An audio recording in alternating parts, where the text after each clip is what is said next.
Book the First, The Cup and the Lip. Chapter 1. On the Lookout. In these times of ours, though concerning the exact year there is no need to be precise, a boat of dirty and disreputable appearance, with two figures in it, floated on the Thames, between Southwark Bridge, which is of iron, and London Bridge, which is of stone, as an autumn evening was closing in. The figures in this boat were those of a strong man with ragged, grizzled hair and a sun-browned face, and a dark girl of 19 or 20, sufficiently like him to be recognizable as his daughter. The girl rowed, pulling a pair of sculls very easily, the man with the rudder lines slack in his hands, and his hands loose in his waistband, kept an eager lookout. He had no net, hook, or line, and he could not be a fisherman. His boat had no cushion for a sitter, no paint, no inscription, no appliance beyond a rusty boat-hook and a coil of rope, and he could not be a waterman, for his boat was too crazy and too small to take in a cargo for delivery, and he could not be a lighterman or a river carrier. There was no clue to what he looked for, but he looked for something with a most intent and searching gaze. The tide, which had turned an hour before, was running down, and his eyes watched every little race and eddy in its broad sweep, as the boat made slight headway against it, or drove stern foremost before it, according as he directed his daughter by a movement of his head. She watched his face as earnestly as she watched the river, but in the intensity of her look there was a touch of dread or horror, allied to the bottom of the river rather than the surface by reason of the slime and ooze with which it was covered, and in its sodden state. This boat and the two figures in it obviously were doing something that they often did, and were seeking what they often sought, half savage as the man showed, with no covering on his matted head, with his brown arms bare to between the elbow and the shoulder, with the loose knot of a looser kerchief lying low on his bare breast, in a wilderness of beard and whisker, with such dress as he wore seeming to be made out of the mud that begrimed his boat. Still there was business-like usage in his steady gaze. So with every lithe action of the girl, with every turn of her wrist, perhaps most of all with her look of dread or horror, they were things of usage. "Keep her out, Lizzie. Tide run strong here. Keep her well afore the sweep of it." Trusting to the girl's skill and making no use of the rudder, he eyed the coming tide with an absorbed attention. So the girl eyed him. But it happened now that a slant of light from the setting sun glanced into the bottom of the boat, and touching a rotten stain there which bore some resemblance to the outline of a muffled human form, coloured it as though with diluted blood. This caught the girl's eye, and she shivered. "What ails you?" said the man, immediately aware of it, though so intent on the advancing waters. "I see nothing afloat." The red light was gone, the shudder was gone, and his gaze, which had come back to the boat for a moment, travelled away again. Wheresoever the strong tide met with an impediment, his gaze paused for an instant. At every mooring chain and rope, at every stationary boat or barge that split the current into broad arrowhead, at the offsets from the piers of Southwark Bridge, at the paddles of the river steamboats as they beat the filthy water, at the floating logs of timber lashed together lying off certain wharves, his shining eyes darted a hungry look. After a darkening hour or so, suddenly the rudder lines tightened in his hold, and he steered hard towards the Surrey shore. Always watching his face, the girl instantly answered to the action in her sculling. Presently the boat swung around, quivered as from a sudden jerk, and the upper half of the man was stretched out over the stern. The girl pulled the hood of a cloak she wore over her head and over her face, and, looking backward so that the front folds of this hood were turned down to the river, kept the boat in that direction going before the tide. Until now the boat had barely held her own, and had hovered about one spot, but now the banks changed swiftly, and the deepening shadows and the kindling lights of London Bridge were past, and the tiers of shipping lay on either hand. It was not until now that the upper half of the man came back into the boat. His arms were wet and dirty, and he washed them over the side. In his right hand he held something, and he washed that in the river too. It was money. He chinked it once, and he blew upon it once, and he spat upon it once. "For luck," he hoarsely said, before he put it in his pocket. "Lizzie!" The girl turned her face towards him with a start, and rode in silence. Her face was very pale. He was a hook-nosed man, and with that, and his bright eyes, and his ruffled head, bore a certain likeness to a roused bird of prey. "Take that thing off your face." She put it back. "Here, and give me hold of the sculls. I'll take the rest of the spell."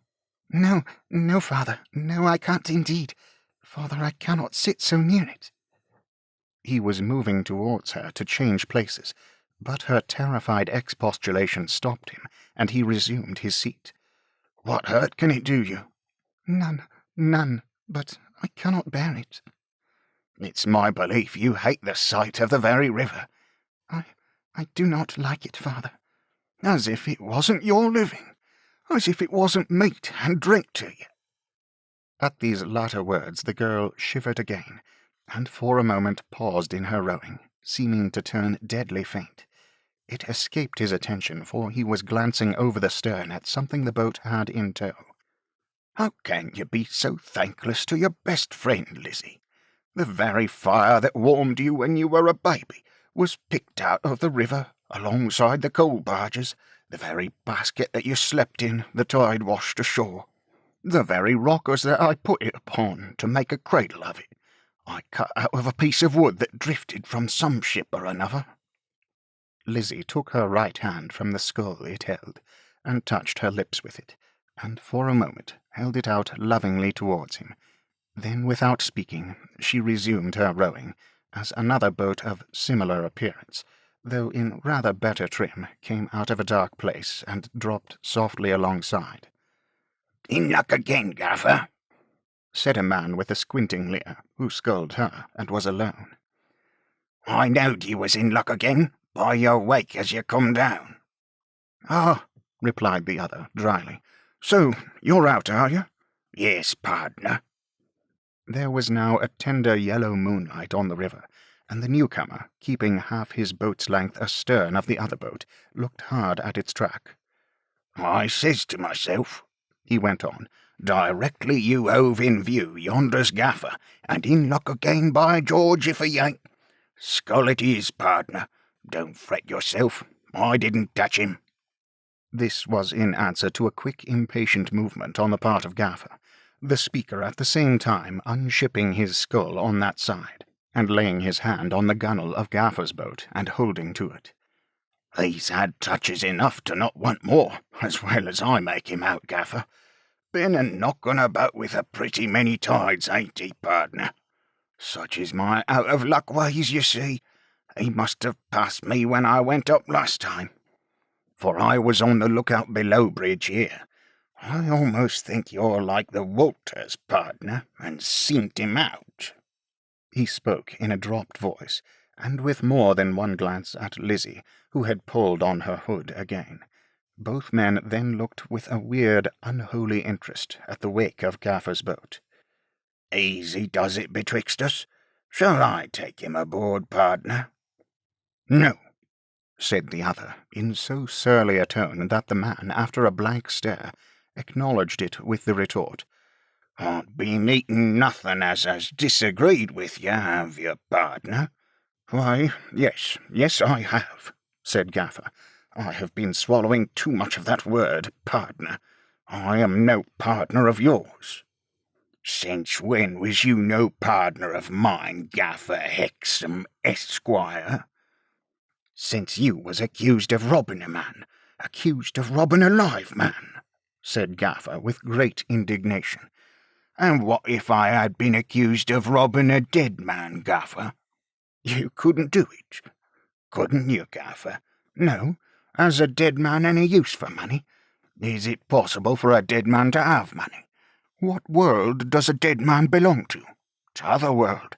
What world does money belong to? This world. How can money be a corpse's? Can a corpse own it, want it, spend it, claim it, miss it?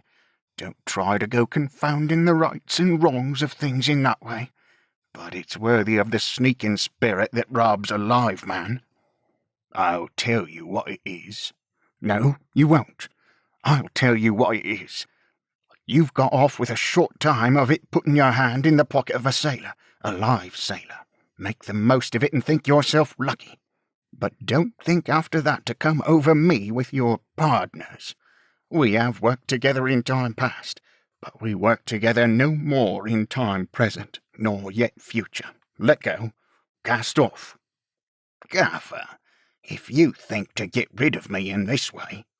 If I don't get rid of you in this way, I'll try another, and chop you over the fingers with this strether, or take a pick at your hand with the boat hook.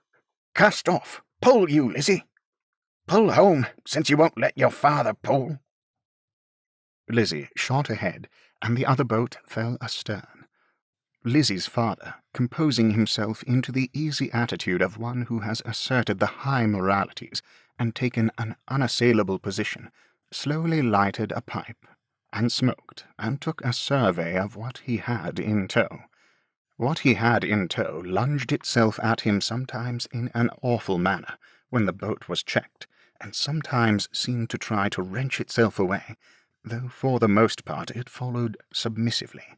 A neophyte might have fancied that the ripple passing over it were dreadfully like faint changes of expression on a sightless face, but Gaffer was no neophyte, and had no fancies.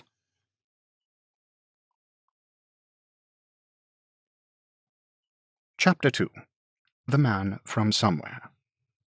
Mr. and Mrs. Veneering were brand-new people in a brand-new house, in a brand-new quarter of London. Everything about the Veneerings was spick and span new. All their furniture was new. All their friends were new. All their servants were new, their plate was new, their carriage was new, their harness was new, their horses were new, their pictures were new, they themselves were new. They were as newly married as lawfully compatible with their having a brand-new baby, and if they had set up a great-grandfather, he would have come home in matting from the Pantechnicon, without a scratch upon him, French polished to the crown of his head.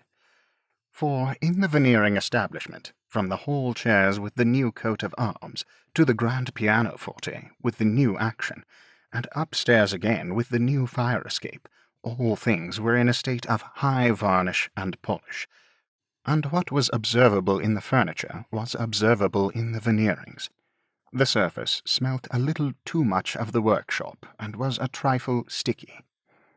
There was an innocent piece of dinner furniture that went upon easy casters, and was kept over a livery stable yard in Duke Street, St. James's, when not in use, to whom the Veneerings were a source of blind confusion. The name of this article was Twemlow. Being first cousin to Lord Snigsworth, he was in frequent requisition, and at many houses might be said to represent the dining-table in its normal state. Mr. and Mrs. Veneering, for example, arranging a dinner, habitually started with Twemlow, and then put leaves in him, or added guests to him.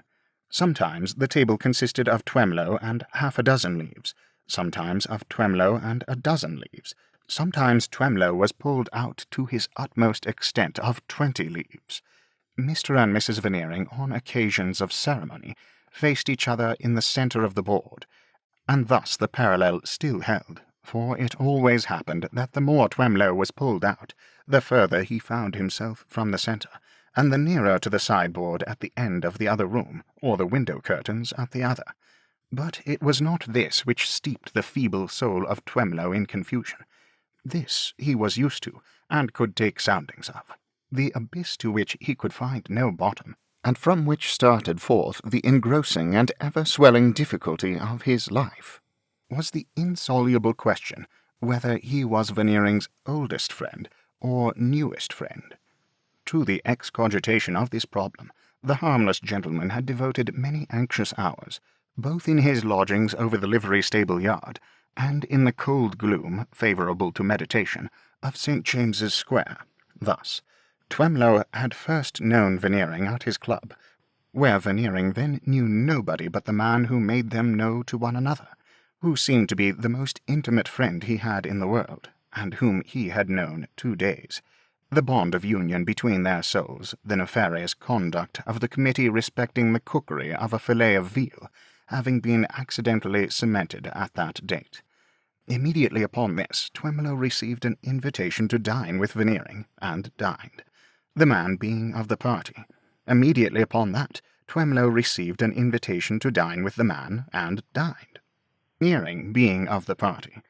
At the man's were a member, an engineer, a payer-off of the national debt, a poem on Shakespeare, a grievance, and a public office, who all seemed to be utter strangers to Veneering. And yet immediately after that, Twemlow received an invitation to dine at Veneering's, expressly to meet the member, the engineer, the payer-off of the national debt, the poem on Shakespeare, the grievance, and the public office, and dining, discovered that all of them were the most intimate friends Veneering had in the world, and that the wives of all of them, who were all there, were the objects of Mrs. Veneering's most devoted affection and tender confidence. Thus it had come about that Mr. Twemlow had said to himself in his lodgings, with his hand to his forehead, "I must not think of this. This is enough to soften any man's brain," and yet was always thinking of it, and could never form a conclusion. This evening the Veneerings give a banquet. 11 leaves in the Twemlow, 14 in company all told. 4 pigeon-breasted retainers in plain clothes stand in line in the hall. A 5th retainer, proceeding up the staircase with a mournful air, as who should say, "Here is another wretched creature come to dinner, such is life," announces, "Mr. Twemlow." Mrs. Veneering welcomes her sweet Mr. Twemlow. Mr. Veneering welcomes his dear Twemlow. Mrs. Veneering does not expect that Mr. Twemlow can in nature care much for such insipid things as babies, but so old a friend must please look at baby. "Ah, you will know the friend of your family better, Toodlums," says Mrs. Veneering, nodding emotionally at the new article, "when you begin to take notice." He then begs to make his dear Twemlow known to his 2 friends, Mr. Boots and Mr. Brewer, and clearly has no distinct idea which is which. But now a fearful circumstance occurs. "Mr. and Mrs. Podsnap." "My dear," says Mr. Veneering to Mrs. Veneering, with an air of much friendly interest, while the door stands open, "the Podsnaps." A too smiling large man with a fatal freshness on him, appearing with his wife, instantly deserts his wife, and darts at Twemlow with, "How do you do? So glad to know you. Charming house you have here. I hope we are not too late. So glad of this opportunity, I am sure." When the first shock fell upon him, Twemlow twice skipped back in his neat little shoes, and his neat little silk stockings of a bygone fashion, as if impelled to leap over a sofa behind him. But the large man closed with him and proved too strong. "Let me," says the large man, trying to attract the attention of his wife in the distance, "have the pleasure of presenting Mrs. Podsnap to her host. She will be—" In his fatal freshness he seems to find perpetual verdure and eternal youth in the phrase, "She will be so glad of the opportunity, I am sure." In the meantime, Mrs. Podsnap, unable to originate a mistake on her own account, because Mrs. Veneering is the only other lady there, does her best in the way of handsomely supporting her husband's, by looking towards Mr. Twemlow with a plaintive countenance, and remarking to Mrs. Veneering in a feeling manner, firstly, that she fears he has been rather bilious of late, and secondly, that the baby is already very like him. It is questionable whether any man quite relishes being mistaken for any other man, but Mr. Veneering having this very evening set up the shirt-front of the young Antinous, in new worked cambric, just to come home, is not at all complimented by being supposed to be Twemlow, who is dry and weazen and some 30 years older. Mrs. Veneering equally resents the imputation of being the wife of Twemlow. As to Twemlow, he is so sensible of being a much better bred man than Veneering, that he considers the large man an offensive ass. In this complicated dilemma, Mr. Veneering approaches the large man with extended hand and, smiling, assures that incorrigible personage that he is delighted to see him, who in his fatal freshness instantly replies, "Thank you. I am ashamed to say that I cannot at this moment recall where we met, but I am so glad of this opportunity, I am sure." Then pouncing upon Twemlow, who holds back with all his feeble might, he is hailing him off to present him, as Veneering, to Mrs. Podsnap, when the arrival of more guests unravels the mistake. Whereupon, having reshaken hands with Veneering as Veneering, he reshakes hands with Twemlow as Twemlow, and winds it all up to his own perfect satisfaction by saying to the last named, "Ridiculous opportunity, but so glad of it, I am sure." Now Twemlow, having undergone this terrific experience, having likewise noted the fusion of boots in brewer and brewer in boots, and having further observed that of the remaining 7 guests, 4 discreet characters enter with wandering eyes, and wholly decline to commit themselves as to which is Veneering, until Veneering has them in his grasp. Twemlow, having profited by these studies, finds his brain wholesomely hardening as he approaches the conclusion that he really is Veneering's oldest friend, when his brain softens again and all is lost. Through his eyes encountering Veneering and the large man linked together as twin brothers in the back drawing-room near the conservatory door, and through his ears informing him in the tones of Mrs. Veneering that the same large man is to be baby's godfather. "Dinner is on the table." Thus the melancholy retainer, as who should say, "Come down and be poisoned, ye unhappy children of men." Twemlow, having no lady assigned him, goes down in the rear, with his hand to his forehead. Boots and brewer, thinking him indisposed, whisper, "Man faint, had no lunch." But he is only stunned by the unvanquishable difficulty of his existence. Revived by soup, Twemlow discourses mildly of the court circular with Boots and brewer, is appealed to at the fish stage of the banquet by Veneering on the disputed question whether his cousin Lord Snickworth is in or out of town, gives it that his cousin is out of town. "At Snigsworthy Park?" Veneering inquires. "At Snigsworthy," Twemlow rejoins. Boots and brewer regard this as a man to be cultivated, and Veneering is clear that he is a remunerative article. Meantime, the retainer goes round like a gloomy analytical chemist, always seeming to say after, "Chablis, sir? You wouldn't if you knew what it's made of." The great looking-glass above the sideboard reflects the table and the company, reflects the new Veneering crest, in gold and eke in silver, frosted and also thawed, a camel of all work. The Herald's College found out a crusading ancestor for Veneering bore a camel on his shield, or might have done it if he had thought of it, and a caravan of camels take charge of the fruits and flowers and candles, and kneel down to be loaded with the salt. Reflects Veneering, 40, wavy-haired, dark, tending to corpulence, sly, mysterious, filmy, a kind of sufficiently well-looking veiled prophet, not prophesying. Reflects Mrs. Veneering, fair, aquiline-nosed and fingered, not so much light hair as she might have, gorgeous in raiment and jewels, enthusiastic, propitiatory, conscious that a corner of her husband's veil is over herself. Reflects Podsnap, prosperously feeding, 2 little light-coloured wiry wings, one on either side of his also bald head, looking as like his hair-brushes as his hair, dissolving view of red beads on his forehead, large allowance of crumpled shirt-collar up behind. Reflects Mrs. Podsnap, fine woman for Professor Owen. Quantity of bone, neck, and nostrils like a rocking horse, hard features, majestic headdress in which Podsnap has hung golden offerings.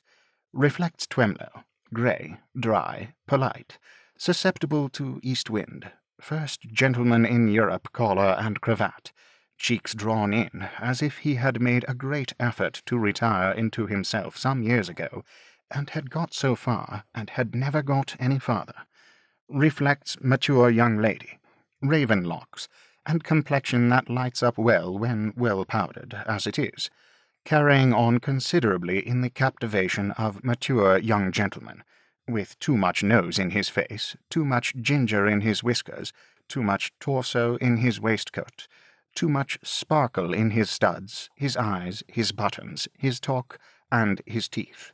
Reflects charming old Lady Tippins on Veneering's right, with an immense obtuse drab oblong face, like a face in a tablespoon, and a dyed long walk up the top of her head, as a convenient public approach to the bunch of false hair behind, pleased to patronize Mrs. Veneering opposite, who is pleased to be patronized. Reflects a certain Mortimer, another of Veneering's oldest friends, who never was in the house before, and appears not to want to come again, who sits disconsolate on Mrs. Veneering's left, and who was inveigled by Lady Tippins, a friend of his boyhood, to come to these peoples and talk, and who won't talk. Reflects Eugene, friend of Mortimer, buried alive in the back of his chair, behind a shoulder, with a powder epaulet on it, of the mature young lady, and gloomily resorting to the champagne chalice whenever proffered by the analytical chemist. Lastly, the looking-glass reflects Boots and Brewer, and two other stuffed buffers interposed between the rest of the company and possible accidents. The Veneering dinners are all excellent dinners, or new people wouldn't come, and all goes well.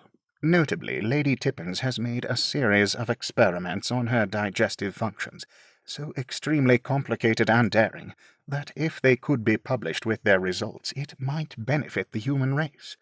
Having taken in provisions from all parts of the world, this hardy old cruiser has last touched at the North Pole, where, as the ice plates are being removed, the following words fall from her. "I assure you, my dear Veneering." Poor Twemlow's hand approaches his forehead, for it would seem now that Lady Tippins is going to be the oldest friend. "I assure you, my dear Veneering, that it is the oddest affair, like the advertising people. I don't ask you to trust me without offering a respectable reference. Mortimer there is my reference, and knows all about it." Mortimer raises his drooping eyelids and slightly opens his mouth, but a faint smile expressive of "What's the use?" passes over his face, and he drops his eyelids and shuts his mouth. "Now, Mortimer," says Lady Tippins, rapping the sticks of her closed green fan upon the knuckles of her left hand, which is particularly rich in knuckles, "I insist upon your telling me all that is to be told about the young man from Jamaica."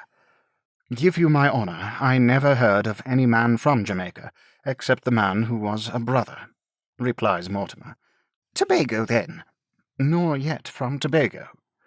"Except," Eugene strikes in, so unexpectedly that the mature young lady, who has forgotten all about him, with a start takes the epaulet out of his way, "except our friend who long lived on rice pudding and isinglass, till at length, to something or other, his physician said something else, and a leg of mutton somehow ended in dago."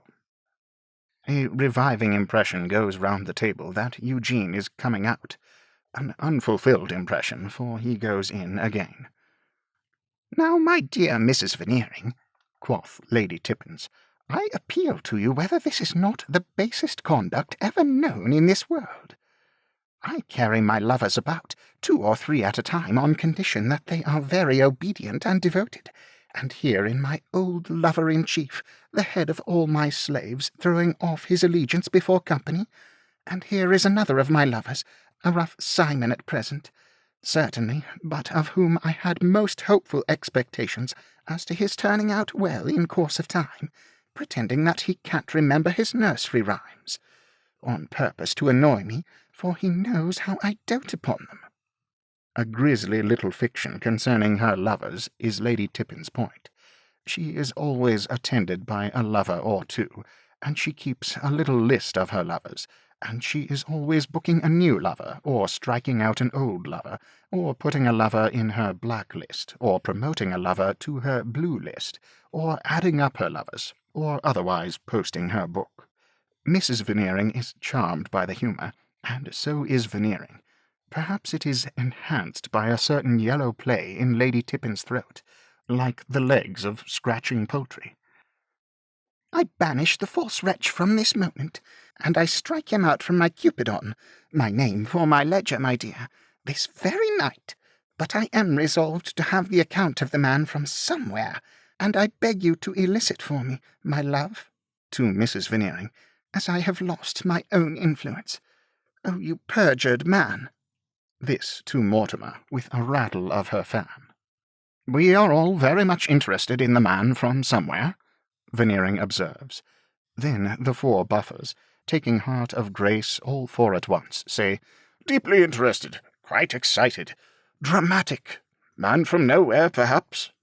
And then Mrs. Veneering, for Lady Tippin's winning wiles are contagious, folds her hands in the manner of a supplicating child, turns to her left neighbour, and says, Tease, pay, man from somewhere. Tease, pay, man from somewhere. At which the 4 buffers, again mysteriously moved all 4 at once, exclaim, You can't resist. Upon my life, says Mortimer languidly, I find it immensely embarrassing to have the eyes of Europe upon me to this extent, and my only consolation is that you will all of you execrate Lady Tippins in your secret hearts when you find, as you inevitably will, the man from somewhere a bore. Sorry to destroy romance by fixing him with a local habitation, but he comes from the place, the name of which escapes me, but will suggest itself to everybody else, Hero, where they make the wine. Eugene suggests, Day and Martin's. No, not that place, returns the unmoved Mortimer. That's where they make the port. My man comes from the country, where they make the Cape wine. But look here, old fellow, it's not at all statistical, and it's rather odd. It is always noticeable at the table of the Veneerings that no man troubles himself much about the Veneerings themselves, and that anyone who has anything to tell generally tells it to anybody else in preference. The man, Mortimer goes on, addressing Eugene, whose name is Harmon, was only son of a tremendous old rascal who made his money by dust. Red velveteens and a bell, the gloomy Eugene inquires. And a ladder and basket, if you like, by which means, or by others, he grew rich as a dust contractor, and lived in a hollow in a hilly country entirely composed of dust. On his own small estate the growling old vagabond threw up his own mountain range, like an old volcano, and its geological formation was dust, coal dust, vegetable dust, bone dust, crockery dust, rough dust, and sifted dust, all manner of dust. A passing remembrance of Mrs. Veneering here induces Mortimer to again address his next 6 words to her, after which he wanders away again, tries Twemlow and finds he doesn't answer, ultimately takes up with the buffers, who receive him enthusiastically. The moral being, I believe that's the right expression, of this exemplary person derived its highest gratification from anathematizing his nearest relations and turning them out of doors, having begun, as was natural, by rendering these attractions to the wife of his bosom. He next found himself at leisure to bestow a similar recognition on the claims of his daughter. He chose a husband for her, entirely to his own satisfaction, and not in the least to hers, and proceeded to settle upon her as her marriage portion. I don't know how much dust, but something immense. At this stage of the affair, the poor girl respectfully intimated that she was secretly engaged to that popular character whom the novelists and versifiers call another, and that such a marriage could make dust of her heart and dust of her life. In short, would set her up on a very extensive scale in her father's business. Immediately, the venerable parent, on a cold winter's night, it is said, anathematized and turned her out.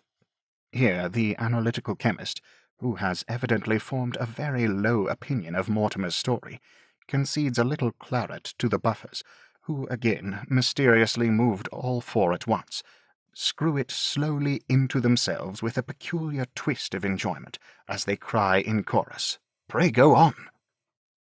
The pecuniary resources of another were, as they usually are, of a very limited nature. I believe I am not using too strong an expression when I say that another was hard up. However, he married the young lady, and they lived in a humble dwelling, probably possessing a porch ornamented with honeysuckle and woodbine twining, until she died. I must refer you to the registrar of the district in which the humble dwelling was situated, for the certified cause of death, but early sorrow and anxiety may have had to do with it, though they may not appear in the ruled pages and printed forms. Indisputably this was the case with another, for he was so cut up by the loss of his young wife that if he outlived her a year, it was as much as he did. There is that in the indolent Mortimer which seems to hint that if good society might on any account allow itself to be impressible, he, one of good society, might have the weakness to be impressed by what he here relates. It is hidden with great pains, but it is in him.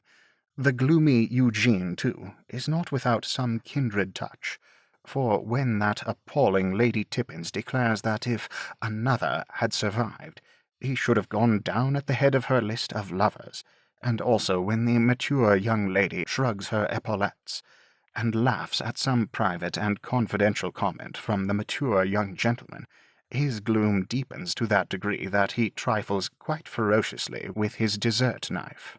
Mortimer proceeds. We must now return, as novelists say, and as we all wish they wouldn't, to the man from somewhere. Being a boy of 14, cheaply educating at Brussels when his sister's expulsion befell, it was some little time before he heard of it, probably from herself, for the mother was dead. But that I don't know. Instantly he absconded, and came over here.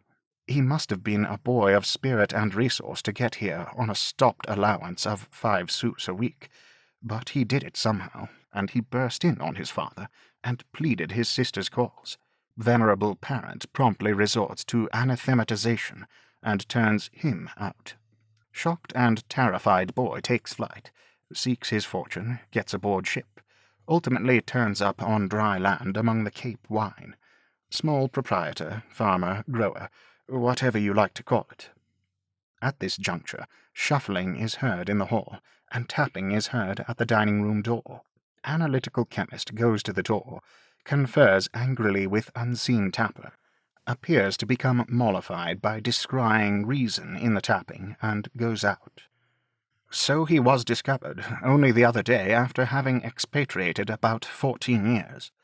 A Buffer, suddenly astounding the other three by detaching himself and asserting individuality, inquires, "How discovered, and why?" "Ah, to be sure. Thank you for reminding me. Venerable parent dies." Same Buffer, emboldened by success, says, "When?" "The other day, 10 or 12 months ago." Same Buffer inquires with smartness, "What of?" But herein perishes a melancholy example, being regarded by the 3 other Buffers with a stony stare, and attracting no further attention from any mortal. "Venerable parent," Mortimer repeats with a passing remembrance that there is a Veneering at table, and, for the first time addressing him, dies. The gratified Veneering repeats gravely, "dies," and folds his arms, and composes his brow to hear it out in a judicial manner, when he finds himself again deserted in the bleak world. "His will is found," said Mortimer, catching Mrs. Podsnap's rocking horse eyes. "It is dated very soon after the sun's flight. It leaves the lowest of the range of dust mountains with some sort of a dwelling-house at its foot, to an old servant who is sole executor, and all the rest of the property, which is very considerable, to the son. He directs himself to be buried with certain eccentric ceremonies and precautions against his coming to life, with which I need not bore you, and that's all, except—" and this ends the story. The analytical chemist returning, everybody looks at him, not because anybody wants to see him, but because of that subtle influence in nature which impels humanity to embrace the slightest opportunity of looking at anything, rather than the person who addresses it. Except that the son's inheritance is made conditional on his marrying a girl who at the date of the will was a child of 4 or 5 years old, and who is now a marriageable young woman. Advertisement and inquiry discovered the son in the man from somewhere, and at the present moment he is on his way home from there, to, no doubt, in a state of great astonishment, to succeed to a very large fortune, and to take a wife. Mrs. Podsnap inquires whether the young person is a young person of personal charms. Mortimer is unable to report.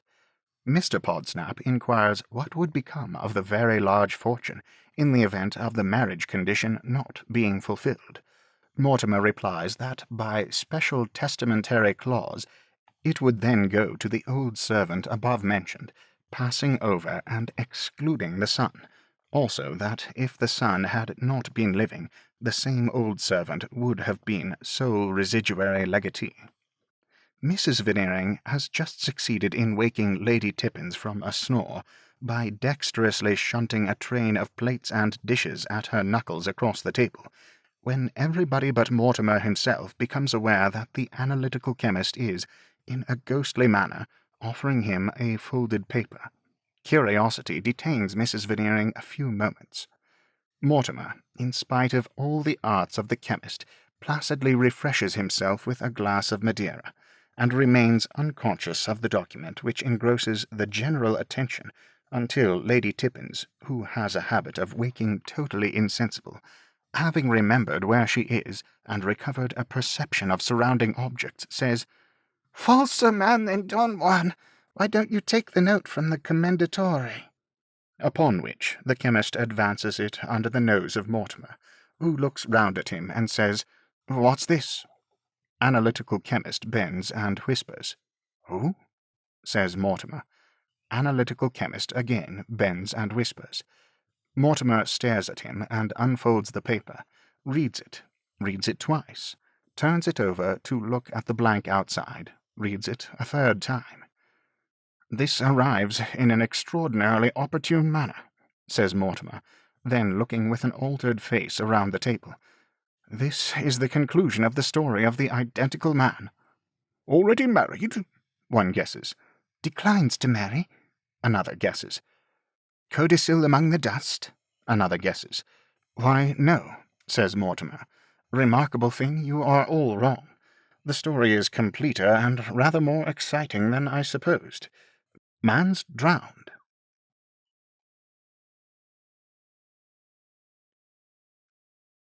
Chapter 3. Another Man. As the disappearing skirts of the ladies ascended the Veneering staircase, Mortimer, following them forth from the dining-room, turned into a library of brand-new books, in brand-new bindings liberally gilded, and requested to see the messenger who had brought the paper. He was a boy of about 15. Mortimer looked at the boy, and the boy looked at the brand-new pilgrims on the wall, going to Canterbury in more gold frame than procession, and more carving than country. "Whose writing is this?" "Mine, sir." "Who told you to write it?" "My father, Jesse Hexam." "Is he who found the body?" "Yes, sir." "What is your father?" The boy hesitated, looked reproachfully at the pilgrims as if they had involved him in a little difficulty, then said, folding a plate in the right leg of his trousers, "He gets his living along shore." "Is it far?" "Is which far?" asked the boy, upon his guard, and again upon the road to Canterbury. "To your father's?" "It's a good stretch, sir. I come up in a cab, and the cab's waiting to be paid. We could go back in it before you paid it, if you liked. I went first to your office, according to the direction of the papers found in the pockets, and there I see nobody but a chap of about my age who sent me on here." There was a curious mixture in the boy of uncompleted savagery and uncompleted civilization. His voice was hoarse and coarse, and his face was coarse, and his stunted figure was coarse, But he was cleaner than other boys of his type, and his writing, though large and round, was good, and he glanced at the backs of the books with an awakened curiosity that went below the binding. No one who can read ever looks at a book, even unopened upon a shelf, like one who cannot. Were any means taken, do you know, boy, to ascertain if it was possible to restore life? Mortimer inquired, as he sought for his hat. You wouldn't ask, sir, if you knew his state. Pharaoh's multitude that were drowned in the Red Sea ain't more beyond restoring to life. If Lazarus was only as far gone, that was the greatest of all the miracles. Hello, cried Mortimer, turning round with his hat upon his head. You seem to be at home in the Red Sea, my young friend. Read of it with teacher at the school, said the boy. And Lazarus? Yes, and him too. But don't you tell my father. We should have no peace in our place if that got touched upon. It's my sister's contriving. You seem to have a good sister. She ain't half bad, said the boy. But if she knew her letters, it's the most she does. And them I learned her. The gloomy Eugene, with his hands in his pockets, had strolled in and assisted at the latter part of the dialogue. When the boy spoke these words slightingly of his sister, he took him roughly enough by the chin, and turned up his face to look at it. Well, I am sure, said the boy, resisting. I hope you'll know me again. Eugene vouchsafed no answer, but made the proposal to Mortimer. I'll go with you if you like. So they all three went together, in the vehicle that had brought the boy, the two friends, once boys together at a public school, inside, smoking cigars, the messenger on the box beside the driver. Let me see, said Mortimer as they went along. I have been, Eugene, upon the honourable roll of solicitors of the High Court of Chancery, and attorneys at common law, 5 years, and, except gratuitously taking instructions, on an average once a fortnight. I have the will of Lady Tippins, who has nothing to leave. I have had no scrap of business but this romantic business. And I, said Eugene, have been called 7 years, and have had no business at all, and never shall have any, and if I had, I shouldn't know how to do it. I am far from being clear as to the last particular, returned Mortimer with great composure, that I have much advantage over you. I hate, said Eugene, putting his legs up on the opposite seat, I hate my profession. Shall I incommode you if I put mine up too? Returned Mortimer. Thank you, I hate mine. It was forced upon me, said the gloomy Eugene, because it was understood that we wanted a barrister in the family. We have got a precious one. It was forced upon me, said Mortimer, because it was understood that we wanted a solicitor in the family, and we have got a precious one. There are 4 of us, with our names painted on a door-post in right of one black hole called a set of chambers, said Eugene, and each of us has the 4th of a clerk, Cassim Baba in the robber's cave, and Cassim is the only respectable member of the party. I am one by myself, one, said Mortimer, high up an awful staircase commanding of a burial ground, and I have a whole clerk to myself, and he has nothing to do but look at the burial ground, and what he will turn out when arrived at maturity, I cannot conceive. Whether in that shabby rook's nest he is always plotting wisdom or plotting murder, whether he will grow up, after so much solitary brooding, to enlighten his fellow creatures or to poison them, is the only speck of interest that presents itself to my professional view. Will you give me a light? Thank you. Then idiots talk, said Eugene, leaning back, folding his arms, smoking with his eyes shut, and speaking slightly through his nose, of energy. If there is a word in the dictionary under any letter from A to Z that I abominate, it is energy. It is such a conventional superstition, such parrot gabble. What the deuce? Am I to rush out into the street, collar the first man of a wealthy appearance that I meet, shake him and say, "Go to law upon the spot, you dog, and retain me, or I'll be the death of you"? Yet that would be energy. Precisely my view of the case, Eugene. But show me a good opportunity, Show me something really worth being energetic about, and I'll show you energy." "And so will I," said Eugene. And it is likely enough that 10,000 other young men, within the limits of the London Post Office town delivery, made the same hopeful remark in the course of the same evening. The wheels rolled on and rolled down by the Monument, and by the Tower, and by the Docks, down by the Ratcliffe, and by the Rotherhithe, down by where accumulated scum of humanity seemed to be washed from higher grounds, like so much moral sewage, and to be pausing until its own weight forced it over the bank and sunk it in the river, in and out among vessels that seemed to have got ashore, and houses that seemed to have got afloat, among bowsprits staring into windows, and windows staring into ships. The wheels rolled on until they stopped at a dark corner, river-washed and otherwise not washed at all, where the boy alighted and opened the door. "You must walk the rest, sir. It's not many yards." He spoke in the singular number, to the express exclusion of Eugene. "This is a confoundedly out-of-the-way place," said Mortimer, slipping over the stones and refuse on the shore, as the boy turned the corner sharp. "Here's my father, sir, where the light is." The low building had the look of having once been a mill. There was a rotten wart of wood upon its forehead, that seemed to indicate where the sails had been, but the whole was very indistinctly seen in the obscurity of the night. The boy lifted the latch of the door, and they passed at once into a low circular room, where a man stood before a red fire, looking down into it, and a girl sat engaged in needlework. The fire was in a rusty brazier, not fitted to the hearth, and a common lamp, shaped like a hyacinth root, smoked and flared in the neck of a stone bottle on the table. There was a wooden bunk or berth in a corner, and in another corner a wooden stair leading above, so clumsy and steep that it was little better than a ladder. 2 or 3 old sculls and oars stood against the wall, and against another part of the wall was a small dresser, making a sparse show of the commonest articles of crockery and cooking vessels. The roof of the room was not plastered, but was formed of the flooring of the room above. This, being very old, knotted, seamed, and beamed, gave a lowering aspect to the chamber, and roof, and walls, and floor, alike abounding in old smears of flour, red lead, or some such stain which it had probably acquired in warehousing, and damp, alike a look of decomposition. "The gentleman, father."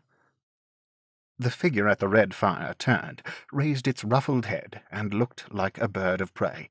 "You're Mortimer Lightwood, Esquire, are you, sir?" "Mortimer Lightwood is my name. What you found?"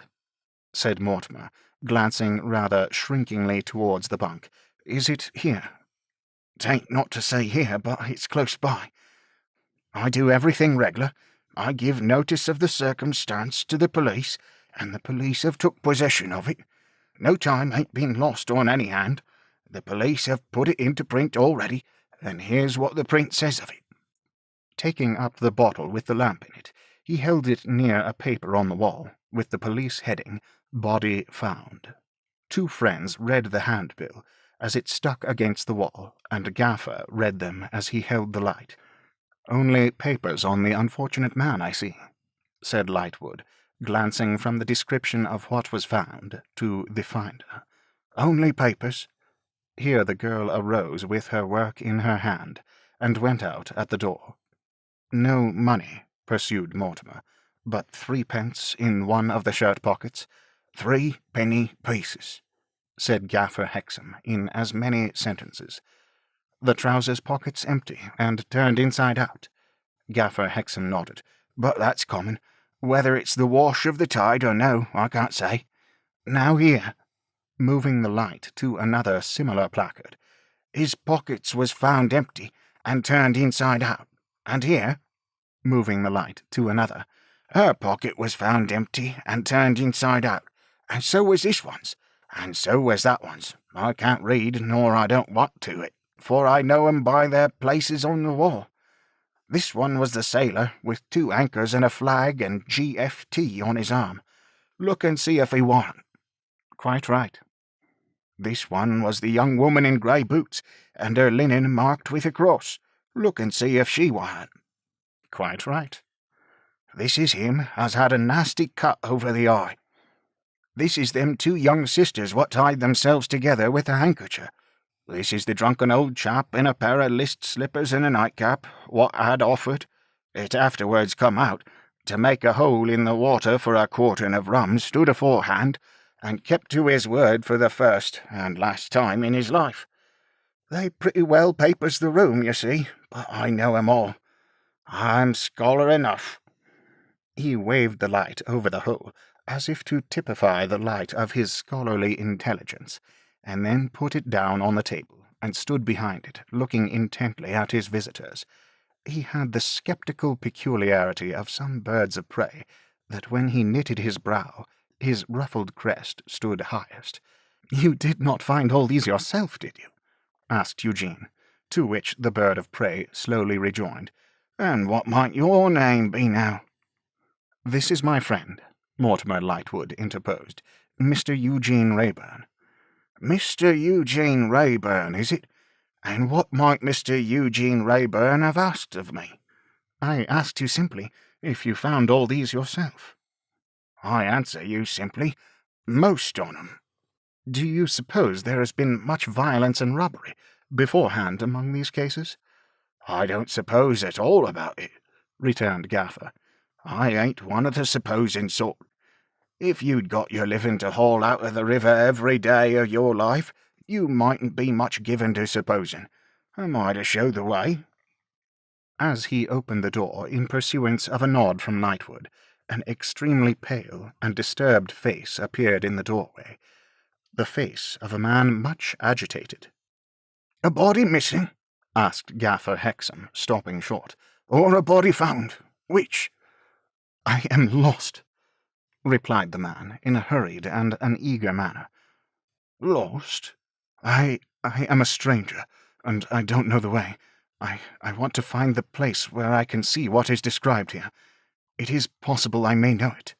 He was panting and could hardly speak, but he showed a copy of the newly printed bill that was still wet upon the wall. Perhaps its newness, or perhaps the accuracy of his observation of its general look, guided Gaffer to a ready conclusion. "This gentleman, Mr. Lightwood, is on that business?" "Mr. Lightwood." During a pause, Mortimer and the stranger confronted each other. Neither knew the other. "I think, sir," said Mortimer, breaking the awkward silence with his airy self-possession, "that you did me the honour to mention my name." "I repeated it after this man." "You said you were a stranger in London." "An utter stranger." "Are you seeking a Mr. Harmon?" "No." "Then I believe I can assure you that you are on a fruitless errand, and will not find what you fear to find. Will you come with us?" A little winding through some muddy alleys that might have been deposited by the last ill-savoured tide brought them to the wicket gate and a bright lamp of a police station, where they found the night inspector, with a pen and ink and ruler, posting up his books in a whitewashed office, as studiously as if he were in a monastery on the top of a mountain, and no howling fury of a drunken woman were banging herself against a cellar door in the backyard at his elbow. With the same air of a recluse much given to study, he desisted from his books to bestow a distrustful nod of recognition upon Gaffer, plainly importing, "Ah, we know all about you, and you'll overdo it some day," and to inform Mr. Mortimer Lightwood and friends that he would attend them immediately. Then he finished ruling the work he had in mind. It might have been illuminating a missal, he was so calm, in a very neat and methodical manner, showing not the slightest consciousness of the woman who was banging herself with increased violence, and shrieking most terrifically for some other woman's liver. "A bull's-eye," said the night inspector, taking up his keys, with a deferential satellite produced. "Now, gentlemen." With one of his keys he opened a cool grot at the end of the yard, and they all went in. They quickly came out again, no one speaking but Eugene, who replied to Mortimer in a whisper, "Not much worse than Lady Tippins." So back to the whitewashed library of the monastery, with that liver still shrieking requisition as it had been loudly, while they looked at the silent sight they came to see. And there, through the merits of the case as summed up by the abbot, no clue to how body came into river. Very often was no clue. Too late to know for certain whether injuries received before or after death. One excellent surgical opinion said before, other excellent surgical opinion said after. Steward of ship in which gentleman came home, passenger, had been round to view and could swear to identity. Likewise, could swear to clothes. And then, you see, you had the papers, too. How was it he had totally disappeared on leaving ship till found in river? Well, probably had been upon some little game, probably thought it a harmless game, wasn't up to things, and it turned out a fatal game. Inquest tomorrow, and no doubt open verdict. It appears to have knocked your friend over, knocked him completely off his legs, Mr. Inspector remarked, when he had finished his summing up. It has given him a bad turn, to be sure. This was said in a very low voice, and with a searching look, not the first he had cast, at the stranger. Mr. Lightwood explained that it was no friend of his. Indeed, said Mr. Inspector, with an attentive ear. Where did you pick him up? Mr. Lightwood explained further.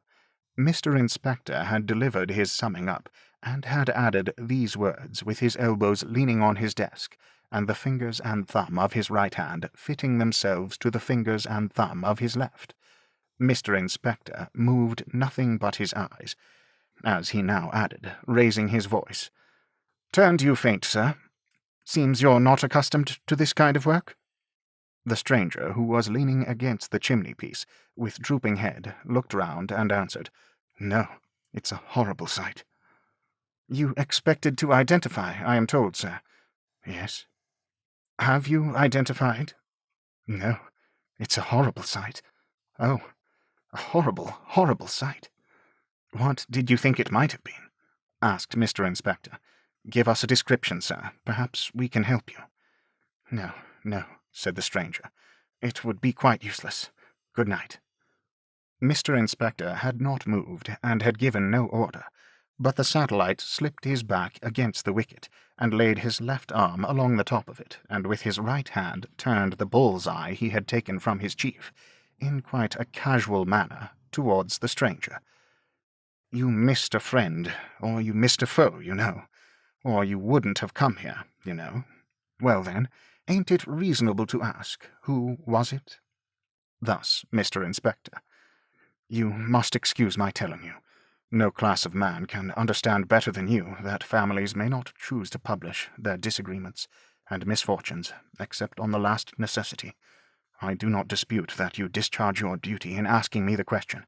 You will not dispute my right to withhold the answer. Good night. Again he turned towards the wicket, where the satellite, with his eye upon his chief, remained a dumb statue. At least, said Mr. Inspector, you will not object to leave me your card, sir. I should not object if I had one, but I have not. He reddened and was much confused as he gave the answer. At least, said Mr. Inspector, with no change of voice or manner, you will not object to write down your name and address. Not at all. Mr. Inspector dipped a pen in his inkstand, and deftly laid it on a piece of paper close beside him, then resumed his former attitude. The stranger stepped up to the desk, and wrote in a rather tremulous hand, Mr. Inspector taking sidelong note of every hair of his head, when it was bent down for the purpose, Mr. Julius Hanford, Exchequer Coffee House, Palace Yard, Westminster. Staying there, I presume, sir? Staying there. Consequently, from the country? Yes, from the country. Good night, sir. The satellite removed his arm and opened the wicket, and Mr. Julius Hanford went out. Reserve, said Mr. Inspector. Take care of this piece of paper. Keep him in view without giving offence. Ascertain that he is staying there, and find out anything you can about him. The satellite was gone, and Mr. Inspector, becoming once again the quiet abbot of that monastery, dipped his pen in ink and resumed his books. The two friends had watched him, more amused by the professional manner than suspicious of Mr. Julius Hanford, inquired before taking their departure, too, whether he believed there was anything that really looked bad here. The abbot replied with reticence, "Couldn't say. If a murderer, anybody might have done it. Burglary or pickpocketing wanted prenticeship. Not so murder. We were all of us up to that. Had seen scores of people came to identify and never saw one person struck in that particular way. Might, however, have been stomach and not mind. If so, rum stomach. But, to be sure, there were rum everythings. Pity there was not a word of truth in that superstition about bodies bleeding when touched by the hand of the right person. And you never got a sign out of bodies. You got row enough out of such as her. She was good for all night now," referring here to the banging demands of the liver. "But you got nothing out of bodies, if it was ever so." There being nothing more to be done until the inquest was held next day, the friends went away together, and Gaffer Hexam and his son went their separate way.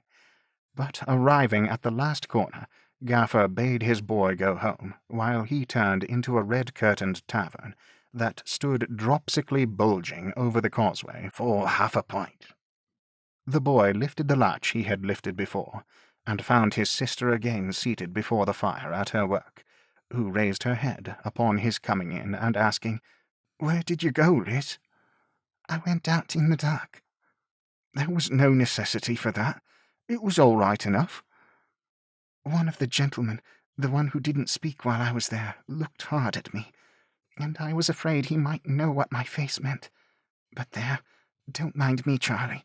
I was all in a tremble of another sort when you owned to father you could write a little." "Ah, but I made believe I wrote so badly that it was odds if anyone could read it. And when I wrote slowest and smeared out with my finger most, father was best pleased, as he stood looking over me." The girl put aside her work, and drawing her seat close to his seat by the fire, laid her arm gently on his shoulder. "You'll make the most of your time, Charlie, won't you?" "Won't I? Come, I like that, don't I?" "Yes, Charlie, yes. You work hard at your learning, I know. And I work a little, Charlie, and plan and contrive a little. Wake out of my sleep contriving sometimes. How to get together a shilling now and a shilling then, that shall make father believe you are beginning to earn a stray living alongshore." "You are father's favourite, and can make him believe anything." "I wish I could, Charlie, for if I could make him believe that learning was a good thing, and that we might lead better lives, I should be most content. I should be almost content to die." "Don't talk stuff about dying, Liz." She placed her hands in one another on his shoulder, and laying her rich brown cheek against them as she looked down at the fire, went on thoughtfully. "Of an evening, Charlie, when you were at the school, and father's—" "At the 6 Jolly Fellowship Porters?" The boy struck in, with a backward nod of his head towards the public-house. "Yes, then, as I sit a-looking at the fire, I seem to see in the coal burning, like where that glow is now." "That's gas, that is," said the boy, "coming out of a bit of a forest that's been under the mud that was under the water in the days of Noah's Ark. Look here, when I take the poker, so, and give it a dig." "Don't disturb it, Charlie, or it'll all be in a blaze. It's that dull glow near it, coming and going, that I mean. When I look at it of an evening, it comes like pictures to me, Charlie." "Show us a picture," said the boy. "Tell us where to look." "Ah, it wants my eyes, Charlie." "Cut away, then, and tell us what your eyes make of it." "Why, there are you and me, Charlie, when you were quite a baby, that never knew a mother." "Don't go saying I never knew a mother," interposed the boy, "for I knew a little sister that was sister and mother both."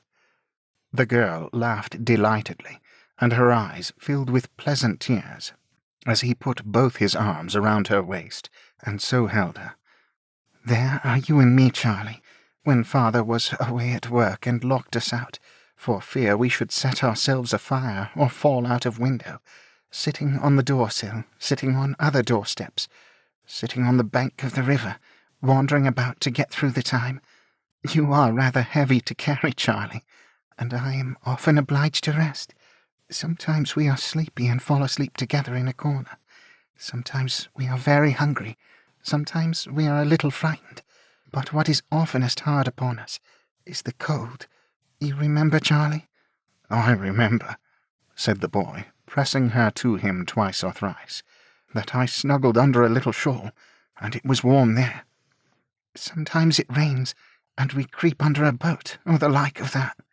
Sometimes it's dark, and we get among the gaslights, sitting watching the people as they go along the streets.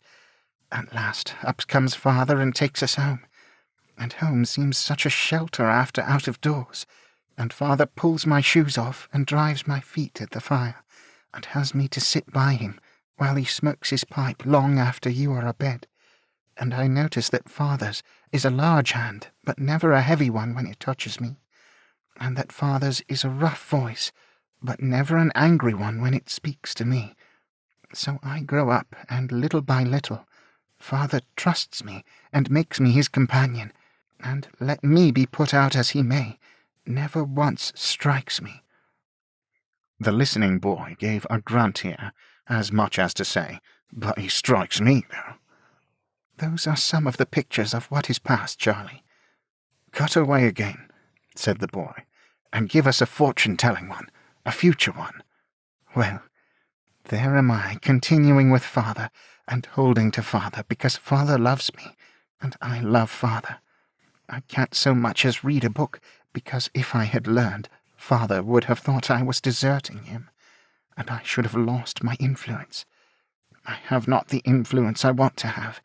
I cannot stop some dreadful things I try to stop, but I go on in the hope and trust that the time will come. In the meanwhile, I know that I am in some things a stay to father, and that if I was not faithful to him he would, in revenge-like, or in disappointment, or both, go wild and bad." "Give us a touch of the fortune-telling pictures about me." "I was passing on to them, Charlie," said the girl, who had not changed her attitude since she began, and who now mournfully shook her head.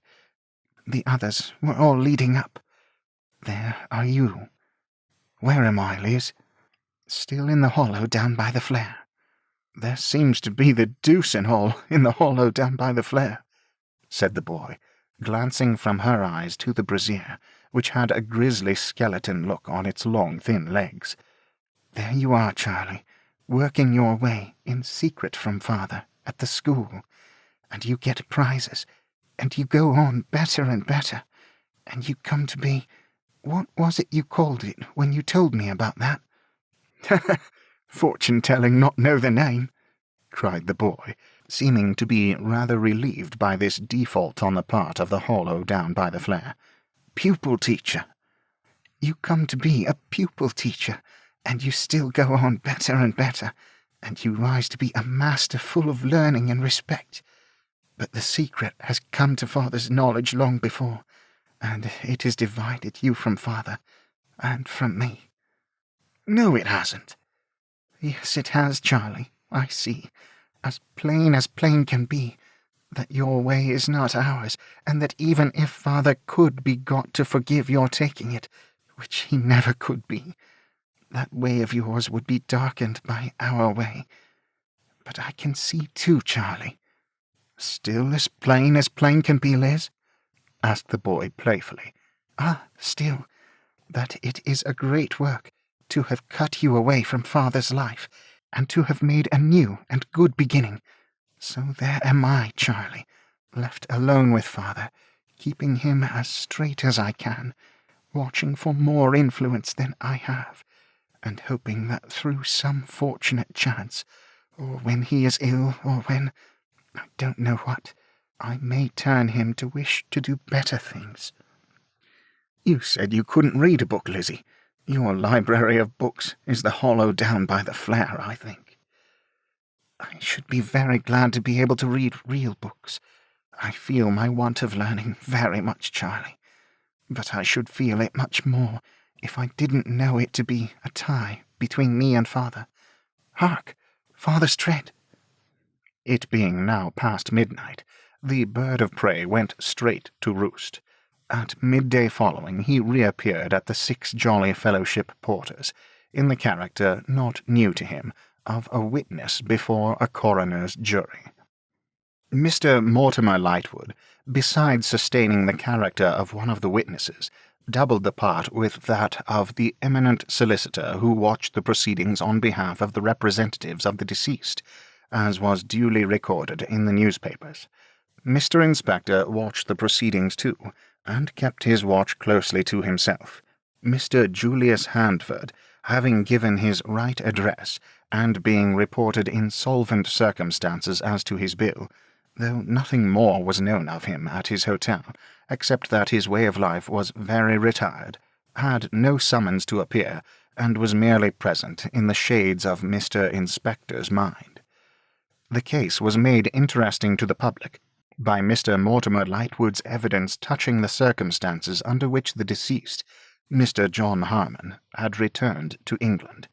Exclusive private proprietorship in which circumstances was set up at dinner tables for several days by Veneering, Twemlow, Podsnap, and all the Buffers, who all related them irreconcilably with one another, and contradicted themselves. It was also made interesting by the testimony of Job Potterson, the ship's steward, and one Mr. Jacob Kibble, a fellow passenger, that the deceased Mr. John Harmon did bring over, in a hand valise with which he did disembark, the sum realized by the forced sale of his little landed property, and that sum exceeded in ready money £700.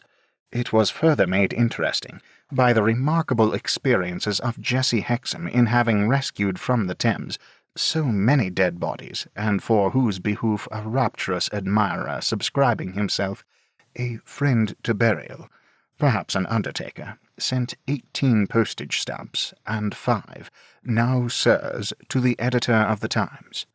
Upon the evidence adduced before them, the jury found that the body of Mr. John Harmon had been discovered floating in the Thames, in an advanced state of decay and much injured, and that the said Mr. John Harmon had come by his death under highly suspicious circumstances, though by whose act or in what precise manner there was no evidence before this jury to show.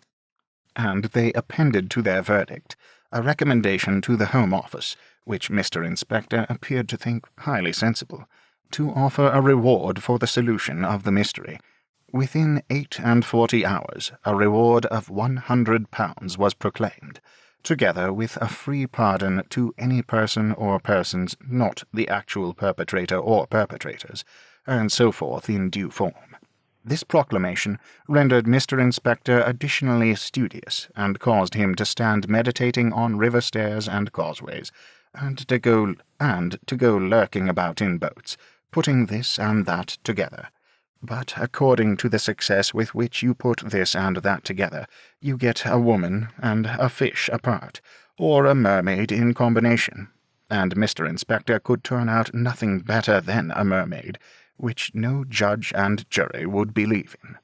Thus, like the tides on which it had been borne to the knowledge of men, the Harmon murder, as it came to be popularly called, went up and down, and ebbed and flowed, now in the town, now in the country, now among palaces, now among hovels, now among lords and ladies and gentlefolks, now among labourers and hammerers and ballast heavers, until at last, after a long interval of slack water, it got out to sea and drifted away.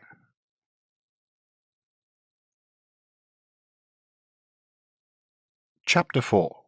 The R. Wilfer Family. Reginald Wilfer is a name with rather a grand sound, suggesting on first acquaintance brasses in country churches, scrolls in stained-glass windows, and generally the de Wilfers who came over with the Conqueror, for it is a remarkable fact in genealogy that no anyones ever came over with anybody else. But the Reginald Wilfer family were of such commonplace extraction and pursuits that their forefathers had for generations modestly subsisted on the docks, the excise office, and the custom house, and the existing R. Wilfer was a poor clerk. So poor a clerk, though having a limited salary and an unlimited family, that he had never yet attained the modest object of his ambition, which was to wear a complete new suit of clothes, hat and boots included, at one time. His black hat was brown before he could afford a coat. His pantaloons were white at the seams and knees before he could buy a pair of boots. His boots had worn out before he could treat himself to new pantaloons, and by the time he worked round to the hat again, that shining modern article roofed in an ancient ruin of various periods. If the conventional cherub could ever grow up and be clothed, he might be photographed as a portrait of Wilfer. His chubby, smooth, innocent appearance was a reason for his being always treated with condescension when he was not put down. A stranger entering his own poor house at about 10 o'clock p.m. might have been surprised to find him sitting up to supper. So boyish was he in his curves and proportions that his old schoolmaster, meeting him in Cheapside, might have been unable to withstand the temptation of caning him on the spot. In short, he was the conventional cherub, after the supposititious shoot just mentioned, rather grey with signs of care on his expression, and in decidedly insolvent circumstances. He was shy, and unwilling to own the name of Reginald, as being too aspiring and self-assertive a name. In his signature he used only the initial R, and imparted what it really stood for to none but chosen friends, under the seal of confidence. Out of this, the facetious habit had arisen in the neighbourhood surrounding Mincing Lane of making Christian names for him of adjectives and participles beginning with R. Some of these were more or less appropriate, as rusty, retiring, ruddy, round, ripe, ridiculous, ruminative. Others derived their point from their want of application, as raging, rattling, roaring, raffish.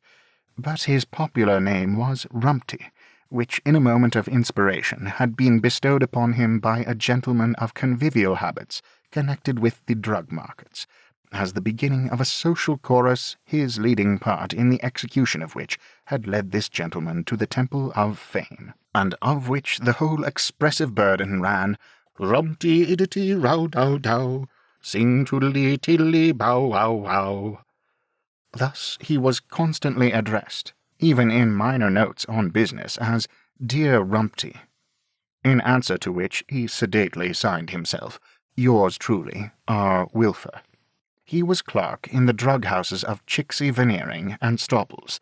Chicksey and Stobbles, his former masters, had both become absorbed in Veneering, once their traveller or commission agent, who had signalized his accession to supreme power by bringing into the business a quantity of plate-glass window and French-polished mahogany partition, and a gleaming and enormous door-plate. R. Wilfer locked up his desk one evening, and, putting his bunch of keys in his pocket, much as if it were his peg-top, made for home. His home was in the Holloway region north of London, and then divided from it by fields and trees. Between Battlebridge and that part of the Holloway district in which he dwelt was a tract of suburban Sahara, where tiles and bricks were burnt, bones were boiled, carpets were beat, rubbish was shot, dogs were fought, and dust was heaped by contractors.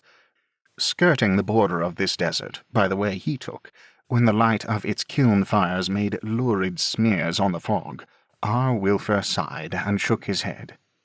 "Ah me," he said, "what might have been is not what is."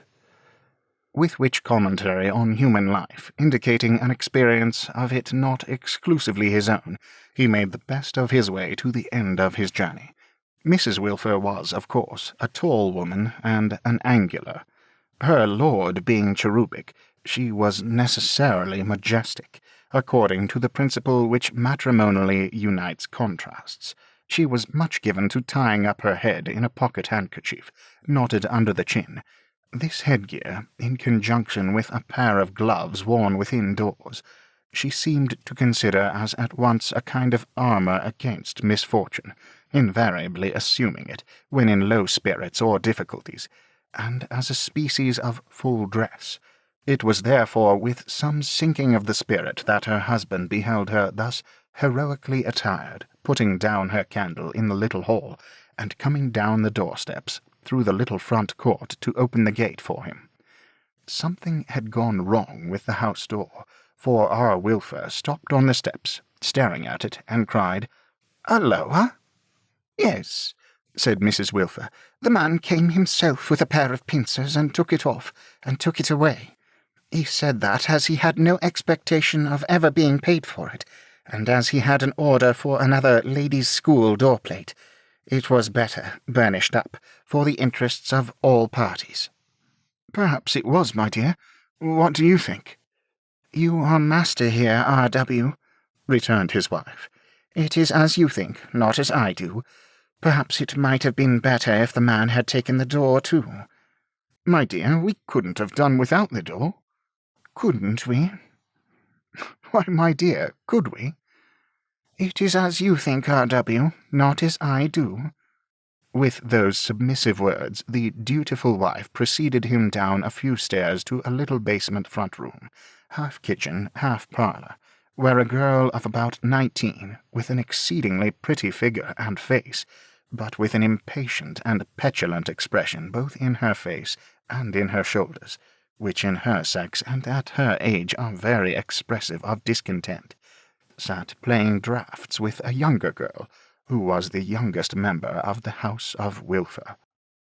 Not to encumber this page by telling off the Wilfers in detail and casting them up in the gross, it is enough for the present that the rest were what is called out in the world, in various ways, and that they were many, so many that when one of his dutiful children called in to see him, our Wilfer generally seemed to say to himself, after a little mental arithmetic, "Oh, here's another of 'em," before adding aloud, "Howdy-do, John," or Susan, as the case might be.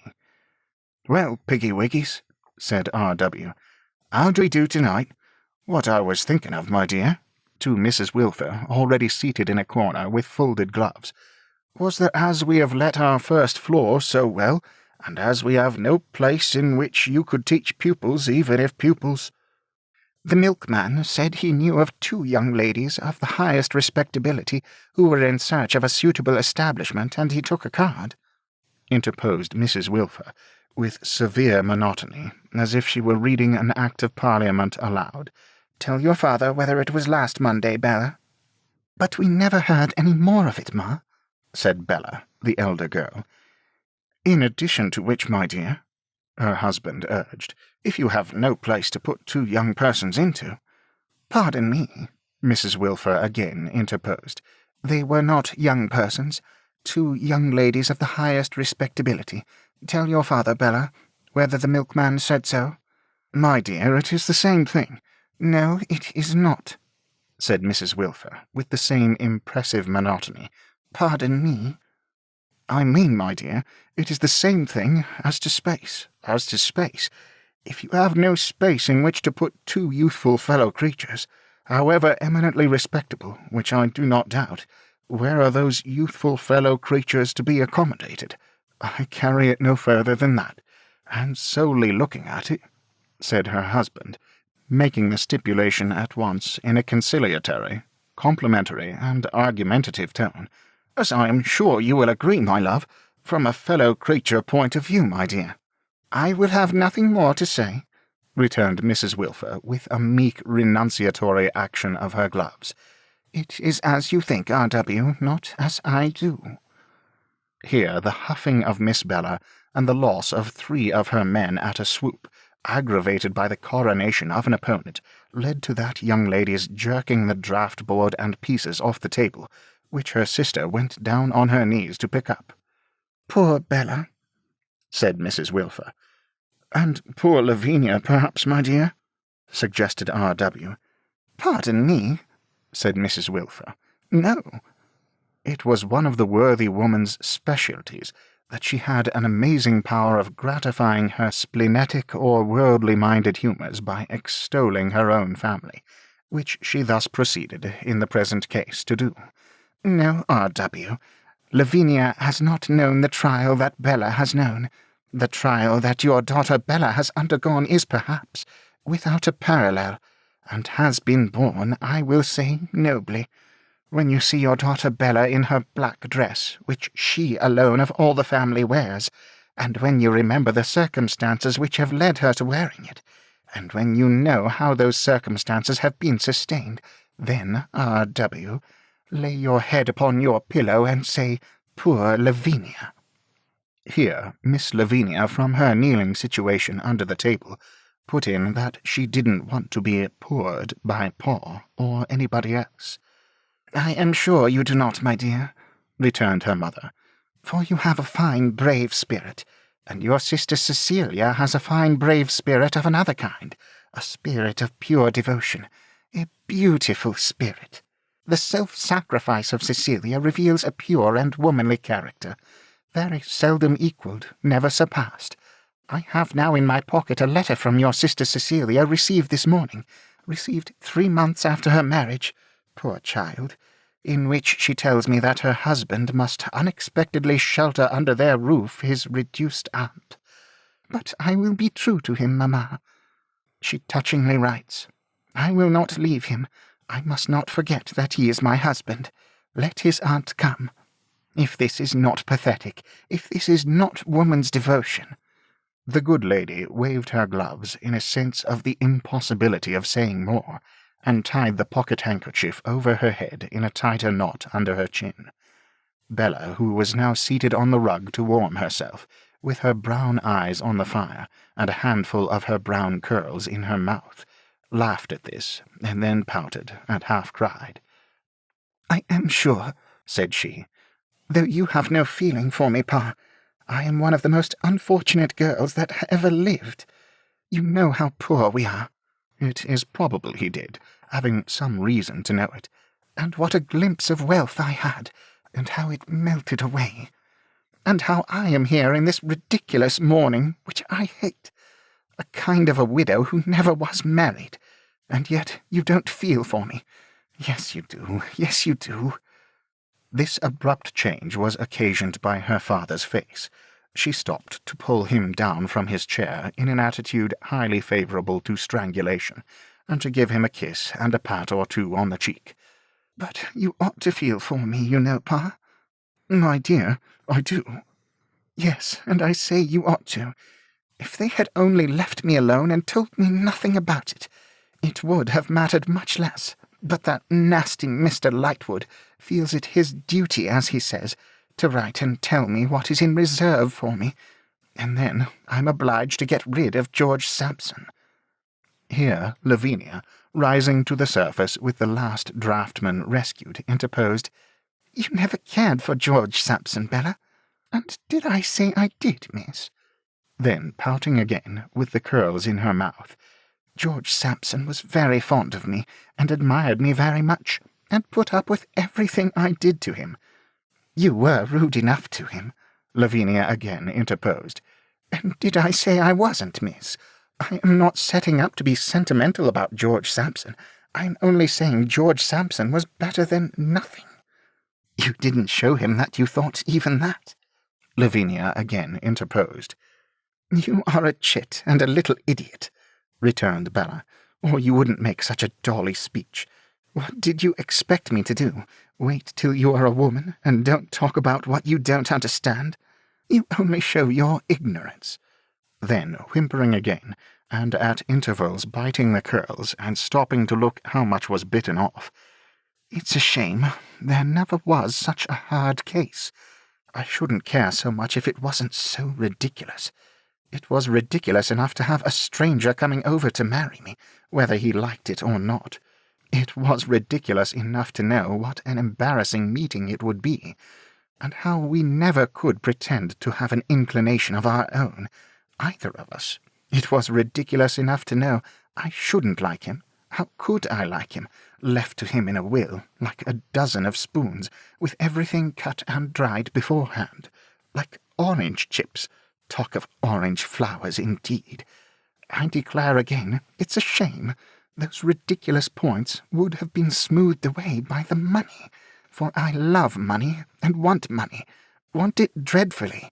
I hate to be poor, and we are degradingly poor, offensively poor, miserably poor, beastly poor. But here I am, left with all the ridiculous parts of the situation remaining, and added to them all this ridiculous dress. And if the truth was known, when the Harmon murder was all over the town, and people were speculating on its being suicide, I dare say those impudent wretches at the clubs and places made jokes about the miserable creatures having preferred a watery grave to me. It's likely enough they took such liberties. I shouldn't wonder. I declare it's a very hard case indeed, and I am a most unfortunate girl. The idea of being a kind of a widow, and never having been married, and the idea of being as poor as ever after all, and going into black besides, for a man I never saw, and should have hated, as far as he was concerned, if I had seen. The young lady's lamentations were checked at this point by a knuckle knocking at the half-open door of the room. The knuckle had knocked 2 or 3 times already, but had not been heard. "Who is it?" said Mrs. Wilfer, in her Act of Parliament matter. "Enter." A gentleman coming in, Miss Bella, with a short and sharp exclamation, scrambled off the hearth-rug and massed the bitten curls together in their right place on her neck. The servant girl had her key in the door as I came up, and directed me to this room, telling me I was expected. I am afraid I should have asked her to announce me. "Pardon me," returned Mrs. Wilfer, "not at all. 2 of my daughters. R.W., this is the gentleman who has taken your first floor. He was so good as to make an appointment for tonight, when you would be at home." A dark gentleman, 30 at the most, an expressive, one might say handsome face, a very bad manner, in the last degree, constrained, reserved, diffident, troubled. His eyes were on Miss Bella for an instant, and then he looked at the ground as he addressed the master of the house. "Seeing that I am quite satisfied, Mr. Wilfer, with the rooms and with their situation, and with their price, I suppose a memorandum between us of 2 or 3 lines, and a payment down, will bind the bargain. I wish to send in furniture without delay." 2 or 3 times during this short address, the cherub addressed had made chubby motions towards a chair. The gentleman now took it, laying a hesitating hand on a corner of the table, and with another hesitating hand lifting the crown of his hat to his lips, and drawing it before his mouth. "The gentleman R.W., said Mrs. Wilfer, proposes to take your apartments by the quarter, a quarter's notice on either side." "Shall I mention, sir," insinuated the landlord, expecting it to be received as a matter of course, "the form of a reference?" "I think," returned the gentleman after a pause, "that a reference is not necessary, neither, to say the truth, is it convenient, for I am a stranger in London. I require no reference from you, and perhaps, therefore, you will require none from me. That will be fair on both sides. Indeed, I show the greater confidence of the 2, for I will pay in advance, whatever you please, and I am going to trust my furniture here. Whereas, if you were in embarrassed circumstances, this is merely supposititious." Conscience causing R. Wilfer to colour, Mrs. Wilfer, from a corner, she always got into stately corners, came to the rescue with a deep-toned, "Perfectly." "Why, then I might lose it." "Well," observed R. Wilfer cheerfully, "money and goods are certainly the best of references." "Do you think they are the best, Pa?" asked Miss Bella in a low voice, and without looking over her shoulder as she warmed her foot on the fender. "Among the best, my dear." "I should have thought myself it was so easy to add the usual kind of one," said Bella with a toss of her curls. The gentleman listened to her, with a face of marked attention, though he neither looked up nor changed his attitude. He sat still and silent until his future landlord accepted his proposals, and brought writing materials to complete the business. He sat, still and silent, while the landlord wrote.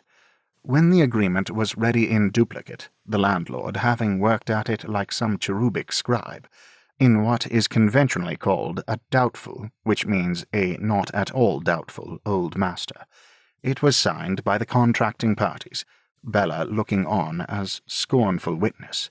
The contracting parties were R. Wilfer and John Rokesmith, Esquire. When it came to Bella's turn to sign her name, Mr. Rokesmith, who was standing, as he had sat, with a hesitating hand upon the table, looked at her stealthily but not narrowly. He looked at the pretty figure bending down over the paper and saying, "Where am I to go, Pa? Here in this corner?" He looked at the beautiful brown hair, shading the coquettish face. He looked at the free dash of the signature, which was a bold one for a woman's, and then they looked at one another. "Much obliged to you, Miss Wilfer." "Obliged?" "I have given you so much trouble." "Signing my name? Yes, certainly. But I am your landlord's daughter, sir." As there was nothing more to do but pay 8 sovereigns in earnest of the bargain, pocket the agreement, appoint a time for the arrival of his furniture and himself, and go, Mr. Rokesmith did that as awkwardly as it might be done, and was escorted by his landlord to the outer air. When R. Wilfer returned, candlestick in hand, to the bosom of his family, he found the bosom agitated. "Pa," said Bella, "we have got a murderer for a tenant." "Pa," said Lavinia, "we have got a robber." "To see him unable for his life to look anybody in the face," said Bella. "There never was such an exhibition." "My dears," said their father, "he is a difficult gentleman, and I should say particularly so in the society of girls of your age." "Nonsense, our age," cried Bella impatiently. "What's that got to do with him? Besides, we are not of the same age." "Which age?" demanded Lavinia. "Never you mind, Lavy," retorted Bella. "You wait till you are of an age to ask such questions.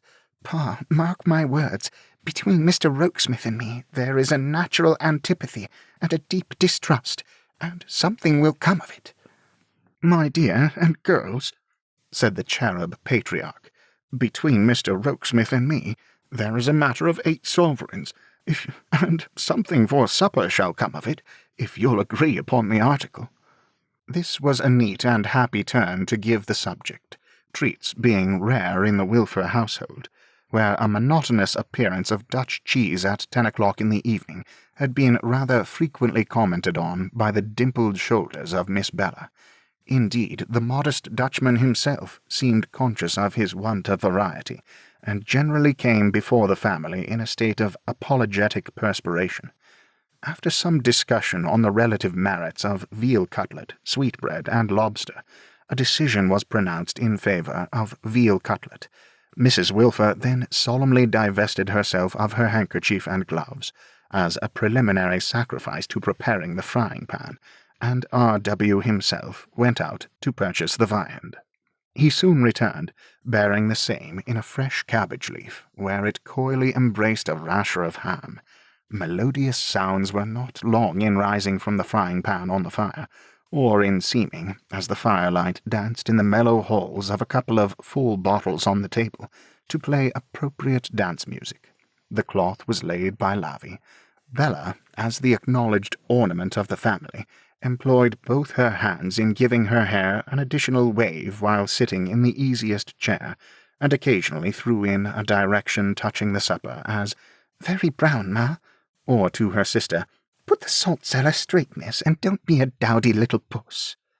Meantime her father, clinking Mr. Rokesmith's gold as he sat expectant between his knife and fork, remarked that 6 of those sovereigns came just in time for their landlord, and stood them in a little pile on the white tablecloth to look at.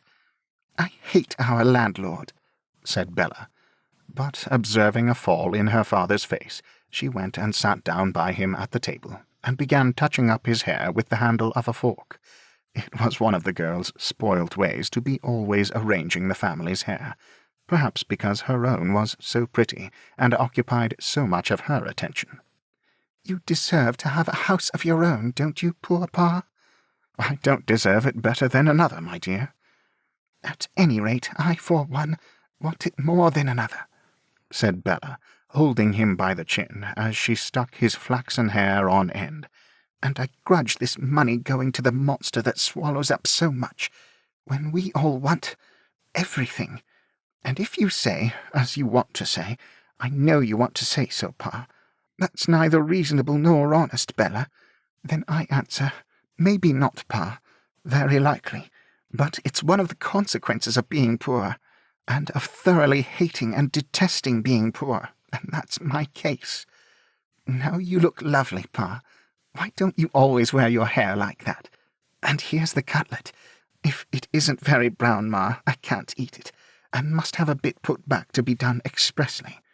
However, as it was brown, even to Bella's taste, the young lady graciously partook of it, without reconsignment to the frying-pan, and also in due course of the contents of the 2 bottles, whereof one held Scotch ale and the other rum.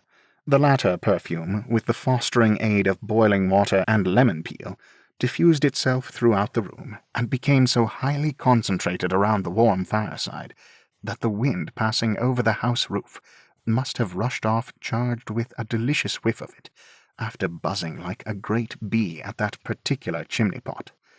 Pa, said Bella, sipping the fragrant mixture and warming her favourite ankle, when old Mr. Harmon made such a fool of me, not to mention himself as he is dead, what do you suppose he did it for?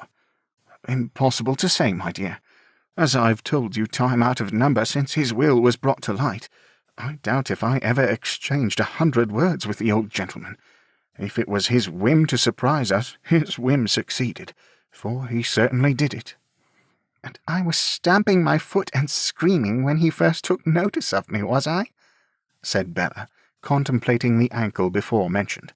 You were stamping your little foot, my dear, and screaming with your little voice, and laying into me with your little bonnet, which you had snatched off for the purpose, returned her father, as if the remembrance gave a relish to the rum.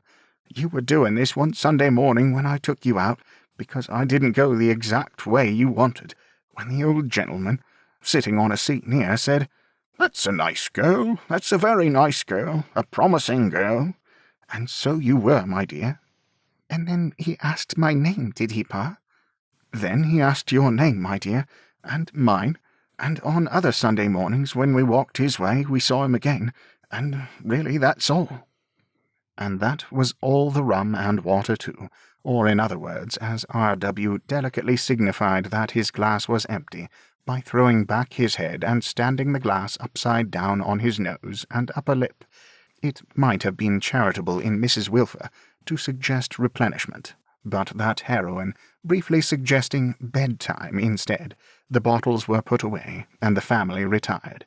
She cherubically escorted, like some severe saint in a painting, or merely human matron allegorically treated. And by this time tomorrow, said Lavinia when the 2 girls were alone in their room, we shall have Mr. Rokesmith here, and shall be expecting to have our throats cut. You needn't stand between me and the candle for all that, retorted Bella. This is another of the consequences of being poor. The idea of a girl with a really fine head of hair having to do it by one flat candle and a few inches of looking-glass. You caught George Sampson with it, Bella, bad as your means of dressing it are. You low little thing, caught George Sampson with it. Don't talk about catching people, miss, till your own time for catching, as you call it, comes. Perhaps it has come, muttered Lavvy, with a toss of her hair. What did you say? Asked Bella, very sharply. What did you say, miss? Lavvy declining equally to repeat or explain. Bella gradually lapsed over her hairdressing into a soliloquy on the miseries of being poor, as exemplified in having nothing to put on, nothing to go out in, nothing to dress by, only a nasty box to dress at instead of a commodious dressing-table, and being obliged to take in suspicious lodgers. On the last grievance as her climax she laid great stress, and might have laid greater, Had she known that if Mr. Julius Handford had a twin brother upon earth, Mr. John Rokesmith was the man.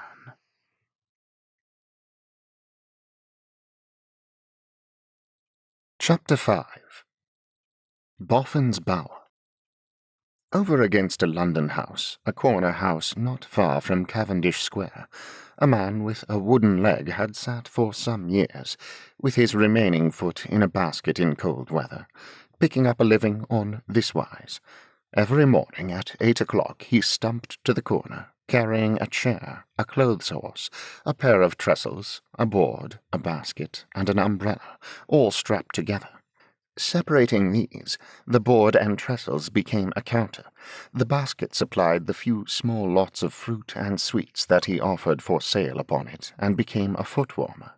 The unfolded clothes-horse displayed a choice collection of halfpenny ballads, and became a screen, and the stool planted within it became his post for the rest of the day. All weathers saw the man at the post. This is to be accepted in a double sense, for he contrived a back to his wooden stool by placing it against the lamp-post. When the weather was wet, he put up his umbrella over his stock in trade, not over himself. When the weather was dry, he furled that faded article, tied it round with a piece of yarn, and laid it crosswise under the trestles, where it looked like an unwholesomely forced lettuce that had lost in colour and crispness what it had gained in size. He had established his right to the corner by imperceptible prescription. He had never varied his ground an inch, but had in the beginning diffidently taken the corner upon which the side of the house gave. A howling corner in the winter-time, a dusty corner in the summer-time, an undesirable corner at the best of times. Shelterless fragments of straw and paper got up revolving storms there when the main street was at peace, and the water-cart, as if it were drunk or short-sighted, came blundering and jolting around it, making it muddy when all else was clean. On the front of his sailboard hung a little placard, like a kettle-holder, bearing the inscription in his own small text: "Errands gone on with fidelity by ladies and gentlemen, I remain your humble servant, Silas Wegg." He had not only settled it with himself in course of time, that he was errand-goer by appointment to the house at the corner, though he received such commissions not half a dozen times in a year, and then only as some servant's deputy, but also that he was one of the house's retainers, and owed vassalage to it, and was bound to leal and loyal interest in it. For this reason, he always spoke of it as our house, and, though his knowledge of its affairs was mostly speculative, and all wrong, claimed to be in its confidence. On similar grounds, he never beheld an inmate at any one of its windows but he touched his hat. Yet he knew so little about the inmates that he gave them names of his own invention, as Miss Elizabeth, or Master George, or Aunt Jane, Uncle Parker, having no authority whatever for any such designations, but particularly the last, to which, as a natural consequence, he stuck with great obstinacy. Over the house itself he exercised the same imaginary power as over its inhabitants and their affairs. He had never been in it, the length of a piece of fat black-water pipe, which trailed itself over the area door into a damp stone passage, and had rather the air of a leech on the house that had taken wonderfully. But this was no impediment to his arranging it according to a plan of his own. It was a great dingy house with a quantity of dim side window and blank back premises, and it cost his mind a world of trouble so to lay it out as to account for everything in its external appearance. But this once done was quite satisfactory, and he rested persuaded that he knew his way about the house blindfold, from the barred garrets in the high roof to the 2 iron extinguishers before the main door, which seemed to request all lively visitors to have the kindness to put themselves out before entering. Assuredly, this stall of Silas Wegg's was the hardest little stall of all the sterile little stalls in London. It gave you the face-ache to look at his apples, the stomach-ache to look at his oranges, the toothache to look at his nuts. Of the latter commodity he had always a grim little heap, on which lay a little wooden measure which had no discernible inside, and was considered to represent the pen'orth appointed by Magna Charta. Whether from too much east wind or no, it was an easterly corner. The stall, the stock, and the keeper were all as dry as the desert. Wegg was a naughty man, and a close-grained, with a face carved out of very hard material, that had just as much play of expression as a watchman's rattle. When he laughed, certain jerks occurred in it, and the rattle sprung. Sooth to say, he was so wooden a man that he seemed to have taken his wooden leg naturally, and rather suggested to the fanciful observer that he might be expected, if his development received no untimely check, to be completely set up with a pair of wooden legs in about 6 months. Mr. Wegg was an observant person, or, as he himself said, took a powerful sight of notice. He saluted all his regular passers-by every day, as he sat on his stool backed up by the lamp-post, and on the adaptable character of these salutes he greatly plumed himself. Thus, to the rector he addressed a bow, compounded of lay deference, and a slight touch of the shady preliminary meditation at church. To the doctor a confidential bow, as to a gentleman whose acquaintance with his inside he begged respectfully to acknowledge.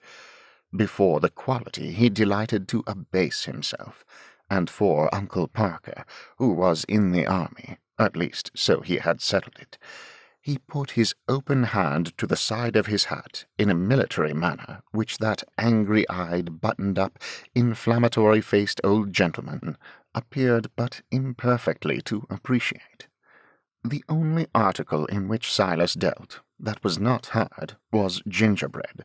On a certain day, some wretched infant having purchased the damp gingerbread horse, fearfully out of condition, and the adhesive bird-cage, which had been exposed for the day's sale, he had taken a tin box from under his stool to produce a relay of those dreadful specimens, and he was going to look in at the lid, when he said to himself, pausing, "Oh, here you are again."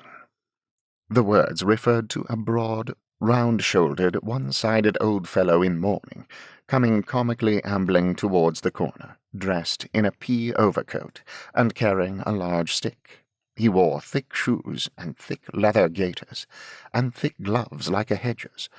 Both as to his dress and to himself, he was of an overlapping rhinoceros build, with folds in his cheeks and his forehead, and his eyelids, and his lips and his ears, but with bright, eager, childishly inquiring grey eyes under his ragged eyebrows and broad-brimmed hat. A very odd-looking old fellow altogether. "Here you are again," repeated Mr. Wegg, musing.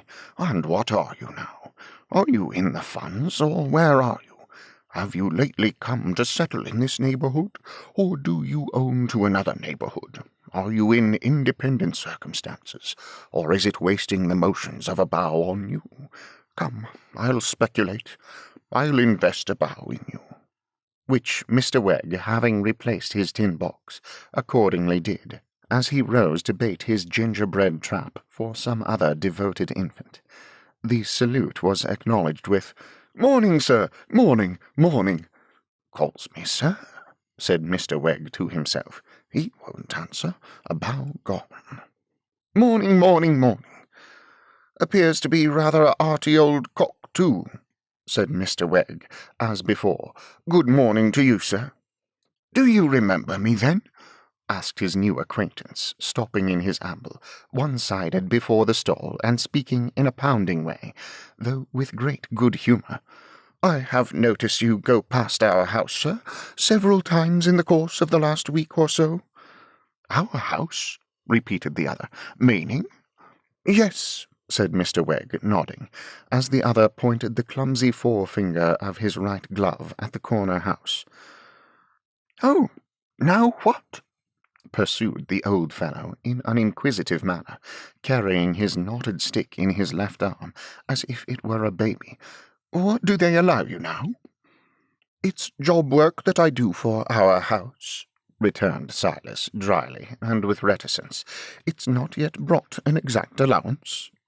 "Oh, it's not yet brought to an exact allowance.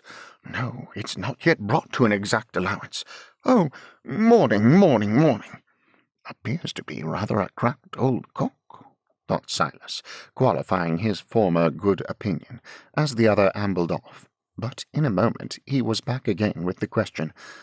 "How did you get your wooden leg?" Mr. Wegg replied tartly to this personal inquiry. "In an accident. Do you like it?" "Well, I haven't got to keep it warm," Mr. Wegg made answer, in a sort of desperation occasioned by the singularity of the question. "He hasn't," repeated the other to his knotted stick, as he gave it a hug. "He hasn't got to keep it warm. Did you ever hear of the name Boffin?" "No," said Mr. Wegg, who was growing restive under this examination. "I never did hear of the name Boffin. Do you like it?" "Why, no," retorted Mr. Wegg, again approaching desperation. "I can't say I do." "Why don't you like it?" "I don't know why I don't," retorted Mr. Wegg, approaching frenzy, "but I don't at all." "Now, I'll tell you something that'll make you sorry for that," said the stranger, smiling. "My name's Boffin. I can't help it," returned Mr. Wegg, implying in his manner the offensive addition, "and if I could, I wouldn't." "But there's another chance for you," said Mr. Boffin, smiling still. "Do you like the name of Nicodemus? Think it over, Nick or Noddy." "It is not, sir," Mr. Wegg rejoined, as he sat down on his stool, with an air of gentle resignation, combined with melancholy candour. "It is not a name as I could wish anyone that I had respect for to call me by, but there may be persons that would not view it with the same objections. I don't know why," Mr. Wegg added, anticipating another question. "Noddy Boffin," said that gentleman. "Noddy. That's my name. Noddy or Nick. Boffin. What's your name?" "Silas Wegg. I don't," said Mr. Wegg, bestirring himself to take the same precaution as before. "I don't know why Silas, and I don't know why Wegg." "Now, Wegg," said Mr. Boffin, hugging his stick closer, "I want to make a sort of offer to you. Do you remember when you first see me?" The wooden Wegg looked at him with a meditative eye, and also with a softened air, as descrying possibility of profit. "Let me think. I ain't quite sure, and yet I generally take a powerful sight of notice, too. Was it on a Monday morning, when the butcher boy had been to our house for orders, and bought a ballad of me, which, being unacquainted with the tune, I run it over to him?" "Right, Wegg, right. But he bought more than one." "Yes, to be sure, sir. He bought several, and wishing to lay out his money to the best, he took my opinion to guide his choice, and we went over the collection together. To be sure we did. Here was him, as it might be, and here was myself, as it might be, and there was you, Mr. Boffin, as you identically are, with your self-same stick under your very same arm, and your very same back towards us. To be sure," added Mr. Wegg, looking a little round Mr. Boffin, to take him in the rear, and identify this last extraordinary coincidence, "your very self-same back. What do you think I was doing, Wegg?" "I should judge, sir, that you might be glancing your eye down the street." "No, Wegg, I was listening." "Was you indeed?" said Mr. Wegg dubiously. "Not in a dishonourable way, Wegg, because you was singing to the butcher, and you wouldn't sing secrets to a butcher in the street, you know." "It never happened that I did so yet, to the best of my remembrance," said Mr. Wegg cautiously. "But I might do it. A man can't say what he might wish to do some day or another." This, not to release any little advantage he might derive from Mr. Boffin's avowal. "Well," repeated Boffin, "I was listening to you and to him. And what do you haven't got another stool, have you? I'm rather thick in my breath." "I haven't got another, but you're welcome to this," said Wegg, resigning it. "It's a treat to me to stand." "Lord!" exclaimed Mr. Boffin, in a tone of great enjoyment, as he settled himself down, still nursing his stick like a baby. "It's a pleasant place, this, and then to be shut in on each side with these ballads, like so many book-leaf blinkers. Why, it's delightful." "If I am not mistaken, sir," Mr. Wegg delicately hinted, resting a hand on his stall and bending over the discursive Boffin, "you alluded to some offer or another that was in your mind?" "I'm coming to it. All right, I'm coming to it.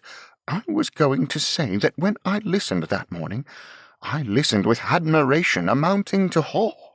I thought to myself, here's a man with a wooden leg, a literary man with—" "Not exactly so, sir," said Mr. Wegg. "Why, you know every one of these songs by name and by tune, and if you want to read or to sing any one on 'em off straight, you've only to whip on your spectacles and do it," cried Mr. Boffin. "I see you at it." "Well, sir," returned Mr. Wegg, with a conscious inclination of the head, "we'll say literary, then." "A literary man, with a wooden leg, and all print is open to him. That's what I thought to myself that morning," pursued Mr. Boffin, leaning forward to describe, uncramped by the clothes-horse, as large an arc as his right arm could make. "All print is open to him, and it is, ain't it?" "Why, truly, sir," Mr. Wegg admitted with modesty, "I believe you couldn't show me the piece of English print that I wouldn't be equal to collaring and throwing." "On the spot?" said Mr. Boffin. "On the spot." "I noted. Then consider this. Here I am, a man without a wooden leg, and yet all print is shut to me." "Indeed, sir," Mr. Wegg returned with increasing self-complacency. "Education neglected?" "Neglected," repeated Boffin, with emphasis. "That ain't no word for it. I don't mean to say but what if you showed me a B, I could so far give you change for it as to answer Boffin." "Come, come, sir," said Mr. Wegg, throwing in a little encouragement. "That's something, too." "It's something," answered Mr. Boffin, "but I'll take my oath it ain't much." "Perhaps it's not as much as could be wished by an inquiring mind, sir," Mr. Wegg admitted. "Now, look here, I'm retired from business, me and Mrs. Boffin, Henrietta Boffin, which her father's name was Henry, and her mother's name was Hetty, and so you get it. We live on a compittance, under the will of a diseased governor." "Gentleman dead, sir?" "Man alive, don't I tell you? A diseased governor? Now it's too late for me to begin shoveling and sifting and alphabets and grammar books. I'm getting to be an old bird, and I want to take it easy. But I want some reading, some fine bold reading, some splendid book in a gorging Lord Mayor's show of volumes, probably meaning gorgeous, but misled by association of ideas, as'll reach right down your point of view and take time to go by you. How can I get that reading, Wegg? By tapping him on the breast with the head of this stick, paying a man truly qualified to do it, so much an hour, say 2 pence, to come and do it." "Flattered, sir, I am sure," said Wegg, beginning to regard himself in quite a new light. "Phew! This is the offer you mentioned, sir?" "Yes. Do you like it?" "I am considering of it, Mr. Boffin." "I don't," said Boffin, in a free-handed manner, "want to tie a literary man with a wooden leg down too tight. A halfpenny an hour shan't part us. The hours are your own to choose, after you've done for the day with your house here. I live over Maiden Lane way, out Holloway direction, and you've only got to go east and by north when you've finished here, and you're there. 2 pence halfpenny an hour," said Boffin, taking a piece of chalk from his pocket and getting off the stool to work the sum on the top of it in his own way. 2 long uns and a short un, 2 pence halfpenny. 2 short uns is a long un, and 2 long uns is 4 long uns, making 5 long uns, 6 nights a week at 5 long uns a night, scoring them all down separately. Mount up to 30 long uns, a round un, half a crown. Pointing to this result as a large and satisfactory one, Mr. Boffin smeared it out with his moistened glove, and sat down on the remains. "Half a crown?" said Wegg, meditating. "Yes, it ain't much, sir. Half a crown. Per week, you know. Per week, yes. As to the amount of strain upon the intellect, now, was you thinking at all of poetry?" Mr. Wegg inquired, musing. "Would it come dearer?" Mr. Boffin asked. "It would come dearer," Mr. Wegg returned, "for when a person comes to grind off poetry night after night, it is but right he should expect to be paid for its weakening effect on his mind." "To tell you the truth, Wegg," said Boffin, "I wasn't thinking of poetry, except in so far as this. If you was to happen now and then to feel yourself in the mind to tip me and Mrs. Boffin one of your ballads, why then we should drop into poetry." "I follow you, sir," said Wegg, "but not being a regular musical professional, I should be loath to engage myself for that, and therefore when I dropped into poetry, I should ask to be considered so far in the light of a friend." At this Mr. Boffin's eyes sparkled, and he shook Silas earnestly by the hand, protesting that it was more than he could have asked, and that he took it very kindly indeed. "What do you think of the terms, Wegg?" Mr. Boffin then demanded, with unconcealed anxiety.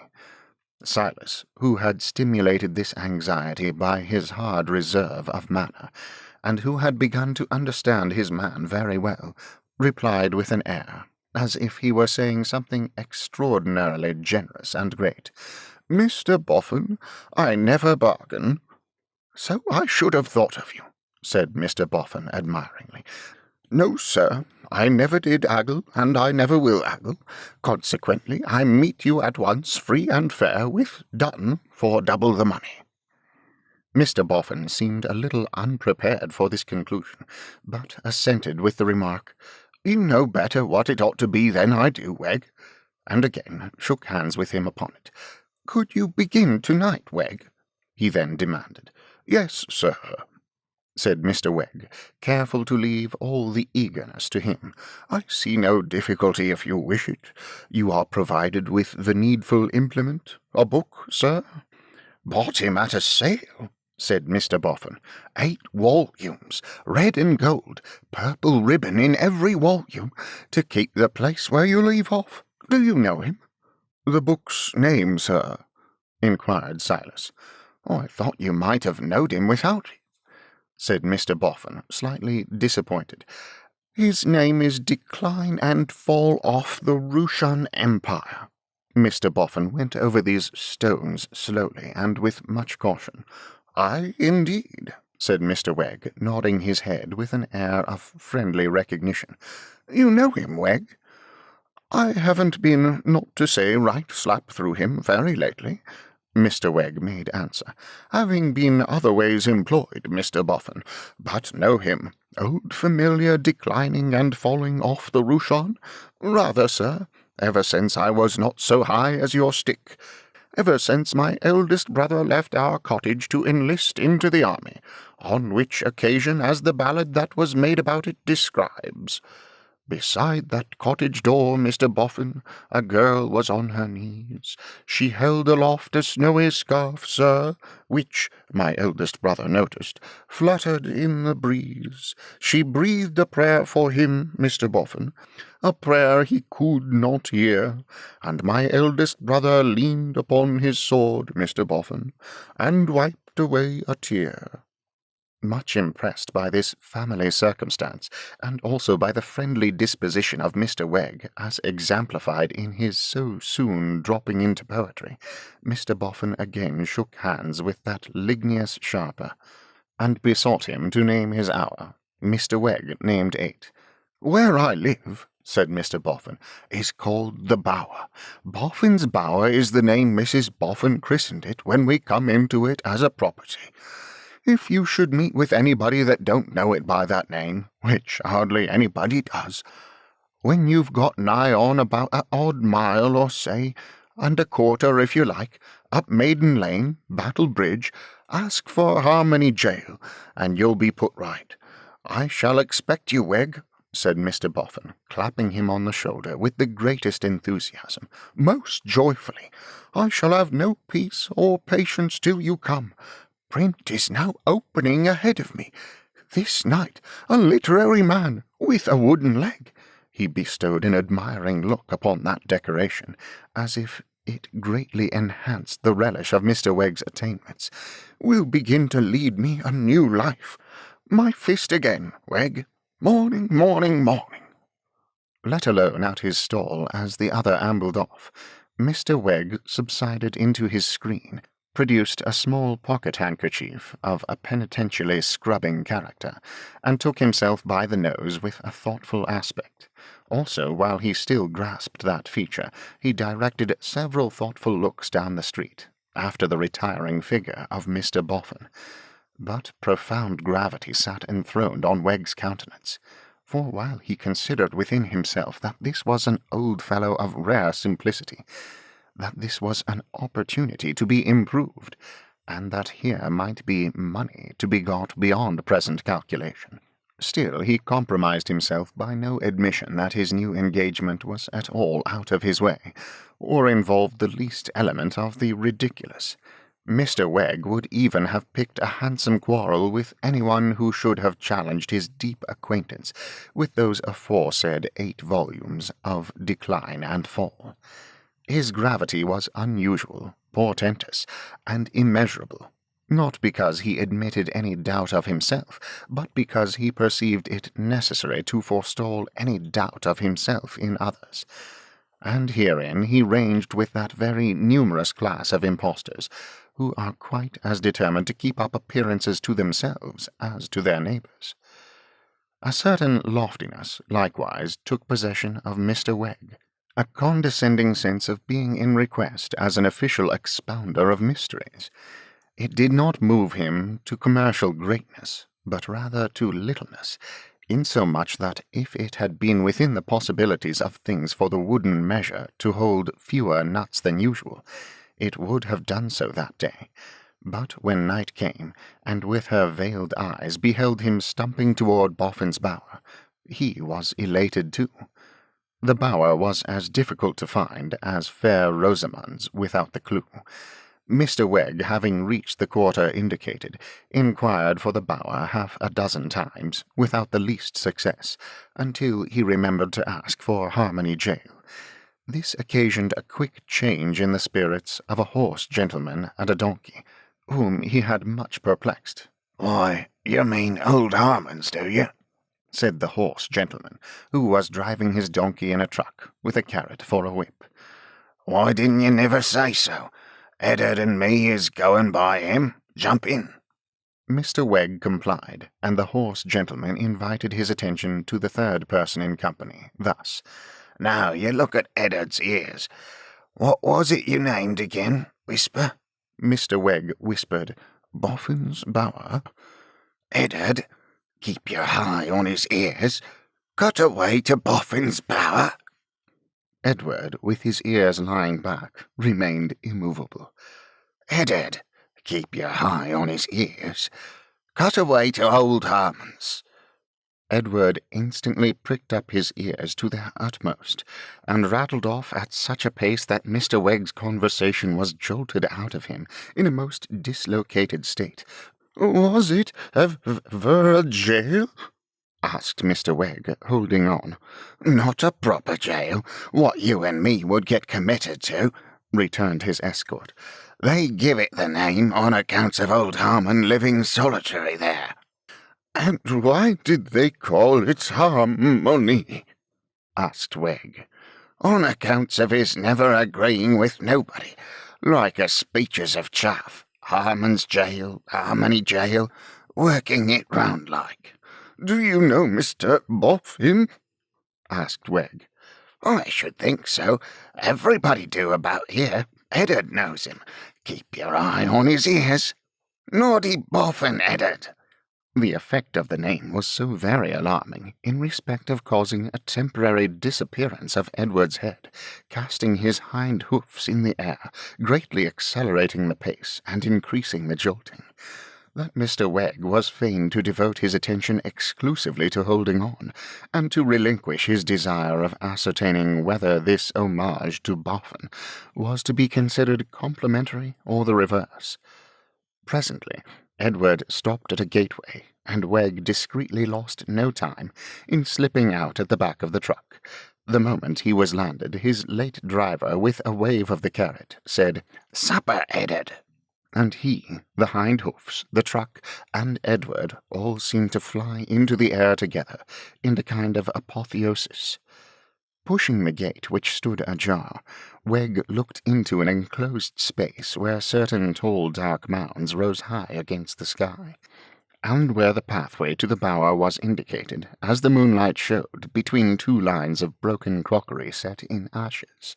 A white figure advancing along this path proved to be nothing more ghostly than Mr. Boffin, easily attired for the pursuit of knowledge, in an undress garment of short white smock-frock. Having received his literary friend with great cordiality, he conducted him to the interior of the bower, and there presented him to Mrs. Boffin, a stout lady of rubicund and cheerful aspect, dressed, to Mr. Wegg's consternation, in a low evening dress of sable satin, and a large black velvet hat and feathers. "Mrs. Boffin, Wegg," said Boffin, "is a high flyer at fashion, and her make is such that she does it credit. As to myself, I ain't yet as fashionable as I may come to be. Henriette, old lady, this is the gentleman that's going to decline and fall off the Roushan Empire." "And I am sure I hope it'll do you both good," said Mrs. Boffin. It was the queerest of rooms, fitted and furnished more like a luxurious amateur tap-room than anything else within the ken of Silas Wegg.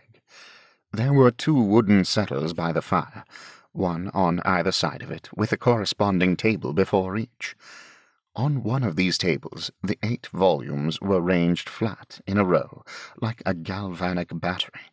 On the other, certain squat case bottles of inviting appearance seemed to stand on tiptoe to exchange glances with Mr. Wegg over a front row of tumblers and a basin of white sugar. On the hob a kettle steamed. On the hearth a cat reposed. Facing the fire between the settles, a sofa, a footstool, and a little table formed a centrepiece devoted to Mrs. Boffin. They were garish in taste and colour, but were expensive articles of drawing-room furniture that had a very odd look beside the settles and the flaring gaslight pendant from the ceiling. There was a flowery carpet on the floor, but instead of reaching to the fireside, its glowing vegetation stopped short as Mrs. Boffin's footstool, and gave place to a region of sand and sawdust.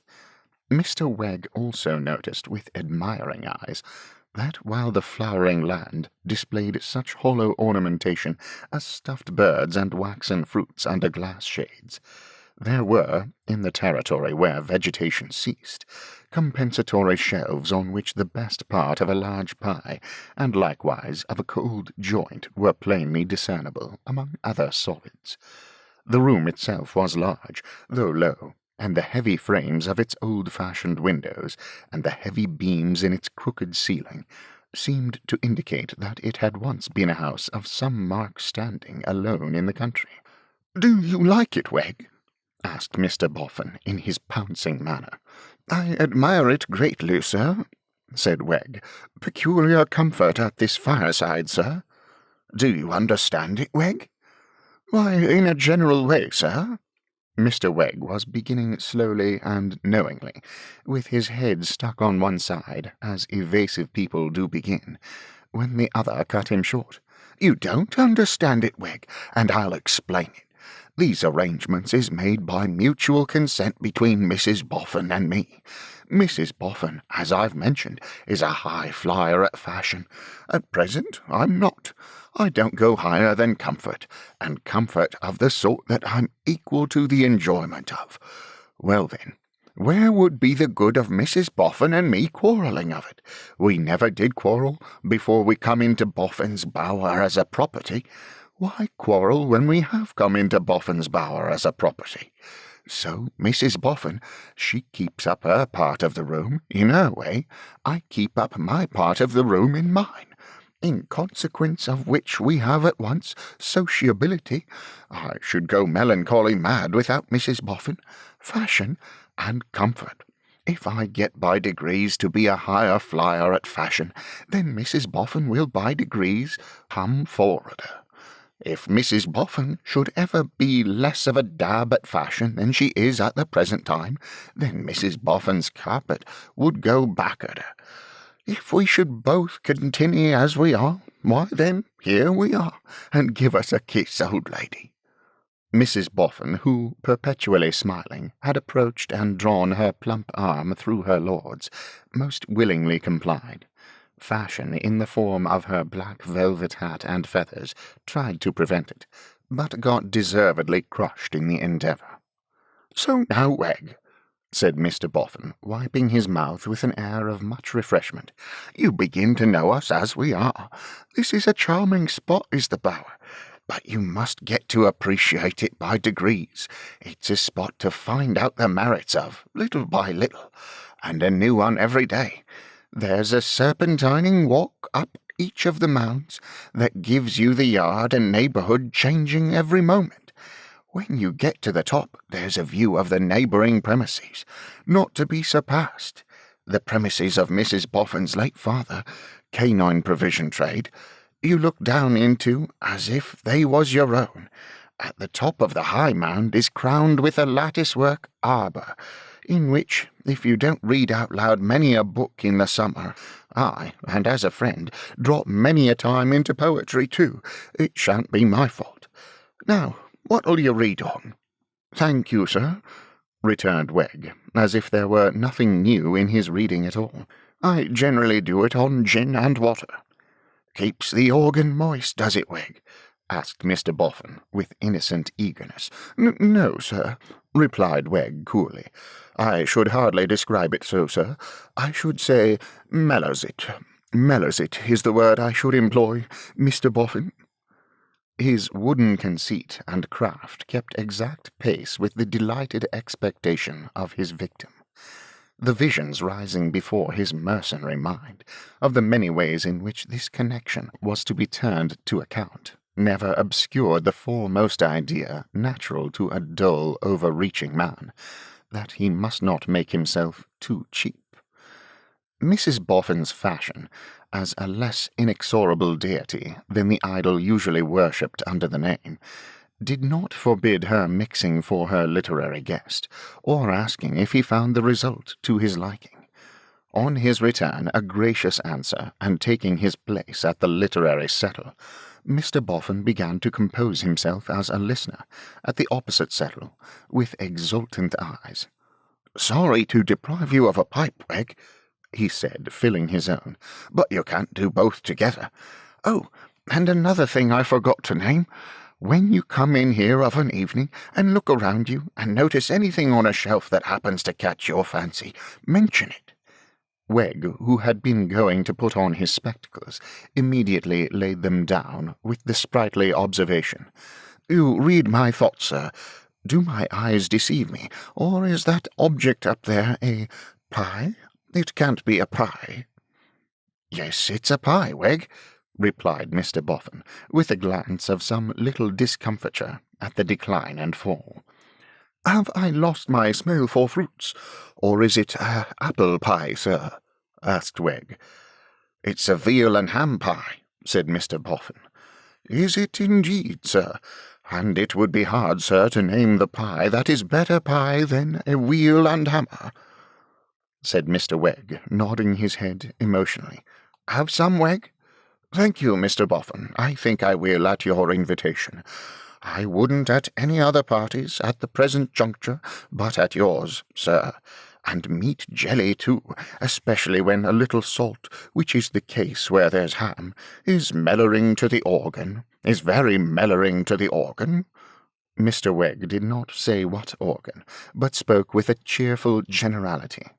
So the pie was brought down, and the worthy Mr. Boffin exercising his patience until Wegg, in the exercise of his knife and fork, had finished the dish, only profiting by the opportunity to inform Wegg that, although it was not strictly fashionable to keep the contents of a larder thus exposed to view, he, Mr. Boffin, considered it hospitable, for the reason that instead of saying in a comparatively unmeaning manner to a visitor, "There are such and such edibles downstairs, will you have anything up?" you took the bold, practical course of saying, "Cast your eye along the shelves, and if you see anything you like there, have it down." And now Mr. Wegg at length pushed away his plate and put on his spectacles, and Mr. Boffin lighted his pipe and looked with beaming eyes into the opening world before him, and Mrs. Boffin reclined in a fashionable manner on her sofa, as one who would be part of the audience if she found she could, and would go to sleep if she found she couldn't. "Hem," began Wegg. "This, Mr. Boffin and lady, is the first chapter of the first volume of The Decline and Fall of—" Here he looked hard at the book, and stopped. "What's the matter, Wegg?" "Why, it comes into my mind, do you know, sir," said Wegg with an air of insinuating frankness, having first again looked hard at the book, "that you made a little mistake this morning, which I had meant to set you right in, only something put it out of my head. I think you said Rushan Empire, sir?" "It is Rushan, ain't it, Wegg?" "No, sir, Roman. "What's the difference, Wegg?" "The difference, sir?" Mr. Wegg was faltering, and in danger of breaking down, when a bright thought flashed upon him. "The difference, sir? There you place me in a difficulty, Mr. Boffin. Suffice it to observe that the difference is best postponed to some other occasion when Mrs. Boffin does not honour us with her company. In Mrs. Boffin's presence, sir, we had better drop it." Mr. Wegg thus came out of his advantage with quite a chivalrous air, and not only that, but by dint of repeating with a manly delicacy, "In Mrs. Boffin's presence, sir, we had better drop it," turned the disadvantage on Boffin, who felt that he had committed himself in a very painful manner. Then Mr. Wegg, in a dry, unflinching way, entered on his task, going straight across country at everything that came before him, taking all hard words, biographical and geographical, getting rather shaken by Hadrian, Trajan, and the Antonines, stumbling at Polybius, pronounced Polybius, and supposed Mr. Boffin to be a Roman virgin, and by Mrs. Boffin to be responsible for that necessity of dropping it, heavily unseated by Titus Antonius Pius, up again and galloping smoothly with Augustus, finally getting over the ground well with Commodus, who, under the appellation of Commodius, was held by Mr. Boffin to have been quite unworthy of his English origin, and not to have acted up to his name in his government of the Roman people. With the death of this personage, Mr. Wegg terminated his first reading, long before which consummation several total eclipses of Mrs. Boffin's candle behind her black velvet disk would have been very alarming, but for being regularly accompanied by a potent smell of burnt pens when her feathers took fire, which acted as a restorative and woke her. Mr. Wegg, having read on by rote and attached as few ideas as possible to the text, came out of the encounter fresh. But Mr. Boffin, who had soon laid down his unfinished pipe, and had ever since sat intently staring with his eyes and mind at the confounding enormities of the Romans, was so severely punished that he could hardly wish his literary friend good night, and articulate tomorrow. "Commodious!" gasped Mr. Boffin, staring at the moon after letting Wegg out at the gate and fastening it. "Commodious fights in that wild beast show 735 times in one character only. As if that wasn't stunning enough, 100 lions is turned into the same wild beast show all at once. As if that wasn't stunning enough, Commodious, in another character, kills them all off in 100 goes. As if that wasn't stunning enough, Victualus, and well named too, eats 6 millions worth. English money in 7 months. Wegg takes it easy, but upon my soul, to a old bird like myself, these are scarers, and even now that Commodious is strangled, I don't see a way to our bettering ourselves," Mr. Boffin added, as he turned his pensive steps towards the bower and shook his head.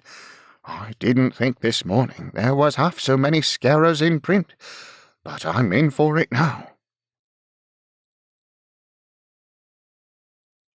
Chapter 6. Cut Adrift. The 6 Jolly Fellowship Porters, already mentioned as a tavern of dropsical appearance, had long settled down into a state of hale infirmity. In its whole constitution it had not a straight floor, and hardly a straight line, but it had outlasted, and clearly would yet outlast, many a better trimmed building, many a sprucer public house. Externally, it was a narrow, lopsided wooden jumble of corpulent windows, heaped one upon another as you might heap many toppling oranges, with a crazy wooden veranda impending over the water. Indeed, the whole house, inclusive of the complaining flagstaff on the roof, impended over the water, but seemed to have got into the condition of a faint-hearted diver who has paused so long on the brink that he will never go in at all. This description applies to the river frontage of the 6 Jolly Fellowship Porters. The back of the establishment, though the chief entrance was there, so contracted that it merely represented its connection with the front, the handle of a flat iron set upright on its broadest end. This handle stood at the bottom of a wilderness of court and alley, which wilderness pressed so hard and close upon the 6 Jolly Fellowship Porters as to leave the hostelry not an inch of ground beyond its door. For this reason, in combination with the fact that the house was all but afloat at high water, when the porters had a family wash the linen subjected to that operation might usually be seen drying on lines stretched across the reception rooms and bedchambers. The wood forming the chimney-pieces, beams, partitions, floors, and doors of the 6 Jolly Fellowship's Porters seemed in its old age fraught with confused memories of its youth. In many places it had become gnarled and riven, according to the manner of old trees. Knots started out of it, and here and there it seemed to twist itself into some likeness of boughs. In this state of second childhood it had an air of being in its own way garrulous about its early life. Not without reason was it often asserted by the regular frequenters of the Porters that when the light shone full upon the grain of certain panels, and particularly upon an old corner cupboard of walnut wood in the bar, you might trace little forests there, and tiny trees like the parent tree, in full umbrageous leaf. The bar of the 6 Jolly Fellowship Porters was a bar to soften the human breast. The available space in it was not much larger than a hackney coach, but no one could have wished the bar bigger. That space was so girt in by corpulent little casks, and by cordial bottles radiant with fictitious grapes in bunches, and by lemons in nets, and by biscuits in baskets, and by the polite beer pulls that made low bows when customers were served with beer, and by the cheese in a snug corner, and by the landlady's own small table in a snugger corner near the fire, with the cloth everlastingly laid. This haven was divided from the rough world by a glass partition and a half-door, with a leaden sill upon it for the convenience of resting your liquor. But over this half-door the bar's snugness so gushed forth that, albeit customers drank there standing, in a dark and draughty passage where they were shouldered by other customers passing in and out, they always appeared to drink under an enchanting delusion that they were in the bar itself. For the rest, both the tap and parlour of the 6 Jolly Fellowship Porters gave upon the river, and had red curtains matching the noses of the regular customers, and were provided with comfortable fireside tin utensils, like models of sugar-loaf hats, made in that shape that they might, with their pointed ends, seek out for themselves glowing nooks in the depths of the red coals, when they mulled your ale, or heated for you those delectable drinks, Pearl, Flip, and Dog's Nose. The first of these humming compounds was a specialty of the porters, which, through an inscription on its doorposts, gently appealed to your feelings, the early Pearl House, for it would seem that Pearl must always be taken early, though whether for any more distinctly stomachic reason than that as the early bird catches the worm, so the early pearl catches the customer, cannot here be resolved.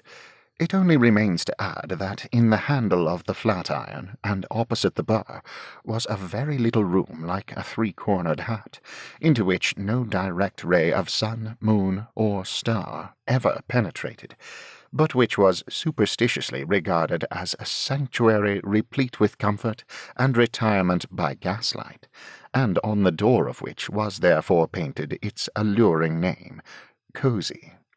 Miss Potterson, sole proprietor and manager of the Fellowship Porters, reigned supreme on her throne, the bar, and a man must have drunk himself mad drunk indeed if he thought he could contest a point with her. Being known on her own authority as Miss Abby Potterson, some waterside heads, which, like the water, were none of the clearest, harboured muddled notions that, because of her dignity and firmness, she was named after, or in some sort related to, the Abbey at Westminster. But Abbey was only short for Abigail, by which name Miss Potterson had been christened at Limehouse Church some 60 and odd years before. "Now you mind you, Riderhood," said Miss Abby Potterson, with emphatic forefinger over the half-door. "the Fellowship don't want you at all, and would rather by far have your room than your company. But if you were as welcome here as you are not, you shouldn't even have another drop of drink here this night, after this present pint of beer, so make the most of it." "But you know, Miss Potterson," this was suggested very meekly, though, "if I behave myself, you can't help serving me, miss." "Can't I?" said Abby, with infinite expression. "No, Miss Potterson, because you see the law." "I am the law here, my man," returned Miss Abby, "and I'll soon convince you of that, if you doubt it at all." "I never said I did doubt it at all, Miss Abby." "So much the better for you." Abby the Supreme threw the customer's halfpence into the till, and, seating herself in her fireside chair, resumed the newspaper she had been reading. She was a tall, upright, well-favoured woman, though severe of countenance, and had more of the air of a schoolmistress than mistress of the 6 Jolly Fellowship Porters. The man on the other side of the half-door was a waterside man with a squinting leer, and he eyed her as if he were one of her pupils in disgrace. "You're cruel hard upon me, Miss Potterson." Miss Potterson read her newspaper with contracted brows, and took no notice until he whispered, "Miss Potterson, ma'am, might I have a word with you?"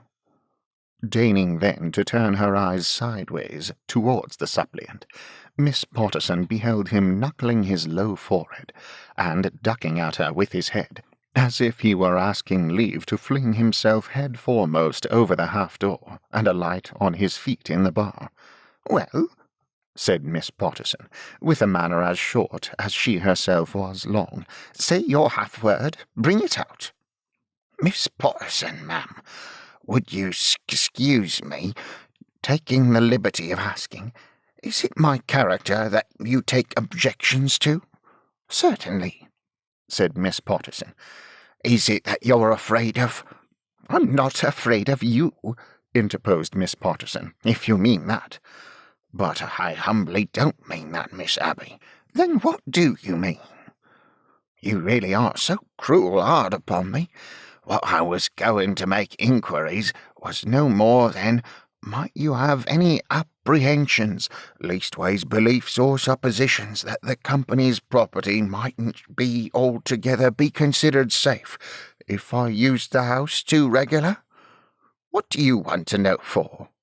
"Well, Miss Abby, respectfully meaning no offence to you, it will be some satisfaction to a man's mind to understand why the fellowship porter is not to be free to such as me, and is to be free such as Gaffer." The face of the hostess darkened with some shadow of perplexity as she replied, "Gaffer has never been where you have been." "Signifying in quod, miss? Perhaps not, but he may have merited it. He may be suspected of far worse than ever I was." "Who suspects him?" "Many, perhaps. One beyond all doubts. I do." "You are not much," said Miss Abby Potterson, knitting her brows again with disdain. "But I was his partner. Mind you, Miss Abby, I was his partner. As such, I know more of the ins and outs of him than any person living does. Notice this. I am the man that was his partner, and I am the man that suspects him." "Then," suggested Miss Abby, though with a deeper shade of perplexity than before, "you criminate yourself." "No, I don't, Miss Abby. How does it stand? It stands this way. When I was his partner, I couldn't never give him satisfaction. Why couldn't I never give him satisfaction? Because my luck was bad. Because I couldn't find many enough of 'em. How was his luck? Always good. Notice this, always good. There's a many games, Miss Abby, in which there's chance, but there's a many others in which there's skill too mixed along with it." "That Gaffer has a skill in finding what he finds. Who doubts, man?" asked Miss Abby. "A skill in providing what he finds, perhaps," said Riderhood, shaking his evil head. Miss Abby knitted her brow at him, as he darkly leered at her. "If you're out upon the river pretty nigh every tide, and if you want to find a man or woman in the river, you'll greatly help your luck, Miss Abby, by knocking a man or woman on the head aforehand and pitching 'em in." "Gracious Lord!" was the involuntary exclamation of Miss Potterson. "Mind you," returned the other, stretching forward over the half-door to throw his words into the bar, for his voice was as if the head of his boat's mop were down his throat. "I say so, Miss Abby, and mind you, I'll follow him up, Miss Abby, and mind you, I'll bring him to hook at last. If it's 20 year hence, I will. Who's he to be favoured along of his daughter? Ain't I got a daughter of my own?" With that flourish, and seeming to have talked himself rather more drunk, and much more ferocious than he had begun by being, Mr. Riderhood took up his pint-pot and swaggered off to the tap-room. Gaffer was not there, but a pretty strong muster of Miss Abby's pupils were, who exhibited, when occasion required, the greatest docility. On the clock striking 10, and Miss Abby's appearing at the door, and addressing a certain person in a faded scarlet jacket with, "George Jones, your time's up. I told your wife you should be punctual." Jones submissively rose, gave the company good night, and retired. At 10:30, on Miss Abby's looking in vain, and saying, "William Williams, Bob Glamour, and Jonathan, you are all due," Williams, Bob, and Jonathan, with similar meekness, took their leave and evaporated. Greater wonder than these, when a bottle-nosed person in a glazed hat had, after some considerable hesitation, ordered another glass of gin and water of the attendant potboy, and when Miss Abby, instead of sending it, appeared in person, saying, "Captain Joey, you have had as much as will do you good." Not only did the captain feebly rub his knees and contemplate the fire without offering a word of protest, but the rest of the company murmured, "Aye, aye, Captain. Miss Abby's right. You be guided by Miss Abby, Captain."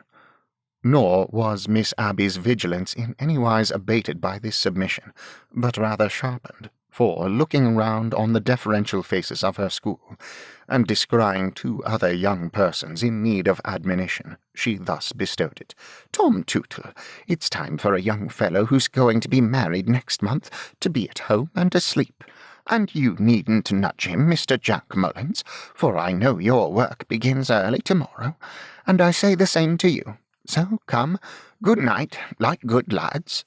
Upon which the blushing Tootle looked to Mullins, and the blushing Mullins looked to Tootle, on the question who should rise first.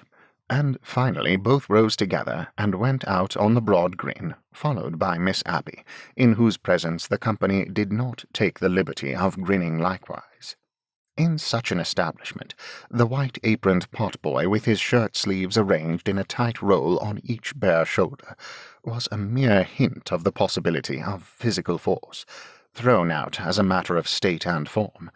Exactly at the closing hour, all the guests who were left filed out in the best order, Miss Abby standing at the half-door of the bar to hold a ceremony of review and dismissal. All wished Miss Abby good night, and Miss Abby wished good night to all, except Riderhood. The sapient potboy, looking on officially, then had the conviction borne in upon his soul that the man was evermore outcast and excommunicate from the 6 Jolly Fellowship Porters. "You, Bob Gliddery," said Miss Abby to the potboy, "run round to Hexam's and tell his daughter Lizzie that I want to speak to her." With exemplary swiftness Bob Gliddery departed, and returned. Lizzie, following him, arrived as one of the 2 female domestics of the Fellowship Porters, arranged on the snug little table by the bar fire, Miss Potterson's supper of hot sausages and mashed potatoes. "Come in and sit ye down, girl," said Miss Abby. "Can you eat a bit?" "No, thank you, miss. I've had my supper." "I have had mine too, I think," said Miss Abby, pushing away the untasted dish, "and more than enough of it. I am put out, Lizzie." "I am very sorry for it, miss." "Then why, in the name of goodness," quoth Miss Abby sharply, "do you do it?" "I do it, miss." "There, there, don't look astonished. I ought to have begun with a word of explanation, but it's my way to make short cuts at things. I always was a pepperer. You Bob Gliddery there, put the chain upon the door and get ye down to your supper." With an alacrity that seemed no less referable to the pepperer fact than to the supper fact, Bob obeyed, and his boots were heard descending towards the bed of the river. "Lizzie Hexam, Lizzie Hexam," then began Miss Potterson, "how often have I held out to you the opportunity of getting clear of your father, and doing well?" "Very often, miss." "Very often, yes, and I might as well have spoken to the iron funnel of the strongest sea-going steamer that passes the Fellowship Porters." "No, miss," Lizzie pleaded, "because that would not be thankful, and I am." "I vow and declare I am half ashamed of myself for taking such an interest in you," said Miss Abby pettishly, "for I don't believe I should do it if you were not good-looking. Why ain't you ugly?" Lizzie merely answered this difficult question with an apologetic glance. "However, you ain't," resumed Miss Potterson, "so it's no use going into that. I must take you as I find you, which indeed is what I've done. And you mean to say you are still obstinate?" "Not obstinate, miss, I hope." "Firm, I suppose you call it, then?" "Yes, miss, fixed-like." "Never was an obstinate person yet who would own to the word," remarked Miss Potterson, rubbing her vexed nose. "I'm sure I would if I was obstinate, but I am a pepperer, which is different. Lizzie Hexam, Lizzie Hexam, think again. Do you know the worst of your father?" "Do I know the worst of father?" she repeated, opening her eyes. "Do you know the suspicions to which your father makes himself liable? Do you know the suspicions that are actually about against him?" The consciousness of what he habitually did oppressed the girl heavily, and she slowly cast down her eyes. "Say, Lizzie, do you know?" urged Miss Abby. "Please to tell me what the suspicions are, miss," she asked after a silence, with her eyes upon the ground. "It's not an easy thing to tell a daughter, but it must be told. It is thought by some, then, that your father helps to their death a few of those that he finds dead." The relief of hearing what she felt sure was a false suspicion, in place of the expected real and true one, so lightened Lizzie's breast for the moment that Miss Abby was amazed at her demeanour. She raised her eyes quickly, shook her head, and, in a kind of triumph, almost laughed. "They little know father who talk like that." "She takes it," thought Miss Abby, very quietly. "She takes it with extraordinary quietness." "And perhaps," said Lizzie, as a recollection flashed upon her, "it is someone who has a grudge against father, someone who has threatened father. Is it Riderhood, miss?" "Well, yes, it is." "Yes, he was father's partner, and father broke with him, and now he revenges himself. Father broke with him when I was by, and he was very angry at it. And besides, Miss Abby, will you never, without strong reason, let pass your lips what I am going to say?" She bent forward to say it in a whisper. "I promise," said Miss Abby. "It was on the night when the Harmon murder was found out, through father, just above Bridge, and just below Bridge as we were sculling home. Riderhood crept out of the dark in his boat, and many times afterwards, when such great pains were taken to come to the bottom of the crime, and it never could be come near, I thought in my own thoughts, could Riderhood himself have done the murder? And did he purposely let father find the body? It seemed almost wicked and cruel to so much as think such a thing, but now that he tries to throw it upon father, I go back to it as if it was a truth. Can it be a truth? That was put into my mind by the dead." She asked this question, rather of the fire than of the hostess of the Fellowship Porters, and looked round the little bar with troubled eyes. But Miss Potterson, as a ready schoolmistress accustomed to bring her pupils to book, set the matter in a light that was essentially of this world. "You poor deluded girl," she said, "don't you see that you can't open your mind to particular suspicions of one of the two without opening your mind to general suspicions of the other? They had worked together. Their goings-on had been going on for some time. Even granting that it was as you have had in your thoughts, what the two had done together would come familiar to the mind of one." "You don't know father, miss, when you talk like that. Indeed, you don't know father." "Lizzie, said Miss Potterson, "leave him. You needn't break with him altogether, but leave him. Do well away from him, not because of what I have told you tonight. We'll pass no judgment upon that, and we'll hope it may not be, but because of what I have urged on you before, no matter whether it's owing to your good looks or not. I like you and want to serve you. Lizzie, come under my direction. Don't fling yourself away, my girl, but be persuaded into being respectable and happy." In the sound good feeling and good sense of her entreaty, Miss Abby had softened into a soothing tone, and had even drawn her arm around the girl's waist. But she only replied, Thank you. I can't. I won't. I must not think of it. The harder father is borne upon, the more he needs me to lean on." And then Miss Abby, who, like all hard people when they do soften, felt that there was considerable compensation owing to her, underwent reaction and became frigid. "I have done what I can," she said, "and you must go your way. You make your bed, and you must lie on it, but tell your father one thing. He must not come here any more." "Oh, miss, will you forbid him the house where I know he's safe?" "The Fellowships," returned Miss Abby, has itself to look to, as well as others.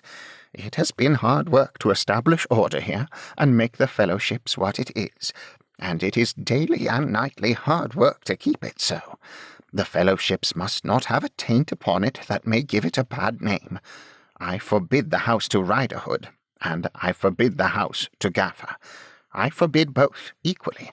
I find from Riderhood and you together that there are suspicions against both men, and I'm not going to take upon myself to decide betwixt them. They are both tarred with a dirty brush, and I can't have the fellowship tarred with the same brush. That's all I know." "Good night, miss," said Lizzie Hexam sorrowfully. "Ha! Good night," returned Miss Abby, with a shake of her head. "Believe me, Miss Abby, I am truly grateful all the same." "I can believe a good deal," returned the stately Abby. "So I'll try to believe that too, Lizzie." No supper did Miss Potterson take that night, and only half her usual tumbler of hot port negus, and the female domestics, two robust sisters with staring black eyes, shining flat red faces, blunt noses, and strong black curls like dolls, interchanged the sentiment that Mrs. had had her hair combed the wrong way by somebody, and the pot-boy afterwards remarked that he hadn't been so rattled to bed since his late mother had systematically accelerated his retirement to rest with a poker. The chaining of the door behind her, as she went forth, disenchanted Lizzie Hexam of that first relief she had felt. The night was black and shrill, the riverside wilderness was melancholy, and there was a sound of casting out in the rattling of the iron links, and the grating of the bolts and staples under Miss Abby's hand. As she came beneath the lowering sky, a sense of being involved in a murky shade of murder dropped upon her, and as the tidal swell of the river broke at her feet, without her seeing how it gathered, so her thoughts startled her by rushing out of an unseen void and striking at her heart. Of her father's being groundlessly suspected, she felt sure, and yet, repeat the word inwardly as often as she would, the attempt to reason out and prove that she was true always came after it, and failed. Riderhood had done the deed, and entrapped her father. Riderhood had not done the deed, but had resolved in his malice to turn against her father the appearances that were ready to his hand to distort. Equally and swiftly upon either putting of the case followed the frightful possibility that her father, being innocent, yet might come to be believed guilty. She had heard of people suffering death for bloodshed of which they were afterwards proved pure, and those ill-fated persons were not, first, in that dangerous wrong in which her father stood. Then, at the best, the beginning of his being set apart, whispered against, and avoided, was a certain fact. It dated from that very night, and as the great black river with its dreary shores was soon lost to her view in the gloom, so she stood on the river's brink, unable to see into the vast blank misery of a life suspected, and fallen away from good and bad, but knowing that it lay there dim before her, stretching away to the great ocean, death. One thing only was to clear the girl's mind. Accustomed from her very babyhood promptly to do the thing that could be done, whether to keep out weather, to ward off cold, to postpone hunger, or what not, she started out of her meditation and ran home. The room was quiet, and the lamp burnt on the table. In the bunk in the corner her brother lay asleep. She bent over him softly, kissed him, and came to the table. "By the time of Miss Abby's closing, and by the run of the tide, it must be 1. Tide's running up. Father at Chiswick. Wouldn't think of coming down till after the turn, and that's at 4:30. I'll call Charlie at 6. I shall hear the church clock strike as I sit here."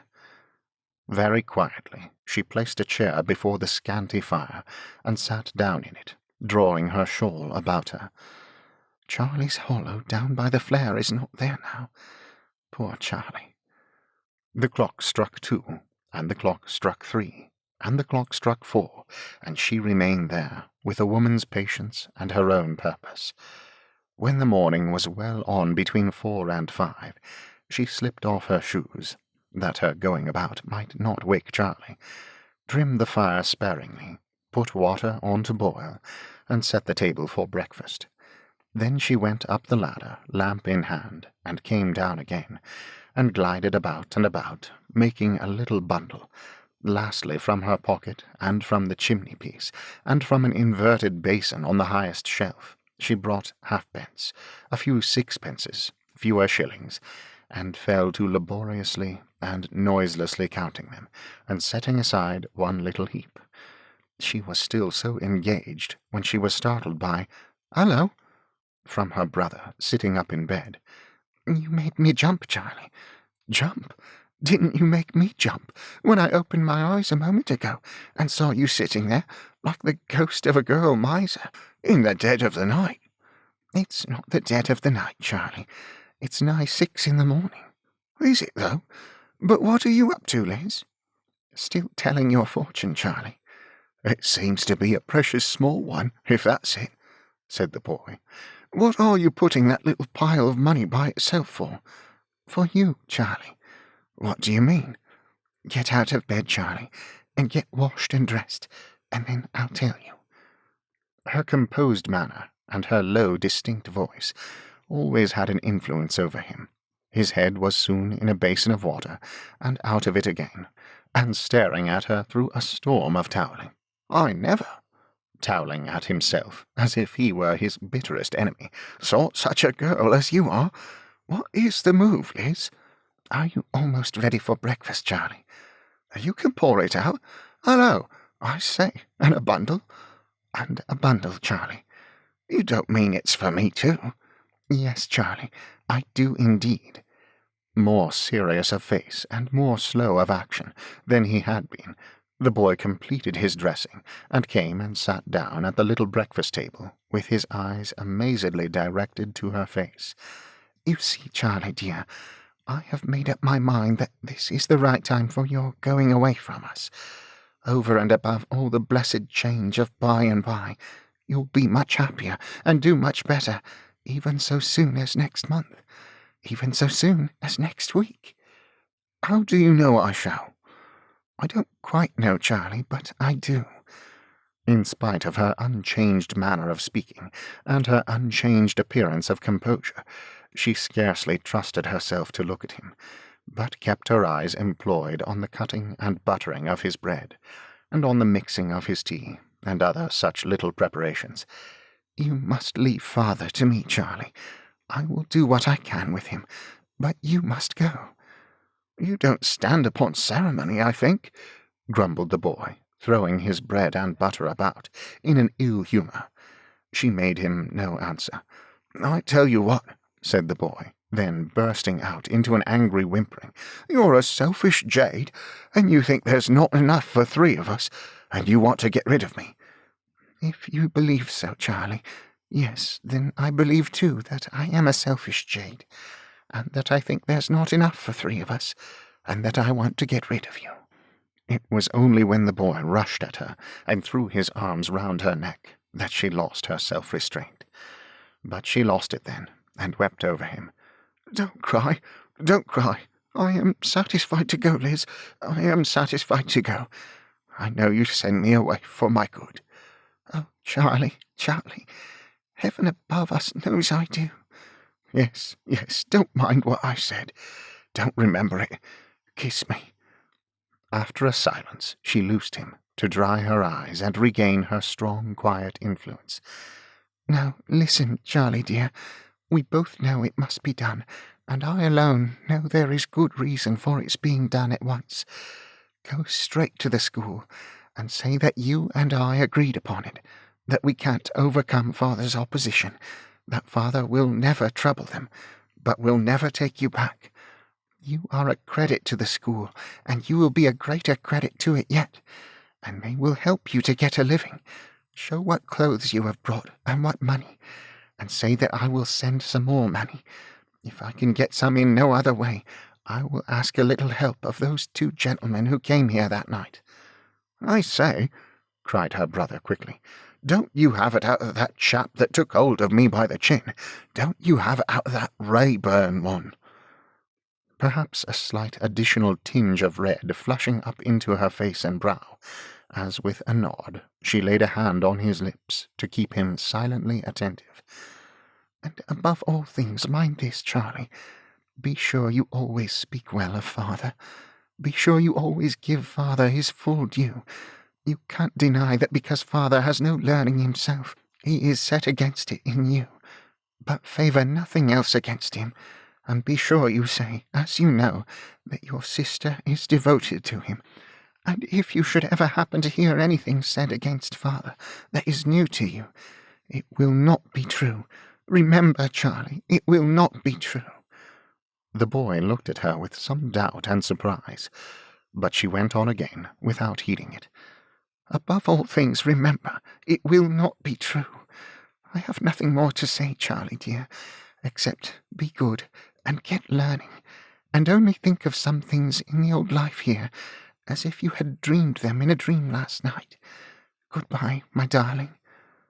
Though so young, she infused in these parting words a love that was far more like a mother's than a sister's, and before which the boy was quite bowed down.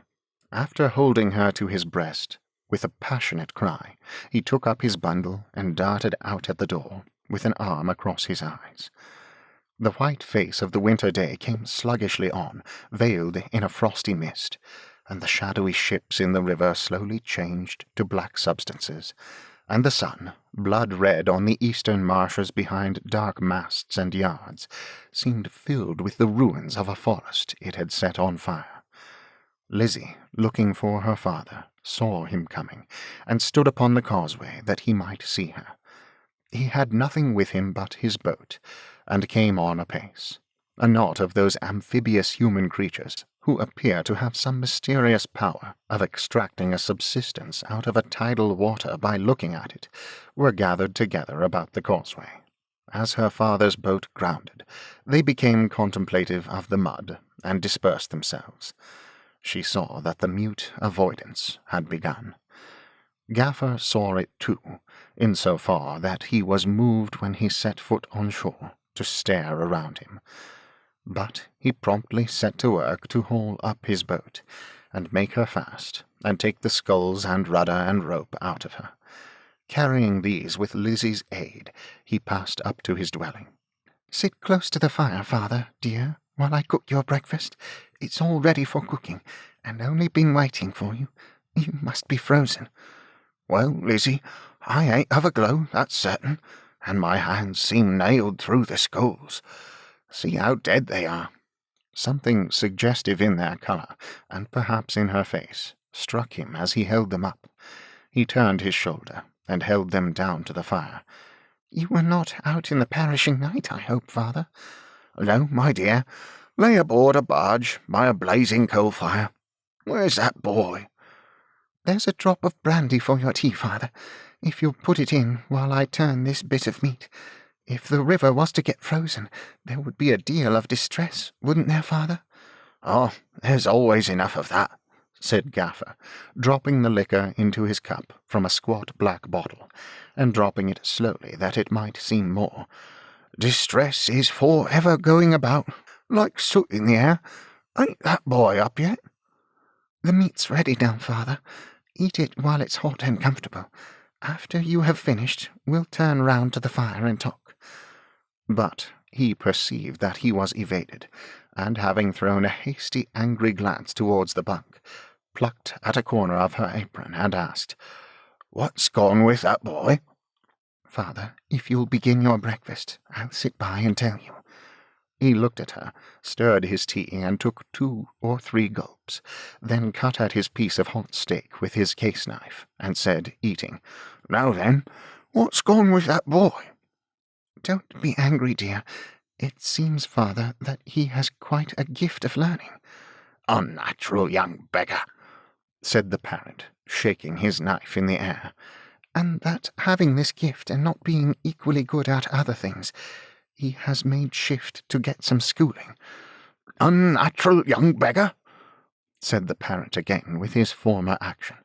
and that knowing you have nothing to spare, father, and not wishing to be a burden on you, he gradually made up his mind to go seek his fortune out of learning. He went away this morning, father, and he cried very much at going, and he hoped you would forgive him." "Let him never come nigh me to ask my forgiveness," said the father, again emphasizing his words with the knife. "Let him never come within sight of my eyes, nor yet within reach of my arm. His own father ain't good enough for him. He's disowned his own father. His own father therefore disowns him for ever and ever, as an unnatural young beggar." He had pushed away his plate, with the natural need of a strong, rough man in anger to do something forcible. He now clutched his knife overhand and struck downward with it at the end of every succeeding sentence, as he would have struck with his own clenched fist if there had chanced to be nothing in it. "He's welcome to go. He's more welcome to go than to stay. But let him never come back. Let him never put his head inside that door, and let you never speak a word more in his favour, or you'll disown your father likewise, and what your father says of him, he'll have to come to say of you. Now I see why them men yonder held aloof from me. They says to one another, 'Here comes the man as ain't good enough for his own son, Lizzie.'" But she stopped him with a cry. Looking at her, he saw her, with a face quite strange to him, shrinking back against the wall, with her hands before her eyes. "Father, don't! I can't bear to see you striking with it. Put it down." He looked at the knife, but in his astonishment still held it. "Father, it's too horrible. Oh, put it down! Put it down!" Confounded by her appearance and exclamation, he tossed it away, and stood up with his open hands held out before him. "What's come to you, Liz? Can you think I would strike at you with a knife?" "No, father, no. You would never hurt me." "What should I hurt?" "Nothing, dear father. On my knees I am certain, in my heart and soul I am certain, nothing. But it was too dreadful to bear, for it looked—" her hands covering her face again. "Oh, it looked—" "What did it look like?" The recollection of his murderous figure, combining with her trial of last night and her trial of the morning, caused her to drop at his feet, without having answered. He had never seen her so before. He raised her with the utmost tenderness, calling her the best of daughters, and "My poor pretty creature," and laid her head upon his knee, and tried to restore her, but failing, he laid her head gently down again, got a pillow, and placed it under her dark hair, and sought on the table for a spoonful of brandy. There being none left, he hurriedly caught up the empty bottle, and ran out at the door. He returned as hurriedly as he had gone, with the bottle still empty. He kneeled down by her, took her head on his arm, and moistened her lips with a little water, into which he dipped his fingers, saying fiercely, as he looked around, now over this shoulder, now over that, "Have we got a pest in the house? Is there summat deadly sticking to my clothes? What's let loose upon us? Who loosed it?"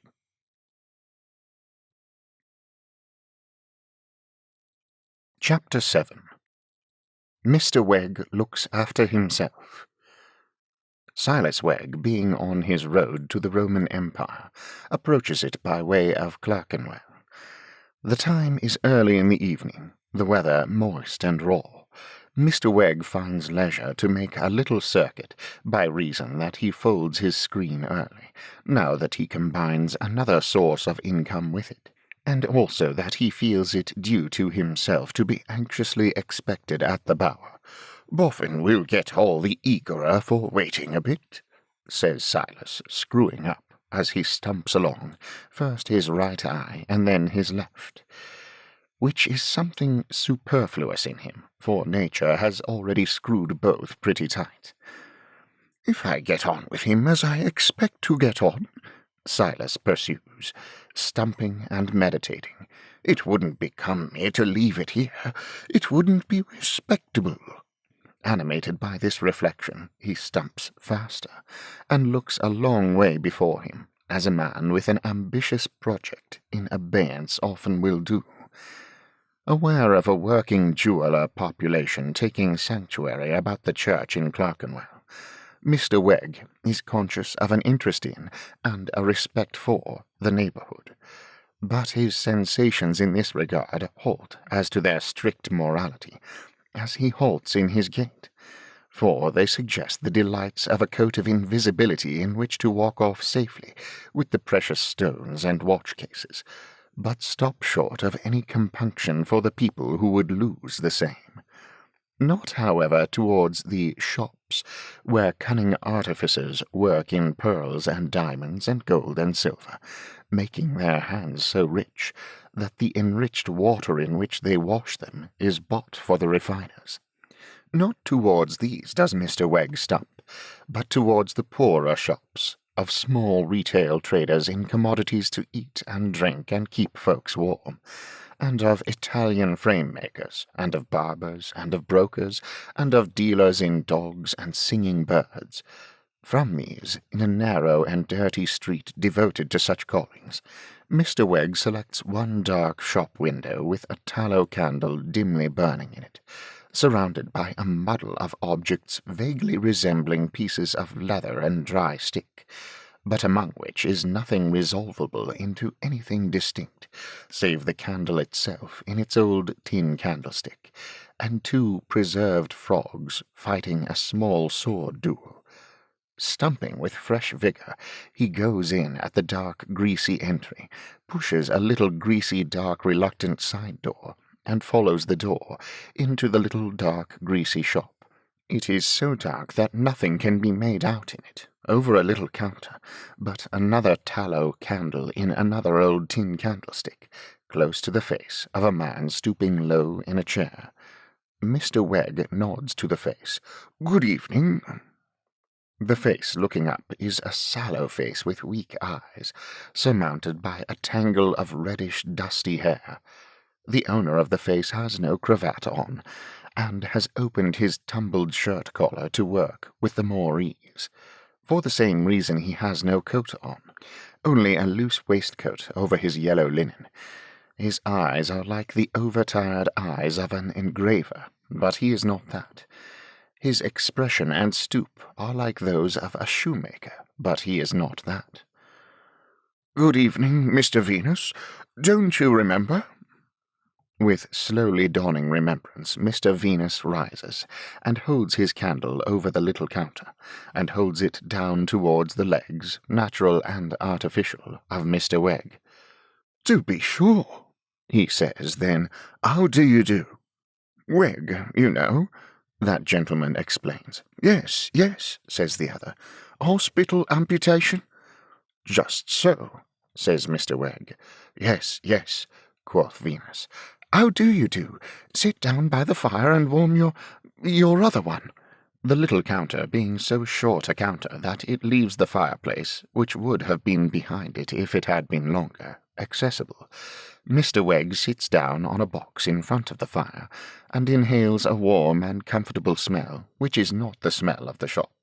For that, Mr. Wegg inwardly decides, as he takes a corrective sniff or two, is musty, leathery, feathery, celery, gluey, gummy, and, with another sniff, as it might be, strong of old pairs of bellows. "My tea is drawing, and my muffin is on the hob, Mr. Wegg. Will you partake?" It being one of Mr. Wegg's guiding rules in life always to partake, he says he will. But the little shop is so excessively dark, is stuck so full of black shelves and brackets and nooks and corners, that he sees Mr. Venus's cup and saucer only because it is close under the candle, and does not see from what mysterious recess Mr. Venus produces another for himself, until it is under his nose. Concurrently, Wegg perceives a pretty little dead bird lying on the counter, with its head drooping on one side against the rim of Mr. Venus's saucer, and a long, stiff wire piercing its breast, as if it were Cock Robin, the hero of the ballad, and Mr. Venus were the sparrow with his bow and arrow, and Mr. Wegg were the fly with his little eye. Mr. Venus dives and produces another muffin, yet untoasted. Taking the arrow out of the breast of Cock Robin, he proceeds to toast it on the end of that cruel instrument. When it is brown, Mr. Wegg, as an artful man who is sure of his supper by and by, presses muffin on his host to soothe him into a compliant state of mind, or, as one might say, to grease his works. As the muffin disappears little by little, the black shelves and nooks and corners begin to appear, and Mr. Wegg gradually acquires an imperfect notion that over against him, on the chimney-piece, is a Hindu baby in a bottle, curved up with his big head tucked under him, as he would instantly throw a somersault if the bottle were large enough. When he deems Mr. Venus's wheels sufficiently lubricated, Mr. Wegg approaches his object by asking, as he lightly taps his hands together, to express an undesigning frame of mind, "And how long have I been going on this long time, Mr. Venus?" "Very bad," says Mr. Venus uncompromisingly. "What, am I still at home?" asks Wegg with an air of surprise. "Always at home." This would seem to be secretly agreeable to Wegg, but he veils his feelings and observes, "Strange, to what do you attribute it?" "I don't know," replies Venus, who is a haggard, melancholy man, speaking in a weak voice of querulous complaint. "To what to attribute it, Mr. Wegg? I can't work you into a miscellaneous one, nohow. Do what I will, you can't be got to fit. Anybody with a passable knowledge would pick you out at a look and say, 'No go, don't match.'" "Well, but hang it, Mr. Venus," Wegg expostulates with some little irritation, "that can't be personal and peculiar in me. It must often happen with miscellaneous ones." "With ribs, I grant you, always, but not else. When I prepare a miscellaneous one, I know beforehand that I can't keep to nature, and be miscellaneous with ribs, because every man has his own ribs, and no other man's will go with them. But elseways I can be miscellaneous. I have just sent home a beauty, a perfect beauty, to a school of art, one leg Belgian, one leg English, and the pickings of 8 other people in it. Talk of not being qualified to be miscellaneous. By rights you ought to be, Mr. Wegg." Silas looks as hard at his one leg as he can in the dim light, and after a pause sulkily opines, "That it must be the fault of the other people. Or how do you mean to say it comes about?" he demands impatiently. "I don't know how it comes about. Stand up a minute, hold the light." Mr. Venus takes from a corner by his chair the bones of a leg and foot, beautifully pure, and put together with exquisite neatness. These he compares with Mr. Wegg's leg, that gentleman looking on, as if he were being measured for a riding boot. "No, I don't know how it is, but so it is. You have got a twist in that bone, to the best of my belief. I never saw the likes of you." Mr. Wegg, having looked distrustfully at his own limb, and suspiciously at the pattern in which it has been compared, makes the point. "I'll bet a pound that ain't an English one." "An easy wager, when we run so much into foreign." "No, it belongs to that French gentleman." As he nods towards a point of darkness behind Mr. Wegg, the latter, with a slight start, looks round for that French gentleman, whom he at length descries to be represented, in a very workmanlike manner, by his ribs only, standing on a shelf in another corner, like a piece of armour or a pair of stays. "Oh," says Mr. Wegg, with a sort of sense of being introduced, "I dare say you were all right enough in your own country, but I hope no objections will be taken to my saying that the Frenchman was never yet born as I should wish to match." At this moment the greasy door is violently pushed inward, and a boy follows it, who says, after having let it slam, "Come for the stuffed canary?" "It's 3 and 9 pence," returns Venus. "Have you got the money?" The boy produces 4 shillings. Mr. Venus, always in exceedingly low spirits and making whimpering sounds, peers about for the stuffed canary. On his taking the candle to assist his search, Mr. Wegg observes that he has a convenient little shelf near his knees, exclusively appropriated for skeleton hands, which have very much the appearance of wanting to lay hold of him. From these, Mr. Venus rescues the canary in a glass cage and shows it to the boy. "There," he whimpers, "there's animation, on a twig, making up his mind to hop. Take care of him. He's a lovely specimen. And 3 is 4. The boy gathers up his change and has pulled the door open by a leather strap nailed to it for the purpose, when Venus cries out, "Stop him! Come back, you young villain! You've got a tooth among them halfpence." "How was I to know I'd got it? You give it me. I don't want none of your teeth. I got enough of my own." So the boy pipes, and he selects it from his change and throws it on the counter. "Don't sauce me in the vicious pride of your youth," Mr. Venus retorts pathetically. "Don't hit me because you see I'm down. I'm low enough without that. It dropped into the till, I suppose. They drop everything. There was 2 in the coffee pot at breakfast. Molars." "Very well, then," argues the boy. "What do you call names for?" To which Mr. Venus only replies, shaking his shock of dusty hair, and winking his weak eyes, "Don't sauce me in the vicious pride of your youth. Don't hit me because you see I'm down.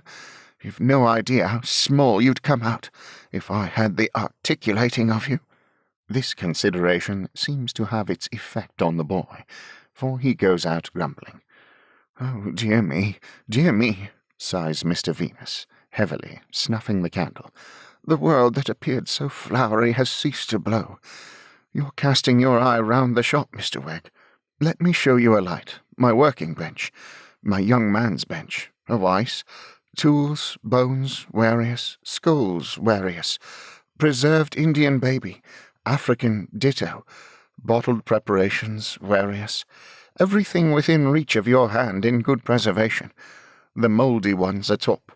What's in those hampers over them again? I don't quite remember.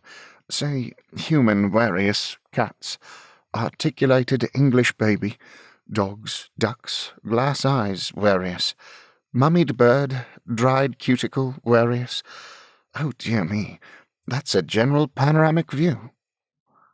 Having so held and waved the candle as that all these heterogeneous objects seemed to come forward obediently when they were named, and then retire again, Mr. Venus despondently repeats, "Oh, dear me, resumes his seat, and with drooping despondency upon him, falls to pouring himself out more tea.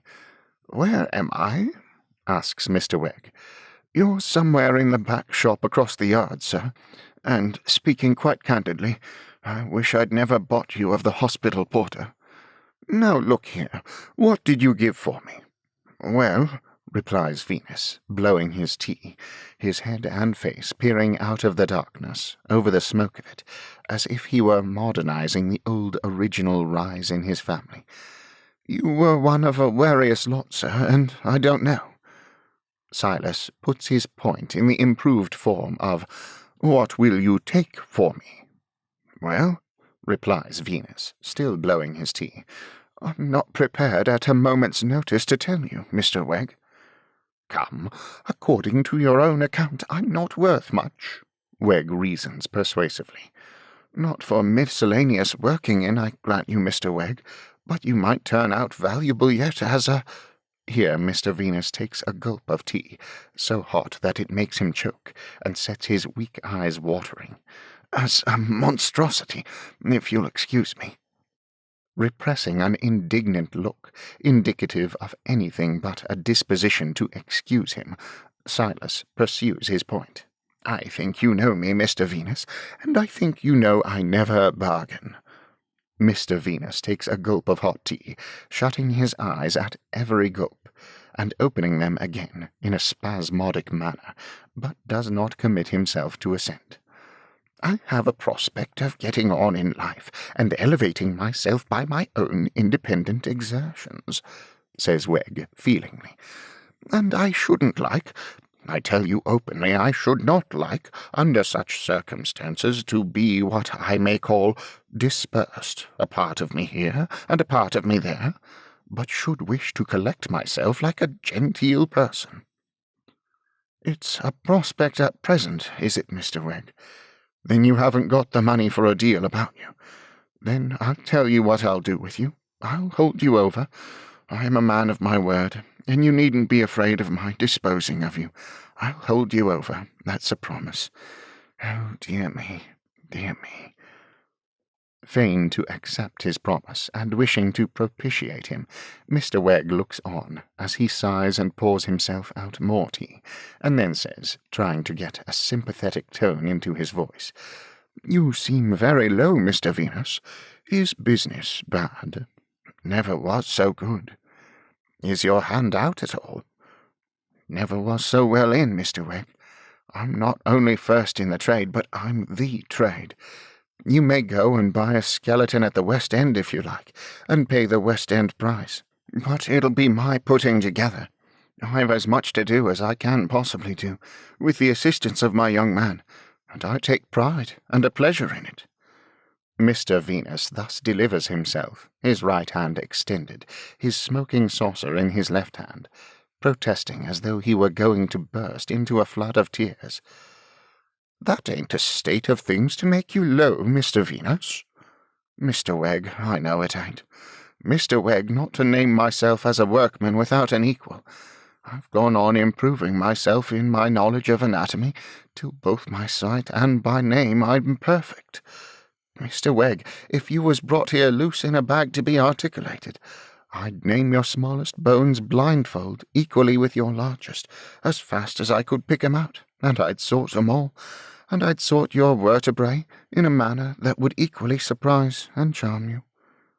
"Well," remarks Silas, though not quite so readily as last time, "that ain't a state of things to be low about. Not for you to be low about, leastways. Mr. Wegg, I know it ain't. Mr. Wegg, I know it ain't. But it's the heart that lowers me. It is the heart. Be so good as to take and read that card out loud." Silas receives one from his hand, which Venus takes from a wonderful litter in a drawer, and putting on his spectacles reads, "Mr. Venus." "Yes, go on." "Preserver of animals and birds." "Yes, go on." "Articulator of human bones." "That's it," with a groan. "That's it, Mr. Wegg. I'm 32, and a bachelor, Mr. Wegg. I love her, Mr. Wegg. She is worthy of being loved by a potentate." Here Silas is rather alarmed by Mr. Venus's springing to his feet in the hurry of his spirits, and haggardly confronting him with his hand on his coat collar. But Mr. Venus, begging pardon, sits down again, saying, with the calmness of despair, "She objects to the business." "Does she know the profits of it?" "She knows the profits of it, but she don't appreciate the art of it, and she objects to it. I do not wish," she writes in her own handwriting, "to regard myself, nor yet to be regarded in that bony light." Mr. Venus pours himself out more tea, with a look and in an attitude of deepest desolation. "And so a man climbs to the top of the tree, Mr. Wegg, only to see that there's no lookout when he's up there. I sit here of a night surrounded by the lovely trophies of my art, and what have they done for me? Ruined me. Brought me to the pass of being informed that she does not wish to regard herself, nor yet to be regarded in that bony light." Having repeated the fatal expressions, Mr. Venus drinks more tea by gulps, and offers an explanation of his doing so. "It lowers me. When I'm equally lowered all over, lethargy sets in. By sticking to it till 1 or 2 in the morning, I get oblivion. Don't let me detain you, Mr. Wegg. I'm not company for anyone." "It is not on that account," says Silas, rising, "but because I've got an appointment. It's time I was at Harmon's." "Eh?" said Mr. Venus. "Harmon's? Up Battlebridge way?" Mr. Wegg admits that he is bound for that port. You ought to be in a good thing if you've worked yourself in there. There's lots of money going there." "To think," says Silas, "that you should catch it up so quick and know about it. Wonderful." "Not at all, Mr. Wegg. The old gentleman wanted to know the nature and worth of everything that was found in the dust, and many's the bone and feather and what not that he's brought me." "Really, now?" "Yes. Oh, dear me, dear me. And he's buried quite in this neighborhood, you know, over yonder." Mr. Wegg does not know, but he makes as if he did, by responsively nodding his head. He also follows with his eyes the toss of Venus's head, as if to seek a direction to over yonder. "I took an interest in that discovery in the river," says Venus. "She hadn't written her cutting refusal at that time. I've got up there. Never mind, though." He had raised the candle at arm's length towards one of the dark shelves, and Mr. Wegg had turned to look when he broke off. "The old gentleman was well known all round here. There used to be stories about his having hidden all kinds of property in those dust mounds. I suppose there was nothing in 'em. Probably you know, Mr. Wegg." "Nothing in 'em," says Wegg, who has never heard a word of this before. "Don't let me detain you. Good night." The unfortunate Mr. Venus gives him a shake of the hand with a shake of his own head, and, drooping down in his chair, proceeds to pour himself out more tea. Mr. Wegg, looking back over his shoulder as he pulls the door open by the strap, notices that the movement so shakes the crazy shop, and so shakes a momentary flare out of the candle, as that the babies, Hindu, African, and British, the human warious, the French gentlemen, the green glass-eyed cats, the dogs, the ducks, and all the rest of the collection, show for an instant as if paralytically animated, while even poor little Cock Robin at Mr. Venus's elbow turns over on his innocent side. Next moment, Mr. Wegg is stumping under the gaslights and through the mud. Chapter 5. Mr. Boffin in Consultation. Whosoever had gone out of Fleet Street into the Temple at the date of this history, and had wandered disconsolate about the Temple until he stumbled on a dismal churchyard, and had looked up at the dismal windows commanding that churchyard, until at the most dismal window of them all he saw a dismal boy, would have in him beheld, at one grand comprehensive swoop of the eye, the managing clerk, junior clerk, common law clerk, conveyancing clerk, chancery clerk, every refinement and department of clerk, of Mr. Mortimer Lightwood, erewhile called in the newspapers eminent solicitor. Mr. Boffin, having been several times in communication with this clerkly essence, both on its own ground and at the Bower, had no difficulty in identifying it when he saw it up in its dusty eyrie. To the second floor on which the window was situated he ascended, much preoccupied in mind by the uncertainties besetting the Roman Empire, and much regretting the death of the amiable Pertinax, who only last night had left the imperial affairs in a state of great confusion by falling victim to the fury of the Praetorian Guards. "Morning, morning, morning," said Mr. Boffin with a wave of his hand, as the office door was opened by the dismal boy, whose appropriate name was Blight. "Governor in?" "Mr. Lightwood gave you an appointment, sir, I think." "I don't want him to give it, you know," returned Mr. Boffin. "I'll pay my way, my boy." "No doubt, sir. Would you walk in? Mr. Lightwood ain't in at the present moment, but I expect him back very shortly. Would you take a seat in Mr. Lightwood's room, sir, while I look over our appointment book?" Young Blight made a great show of fetching from his desk a long, thin manuscript volume with a brown paper cover, and running his finger down the day's appointments, murmuring, "Mr. Aggs, Mr. Baggs, Mr. Caggs, Mr. Daggs, Mr. Faggs, Mr. Caggs, Mr. Boffin. Yes, sir, quite right. You are a little before your time, sir. Mr. Lightwood will be in directly." "I'm not in a hurry," said Mr. Boffin. "Thank you, sir. I'll take the opportunity, if you please, of entering your name in our caller's book for the day." Young Blight made another great show of changing the volume, taking up a pen, sucking it, dipping it, and running over previous entries before he wrote, as Mr. Alley, Mr. Bally, Mr. Cally, Mr. Dally, Mr. Fally, Mr. Galley, Mr. Halley, Mr. Lally, and Mr. Mally, and Mr. Boffin. "Strict system here, eh, my lad?" said Mr. Boffin, as he was booked. "Yes, sir," returned the boy. "I couldn't get on without it." By which he probably meant that his mind would have been shattered to pieces without this fiction of an occupation. Wearing in his solitary confinement no fetters that he could polish, and being provided with no drinking cup that he could carve, he had fallen on the device of ringing alphabetical changes into the 2 volumes in question, or of entering vast numbers of persons out of the directory as transacting business with Mr. Lightwood. It was the more necessary for his spirits because, being of a sensitive temperament, he was apt to consider it personally disgraceful to himself that his master had no clients. "How long have you been in the law now?" asked Mr. Boffin, with a pounce in his usual inquisitive way. "I've been in the law now, sir, about 3 years." "Must have been as good as born in it," said Mr. Boffin, with admiration. "Do you like it?"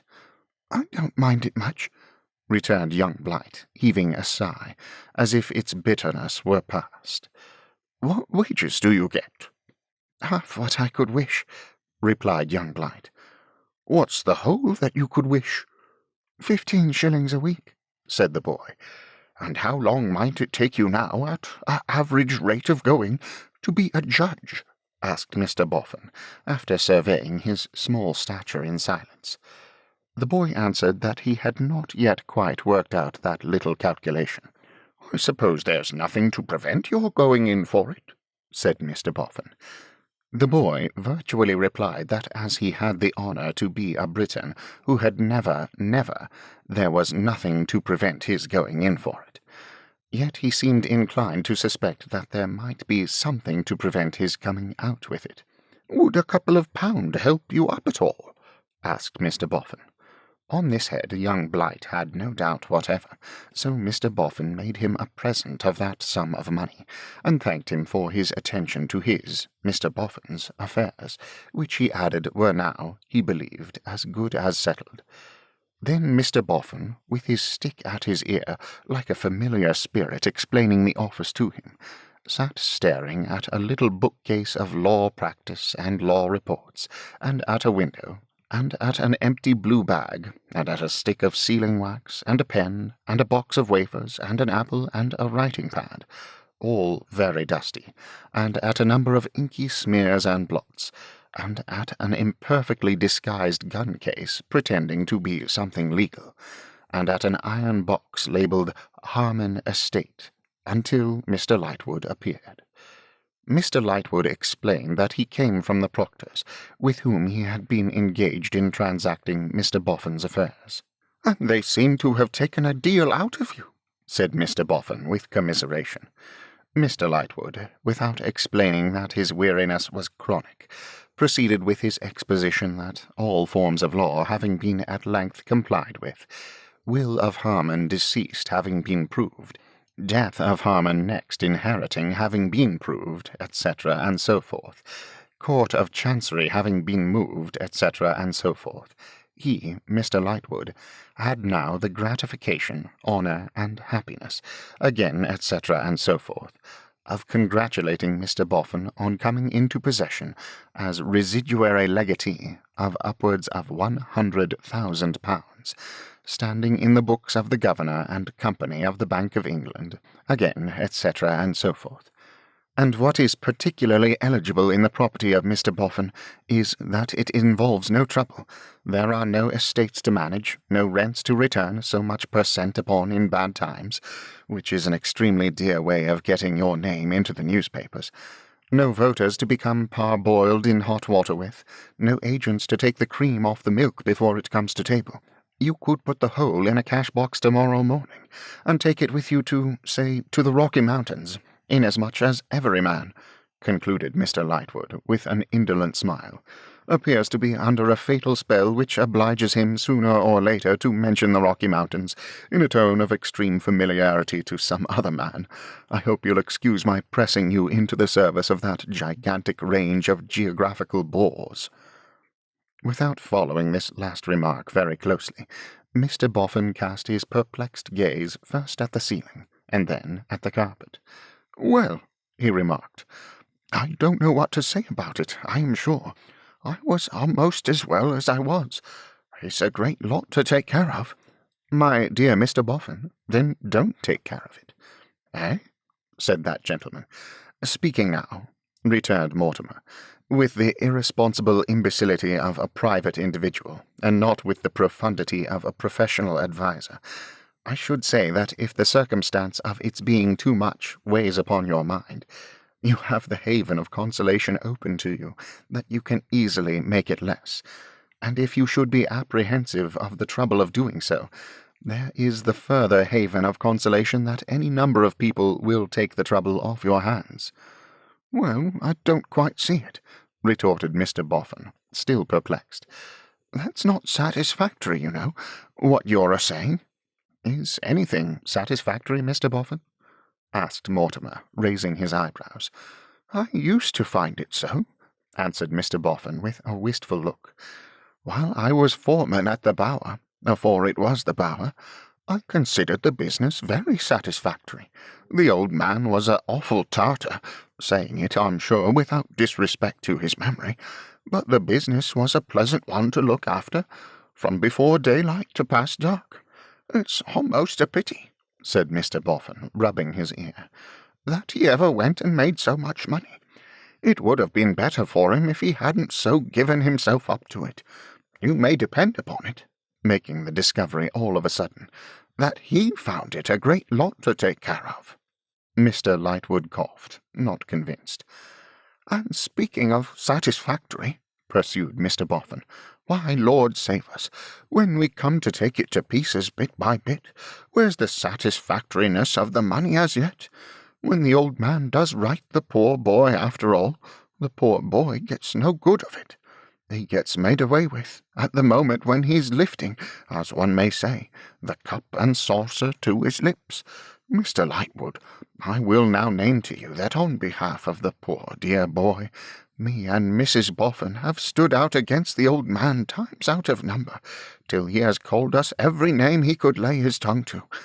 I have seen him, after Mrs. Boffin has given him her mind respecting the claims of the natural affections, catch off Mrs. Boffin's bonnet. She wore in general a black straw perched as a matter of convenience on the top of her head, and sent it spinning across the yard, I have indeed. And once when he did this in a manner that amounted to personal, I should have given him a rattler for himself, if Mrs. Boffin hadn't thrown herself betwixt us, and received flush on the temple, which dropped her, Mr. Lightwood, dropped her." Mr. Lightwood murmured, "Equal honour, Mrs. Boffin's head and heart." "You understand, I name this," pursued Mr. Boffin, "to show you, now the affairs are wound up, that me and Mrs. Boffin have ever stood as we were in Christian honour bound, the children's friend. Me and Mrs. Boffin stood the poor girl's friend. Me and Mrs. Boffin stood the poor boy's friend. Me and Mrs. Boffin up and faced the old man when we momentarily expected to be turned out for our pains. As to Mrs. Boffin," said Mr. Boffin, lowering his voice, "she mightn't wish it mentioned now she's fashionable, but she went so far as to tell him in my presence he was a flinty-hearted rascal." Mr. Lightwood murmured, "Vigorous Saxon spirit, Mrs. Boffin's ancestors, Bowman, Agincourt, and Cressy." "The last time me and Mrs. Boffin saw the poor boy," said Mr. Boffin, warming, as fat usually does, with a tendency to melt, "he was a child of 7-year-old. For when he came back to make intercession for his sister, me and Mrs. Boffin were away overlooking a country contract, which was to be sifted before carted, and he was come and gone in a single hour.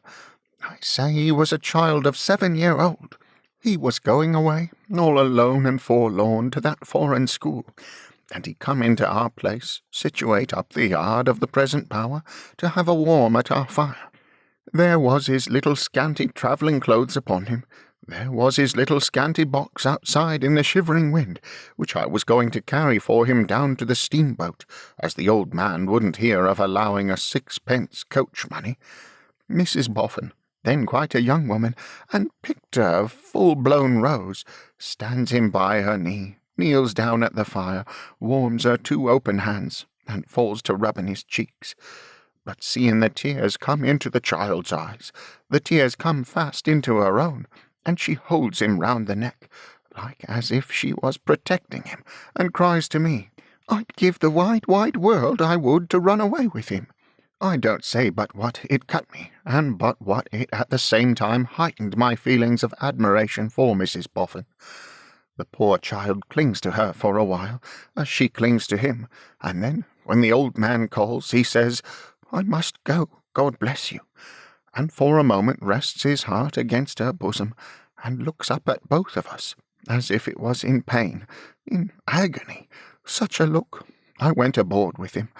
I gave him first what little treat I thought he'd like, and I left him when he had fallen asleep in his berth, and I came back to Mrs. Boffin. But tell her what I would of how I had left him, it all went for nothing, for, according to her thoughts, he never changed that look that he had looked up at us too. But it did one piece of good. Mrs. Boffin and me had no child of our own, and had sometimes wished that how we had one, but not now. "We might both of us die," says Mrs. Boffin, "and other eyes might see that lonely look in our child." So of a night, when it was very cold, or when the wind roared, or the rain dripped heavy, she would wake sobbing, and call out in a fluster, "Don't you see the poor child's face? Oh, shelter the poor child!" till in course of years it gently wore out, as many things do. "My dear Mr. Boffin, everything wears to rags," said Mortimer, with a light laugh. "I won't go so far as to say everything," returned Mr. Boffin, on whom his manner seemed to grate, "because there's some things that I never found among the dust. Well, sir, so Mrs. Boffin and me grow older and older in the old man's service, living and working pretty hard in it, till the old man is discovered dead in his bed. Then Mrs. Boffin and me sealed up his box, always standing on the table at the side of his bed, and having frequently heard tell of the Temple as a spot where lawyers' dust is contracted for, I come down here in search of a lawyer to advise, and I see your young man up at this present elevation, chopping at the flies on the window-sill with his penknife, and I give him a hoy, not then having the pleasure of your acquaintance, and by that means come to gain the honour. Then you and the gentleman in the uncomfortable neckcloth under the little archway in St. Paul's churchyard." "Doctors' Commons," observed Lightwood. "I understood it was another name," said Mr. Boffin, pausing, "but you know best. Then you and Dr. Scommons, you got to work, and you do the thing that's proper, and you and Dr. S. take steps for finding out the poor boy, and at last you do find out the poor boy, and me and Mrs. Boffin often exchange the observation, 'We shall see him again under happy circumstances.' But it was never to be, and the want of satisfactoriness is, that after all the money never gets to him." "But it gets," remarked Lightwood, with a languid inclination of the head, "into excellent hands." "It gets into the hands of me and Mrs. Boffin only this very day and hour, and that's what I am working round to, having waited for this day and hour a purpose. Mr. Lightwood, here has been a wicked, cruel murder. By that murder me and Mrs. Boffin mysteriously profit. For the apprehension and conviction of the murderer, we offer a reward of 1/10 of the property, a reward of £10,000. Mr. Boffin, it's too much. Mr. Lightwood, me and Mrs. Boffin have fixed the sum together, and we stand to it. But let me represent to you," returned Lightwood, speaking now with professional profundity, and not with individual imbecility, that the offer of such an immense reward is a temptation to forced suspicion, forced construction of circumstances, strained accusation, a whole toolbox of edged tools. Well, said Mr. Boffin, a little staggered, that's the sum we put aside for the purpose. Whether it shall be openly declared in the new notices that must now be put about in our names, in your name, Mr. Boffin, in your name. Very well, in my name, which is the same as Mrs. Boffin's, and means both of us, is to be considered in drawing 'em up. But this is the first instruction that I, as the owner of the property, give to my lawyer on coming into it. Your lawyer, Mr. Boffin, returned Lightwood, making a very short note of it with a very rusty pen, has the gratification of taking the instruction. There is another? There is just one other, and no more. Make me as compact a little will as can be reconciled with tightness, leaving the whole of the property to my beloved wife, Henrietta Boffin, sole executrix. Make it as short as you can, using those words, but make it tight. At some loss to fathom Mr. Boffin's notions of a tight will, Lightwood felt his way. I beg your pardon, but professional profundity must be exact. When you say tight, I mean tight, Mr. Boffin explained. Exactly so, and nothing can be more laudable. But is the tightness to bind Mrs. Boffin to any and what conditions? Bind Mrs. Boffin? Interposed her husband. No, what are you thinking of? What I want is to make it all hers so tight as that her hold of it can't be loosed. Hers freely, to do what she likes with, hers absolutely. Absolutely? Repeated Mr. Boffin, with a short, sturdy laugh. I should think so. It would be handsome in me to begin to bind Mrs. Boffin at this time of day. So that instruction, too, was taken by Mr. Lightwood, and Mr. Lightwood, having taken it, was in the act of showing Mr. Boffin out, when Mr. Eugene Wrayburn almost jostled him in the doorway. Consequently, Mr. Lightwood said, in his cool manner, "Let me make you two known to one another," and further signified that Mr. Wrayburn was counsel learned in the law, and that, partly in the way of business and partly in the way of pleasure, he had imparted to Mr. Wrayburn some of the interesting facts of Mr. Boffin's biography. "Delighted," said Eugene, though he didn't look so, "to know Mr. Boffin."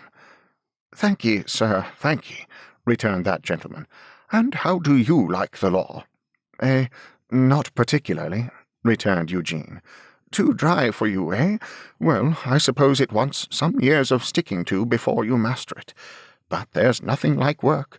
Look at the bees." "I beg your pardon," returned Eugene, with a reluctant smile, "but will you excuse my mentioning that I always protest against being referred to the bees?" "Do you?" said Mr. Boffin. "I object on principle," said Eugene, "as a biped." "As a what?" asked Mr. Boffin.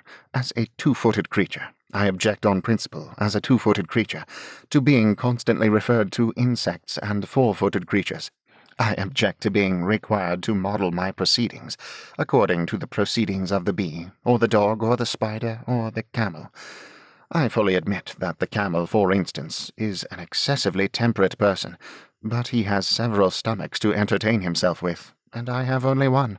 Besides, I am not fitted up with a convenient cool cellar to keep my drink in." "But I said, you know," urged Mr. Boffin, rather at a loss for an answer, "the bee."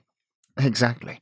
And may I represent to you that it's injudicious to say the bee, for the whole case is assumed, conceding for a moment that there is any analogy between a bee and a man in a shirt and pantaloons, which I deny, and that it is settled that the man is to learn from the bee, which I also deny. The question still remains, what is he to learn? To imitate or to avoid? When your friends the bees worry themselves to that highly fluttered extent about their sovereign, and become perfectly distracted touching the slightest monarchical movement, are we men to learn the greatness of tuft-hunting, or the littleness of the court circular? I am not clear, Mr. Boffin, but that the hive may be satirical." "At all events, they work," said Mr. Boffin. "Yes," returned Eugene, disparagingly. They work, but don't you think they overdo it? They work so much more than they need. They make so much more than they can eat. They are so incessantly boring and buzzing at their one idea till death comes upon them, that don't you think they overdo it? And are human labourers to have no holidays because of the bees? And am I never to have change of air because the bees don't? Mr. Boffin, I think honey excellent at breakfast, but regarded in the light of my conventional schoolmaster and moralist, I protest against the tyrannical humbug of your friend the bee, with the highest respect for you. Thank ye, said Mr. Boffin. Morning, morning. But the worthy Mr. Boffin jogged away with a comfortless expression he could have dispensed with, that there was a deal of unsatisfactoriness in the world, besides what he had recalled as appertaining to the Harmon property, and he was still jogging along Fleet Street in this condition of mind, when he became aware that he was closely tracked and observed by a man of genteel appearance. "Now then," said Mr. Boffin, stopping short, with his meditations brought to an abrupt check, "what's the next article?" "I beg your pardon, Mr. Boffin." "My name too, eh? How did you come by it? I don't know you." "No, sir, you don't know me." Mr. Boffin looked full at the man, and the man looked full at him. "No," said Mr. Boffin, after a glance at the pavement, as if it were made of faces, and he were trying to match the man's. "I don't know you." "I am nobody," said the stranger, "and not likely to be known. But Mr. Boffin's wealth—" "Oh, that's got about already, has it?" muttered Mr. Boffin, "and his romantic manner of acquiring it makes him conspicuous. You were pointed out to me the other day." "Well," said Mr. Boffin, "I should say I was a disappointment to you when I was pointed out, if your politeness would allow you to confess it, for I am well aware I am not much to look at. What might you want with me? Not in the law, are you?" "No, sir." "No information to give for a reward?" "No, sir." There may have been a momentary mantling in the face of the man as he made the last answer, but it passed directly. "If I don't mistake, you have followed me from my lawyer's, and tried to fix my attention. Say out, have you, or haven't you?" demanded Mr. Boffin, rather angry. "Yes." "Why have you?" "If you will allow me to walk beside you, Mr. Boffin, I will tell you. Would you object to turn aside into this place? I think it's called Clifford's Inn, where we can hear one another better than in the roaring street." "Now," thought Mr. Boffin, "if he proposes a game at skittles, or meets a country gentleman just come into property, or produces any article of jewellery he has found, I'll knock him down." With this discreet reflection, and carrying his stick in his arms, much as Punch carries his, Mr. Boffin turned into Clifford's Inn aforesaid. "Mr. Boffin, I happened to be in Chancery Lane this morning when I saw you going along before me. I took the liberty of following you, trying to make up my mind to speak to you, till you went into your lawyer's. Then I waited outside till you came out." "Don't sound like skittles, nor yet country gentlemen, nor yet jewellery," thought Mr. Boffin, "but there's no knowing." "I am afraid my object is a bold one. I am afraid it has little of the usual practical world about it, but I venture it. If you ask me, or if you ask yourself, which is more likely, what emboldens me, I answer, I have been strongly assured that you are a man of rectitude and plain dealing, with the soundest of sound hearts, and that you are blessed in a wife distinguished by the same qualities." "Your information is true of Mrs. Boffin, anyhow," was Mr. Boffin's answer, as he surveyed his new friend again. There was something repressed in the strange man's manner, and he walked with his eyes on the ground, though conscious, for all that, of Mr. Boffin's observation, and he spoke in a subdued voice, but his words came easily, and his voice was agreeable in tone, albeit constrained. "When I add I can discern for myself what the general tongue says of you, that you are quite unspoiled by fortune and not uplifted, I trust you will not, as a man of an open nature, suspect that I mean to flatter you, but will believe that all I mean is to excuse myself, these being my only excuses for my present intrusion."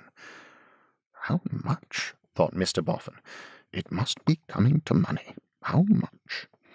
You will probably change your manner of living, Mr. Boffin, in your changed circumstances. You will probably keep a larger house, have many matters to arrange, and be beset by numbers of correspondence. If you would try me as your secretary—" "As what?" cried Mr. Boffin, with his eyes wide open. "Your secretary." "Well," said Mr. Boffin under his breath, "that's a queer thing." "Or," pursued the stranger, wondering at Mr. Boffin's wonder, "if you would try me as your man of business under any name, if you would find me faithful and grateful, and I hope you would find me useful, you may naturally think that my immediate object is money. Not so, for I would willingly serve you a year, 2 years, any term you might appoint, before that should begin to be a consideration between us." "Where do you come from?" asked Mr. Boffin. "I come," returned the other, meeting his eye, "from many countries."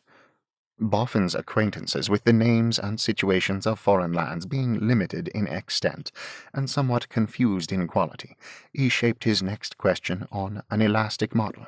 "From any particular place?" "I have been in many places." "Where have you been?" asked Mr. Boffin. Here again he made no great advance, for the reply was, "I have been a student and a traveller." "But if it ain't a liberty to plump it out," said Mr. Boffin, "what do you do for your living?" "I have mentioned," returned the other, with another look at him and a smile, "what I aspire to do.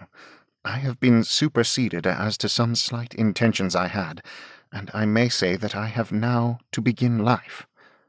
Not very well knowing how to get rid of this applicant, and feeling the more embarrassed because his manner and appearance claimed a delicacy in which the worthy Mr. Boffin feared he himself might be deficient, that gentleman glanced into the mouldy little plantation or cat preserve of Clifford's Inn, as it was that day, in search of a suggestion.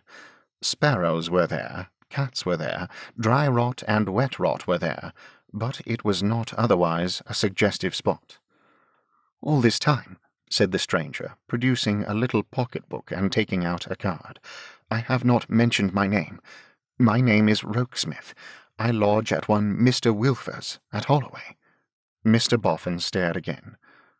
"Father of Miss Bella Wilfer?" said he. "My landlord has a daughter named Bella, yes, no doubt." Now this name had been more or less in Mr. Boffin's thoughts all the morning, and for days before. Therefore he said, "That's singular, too," unconsciously staring again, past all bounds of good manners, with the card in his hand.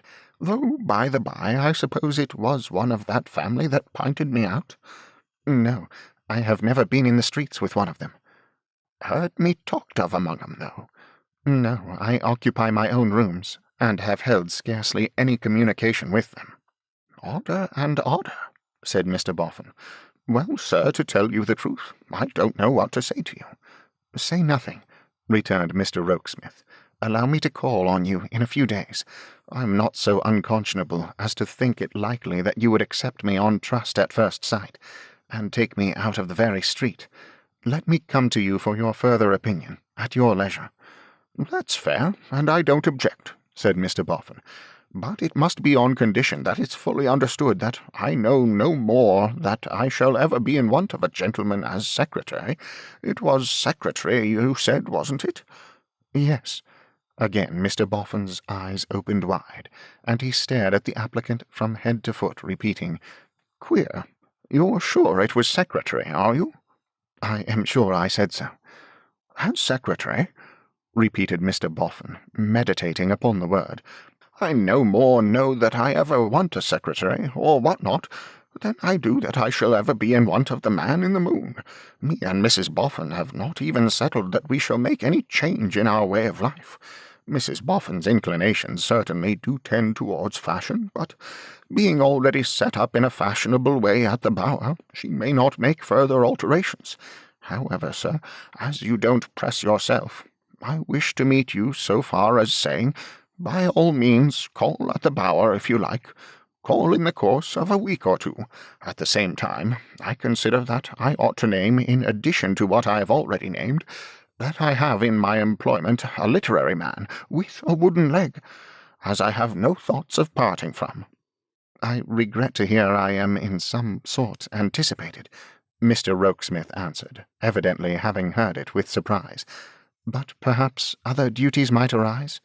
You see, returned Mr. Boffin, with a confidential sense of dignity, as to my literary man's duties, they're clear.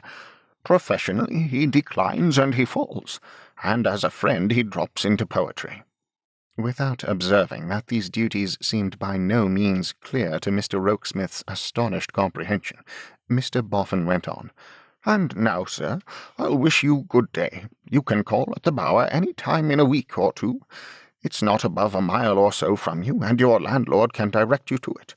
But as he may not know it by its new name of Boffin's Bower, say, when you inquire of him, it's Harmon's, will you? Harmoons, repeated Mr. Rokesmith, seeming to have caught the sound imperfectly. Harmons? How do you spell it? Why, as to the spelling of it, returned Mr. Boffin, with great presence of mind, that's your lookout. Harmon's is all you've got to say to him. Morning, morning, morning. And so he departed, without looking back.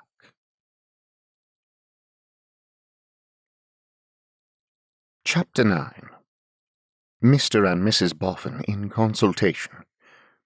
Betaking himself straight homeward, Mr. Boffin, without further let or hindrance, arrived at the Bower, and gave Mrs. Boffin, in a walking dress of black velvet and feathers, like a mourning coach-horse, an account of all he had said and done since breakfast. "This brings us round, my dear," he then pursued, "to the question we left unfinished, namely, whether there's to be any new go-in for fashion." "Now, I'll tell you what I want, Noddy," said Mrs. Boffin, smoothing her dress with an air of immense enjoyment. "I want society." "Fashionable society, my dear?" "Yes," cried Mrs. Boffin, laughing with the glee of a child. "Yes, it's no good my being kept here like waxwork, is it now?" "People have to pay to see waxwork, my dear," returned her husband, "whereas, though you'd be cheap at the same money, the neighbours is welcome to see you for nothing." "But it don't answer," said the cheerful Mrs. Boffin. "When we worked like the neighbours, we suited one another. Now we have left work off. We have left off suiting one another." "What, do you think of beginning work again?" Mr. Boffin hinted. "Out of the question. We have come into a great fortune, and we must do what's right by our fortune. We must act up to it." Mr. Boffin, who had a deep respect for his wife's intuitive wisdom, replied, though rather pensively, "I suppose we must." "It's never been acted up to yet, and, consequently, no good has come of it," said Mrs. Boffin. "True, to the present time," Mr. Boffin assented, with his former pensiveness, as he took his seat upon the settle. "I hope good may come of it in the future time, towards which what's your views, old lady?" Mrs. Boffin, a smiling creature, broad of figure and simple of nature, with her hands folded in her lap, and with buxom creases in her throat, proceeded to expound her views. "I say, a good house in a good neighbourhood, good things about us, good living, and good society.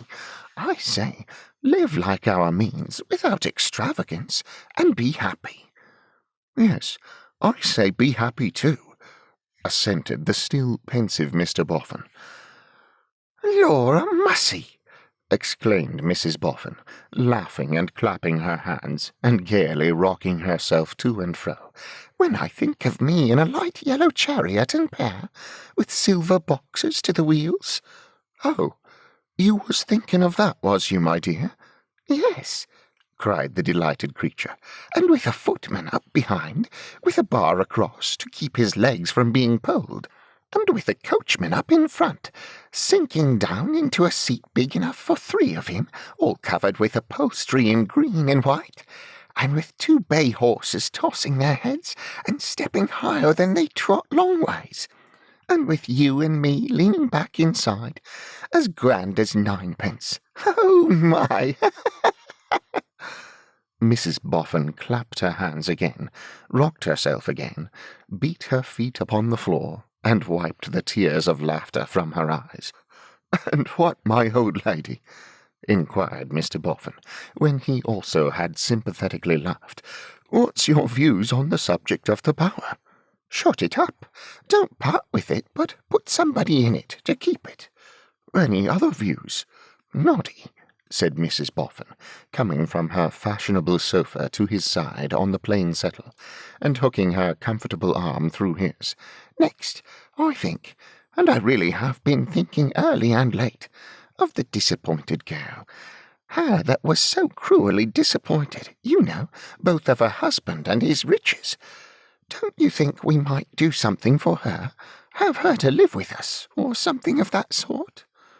"Never once thought of the way of doing it," cried Mr. Boffin, smiting the table in his admiration. "What a thinking steam engine this old lady is, and she don't know how she does it. Neither does the engine." Mrs. Boffin pulled his nearest ear in acknowledgment of this piece of philosophy, and then said, gradually toning down to a motherly strain, "Last and not least, I have taken a fancy. You remember dear little John Harmon before he went off to school, over yonder across the yard, at our fire? Now that he is past all benefit of the money, and it's come to us, I should like to find some orphan child, and take the boy and adopt him, and give him John's name, and provide for him. Somehow it would make me easier, I fancy. Say it's only a whim." "But I don't say so," interposed her husband. "No, but, dearie, if you did—" "I should be a beast if I did," her husband interposed again. "That's as much as to say you agree. Good and kind of you, and like you, dearie. And don't you begin to find it pleasant now?" said Mrs. Boffin, once more radiant in her comely way from head to foot, and once more smoothing her dress with immense enjoyment. "Don't you begin to find it pleasant already to think that a child will be made brighter and better and happier because of that poor sad child that day? And isn't it pleasant to know that the good will be done with the poor sad child's own money?" "Yes, and it's pleasant to know that you are Mrs. Boffin," said her husband, "and it's been a pleasant thing to know this many and many a year." It was ruin to Mrs. Boffin's aspirations, but having so spoken, they sat side by side, a hopelessly unfashionable pair.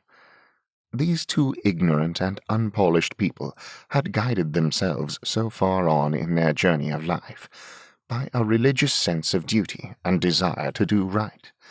10,000 weaknesses and absurdities might have been detected in the breasts of both, 10,000 vanities additional, possibly, in the breast of the woman. But the hard, wrathful, and sordid nature that had wrung as much work out of them as could be got in their best days, for as little money as could be paid to hurry on their worst, had never been so warped but that it knew their moral straightness and respected it. In its own despite, in a constant conflict with itself and them, it had done so. And this is the eternal law, for evil often stops short at itself, and dies with the doer of it, but good never. Through his most inveterate purposes, the dead jailer of Harmony Jail had known these two faithful servants to be honest and true. While he raged at them and reviled them for opposing him with the speech of the honest and true, it had scratched his stony heart, and he had perceived the powerlessness of all his wealth to buy them if he had addressed himself to the attempt. So even while he was their griping taskmaster and never gave them a good word, he had written their names down in his will. So even while it was his daily declaration that he mistrusted all mankind, and sorely indeed he did mistrust all who bore any resemblance to himself, he was as certain that these two people, surviving him, would be trustworthy in all things from the greatest to the least, as he was that he must surely die.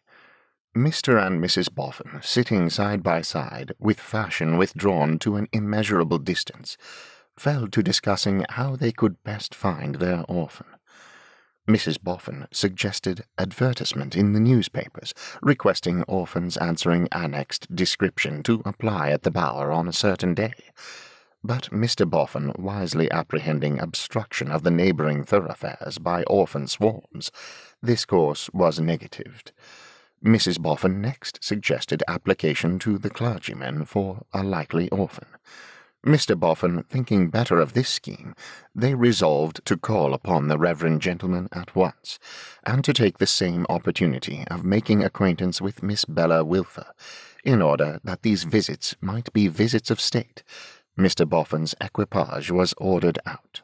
This consisted of a long hammer-headed old horse, formerly used in the business, attached to a four-wheeled chaise of the same period, which had long been exclusively used by the Harmony Jail poultry as the favourite laying-place of several discreet hens.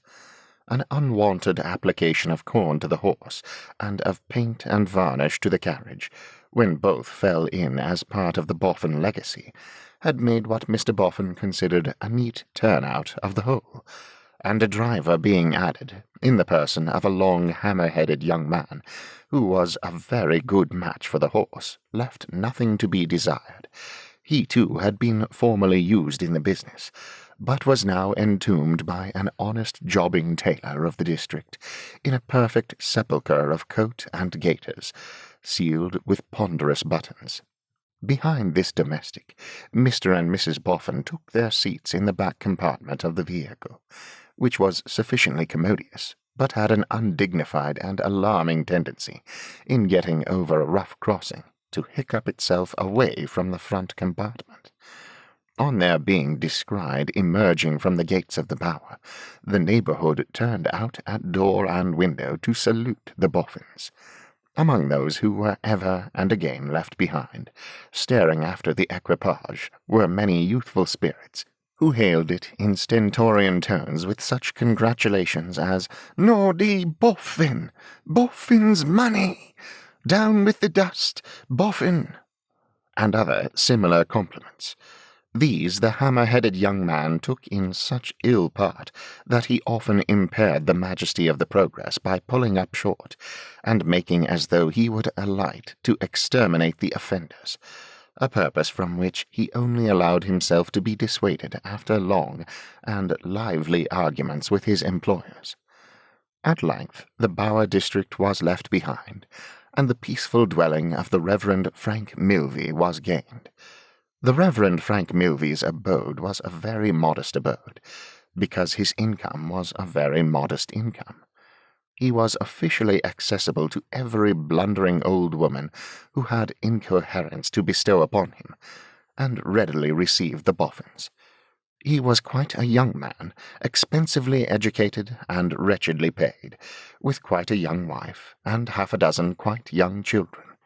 He was under the necessity of teaching and translating from the classics to eke out his scanty means, yet was generally expected to have more time to spare than the idlest person in the parish, and more money than the richest. He accepted the needless inequalities and inconsistencies of his life, with a kind of conventional submission that was almost slavish, and any daring layman who would have adjusted such burdens as his, more decently and graciously, would have had small help from him.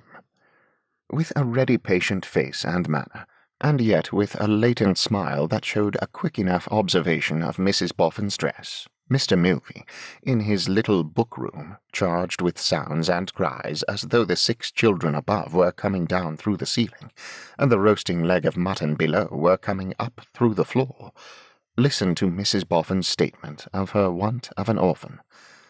"I think," said Mr. Milvey, "that you have never had a child of your own, Mr. and Mrs. Boffin?" "Never. But, like the kings and queens in the fairy tales, I suppose you have wished for one." "In a general way, yes." Mr. Milvey smiled again, as he remarked to himself, "Those kings and queens were always wishing for children," it occurring to him, perhaps, that if they had been curates, their wishes might have tended in the opposite direction. "I think," he pursued, We had better take Mrs. Milvey into our council. She is indispensable to me. If you please, I'll call her."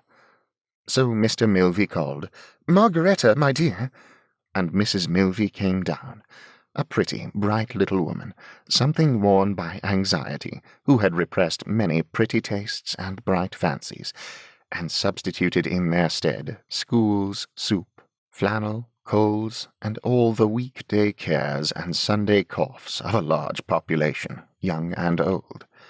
As gallantly had Mr. Milvey repressed much in himself that naturally belonged to his old studies and old fellow-students, and taken up among the poor and their children with the hard crumbs of life. "Mr. and Mrs. Boffin, my dear, whose good fortune you have heard of." Mrs. Milvey, with the most unaffected grace in the world, congratulated them, and was glad to see them. Yet her engaging face, being an open as well as a perceptive one, was not without her husband's latent smile. "Mrs. Boffin wishes to adopt a little boy, my dear." Mrs. Milvey, looking rather alarmed, her husband added, "An orphan, my dear." "Oh," said Mrs. Milvey, reassured for her own little boys. "And I was thinking, Margaretta, that perhaps old Mrs. Goody's grandchild might answer the purpose." "Oh, my dear Frank, I don't think that would do." "No?" "Oh, no." The smiling Mrs. Boffin, feeling it incumbent on her to take part in the conversation, and being charmed with the emphatic little wife and her ready interest, here offered her acknowledgments, and inquired what there was against him. "I don't think," said Mrs. Milvey, glancing at the Reverend Frank, "and I believe my husband will agree with me when he considers it again, that you could possibly keep that orphan clean from snuff, because his grandmother takes so many ounces and drops it over him." "But he would not be living with his grandmother then, Margaretta," said Mr. Milvey. "No, Frank, but it would be impossible to keep her from Mrs. Boffin's house, and the more there was to eat and drink, the oftener she would go, and she is an inconvenient woman. I hope it's not uncharitable to remember that last Christmas Eve she drank 11 cups of tea, and grumbled all the time, and she is not a grateful woman, Frank. You recollect her addressing a crowd outside this house about her wrongs when, one night after we had gone to bed, she brought back the petticoat of new flannel that had been given her because it was too short." "That's true," said Mr. Milvey. "I don't think that would do. Would little Harrison—" "Oh, Frank," remonstrated his emphatic wife, "he has no grandmother, my dear." "No, but I don't think Mrs. Boffin would like an orphan who squints so much." "That's true again," said Mr. Milvey, becoming haggard with perplexity. "If a little girl would do—" "But, my dear Frank, Mrs. Boffin wants a boy." "That's true again," said Mr. Milvey. "Tom Bocker is a nice boy," thoughtfully. "But I doubt, Frank," Mrs. Milvey hinted after a little hesitation, "if Mrs. Boffin wants an orphan quite 19 who drives a cart and waters the roads." Mr. Milvey referred the point to Mrs. Boffin in a look. On that smiling lady's shaking her black velvet bonnet and bows, he remarked in lower spirits, "That's true again." "I am sure," said Mrs. Boffin, concerned at giving so much trouble, "that if I had known you would have taken so much pains, sir, and you too, ma'am, I don't think I would have come." "Pray don't say that," urged Mrs. Milvey. "No, don't say that," assented Mr. Milvey, "because we are so much obliged to you for giving us the preference." Which Mrs. Milvey confirmed, and really the kind, conscientious couple spoke, as if they kept some profitable orphan warehouse and were personally patronized. "But it is a responsible trust," added Mr. Milvey, "and difficult to discharge. At the same time, we are naturally very unwilling to lose the chance you so kindly give us, and if you could afford us a day or two to look about us, you know, Margaretta, we might carefully examine the workhouse, and the infant school, and your district." "To be sure," said the emphatic little wife. "We have orphans, I know," pursued Mr. Milvey, quite with the air as if he might have added, "in stock. and quite as anxiously as if there were great competition in the business, and he were afraid of losing an order. "Over at the clay pits, but they are employed by relations or friends, and I am afraid it would come at last to a transaction in the way of barter. And even if you exchanged blankets for the child, or books and firing, it would be impossible to prevent their being turned into liquor." Accordingly, it was resolved that Mr. and Mrs. Milvey should search for an orphan likely to suit, and as free as possible from the foregoing objections, and should communicate again with Mrs. Boffin. Then Mr. Boffin took the liberty of mentioning to Mr. Milvey that if Mr. Milvey would do him the kindness to be perpetually his banker, to the extent of a £20 note or so, to be expended without any reference to him, he would be heartily obliged. At this both Mr. Milvey and Mrs. Milvey were quite as much pleased as if they had no wants of their own, but only knew what poverty was, in the persons of other people. And so the interview terminated with satisfaction and good opinion on all sides. "Now, old lady," said Mr. Boffin, as they resumed their seats behind the hammer-headed horse and man, "having made a very agreeable visit there, we'll try Wilfer's." It appeared, on their drawing up at the family gate, that to try Wilfer's was a thing more easily projected than done, on account of the extreme difficulty of getting into that establishment. 3 pulls at the bell producing no external result, though each was attended by audible sounds of scampering and rushing within. At the 4th tug, vindictively administered by the hammer-headed young man, Miss Lavinia appeared, emerging from the house in an accidental manner, with a bonnet and parasol, as designing to take a contemplative walk. The young lady was astonished to find visitors at the gate, and expressed her feelings in appropriate action.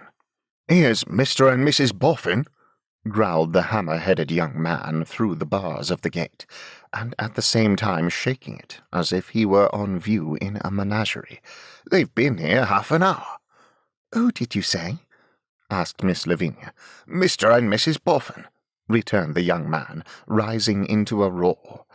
Miss Lavinia tripped up the steps to the house door, tripping down the steps with the key, tripped across the little garden, and opened the gate. "Please to walk in," said Miss Lavinia haughtily. "Our servant is out."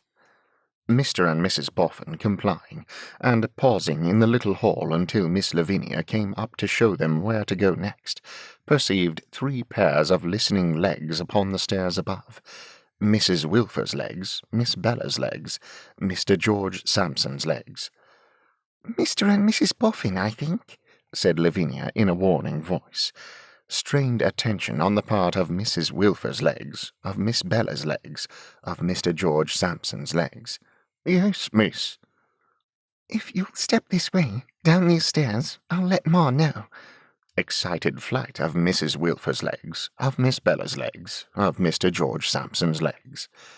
After waiting some quarter of an hour alone in the family sitting-room, which presented traces of having been so hastily arranged after a meal that one might have doubted whether it was made tidy for visitors or cleared for blind man's buff, Mr. and Mrs. Boffin became aware of the entrance of Mrs. Wilfer, majestically faint and with a condescending stitch in her side, which was her company manner. "Pardon me," said Mrs. Wilfer, after the first salutations, and as soon as she had adjusted the handkerchief under her chin, and waved her gloved hands, "to what am I indebted for this honour?" "To make short of it, ma'am," returned Mr. Boffin, "perhaps you may be acquainted with the names of me and Mrs. Boffin, as having come into a certain property." "I have heard, sir," returned Mrs. Wilfer, with a dignified bend of her head, "of such being the case." "And I dare say, ma'am," pursued Mr. Boffin, while Mrs. Boffin added confirmatory nods and smiles, "you are not very much inclined to take kindly to us." "Pardon me," said Mrs. Wilfer, "'twere unjust to visit upon Mr. and Mrs. Boffin a calamity which was doubtless a dispensation." These words were rendered the more effective by a serenely heroic expression of suffering. "That's fairly meant, I am sure," remarked the honest Mr. Boffin. "Mrs. Boffin and me, ma'am, are plain people, and we don't want to pretend to anything, nor yet to go round and round at anything, because there's always a straight way to everything.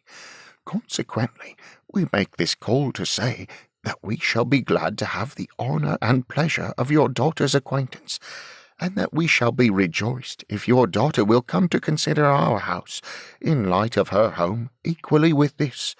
In short, we want to cheer your daughter, and to give her the opportunity of sharing such pleasures as we are going to take ourselves. We want to brisk her up, and brisk her about, and give her a change." "That's it," said the open-hearted Mrs. Boffin. "Law, let's be comfortable." Mrs. Wilfer bent her head in a distant manner to her lady visitor, and with majestic monotony replied to the gentleman, "Pardon me, I have several daughters. Which of my daughters am I to understand is thus favoured by the kind intentions of Mr. Boffin and his lady?" "Don't you see?" the ever-smiling Mrs. Boffin put in. "Naturally, Miss Bella, you know." "Oh," said Mrs. Wilfer, with a severely unconvinced look, "my daughter Bella is accessible and shall speak for herself." Then opening the door a little way, simultaneously with a sound of scuttling outside it, the good lady made the proclamation, "Send Miss Bella to me," which proclamation, though grandly formal, and one might almost say heraldic to hear, was in fact enunciated with her maternal eyes reproachfully glaring on that young lady in the flesh, and in so much of it that she was retiring with difficulty into the small closet under the stairs, apprehensive of the emergence of Mr. and Mrs. Boffin. "The avocations of R.W., my husband," Mrs. Wilfer explained on resuming her seat, "keep him fully engaged in the city at this time of day, or he would have had the honour of participating in your reception beneath our humble roof." "Very pleasant premises," said Mr. Boffin cheerfully. "Pardon me, sir," returned Mrs. Wilfer, correcting him. "It is the abode of conscious though independent poverty." Finding it rather difficult to pursue the conversation down this road, Mr. and Mrs. Boffin sat staring at mid-air, and Miss Wilfer sat silently giving them to understand that every breath she drew required to be drawn with a self-denial rarely paralleled in history, until Miss Bella appeared, whom Mrs. Wilfer presented, and to whom she explained the purpose of the visitors. "I am much obliged to you, I am sure," said Miss Bella, coldly shaking her curls, "but I doubt if I have the inclination to go out at all.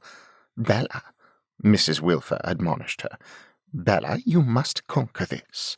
"Yes, do what your ma says and conquer it, my dear," urged Mrs. Boffin, "because we shall be so glad to have you, and because you are much too pretty to keep yourself shut up." With that, the pleasant creature gave her a kiss, and patted her on her dimpled shoulders, Mrs. Wilfer sitting stiffly by, like a functionary presiding over an interview previous to an execution.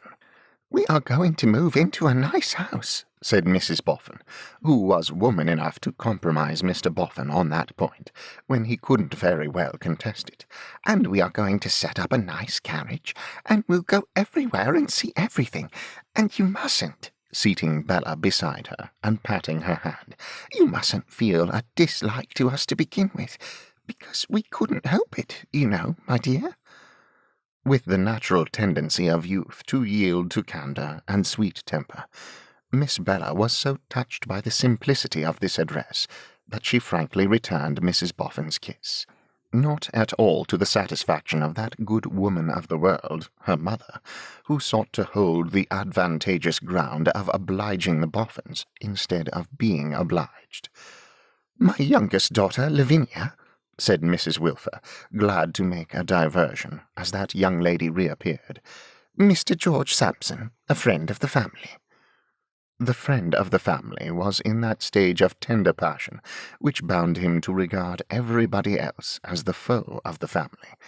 He put the round head of his cane in his mouth, like a stopper, when he sat down, as if he felt himself full to the throat with affronting sentiments, and he eyed the Boffins with implacable eyes. "If you like to bring your sister with you when you come to stay with us," said Mrs. Boffin, "of course we shall be glad. The better you please yourself, Miss Bella, the better you'll please us." "Oh, my consent is of no consequence at all, I suppose," cried Miss Lavinia. "Lavvy," said her sister in a low voice, "have the goodness to be seen and not heard." "No, I won't," replied the sharp Lavinia. "I'm not a child to be taken notice of by strangers." "You are a child." "I'm not a child, and I won't be taken notice of. Bring your sister, indeed." "Lavinia," said Mrs. Wilfer, "hold. I will not allow you to utter in my presence the absurd suspicion that any strangers, I care not what their names, can patronize my child. Do you dare suppose, you ridiculous girl, that Mr. and Mrs. Boffin would enter these doors upon a patronizing errand, or if they did, would remain within them, only for one single instant, while your mother had the strength yet remaining in her vital frame to request them to depart? You little know your mother, if you presume to think so." "It's all very fine," Lavinia began to grumble, when Mrs. Wilfer repeated, "Hold! I will not allow this. Do you not know what is due to guests? Do you not comprehend that in presuming to hint that this lady and gentleman could have any idea of patronizing any member of your family, I care not which, you accuse them of an impertinence little less than insane?" "Never mind me and Mrs. Boffin, ma'am," said Mr. Boffin smilingly. "We don't care." "Pardon me, but I do," returned Mrs. Wilfer. Miss Lavinia laughed a short laugh as she muttered, "Yes, to be sure." "And I require my audacious child," proceeded Mrs. Wilfer, with a withering look at her youngest, on whom it had not the slightest effect, "to please to be just to her sister Bella, to remember that her sister Bella is much sought after, and that when her sister Bella accepts an attention, she considers herself to be conferring quite as much honour," this with an indignant shiver, "as she receives." But here Miss Bella repudiated, and said quietly, "I can speak for myself, you know, Ma. You needn't bring me in, please." "And it's all very well aiming at others through convenient me," said the irrepressible Lavinia spitefully, "but I should like to ask George Sampson what he says to it." "Mr. Sampson," proclaimed Mrs. Wilfer, seeing that young gentleman take his stopper out, and so darkly fixing him with her eyes that he put it in again, "Mr. Sampson, as a friend to this family, and a frequenter of this house, is, I am persuaded, far too well bred to interpose on such an invitation." This exaltation of the young gentleman moved the conscientious Mrs. Boffin to repentance for having done him an injustice in her mind, and consequently saying that she and Mr. Boffin would at any time be glad to see him, an attention which he handsomely acknowledged by replying, with his stopper unremoved, "Much obliged to you, but I'm always engaged, day and night." However, Bella compensating for all drawbacks by responding to the advances of the Boffins in an engaging way, that easy pair were on the whole well satisfied, and proposed to the said Bella that as soon as they should be in a condition to receive her, in a manner suitable to their desires, Mrs. Boffin should return with notice of the fact. This arrangement Mrs. Wilfer sanctioned with a stately inclination of her head and wave of her gloves, as who should say, "Your demerits shall be overlooked, and you shall be mercifully gratified, poor people." "By the by, ma'am," said Mr. Boffin, turning back as he was going, "you have a lodger?" "A gentleman," Mrs. Wilfer answered, qualifying the low expression, "undoubtedly occupies our first floor." "I may call him our mutual friend," said Mr. Boffin. "What sort of a fellow is our mutual friend, now? Do you like him?" "Mr. Rokesmith is very punctual, very quiet, a very eligible inmate." "Because," Mr. Boffin explained, "you must know that I'm not particularly well acquainted with our mutual friend, for I have only seen him once. You give a good account of him. Is he at home?" "Mr. Rokesmith is at home," said Mrs. Wilfer. "Indeed," pointing through the window, "there he stands at the garden gate, waiting for you, perhaps." "Perhaps so," replied Mr. Boffin. Saw me come in, maybe." Bella had closely attended to this short dialogue. Accompanying Mr. Boffin to the gate, she as closely watched what followed. "How are you, sir? How are you?" said Mr. Boffin. "This is Mrs. Boffin, Mr. Rokesmith, that I told you of, my dear." She gave him good day, and he bestirred himself and helped her to her seat, and the like, with a ready hand. "Goodbye for the present, Miss Bella," said Mrs. Boffin, calling out a hearty parting. "We shall meet again soon, and then I hope I shall have my little John Harmon to show you." Mr. Rokesmith, who was at the wheel adjusting the skirts of her dress, suddenly looked behind him and around him, and then looked up at her, with a face so pale that Mrs. Boffin cried, "Gracious!" and after a moment, "What's the matter, sir?" "How can you show her the dead?" returned Mr. Rokesmith. "It's only an adopted child, one I have told her of, one I'm going to give the name to." "You took me by surprise," said Mr. Rokesmith, "and it sounded like an omen that you should speak of showing the dead to one so young and blooming." Now Bella suspected by this time that Mr. Rokesmith admired her. Whether the knowledge, for it was rather that than suspicion, caused her to incline to him a little more or a little less than she had done at first, whether it rendered her eager to find out more about him because she sought to establish reason for her distrust, or because she sought to free him from it, was as yet dark to her own heart. But at most times he occupied a great amount of her attention, and she had set her attention closely on this incident. That he knew it as well as she knew as well as he, when they were left together standing on the path by the garden gate. "Those are worthy people, Miss Wilfer." "Do you know them well?" asked Bella. He smiled, reproaching her, as she coloured, reproaching herself, both with the knowledge that she had meant to entrap him into an answer not true, when he said, "I know of them." "Truly, he told us he had seen you but once." "Truly, I suppose he did."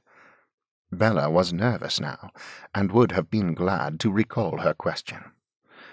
"You thought it strange that, feeling much interested in you, I should start at what sounded like a proposal to bring you into contact with the murdered man who lies in his grave. I might have known, of course, in a moment should have known, that it could not have that meaning, but my interest remains." Re-entering the family room in a meditative state, Miss Bella was received by the irrepressible Lavinia with, "There, Bella, at last I hope you have got your wishes realized by your Boffins.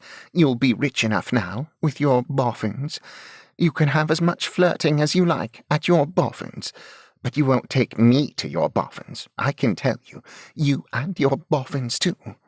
"If," quoth Mr. George Sampson, moodily pulling his stopper out, "Miss Bella's Mr. Boffin comes any more of his nonsense to me, I only wish him to understand, as betwixt man and man, that he does at his he was going to say peril, but Miss Lavinia, having no confidence in his mental powers, and feeling his oration to have no definite application to any circumstances, jerked his stopper in again, with a sharpness that made his eyes water. And now the worthy Mrs. Wilfer, having used her youngest daughter as a lay figure for the edification of these Boffins, became bland to her, and proceeded to develop her last instance of force of character, which was still in reserve. This was to illuminate the family with her remarkable powers as a physiognomist, powers that terrified R.W. whenever let loose, as being always fraught with gloom and evil, which no inferior presence was aware of. And this Mrs. Wilfer now did, be it observed, in jealousy of these Boffins. In the very same moments she was already reflecting how she would flourish these very same Boffins, and the state they kept, over the heads of her Boffinless friends.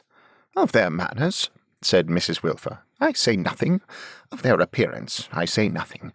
Of the disinterestedness of their intentions towards Bella, I say nothing. But the craft, the secrecy, the dark, deep, underhanded plotting written in Miss Boffin's countenance make me shudder." As an incontrovertible proof that those baleful attributes were all there, Mrs. Wilfer shuddered on the spot. Chapter 10. A Marriage Contract. There is excitement in the Veneering mansion.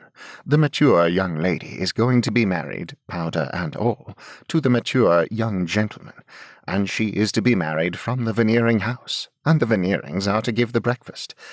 The analytical, who objects as a matter of principle to everything that occurs on the premises, necessarily objects to the match, but his consent has been dispensed with, and a spring van is delivering its load of greenhouse plants at the door, in order that tomorrow's feast may be crowned with flowers. The mature young lady is a lady of property.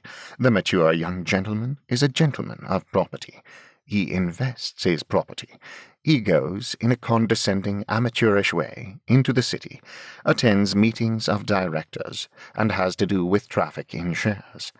As is well known to the wise in their generation, traffic in shares is the one thing to have to do with in this world.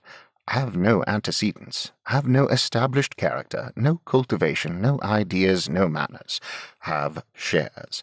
Have shares enough to be on boards of direction in capital letters, oscillate on mysterious business between London and Paris, and be great. Where does he come from? Shares. Where is he going to? Shares. What are his tastes? Shares. Has he any principles? Shares. What squeezes him into Parliament? Shares. Perhaps he never of himself achieved success in anything, never originated anything, never produced anything? Sufficient answer to all. Shares. Oh, mighty shares, to set those blaring images so high, and to cause us smaller vermin, as under the influence of henbane or opium, to cry out night and day, relieve us of our money, scatter it for us, buy us and sell us, ruin us, only we beseech ye take rank among the powers of the earth, and fatten on us. While the Loves and Graces have been preparing this torch for Hymen, which is to be kindled tomorrow, Mr. Twemlow has suffered much in his mind. It would seem that both the mature young lady and the mature young gentleman must indubitably be Veneering's oldest friends, wards of his, perhaps. Yet that can scarcely be, for they are older than himself. Veneering has been in their confidence throughout, and has done much to lure them to the altar. He has mentioned to Twemlow how he said to Mrs. Veneering, "Anastasia, this must be a match." He has mentioned to Twemlow how he regards Sophronia Akersham, the mature young lady, in the light of a sister, and Alfred Lammel, the mature young gentleman, in the light of a brother. Twemlow has asked him whether he went to school as a junior with Alfred. He has answered, "Not exactly." Whether Sophronia was adopted by his mother, he has answered, "Not precisely so." Twemlow's hand has gone to his forehead with a lost air. But 2 or 3 weeks ago, Twemlow, sitting over his newspaper, and over his dry toast and weak tea, and over the stable yard in Duke Street, St. James, received a highly perfumed cocked hat and monogram from Mrs. Veneering, entreating her dearest Mr. T, if not particularly engaged that day, to come like a charming soul and make a fourth at dinner with dear Mr. Podsnap, for the discussion of an interesting family topic, the last 3 words doubly underlined and pointed with a note of admiration, and Twemlow replying, "Not engaged, and more than delighted," goes, and this takes place. "My dear Twemlow," says Veneering, "your ready response to Anastasia's unceremonious invitation is truly kind, and like an old friend. You know our dear friend Podsnap."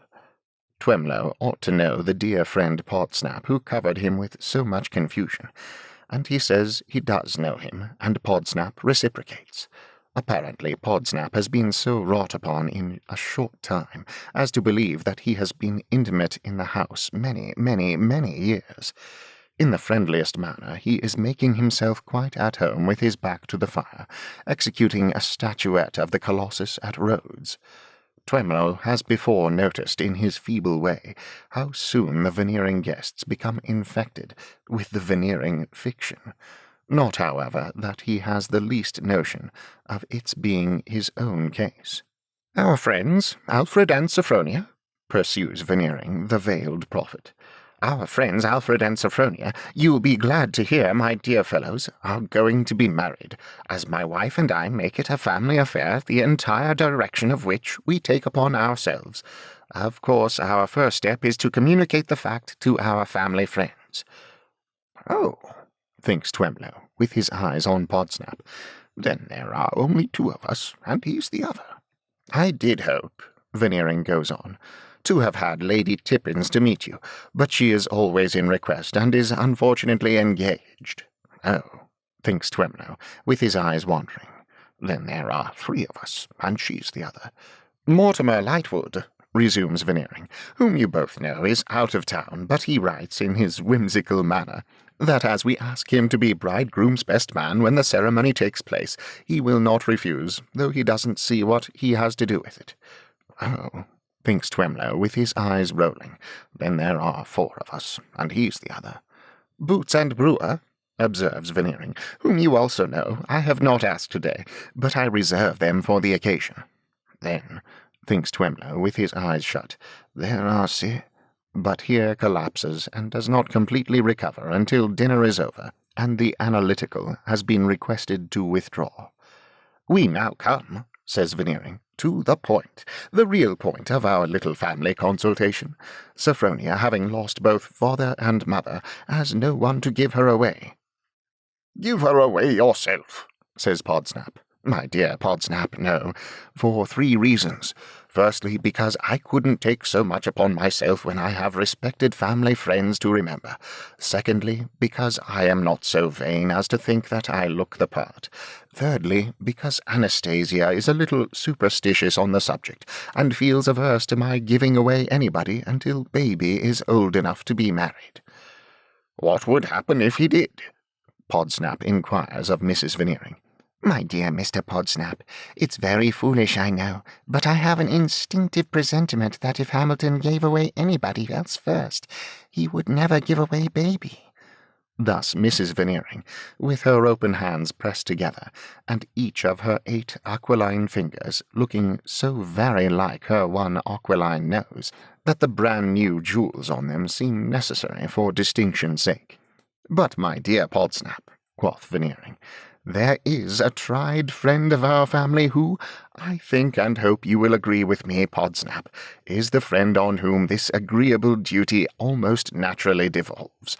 That friend," saying the words as if the company were about 150 in number, "is now among us. That friend is Twemlow." "Certainly," from Podsnap. "That friend," Veneering repeats with greater firmness, "is our dear good Twemlow, and I cannot sufficiently express to you, my dear Podsnap, the pleasure I feel in having this opinion of mine and Anastasia's so readily confirmed by you. That other equally familiar and tried friend who stands in the proud position, who proudly stands in the position, or I ought rather to say, who places Anastasia and myself in the proud position of himself standing in the simple position of baby's godfather." And indeed, Veneering is much relieved in mind to find that Podsnap betrays no jealousy of Twemlow's elevation. So it has come to pass that the spring van is strewing flowers on the rosy hours and on the staircase, and that Twemlow is surveying the ground on which he is to play his distinguished part tomorrow. He has already been to the church, and taken note of the various impediments in the aisle, under the auspices of an extremely dreary widow who opens the pews, and whose left hand appears to be in a state of acute rheumatism, but is, in fact, voluntarily doubled up to act as a money-box. And now Veneering shoots out of the study wherein he is accustomed, when contemplative, to give his mind to the carving and gilding of the pilgrims going to Canterbury, in order to show Twemlow the little flourish he has prepared for the trumpets of fashion, describing how that on the 17th instant at St. James's Church, the Reverend blank blank, assisted by the Reverend dash dash, united in the bonds of matrimony, Alfred Lamel, Esquire, of Sackville Street, Piccadilly, to Sophronia, only daughter of the late Horatio Akersham, Esquire, of Yorkshire. Also, how the fair bride was married from the house of Hamilton Veneering, Esquire, of Stucconia, and was given away by Melvin Twemlow, Esquire, of Duke Street, St. James's, second cousin to Lord Snigsworth of Snigsworthy Park. While perusing which composition, Twemlow makes some opaque approach to perceiving that if the Reverend blank blank and the Reverend dash dash fail, after this introduction, to become enrolled in the list of Veneering's dearest and oldest friends, they will have none but themselves to thank for it. After which appears Sophronia, whom Twemlow has seen twice in his lifetime, to thank Twemlow for counterfeiting the late Horatio Akersham, Esquire, broadly of Yorkshire. And after her appears Alfred, whom Twemlow has seen once in his lifetime, to do the same and to make a pasty sort of glitter, as if he were constructed for candlelight only, and had been let out into daylight by some grand mistake. And after that comes Mrs. Veneering, in a pervadingly aquiline state of figure, and with transparent little knobs on her temper, like the little transparent knob on the bridge of her nose, worn out by worry and excitement, as she tells her dear Mr. Twemlow, and reluctantly revived with curacoa by the analytical. And after that the bridesmaids begin to come by railroad from various parts of the country, and to come like adorable recruits enlisted by a sergeant not present, for on arriving at the Veneering depot they are in a barrack of strangers. So Twemlow goes home to Duke Street, St. James's, to take a plate of mutton broth with a chop in it, and a look at the marriage service, in order that he may cut in at the right place tomorrow.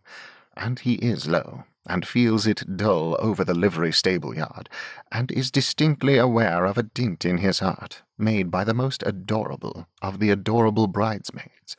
For the poor little harmless gentleman once had his fancy like the rest of us, and she didn't answer, as she often does not, and he thinks the adorable bridesmaid is like the fancy as she was then, which she is not at all, and that if the fancy had not married someone else for money, but had married him for love, he and she would have been happy, which they wouldn't have been, and that she has a tenderness for him still, whereas her toughness is a proverb. Brooding over the fire, with his dried little head in his dried little hands, and his dried little elbows on his dried little knees, Twemlow is melancholy. No adorable to bear me company here, thinks he. No adorable at the club. A waste, a waste, a waste, my Twemlow. And so drops asleep, and his galvanic starts all over him. Betimes next morning, that horrible old Lady Tippins, relict of the late Sir Thomas Tippins, knighted in mistake for somebody else by His Majesty King George the Third, who, while performing the ceremony, was graciously pleased to observe, "What? What? What? Who? Who? Who? Why? Why? Why?" begins to be dyed and varnished for the interesting occasion. She has a reputation for giving smart accounts of things, and she must be at these people's early, my dear, to lose nothing of the fun. Whereabout in the bonnet and drapery announced by her name, any fragment of the real woman may be concealed, is perhaps known to her maid, but you could easily buy all you see of her in Bond Street, or you might scalp her and peel her and scrape her, and make 2 Lady Tippinses out of her, and yet not penetrate to the genuine article. She has a large gold eyeglass, has Lady Tippins, to survey the proceedings with. If she had one in each eye, it might keep that other drooping lid up, and look more uniform, but perennial youth is in her artificial flowers, and her list of lovers is full. "Mortimer, you wretch," says Lady Tippins, turning the eyeglass about and about. "Where is your charge, the bridegroom?" "Give you my honour," returns Mortimer, "I don't know, and I don't care." Miserable, is that the way you do your duty? Beyond an impression that he is to sit upon my knee and be seconded at some point of the solemnities, like a principal at a prize fight, I assure you I have no notion what my duty is, returns Mortimer. Eugene is also in attendance, with a pervading air upon him of having presupposed the ceremony to be a funeral, and of being disappointed. The scene is the vestry room of St. James's Church, with a number of leathery old registers on shelves that might be bound in Lady Tippens's. But hark, a carriage at the gate, and Mortimer's man arrives, looking rather like a spurious Mephistopheles, and an unacknowledged member of that gentleman's family, whom Lady Tippins, surveying through her eyeglass, considers a fine man and quite a catch, and of whom Mortimer remarks, in the lowest spirit as he approaches, "I believe this is my fellow, confound him." More carriages at the gate, and lo, the rest of the characters, whom Lady Tippins, standing on a cushion, surveying through the eyeglass, thus checks off. Bride, 5.40 if a day, 30 shillings a yard, veil £15, pocket handkerchief a present, bridesmaids kept down for fear of outshining bride, consequently not girls, 12 and 6 pence a yard, Veneering's flowers, snub-nosed one, rather pretty, but too conscious of her stockings. Bonnets, £3.10. Twemlow, blessed release for the dear man if she really was his daughter. Nervous even under the pretence that she is. Well, he may be. Mrs. Veneering, never saw such velvet, say £2,000 as she stands. Absolute jeweller's window. Father must have been a pawnbroker, or how could these people do it? Attendant unknowns. Pokey. Ceremony performed, register signed, Lady Tippins escorted out of sacred edifice by Veneering, carriages rolling back to Staconia, servants with favours and flowers, Veneering's house reached, drawing rooms most magnificent. Here the Podsnaps await the happy party, Mr. Podsnap with his hair-brushes made the most of, and that imperial rocking-horse, Mrs. Podsnap, majestically skittish. Here, too, are Boots and Brewer, and the two other buffers, each buffer with a flower in his buttonhole, his hair curled, and his gloves buttoned on tight, apparently come prepared, if anything had happened to the bridegroom, to be married instantly. Here, too, the bride's aunt and next relation, a widowed female of a Medusa sort, in a stony cap, glaring petrifaction at her fellow creatures. Here, too, the bride's trustee, an oil-cake-fed style of business gentleman with moony spectacles, and an object of much interest. Veneering launching himself upon this trustee as his oldest friend, which makes 7, Twemlow thought, and confidentially retiring with him into the conservatory. It is understood that Veneering is his co-trustee, and that they are arranging about the fortune.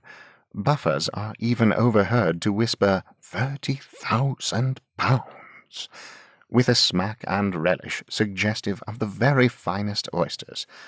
Poky unknowns, amazed to find how intimately they know Veneering, pluck up spirit, fold their arms, and begin to contradict him before breakfast. What time Mrs. Veneering, carrying baby dressed as a bridesmaid, flits about among the company, emitting flashes of many-coloured lightning from diamonds, emeralds, and rubies.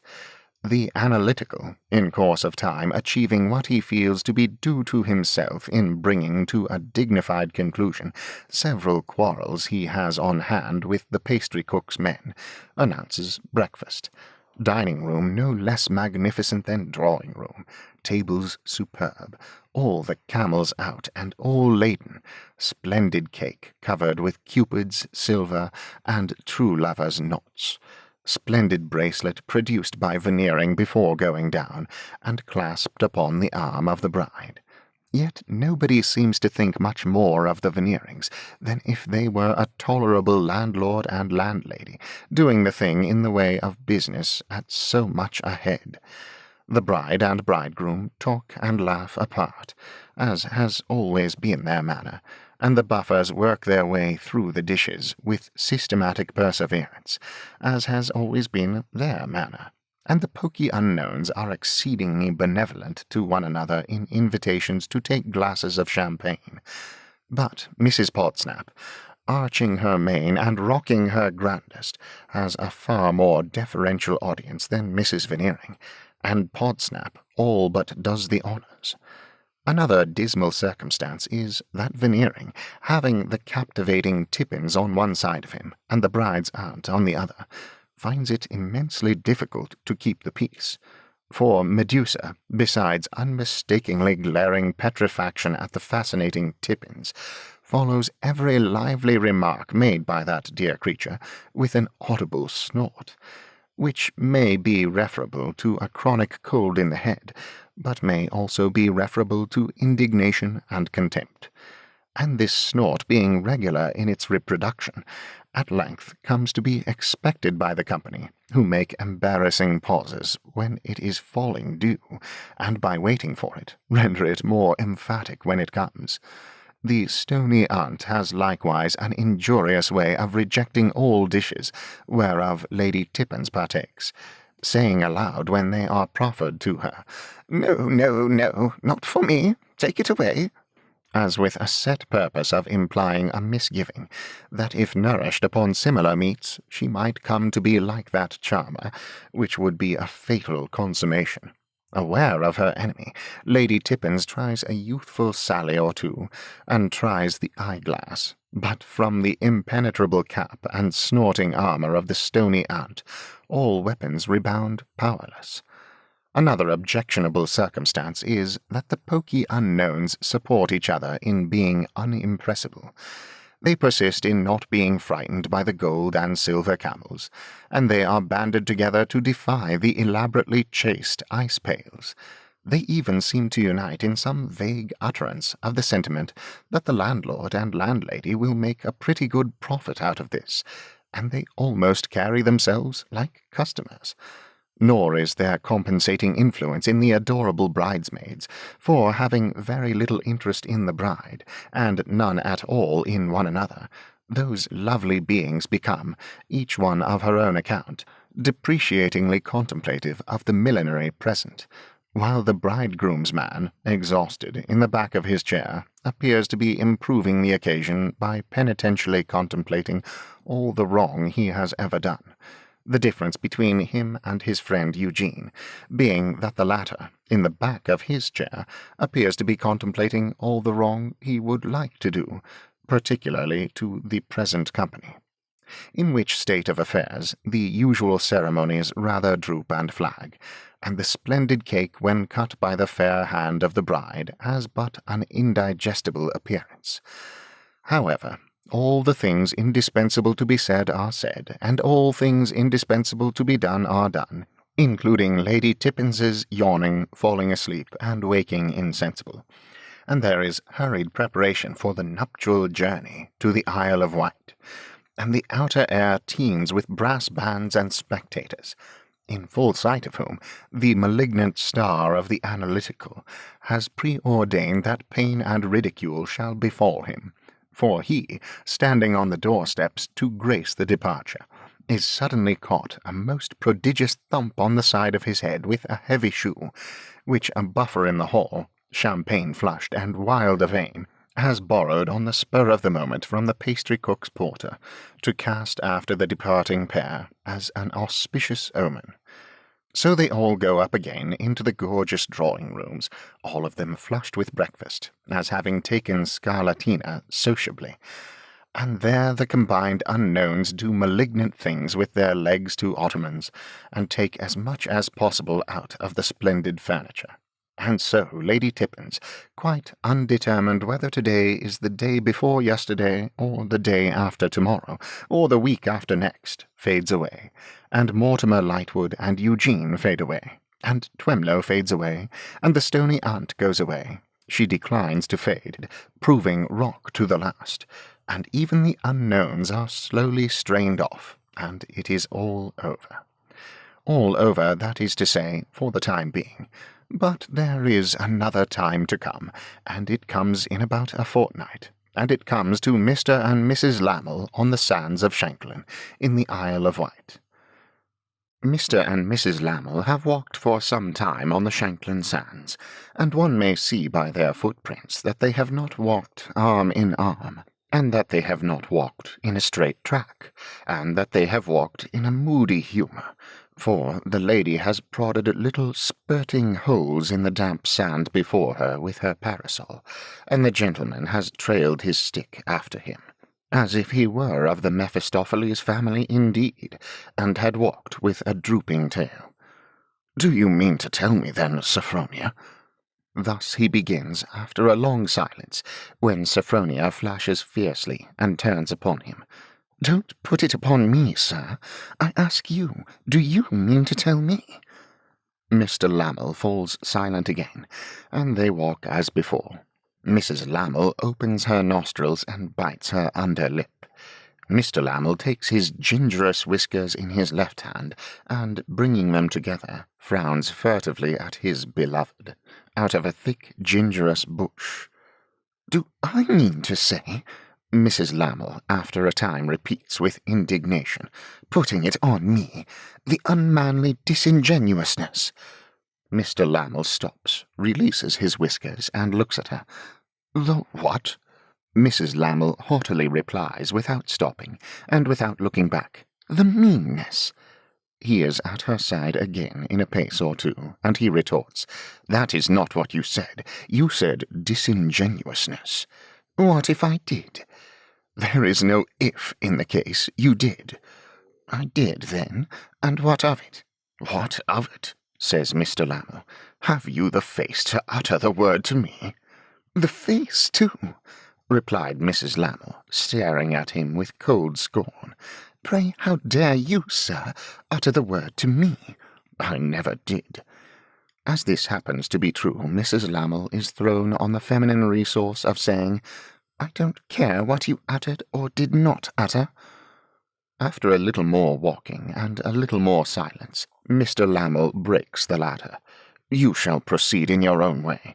You claim a right to ask me, do I mean to tell you? Do I mean to tell you what?" "That you are a man of property." "No." "Then you married me on false pretenses?" "So be it. Next comes what you mean to say. Do you mean to say you are a woman of property?" "No." "Then you married me on false pretenses."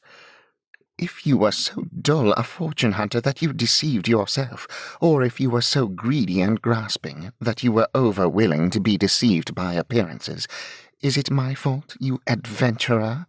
the lady demands with great asperity. "I asked Veneering, and he told me you were rich." "Veneering?" with great contempt. "And what does Veneering know about me?" "Was he not your trustee?" "No, I have no trustee, but the one you saw on the day when you fraudulently married me, and his trust is not a very difficult one, for it is only an annuity of £115. I think there are some odd shillings or pence, if you are very particular." Mr. Lamel bestows a by no means loving look upon the partner of his joys and sorrows, and he mutters something, but checks himself. "Question for question. It is my turn again, Mrs. Lamel. What made you suppose me a man of property?" "You made me suppose you so. Perhaps you will deny that you always presented yourself to me in that character?" "But you asked somebody, too. Come, Mrs. Lamel, admission for admission. You asked somebody." "I asked Veneering." "And Veneering knew as much of me as he knew of you, or as anybody knows of him." After more silent walking, the bride stops short, to say in a passionate manner, "I will never forgive the Veneerings for this." "Neither will I," returns the bridegroom. With that they walk again, she making those angry spurts in the sand, he dragging that dejected tail. The tide is low, and seems to have thrown them together high on the bare shore. A gull comes sweeping by their heads and flouts them. There was a golden surface on the brown cliffs but now, and behold, they are only damp earth. A taunting roar comes from the sea, and the far-out rollers mount upon one another to look at the entrapped impostors, and to join in impish and exultant gambols. "Do you pretend to believe," Mrs. Lammle resumes sternly, "when you talk of my marrying you for worldly advantages, that it was within the bounds of reasonable probability that I would have married you for yourself?" Again, there are two sides to the question, Mrs. Lammle. What do you pretend to believe? "So you first deceive me, and then insult me," cries the lady with a heaving bosom. "Not at all. I have originated nothing. The double-edged question was yours." "Was mine," the bride repeats, and her parasol breaks in her angry hand. His colour has turned to a livid white, and ominous marks have come to light about his nose, as if the finger of the very devil himself had, within the last few moments, touched it here and there. But he has repressive power, and she has none. "Throw it away," he coolly recommends as to the parasol. "You have made it useless. You look ridiculous with it." Whereupon she calls him in her rage, "A deliberate villain," and so casts the broken thing from her, as that it strikes him in falling. The finger marks are somewhat whiter for the instant, but he walks on at her side. She bursts into tears, declaring herself the wretchedest, the most deceived, the worst used of women. Then she says that if she had the courage to kill herself, she would do it. Then she calls him vile impostor. Then she asks him why, in the disappointment of his base speculation, he does not take her life with his own hand under the present favourable circumstances. Then she cries again. Then she is enraged again, and makes some mention of swindlers. Finally she sits down crying on a block of stone, and is in all the known and unknown humours of her sex at once. Pending her changes, those aforesaid marks in his face have come and gone, now here, now there, like white steps of a pipe on which the diabolical performer has played a tune. Also his livid lips are parted at last, as if he were breathless with running. Yet he is not. Now, get up, Mrs. Lammle, and let us speak reasonably. She sits upon her stone, and takes no heed of him. Get up, I tell you. Raising her head, she looks contemptuously in his face, and repeats, "You tell me forsooth." She affects not to know that his eyes are fastened on her as she droops her head again, but her whole figure reveals that she knows it uneasily. "Enough of this. Come, do you hear? Get up." Yielding to his hand, she rises, and they walk again, but this time with their faces turned towards their place of residence. "Mrs. Lammle, we have both been deceiving, and we have both been deceived. We have both been biting, and we have both been bitten.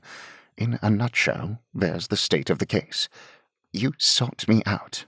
Tut, let us have done with that. You know very well how it was.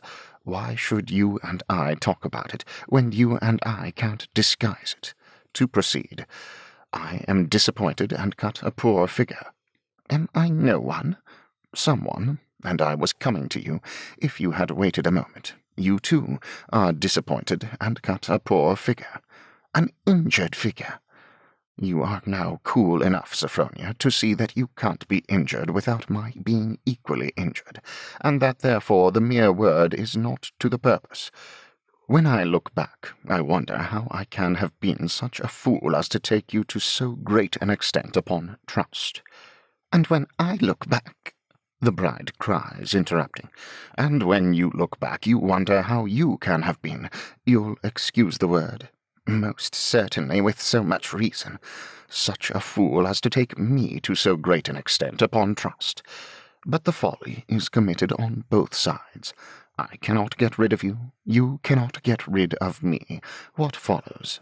Shame and misery, the bride bitterly replies. I don't know. A mutual understanding follows, and I think it may carry us enough. Here I split my discourse. Give me your arm, Sophronia, into 3 heads, to make it shorter and plainer. Firstly, it's enough to have been done without the mortification of being known to have been done. So we agree to keep the fact to ourselves. You agree? If it is possible, I do. Possible. We have to pretend well enough to one another. Can't we, united, pretend to the world? Agreed. Secondly, we owe the Veneerings a grudge, and we owe all other people the grudge of wishing them to be taken in, as we ourselves have been taken in. Agreed? Yes, agreed. We come smoothly to thirdly. You have called me an adventurer, Sophronia. So I am. In plain, uncomplimentary English, so I am. So are you, my dear. So are many people. We agree to keep our own secret, and to work together in furtherance of our own schemes. What schemes? Any scheme that will bring us money. By our own schemes, I mean our joint interest. Agreed? She answers, after a little hesitation. I suppose so. Agreed. Carried at once, you see. Now, Sophronia, only half a dozen words more. We know one another perfectly. Don't be tempted into twitting me with the past knowledge that you have of me, because it is identical with the past knowledge that I have of you, and in twitting me you twit yourself, and I don't want to hear you do it. With this good understanding established between us, it is better never done. To wind up all, you have shown temper today, Sophronia. Don't be betrayed into doing so again, because I have a devil of a temper myself. So the happy pair, with this hopeful marriage contract thus signed, sealed, and delivered, repaired homeward. If, when those infernal finger marks were on the white and breathless countenance of Alfred Lammle, Esquire, they denoted that he conceived the purpose of subduing his dear wife, Mrs. Alfred Lammle, by at once divesting her of any lingering reality or pretence of self-respect, the purpose would seem to have been presently executed. The mature young lady has mighty little need of powder now, for her downcast face, as he escorts her in the light of the setting sun to their abode of bliss.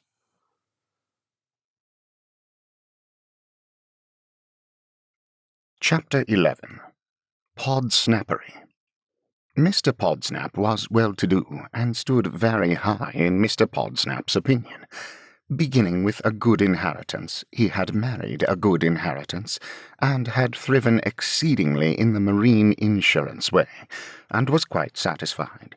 He never could make out why everybody was not quite satisfied, and he felt conscious that he set a brilliant social example in being particularly well satisfied with most things, and, above all other things, with himself. Thus happily acquainted with his own merit and importance, Mr. Podsnap settled that whatever he put behind him, he put out of existence.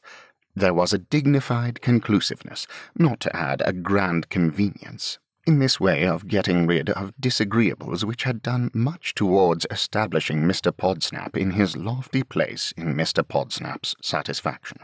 I don't want to know about it. I don't choose to discuss it. I don't admit it.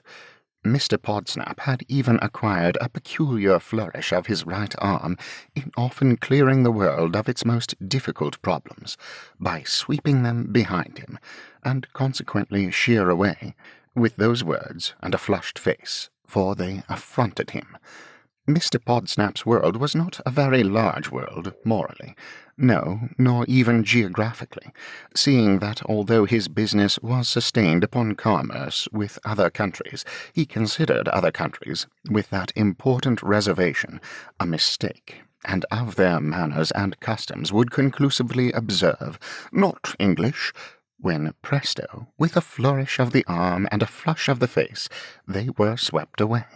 Elsewise, the world got up at 8, shaved close at 1/4 past, breakfasted at 9, went to the city at 10, came home at 5:30, and dined at 7.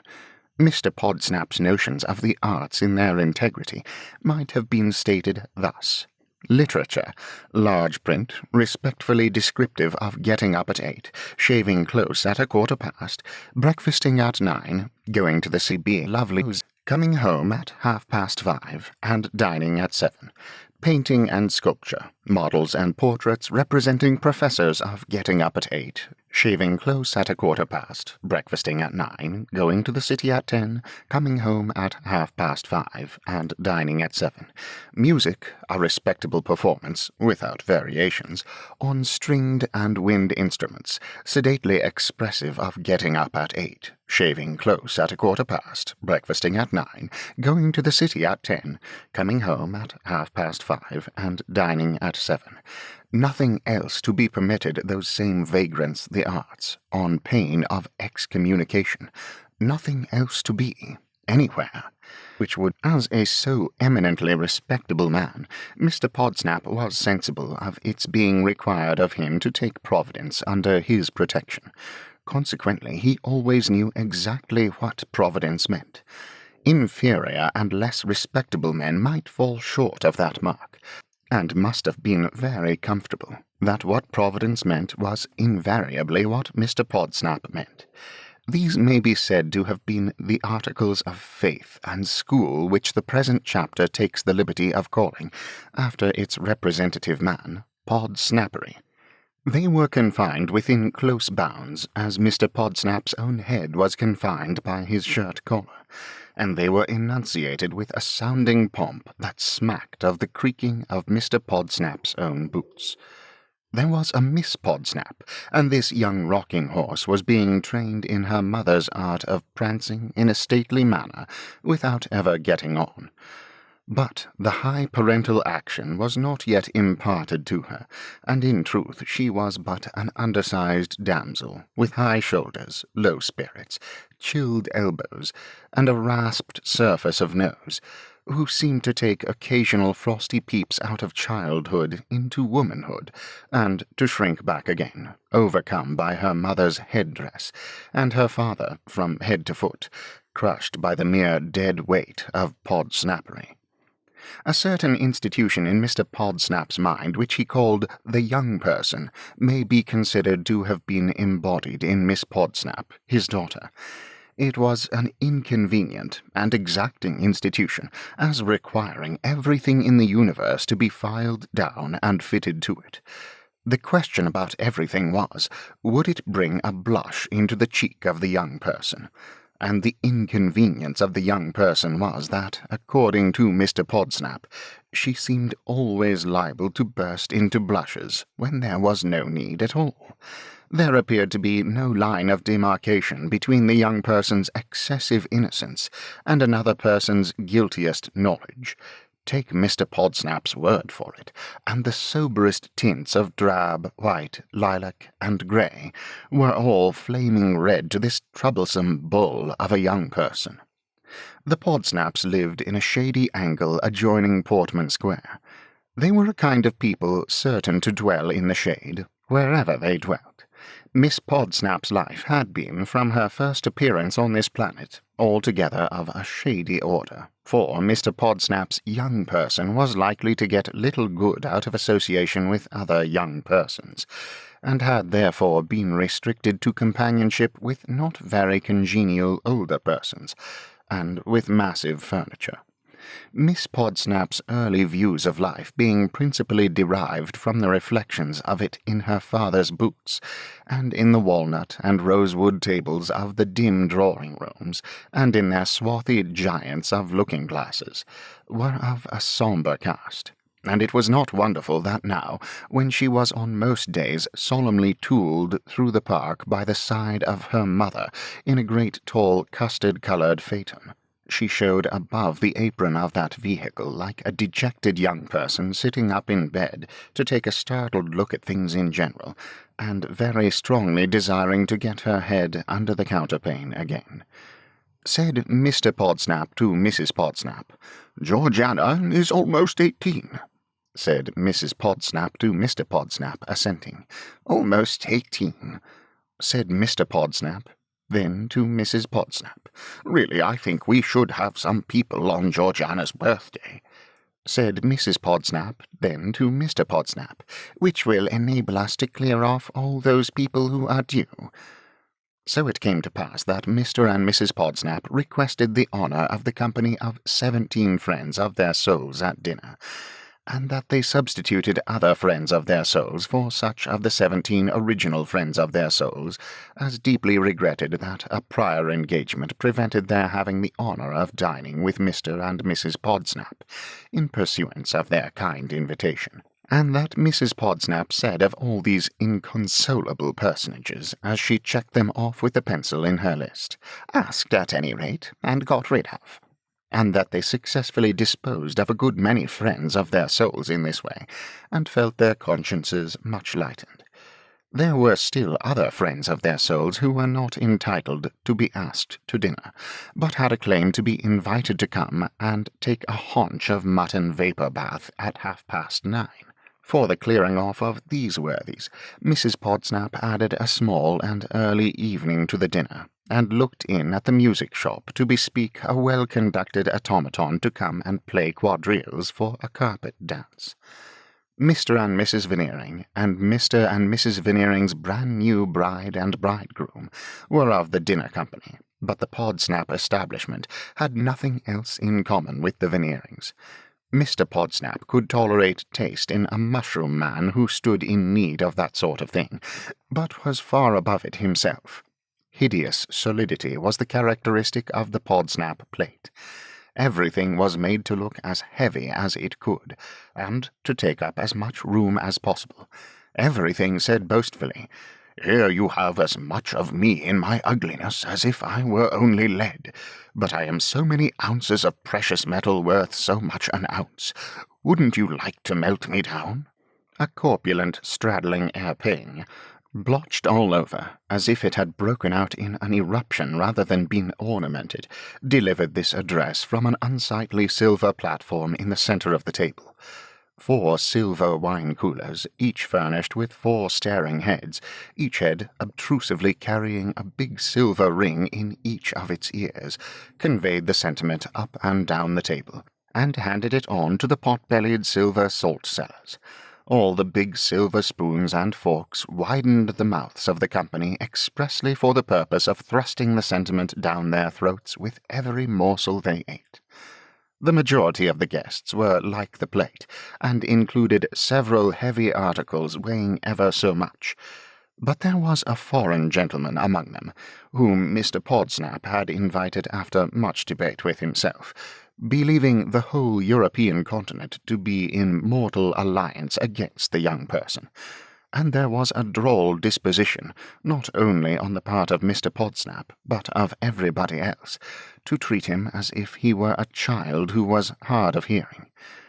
As a delicate concession to this unfortunately born foreigner, Mr. Podsnap, in receiving him, had presented his wife as Madame Podsnap, also his daughter as Mademoiselle Podsnap, with some inclination to ma fille, in which bold venture, however, he checked himself.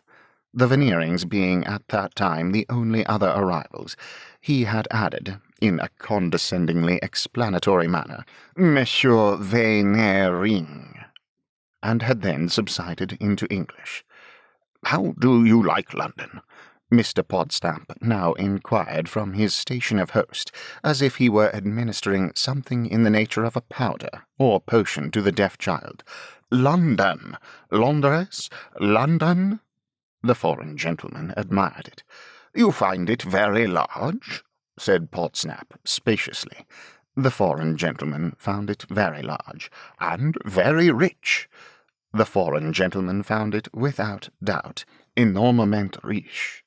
"Enormously rich, we say," returned Podsnap, in a condescending manner. "Our English adverbs do not terminate in mong, and we pronounce the ch as if it were a t before it. We say rich. Rich," remarked the foreign gentleman. "And do you find, sir," pursued Mr. Podsnap with dignity, "many evidences that strike you of our British constitution in the streets of the world's metropolis, London, Londres, London?" The foreign gentleman begged to be pardoned, but did not altogether understand. "The Constitution Britannique," Mr. Podsnap explained, as if he were teaching in an infant school. "We say British, but you say Britannique, you know," forgivingly, as if that were not his fault. "The Constitution, sir," the foreign gentleman said. "Mais yes, I know him." A youngish, sallowish gentleman in spectacles with a lumpy forehead, seated in a supplementary chair at a corner of the table, here caused a profound sensation by saying, in a raised voice, "Esker," and then stopping dead. "Mais oui," said the foreign gentleman, turning towards him. "Est-ce que? Quoi donc?" But the gentleman with the lumpy forehead, having for the time delivered himself of all that he found behind his lumps, spake for the time no more. "I was inquiring," said Mr. Podsnap, resuming the thread of his discourse, "whether you have observed in our streets, as we should say, upon our pavy, as you would say, any tokens?" The foreign gentleman with patient courtesy entreated, "But what was tokens?" "Marks," said Mr. Podsnap. "Signs, you know. Appearances. Traces." "Ah, of a horse?" inquired the foreign gentleman. "We call it horse," said Mr. Podsnap, with forbearance. "In England, Angleterre, England, we aspirate the H. We say horse. Only our lower classes say horse." "Pardon," said the foreign gentleman. "I am always wrong." "Our language," said Mr. Podsnap, with a gracious consciousness of being always right, "is difficult. Ours is a copious language, and trying to strangers. I will not pursue my question." But the lumpy gentleman, unwilling to give it up, again madly said, "Esker," and again spake no more. "I merely referred," Mr. Podsnap explained with a sense of meritorious proprietorship, "to our Constitution, sir. We Englishmen are very proud of our Constitution, sir. It was bestowed upon us by Providence. No other country is so favoured as this country." "And other countries?" the foreign gentleman was beginning, when Mr. Podsnap put him right again. "We do not say other, we say other.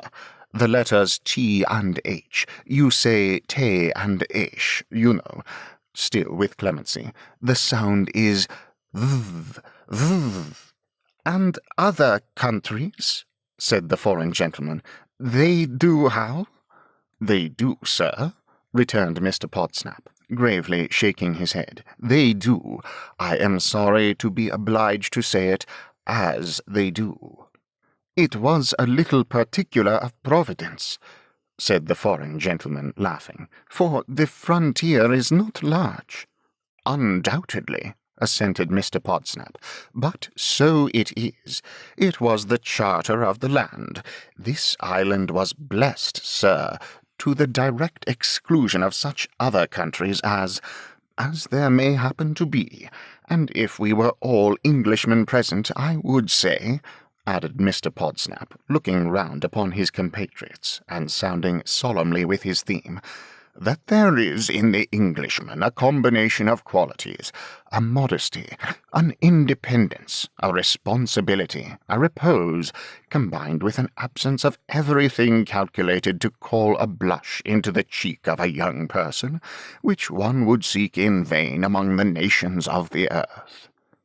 Having delivered this little summary, Mr. Podsnap's face flushed, as he thought of the remote possibility of its being at all qualified by any prejudiced citizen of any other country, and, with his favourite right arm flourish, he put the rest of Europe and the whole of Asia, Africa, and America nowhere. The audience were much edified by the passage of words, and Mr. Podsnap, feeling that he was in rather remarkable force today, became smiling and conversational. "Has anything more been heard, Veneering?" he inquired, "of the lucky legatee?" "Nothing more," returned Veneering, "than that he has come into possession of the property. I am told people now call him the Golden Dustman. I mentioned to you some time ago, I think, that the young lady whose intended husband was murdered is daughter to a clerk of mine." "Yes, you told me that," said Podsnap, "and by the by, I wish you would tell it again here, for it's a curious coincidence. Curious that the first news of the discovery should have been brought straight to your table when I was there, and curious that one of your people should have been so nearly interested in it. Just relate that, will you?" Veneering was more than ready to do it, for he had prospered exceedingly upon the Harmon murder, and had turned the social distinction it conferred upon him to the account of making several dozen of brand-new bosom friends. Indeed, such another lucky hit would almost have set him up in that way to his satisfaction. So, addressing himself to the most desirable of his neighbours, while Mrs. Veneering secured the next most desirable, he plunged into the case, and emerged from it 20 minutes afterwards, with a bank director in his arms. In the meantime, Mrs. Veneering had dived into the same waters for a stealthy shipbroker, and had brought him up, safe and sound, by the hair. Then Mrs. Veneering had to relate, to a larger circle, how she had been to see the girl, and how she was really pretty, and, considering her station, presentable, and this she did with such a successful display of her 8 aquiline fingers and their encircling jewels, that she happily laid hold of a drifting general officer, his wife and daughter, and not only restored their animation, which had become suspended, but made them lively friends within an hour. Although Mr. Podsnap would in a general way have highly disapproved of bodies in rivers as ineligible topics with reference to the cheek of the young person, he had, as one may say, a share in this affair which made him a part proprietor, as its returns were immediate, too, in the way of restraining the company from speechless contemplation of the wine-coolers. It paid, and he was satisfied. And now the haunch of mutton vapour bath, having received a gamey infusion, and a few last touches of sweets and coffee, was quite ready, and the bathers came, but not before the discreet automaton had got behind the bars of the piano music desk, and there presented the appearance of a captive languishing in a rosewood jail. And who now so pleasant or so well assorted as Mr. and Mrs. Alfred Lammle, he all sparkle, she all gracious contentment, both at occasional intervals exchanging looks like partners at cards, who played a game against all England. There was not much youth among the bathers, but there was no youth, the young person always expected, in the articles of Podsnappery. Bald bathers folded their arms and talked to Mr. Podsnap on the hearthrug. Sleek-whiskered bathers, with hats in their hands, lunged at Mrs. Podsnap and retreated. Prowling bathers went about looking into ornamental boxes and bowls, as if they had suspicions of larceny on the part of the Podsnaps, and expected to find something they had lost at the bottom. Bathers of the gentler sex sat silently comparing ivory shoulders. All this time and always, poor little Miss Podsnap, whose tiny efforts, if she had made any, were swallowed up in the magnificence of her mother's rocking, kept herself as much out of sight and mind as she could, and appeared to be counting on many dismal returns of the day. It was somehow understood as a secret article in the state proprieties of Podsnappery that nothing must be said about the day. Consequently, this young damsel's nativity was hushed up and looked over, as if it were agreed on all hands that it would have been better that she had never been born. The Lammles were so fond of the dear Veneerings that they could not for some time detach themselves from those excellent friends, but at length either a very open smile on Mr. Lammle's part, or a very secret elevation of one of his gingerous eyebrows, certainly the one or the other, seemed to say to Mrs. Lammle, "Why don't you play?" And so, looking about her, she saw Miss Podsnap, and seeming to say responsively, "That card?" and to be answered, "Yes." went and sat beside Miss Podsnap. Mrs. Lammle was overjoyed to escape into a corner for a little quiet talk. It promised to be a very quiet talk, for Miss Podsnap replied in a flutter, "Oh, indeed, it's very kind of you, but I'm afraid I don't talk." "Let us make a beginning," said the insinuating Mrs. Lammle, with her best smile. "Oh, I'm afraid you'll find me very dull, but Ma talks." That was plainly to be seen, for Ma was then talking at her usual canter, with arched head and mane, opened eyes and nostrils. "Fond of reading, perhaps?" "Yes, at least, I don't mind that so much," returned Miss Podsnap. "Music?" So insinuating was Mrs. Lammle that she got half a dozen M's into the word before she got it out. "I haven't nerve to play even if I could. Ma plays." At exactly the same canter, and with a certain flourishing appearance of doing something, Ma did, in fact, occasionally take a rock upon the instrument. "Of course you like dancing." "Oh, no, I don't," said Miss Podsnap. "No, with your youth and attractions. Truly, my dear, you surprise me." "I can't say," observed Miss Podsnap, after hesitating considerably and stealing several timid looks at Mrs. Lammle's carefully arranged face, "how I might have liked it if I had been You won't mention it, will you?" "My dear, never." "No, I am sure you won't. I can't say then how I should have liked it if I had been a chimney sweep on May Day." "Gracious!" was the exclamation which amazement elicited from Mrs. Lammle. "There, I knew you'd wonder, but you won't mention it, will you?" "Upon my word, my love," said Mrs. Lammle, "you make me 10 times more desirous, now I talk to you, to know you well than I was when I sat over yonder looking at you. How I wish we could be real friends. Try me as a real friend. Come, don't fancy me a frumpy old married woman, my dear. I was married but the other day, you know. I am dressed as a bride now, you see." "About the chimney sweeps?" "Hush, Ma'll hear." "She can't hear from where she sits." "Don't you be too sure of that," said Miss Podsnap in a lower voice. "Well, what I mean is that they seem to enjoy it."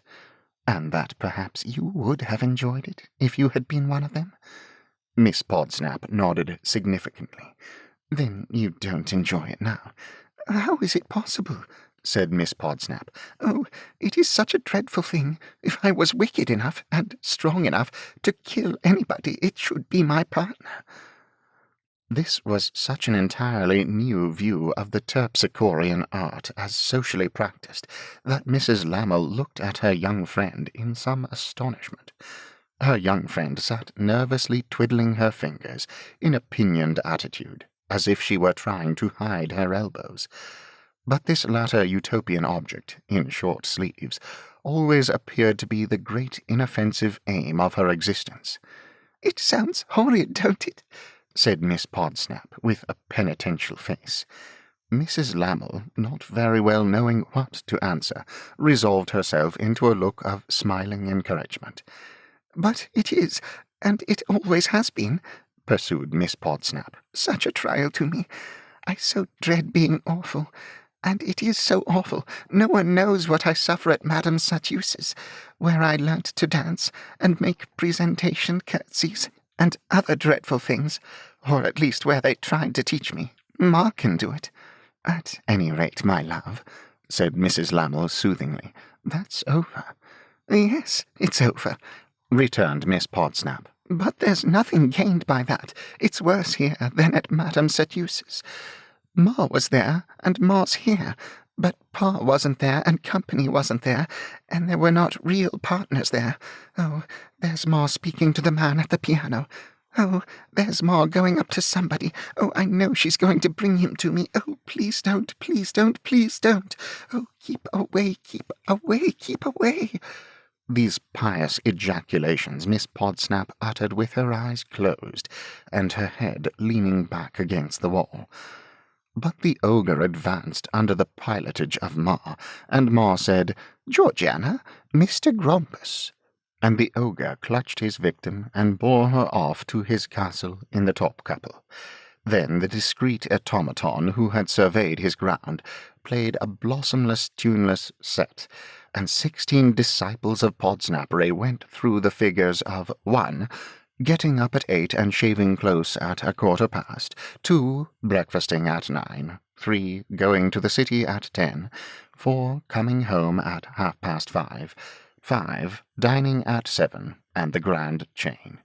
While these solemnities were in progress, Mr. Alfred Lammle, most loving of husbands, approached the chair of Mrs. Alfred Lammle, most loving of wives, and bending over the back of it, trifled for some few seconds with Mrs. Lammle's bracelet. Slightly in contrast with this brief airy toying, one might have noticed a certain dark attention in Mrs. Lammle's face, as she said some words with her eyes on Mr. Lammle's waistcoat, and seemed in return to receive some lesson, but it was all done as a breath passes from a mirror. And now the grand chain riveted to the last link, the discreet automaton ceased, and the 16, 2 and 2, took a walk among the furniture. And herein the unconsciousness of the ogre Grampus was pleasantly conspicuous, for that complacent monster, believing that he was giving Miss Podsnap a treat, prolonged to the utmost stretch of possibility a peripatetic account of an archery meeting, while his victim, heading the procession of 16 as it slowly circled about, like a revolving funeral, never raised her eyes except once to steal a glance at Mrs. Lammle, expressive of intense despair. At length the procession was dissolved by the violent arrival of a nutmeg, before which the drawing-room door bounced open as if it were a cannon-ball, and while that fragrant article, dispersed through several glasses of coloured warm water, was going the round of society, Miss Podsnap returned to her seat by her new friend. "Oh, my goodness," said Miss Podsnap. "That's over. I hope you didn't look at me." "My dear, why not?" "Oh, I know all about myself," said Miss Podsnap. "I'll tell you something I know about you, my dear," returned Mrs. Lammle in her winning way, "and that is, you are most unnecessarily shy." "Ma ain't," said Miss Podsnap. "I detest you. Go along." This shot was levelled under her breath at the gallant Grampus for bestowing an insinuating smile upon her in passing. "Pardon me, I scarcely see, my dear Miss Podsnap," Mrs. Lammle was beginning, when the young lady interposed. "If we are going to be real friends, and I suppose we are, for you are the only person who ever proposed it, don't let us be awful. It's awful enough to be Miss Podsnap without being called so. Call me Georgiana." "Dearest Georgiana," Mrs. Lammle began again. "Thank you," said Miss Podsnap. "Dearest Georgiana, pardon me if I scarcely see, my love. Why your mamma's not being shy is a reason why you should be." "Don't you really see that?" asked Miss Podsnap, plucking at her fingers in a troubled manner, and furtively casting her eyes now on Mrs. Lammle, now on the ground. "Then perhaps it isn't." "My dearest Georgiana, you defer much too readily to my poor opinion. Indeed, it is not even an opinion, darling, for it is only a confession of my dullness." "Oh, you are not dull," returned Miss Podsnap. "I am dull, but you couldn't have made me talk if you were." Some little touch of conscience answering this perception of her having gained a purpose, called bloom enough into Mrs. Lammle's face to make it look brighter, as she sat smiling her best smile on her dear Georgiana, and shaking her head with an affectionate playfulness. Not that it meant anything, but that Georgiana seemed to like it. "What I mean is," pursued Georgiana, "that Ma being so endowed with awfulness, and Pa being so endowed with awfulness, and there being so much awfulness everywhere, I mean, at least everywhere I am, perhaps it makes me, who am so deficient in awfulness, and frightened at it. I say it very badly. I don't know whether you can understand what I mean." "Perfectly, dearest Georgiana," Mrs. Lammle was proceeding with every reassuring wile. when the head of that young lady suddenly went back against the wall again, and her eyes closed. "Oh, there's Ma being awful with somebody with a glass in his eye. Oh, I know she's going to bring him here. Oh, don't bring him. Don't bring him. Oh, he'll be my partner with his glass in his eye. Oh, what shall I do?" This time Georgiana accompanied her ejaculations with taps of her feet upon the floor, and was altogether in quite a desperate condition. But there was no escape from the majestic Mrs. Podsnap's production of an ambling stranger, with one eye screwed up into extinction, and the other framed and glazed, who, having looked down out of that organ, as if he descried Miss Podsnap at the bottom of some perpendicular shaft, brought her to the surface, and ambled off with her, and then the captive at the piano played another set, expressive of his mournful aspirations after freedom, and another 16 went through the former melancholy motions, and the ambler took Miss Podsnap for a furniture walk, as if he had struck out an entirely original conception. In the meantime, a stray personage of a meek demeanour, who had wandered to the hearth-rug and got among the heads of tribes assembled there in conference with Mr. Podsnap, eliminated Mr. Podsnap's flush and flourish by a highly unpolite remark, no less than a reference to the circumstance that some half-dozen people had lately died in the streets of starvation. It was clearly ill-timed after dinner. It was not adapted to the cheek of the young person. It was not in good taste. "I don't believe it," said Mr. Podsnap, putting it behind him. The meek man was afraid we must take it as proved, because there were the inquests and the registrar's returns. "Then it was their own fault," said Mr. Podsnap. Veneering and other elders of tribes commended this way out of it. At once a short cut and a broad road. The man of meek demeanour intimated that truly it would seem from the facts as if starvation had been forced upon the culprits in question, as if, in their wretched manner, they had made their weak protests against it, as if they would have taken the liberty of staving it off if they could, as if they would rather not have been starved upon the whole, if perfectly agreeable to all parties. "There is not," said Mr. Podsnap, flushing angrily. "There is not a country in the world, sir, where so noble a provision is made for the poor as in this country." The meek man was quite willing to concede that, but perhaps it rendered the matter even worse, as showing that there must be something appallingly wrong somewhere. "Where?" said Mr. Podsnap. The meek man hinted wouldn't it be well to try, very seriously, to find out where. "Ah," said Mr. Podsnap, "easy to say somewhere, not so easy to say where. But I see what you are driving at. I knew it from the first. Centralization. No, never with my consent. Not English." An approving murmur arose from the heads of tribes, as saying, "There you have him. Hold him." He was not aware, the meek man submitted of himself, that he was driving at any ization. He had no favourite ization that he knew of, but he certainly was more staggered by these terrible occurrences than he was by names, of howsoever so many syllables. Might he ask, was dying of destitution and neglect necessarily English? "You know what the population of London is, I suppose?" said Mr. Podsnap. The meek man supposed he did, but supposed that he had absolutely nothing to do with it, if its laws were well administered. "And you know, at least I hope you know," said Mr. Podsnap with severity, "that Providence has declared that you shall have the poor always with you." The meek man also hoped he knew that. "I am glad to hear it," said Mr. Podsnap with a portentous air. "I am glad to hear it. It will render you cautious how you fly in the face of Providence." In reference to that absurd and irreverent conventional phrase, the meek man said, for which Podsnap was not responsible, he, the meek man, had no fear of doing anything so impossible. But Mr. Podsnap felt that the time had come for flushing and flourishing this meek man down for good, so he said, "I must decline to pursue this painful discussion. It is not pleasant to my feelings. It is repugnant to my feelings. I have said that I do not admit these things. I have also said that if they do occur, not that I admit it, the fault lies with the sufferers themselves. It is not for me—" Mr. Podsnap pointed me forcibly, as adding by implication, though it may be all very well for you.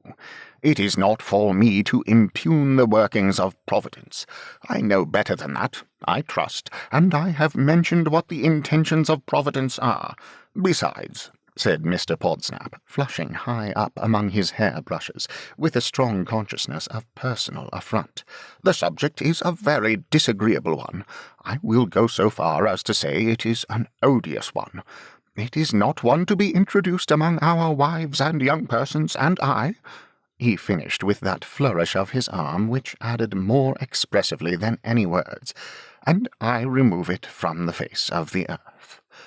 Simultaneously with this quenching of the meek man's ineffectual fire, Georgiana, having left the ambler up a lane of sofa, in a no-thoroughfare of back drawing-room, to find his own way out, came back to Mrs. Lammle.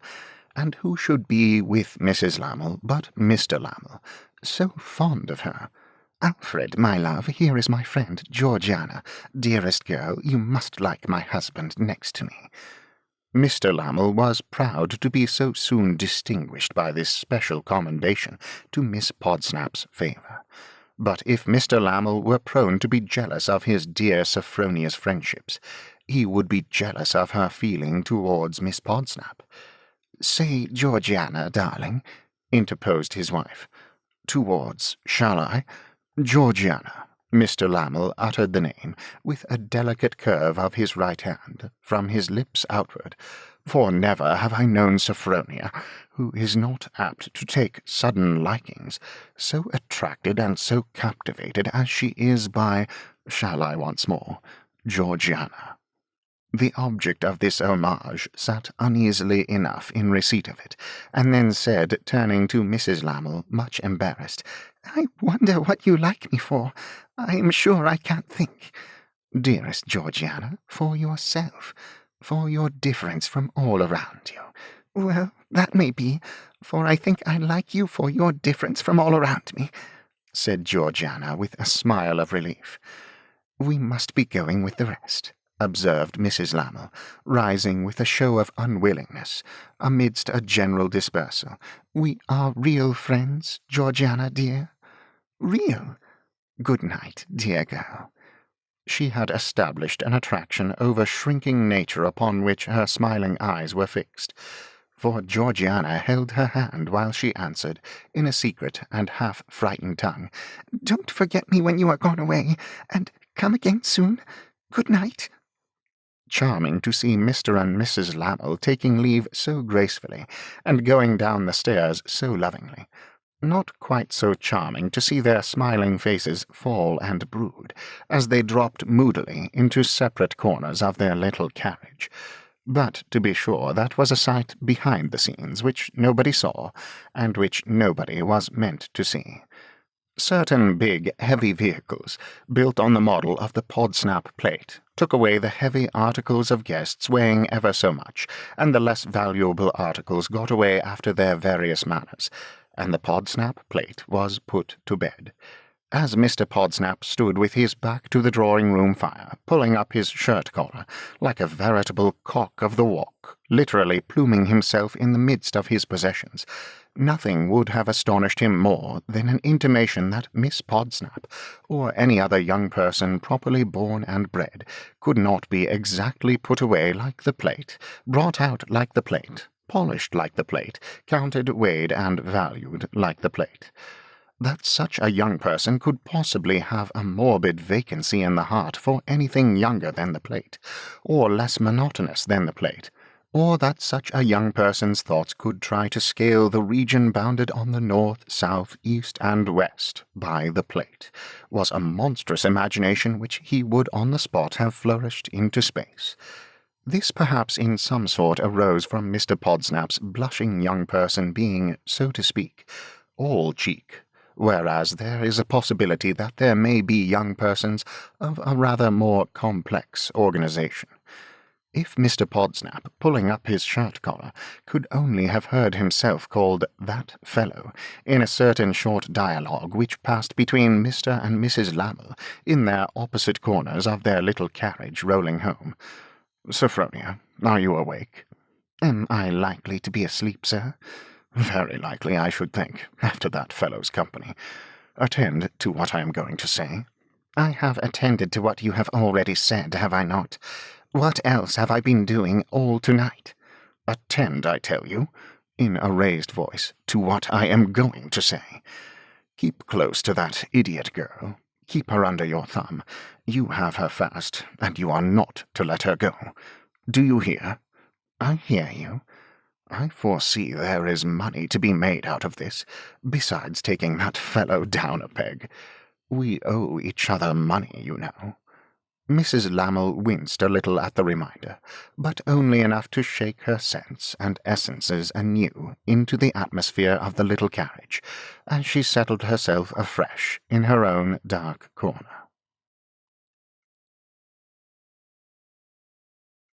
Chapter 12. The Sweat of an Honest Man's Brow. Mr. Mortimer Lightwood and Mr. Eugene Wrayburn took a coffee-house dinner together in Mr. Lightwood's office. They had newly agreed to set up a joint establishment together.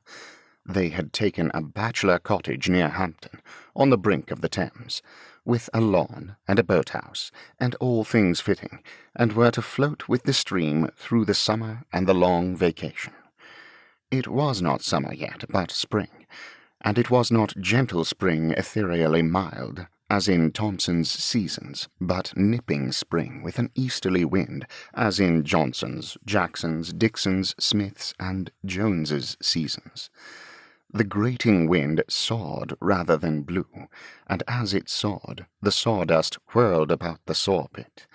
Every street was a saw-pit, and there were no top-sawyers. Every passenger was an under-sawyer, with the sawdust blinding him and choking him. That mysterious paper currency which circulates in London when the wind blows, gyrated here and there and everywhere. Whence can it come? Whither can it go?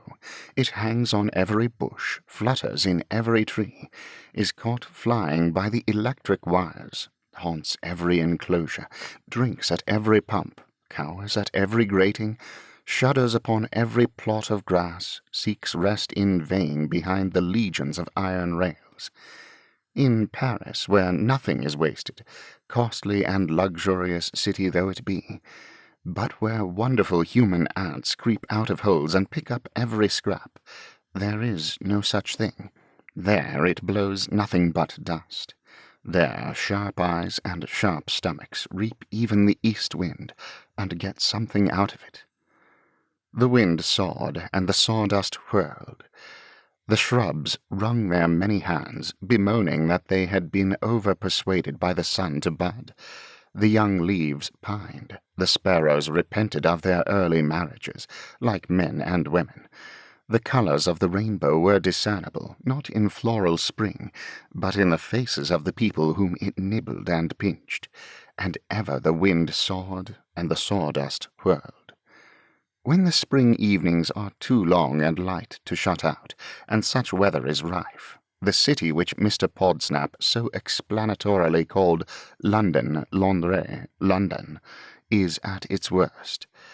Such a black, shrill city, combining the qualities of a smoky house and a scolding wife. Such a gritty city, such a hopeless city, with no rent in the leaden canopy of its sky. Such a beleaguered city, invested by the great marsh forces of Essex and Kent. So the two old schoolfellows felt it to be, as, their dinner done, they turned towards the fire to smoke. Young Blight was gone, the coffee-house waiter was gone, the plates and dishes were gone, the wine was going, but not in the same direction. "The wind sounds up here," quoth Eugene, stirring the fire, "as if we were keeping a lighthouse. I wish we were." "Don't you think it would bore us?" Lightwood asked. "Not more than any other place, and there would be no circuit to go. But that's a selfish consideration, personal to me." "And no clients to come," added Lightwood. "Not that that's a selfish consideration at all personal to me." "If we were on an isolated rock in a stormy sea," said Eugene, smoking with his eyes on the fire, "Lady Tippins couldn't put off to visit us. Or, better still, might put off and get swamped. People couldn't ask one to wedding breakfasts. There would be no precedent to hammer at, except the plain-sailing precedent of keeping a light up. It would be exciting to look out for wrecks." "But otherwise," suggested Lightwood, "there might be a degree of sameness in the life." "I have thought of that also," said Eugene, as if he really had been considering the subject in its various bearings with an eye to the business. "But it would be a defined and limited monotony. It would not extend beyond two people. Now, it's a question with me, Mortimer, whether a monotony defined with that precision and limited to that extent might not be more endurable than the unlimited monotony of one's fellow creatures." As Lightwood laughed and passed the wine, he remarked, "We shall have an opportunity, in our boating summer, of trying the question." "An imperfect one," Eugene acquiesced with a sigh, "but so we shall. I hope we may not prove too much for one another." "Now regarding your respected father," said Lightwood, bringing him to a subject they had expressly appointed to discuss. Always the most slippery eel of eels of subjects to lay hold of. "Yes, regarding my respected father," assented Eugene, settling himself in his armchair. "I would rather have approached my respected father by candlelight, as a theme requiring a little artificial brilliancy. But we will take him by twilight, enlivened with a glow of Wallsend." He stirred the fire again as he spoke, and having made it blaze, resumed. "My respected father has found, down in the parental neighborhood, a wife for his not generally respected son. With some money, of course. With some money, of course, or he would not have found her. My respected father, let me shorten the dutiful tautology by substituting in future M.R.F., which sounds military, and rather like the Duke of Wellington. What an absurd fellow you are, Eugene." "Not at all, I assure you. M.R.F. having always in the clearest manner provided, as he calls it, for his children by prearranging from the hour of the birth of each, and sometimes from an earlier period, what the devoted little victim's calling and course in life should be. M.R.F. prearranged for myself that I was to be the barrister I am, with the slight addition of an enormous practice which has not accrued, and also the married man I am not. The first you have often told me. The first I have often told you, considering myself sufficiently incongruous on my legal eminence. I have until now suppressed my domestic destiny. You know M.R.F., but not as well as I do. If you knew him as well as I do, he would amuse you." "Filially spoken, Eugene." "Perfectly so, believe me, and with every sentiment of affectionate deference towards M.R.F. But if he amuses me, I can't help it. When my eldest brother was born, of course, the rest of us knew, I mean the rest of us would have known if we had been in existence, that he was heir to the family embarrassments. We call it, before the company, the family estate. But when my second brother was going to be born by and by, 'This,' says M.R.F., 'is a little pillar of the church,' was born, and became a pillar of the church, a very shaky one. My third brother appeared, considerably in advance of his engagement to my mother, but M.R.F., not at all put out by surprise, instantly declared him a circumnavigator, was pitchforked into the navy, but has not circumnavigated. I announced myself, and was disposed of with the highly satisfactory results embodied before you. When my younger brother was half an hour old, it was settled by M.R.F. that he should be a mechanical genius, and so on. Therefore I say that M.R.F. amuses me." "Touching the lady, Eugene." There MRF ceases to be amusing, because my intentions are opposed to touching the lady. Do you know her? Not in the least. Hadn't you better see her? My dear Mortimer, you have studied my character. Could I possibly go down there, labelled eligible on view, and meet the lady similarly labelled? Anything to carry out MRF's arrangements, I am sure, with the greatest pleasure, except matrimony. Could I possibly support it? I, so soon bored, so constantly, so fatally. But you are not a consistent fellow, Eugene. Insusceptibility to boredom, returned that worthy. I assure you that I am the most consistent of mankind. Why, it was but now that you were dwelling in the advantages of a monotony of two. In a lighthouse. Do me the justice to remember the condition in a lighthouse. Mortimer laughed again, and Eugene, having laughed too for the first time, as if he found himself on reflection rather entertaining, relapsed into his usual gloom, and drowsily said, as he enjoyed his cigar, "No, there is no help for it. One of the prophetic deliveries of MRF must forever remain unfulfilled. With every disposition to oblige him, he must submit to a failure." It had grown darker as they talked, and the wind was sawing, and the sawdust was whirling outside paler windows. The underlying churchyard was already settling into deep, dim shade, and the shade was creeping up to the housetops among which they sat. "As if," said Eugene, "as if the churchyard ghosts were rising." He had walked to the window with his cigar in his mouth, to exalt its flavour by comparing the fireside with the outside, when he stopped midway on his return to his armchair and said, "Apparently one of the ghosts has lost its way, and dropped in to be directed. Look at this phantom."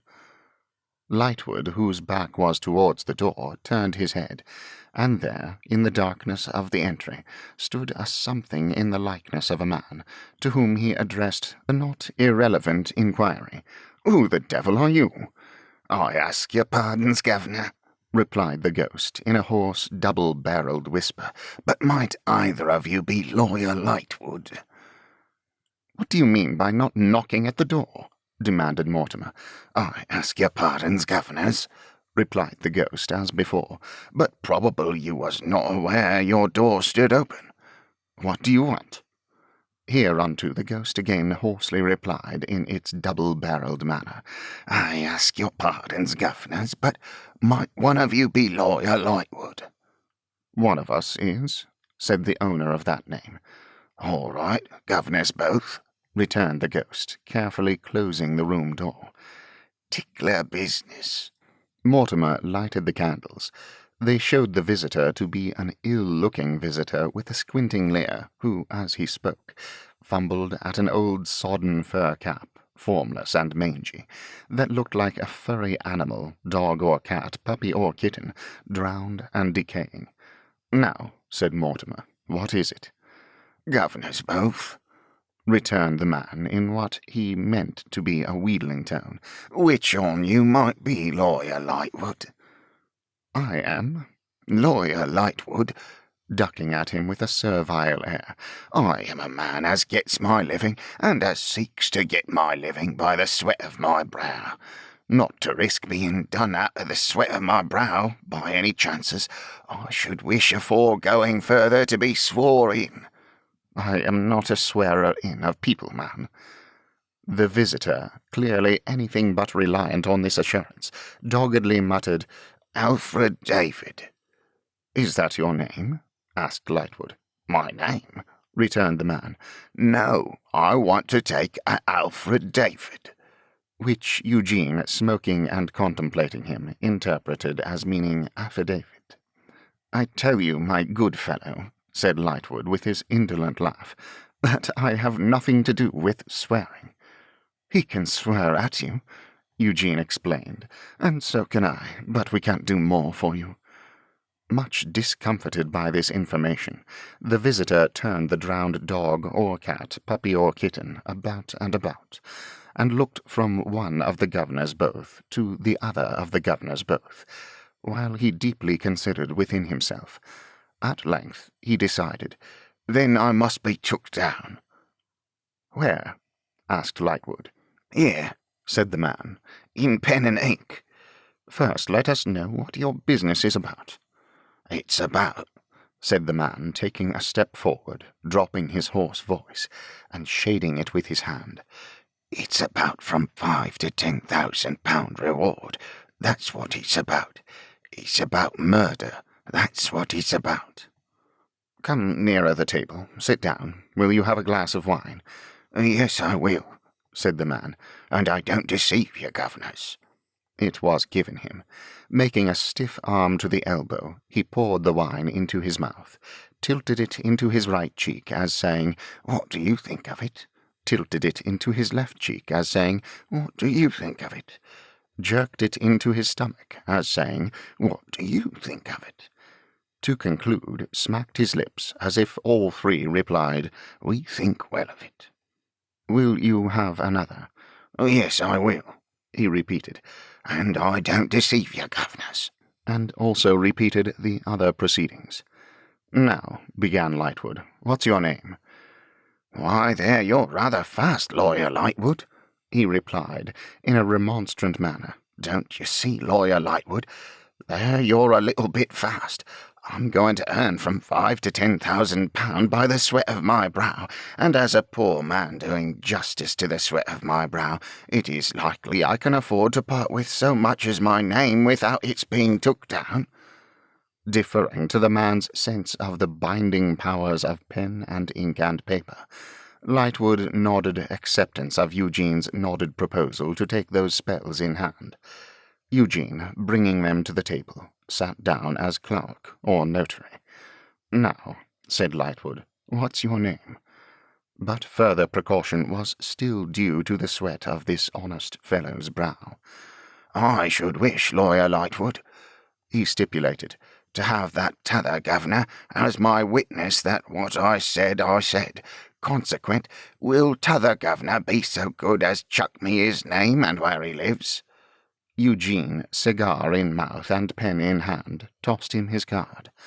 After spelling it out slowly, the man made it into a little roll and tied it up in an end of his neckerchief still more slowly. "Now," said Lightwood for the third time, "if you have quite completed your various preparations, my friend, and have fully ascertained that your spirits are cool and not in any way hurried, what's your name?" "Roger Riderhood." "Dwelling place?" "Limus Hole." "Calling or occupation?" Not quite so glib with this answer as the previous two, Mr. Riderhood gave in the definition, "Waterside character." "Anything against you?" Eugene quietly put in as he wrote. Rather balked, Mr. Riderhood evasively remarked with an innocent air that he believed t'other governor had asked him summat. "Ever in trouble?" said Eugene. "Once. Might happen to any man," Mr. Riderhood added incidentally. "On suspicion of?" "Of seaman's pocket," said Mr. Riderhood, "whereby I was in reality the man's best friend and tried to take care of him." "With the sweat of your brow?" asked Eugene. "Till it poured down like rain," said Roger Riderhood. Eugene leaned back in his chair and smoked with his eyes negligently turned on the informer, and his pen ready to reduce him to more writing. Lightwood also smoked, with his eyes negligently turned on the informer. "Now let me be took down again," said Riderhood, when he had turned the drowned cap over and over, and had brushed it the wrong way, if it had a right way, with his sleeve. "I give information that the man that done the harm and murder is Gaffer Hexam, the man that found the body, the hand of Jesse Hexam, commonly called Gaffer on the river and along shore. He's the hand that done that deed, his hand and no other." The two friends glanced at one another with more serious faces than they had shown yet. "Tell us on what grounds you make this accusation," said Mortimer Lightwood. "On the grounds," answered Riderhood, wiping his face with his sleeve, "that I was Gaffer's partner, and suspected him many a long day and many a dark night. on the grounds that I knowed his ways, on the grounds that I broke the partnership because I see the danger, which I warn you his daughter may tell you another story about that, for anything I can say. But you know what it'll be worth, for she'd tell you lies, the world round and the heavens broad to save her father, on the grounds that it's well understood along the causeways and the stairs that he done it, on the grounds that he's fell off from because he done it, on the grounds that I will swear he done it, on the grounds that you may take me where you will and get me sworn to it. I don't want to back out of the consequences. I have made up my mind. Take me anywheres." "All this is nothing," said Lightwood. "Nothing?" repeated Riderhood, indignantly and amazed. "Merely nothing. It goes to no more than that you suspect this man of the crime. You may do so with some reason, or you may do so with no reason, but he cannot be convicted on your suspicion." "Haven't I said I appeal to t'other governor as my witness? Haven't I said from the first minute that I opened my mouth in this here world without end everlasting chair?" He evidently used that form of words as next in force to an affidavit. "That I was willing to swear that he done it? Haven't I said, take me and get me sworn to do it? Don't I say so now? You won't deny it, Lawyer Lightwood?" "Surely not. But you only offer to swear your suspicion, and I tell you it is not enough to swear to your suspicion." "Not enough? Ain't it, Lawyer Lightwood?" he cautiously demanded. "Positively not." "And did I say it was enough? Now I appeal to t'other governor. Now, fair, did I say so?" "He certainly has not said that he had no more to tell," Eugene observed in a low voice without looking at him, whatever he seemed to imply. "Ha!" cried the informer, triumphantly perceiving that the remark was generally in his favour, though apparently not closely understanding. "Fortunate for me I had a witness." "Go on, then," said Lightwood. "Say out what you have to say, no afterthought." "Let me be took down, then," cried the informer, eagerly and anxiously. "Let me be took down, for by George and the Dragon, I'm a-coming to it now. Don't do nothing to keep back from a honest man the fruits of the sweat of his brow. I give information, then, that he told me that he done it. Is that enough?" "Take care what you say, my friend," returned Mortimer. "Lawyer Lightwood, take care you what I say, for I judge you'll be answerable for following it up." Then, slowly and emphatically beating it all out with his open right hand upon the palm of his left, "I, Roger Riderhood, Limus Hole, waterside character, tell you, Lawyer Lightwood, that the man Jesse Exham, commonly called upon the river and a longshore gaffer, told me that he done the deed. What's more, he told me with his own lips that he done the deed. What's more, he said that he done the deed, and I'll swear it." "Where did he tell you so?" "Outside," replied Riderhood, always beating it out, with his head determinedly set askew, and his eyes watchfully dividing their attention between his two auditors. "Outside the door of the 6 Jolly Fellowships, towards 12:15 o'clock at midnight. But I will not in my conscience undertake to swear to so fine a matter as 5 minutes, on the night when he picked up the body. The 6 Jolly Fellowships won't run away, if it turns out that he weren't at the 6 Jolly Fellowships that night at midnight. I'm a liar." "What did he say?" "I'll tell you. Take me down, t'other governor, I ask no better. He come out first, I come out last. I might be a minute after him. I might be half a minute, I might be a quarter of a minute, I cannot swear to that, and therefore I won't. That's knowing the obligations of a Alfred David, ain't it?" "Go on." "I found him a-waiting to speak to me. He says to me, 'Rogue Riderhood,' for that's the name I'm mostly called by, not for any meaning in it, for meaning it has none, but because of its being similar to Roger." "Never mind that." "'Scuse me, Lawyer Lightwood, it's a part of the truth, and as such I do mind it, and as I must mind it, and I will mind it. 'Rogue Riderhood,' he says, Words passed betwixt us on the river tonight, which they had, ask his daughter. I threatened you, he says, to chop you over the fingers with my boat stretcher, or take a aim at your brains with my boat hook. I did so on accounts of your looking too hard at what I had in tow, as if you was suspicious, and on accounts of your holding on to the gunwale of my boat. I says to him, Gaffer, I know it. He says to me, Rogue Rider Hood, you are a man in a dozen.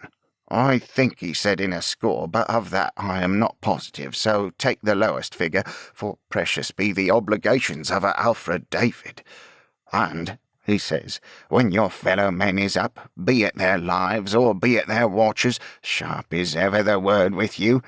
Had you suspicions? I says, Gaffer, I had, and what's more, I have. He falls a-shaking, and he says, Of what? I says, Of foul play. He falls a-shaking worse, and he says, There was foul play then. I done it for his money. Don't betray me.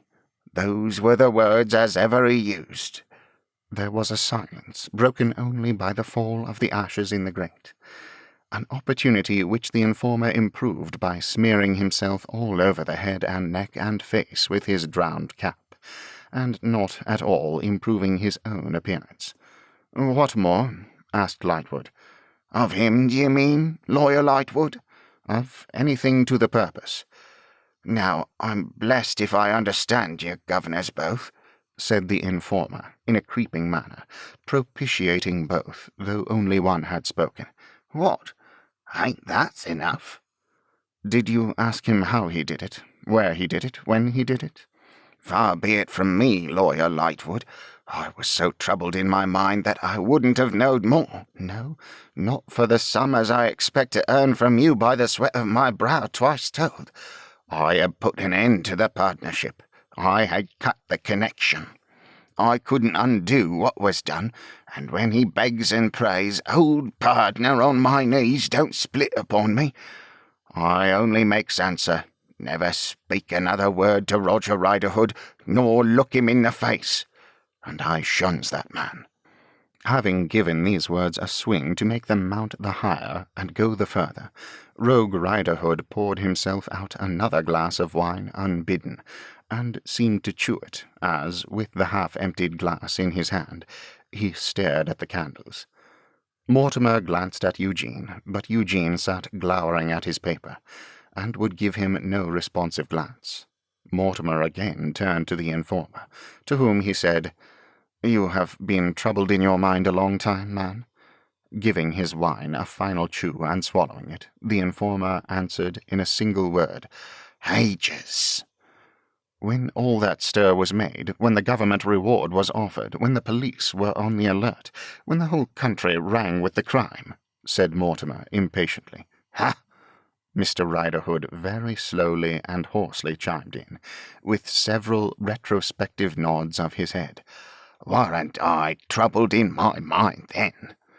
When conjecture ran wild, when the most extravagant suspicions were afloat, when half a dozen innocent people might have been laid by the heels any hour in the day, said Mortimer, almost warming. "Ha!" Mr. Riderhood chimed in, as before.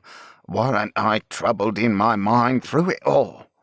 "But he hadn't," said Eugene, drawing a lady's head upon his writing paper and touching it at intervals.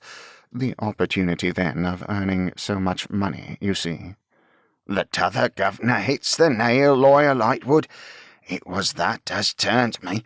I had many times and again struggled to relieve myself of the trouble on my mind, but I couldn't get it off. I had once very nigh got it off to Miss Abby Potterson, which keeps the 6 Jolly Fellowships. There is the house. It won't run away. There lives the lady. She ain't likely to be struck dead afore you get there. Ask her. But I couldn't do it. At last, out comes the new bill with your own lawful name, Lawyer Lightwood, printed to it. And then I asks the question of my own intellects. Am I to have this trouble on my mind forever? Am I never to throw it off? Am I always to think more of Gaffer than of my own self? If he's got a daughter, ain't I got a daughter?" And Echo answered? Eugene suggested. "You have," said Mr. Riderhood in a firm tone. "Incidentally mentioning at the same time her age?" inquired Eugene. "Yes, Governor, 22 last October. And then I put it to myself, regarding the money, it is a pot of money, for it is a pot," said Mr. Riderhood with candour. "and why deny it?" "Here," from Eugene as he touched his drawing. "It is a pot of money. But is it a sin for a labouring man that moistens every crust of bread he earns with his tears? Or if not with them, with the colds he catches in his head, is it a sin for that man to earn it? Say there is anything again earning it. This I put to myself strong, as in duty bound. How can it be said without blaming Lawyer Lightwood for offering it to be earned? And was it for me to blame Lawyer Lightwood? No." "No," said Eugene. "Certainly not, Governor," Mr. Riderhood acquiesced. "So I made up my mind to get my trouble off my mind, and to earn by the sweat of my brow what was held out to me. And what's more," he added, suddenly turning bloodthirsty, "I mean to have it. And now I tell you once in a way, Lawyer Lightwood, that Jesse Exum, commonly called Gaffer, his hand and no other done the deed, on his own confession to me. And I give him up to you, and I want him took this night." After another silence broken only by the fall of the ashes in the grate, which attracted the informer's attention as if it were the chinking of money, Mortimer Lightwood leaned over his friend and said in a whisper, "I suppose I must go with this fellow to our imperturbable friend at the police station." "I suppose," said Eugene, "there is no help for it. Do you believe him?" "I believe him to be a thorough rascal, but he may tell the truth for his own purpose and for this occasion only. It doesn't look like it." "He doesn't," said Eugene, "but neither is his late partner, whom he denounces a prepossessing person.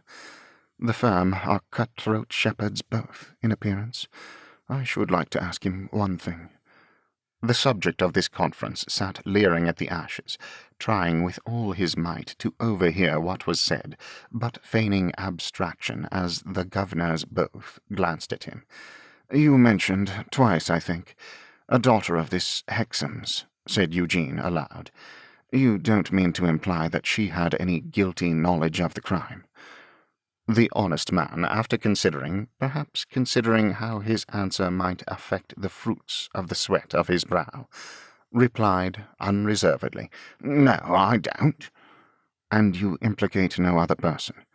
"It ain't what I implicate, it's what Gaffer implicated," was the dogged and determined answer. "I don't pretend to know more than his words to me was. I done it. Those was his words." "I must see this out, Mortimer," whispered Eugene, rising. "How shall we go?" "Let us walk," whispered Lightwood, "and give this fellow time to think of it." Having exchanged the question and answer, they prepared themselves for going out, and Mr. Riderhood rose.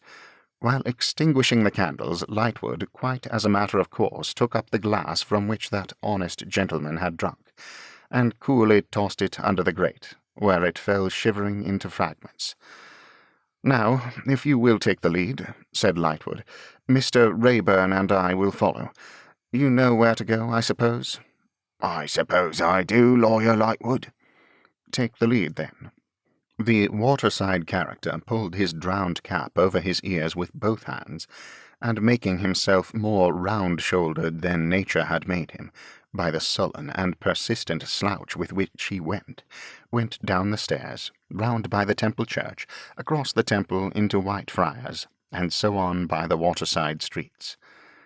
"Look at his hang-dog air," said Lightwood, following. "It strikes me rather as a hangman air," returned Eugene. "He has undeniable intentions that way." They said little else as they followed. He went on before them as an ugly fate might have done, and they kept him in view, and would have been glad enough to lose sight of him. But on he went before them, always at the same distance and the same rate. Aslant against the hard, implacable weather and the rough wind, he was no more to be driven back than hurried forward, but held on like an advancing destiny. There came, when they were about midway on their journey, a heavy rush of hail, which in a few minutes pelted the streets clear and whitened them. It made no difference to him. A man's life being to be taken and the price of it got, the hailstones to arrest the purpose must lie larger and deeper than those. He crashed through them, leaving marks in the fast-melting slush that were mere shapeless holes. One might have fancied, following, that the very fashion of humanity had departed from his feet. The blast went by, and the moon contended with the fast-flying clouds, and the wild disorder reigning up there made the pitiful little tumults in the street of no account. It was not that the wind swept all the brawlers into places of shelter, as it had swept the hail still lingering in heaps wherever there was refuge for it, but that it seemed as if the streets were absorbed by the sky, and the night were all in the air. "If he has had time to think of it," said Eugene, "he has not had time to think better of it, or differently of it, if that's better. There is no sign of drawing back in him, and as I recollect this place, we must be close upon the corner where we alighted that night." In fact, a few abrupt turns brought them to the riverside, where they had slipped about among the stones, and where they now slipped more, the wind coming against them in slants and flaws, across the tide and the windings of the river, in a furious way. With that habit of getting under the lee of any shelter which waterside characters acquire, the waterside character at present in question led the way to the lee side of the 6 jolly fellowship porters before he spoke. "Look round here, Lawyer Lightwood, at them red curtains. It's the fellowships, the house as I told you wouldn't run away, and has it run away?" Not showing himself much impressed by this remarkable confirmation of the informer's evidence, Lightwood inquired what other business they had there.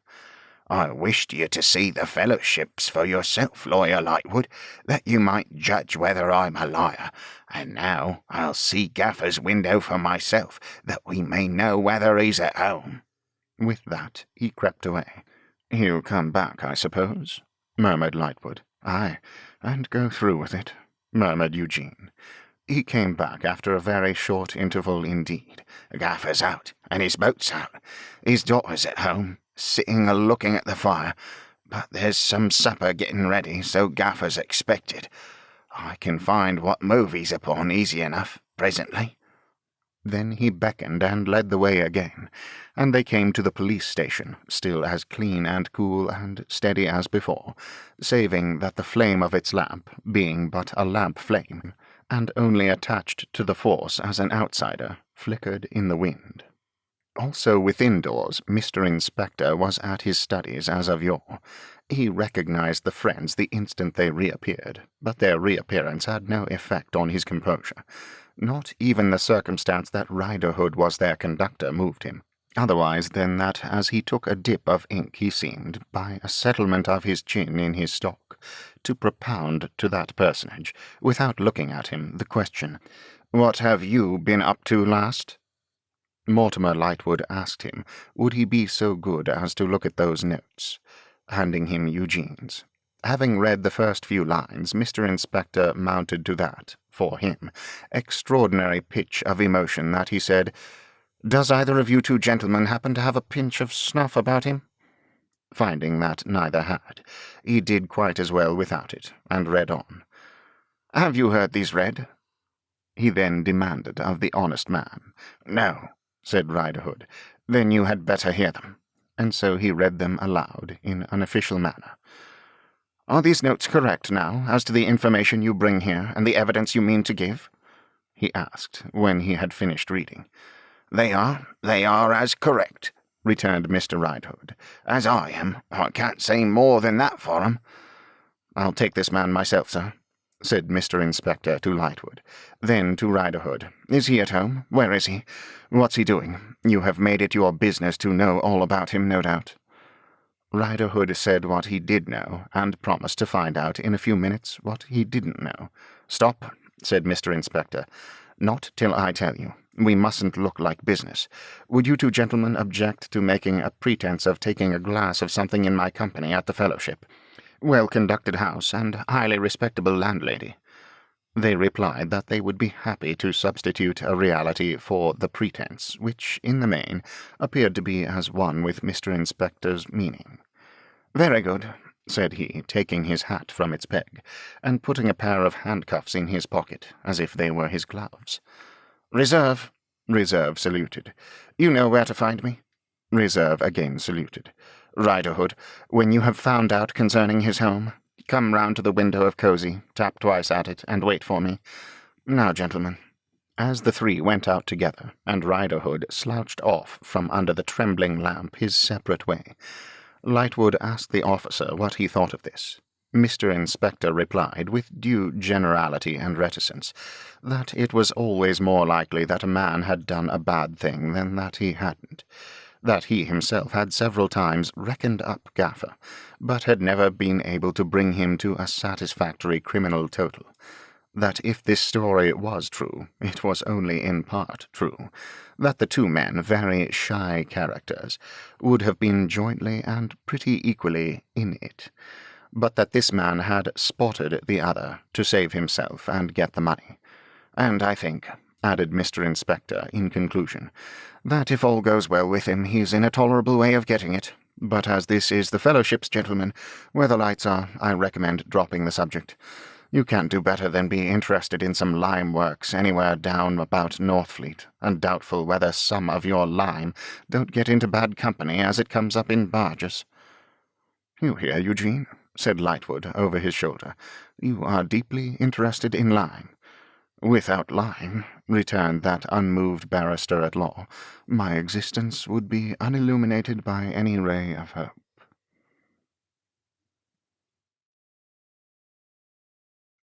Chapter 13. Tracking the Bird of Prey. The two lime merchants, with their escort, entered the dominions of Miss Abby Potterson, to whom their escort, presenting them and their pretended business over the half-door of the bar in a confidential way, preferred his figurative request that a mouthful of fire might be lighted in Cosy. Always well-disposed to assist the constituted authorities, Miss Abby bade Bob Gliddery to attend the gentlemen to that retreat, and promptly enliven it with fire and gaslight. Of this commission, the bare-armed Bob, leading the way with a flaming wisp of paper, so speedily acquitted himself that Cosy seemed to leap out of a dark sleep and embrace them warmly, the moment they passed the lintels of its hospitable door. "They burn sherry very well here," said Mr. Inspector, as a piece of local intelligence. "Perhaps you gentlemen might like a bottle?" The answer being by all means, Bob Gliddery received his instructions from Mr. Inspector, and departed in a becoming state of alacrity engendered by reverence for the majesty of the law. "It is a certain fact," said Mr. Inspector, "that this man we have received our information from," indicating Riderhood with his thumb over his shoulder, "has for some time past given the other man a bad name arising out of your lime barges, and that the other man has been avoided in consequence.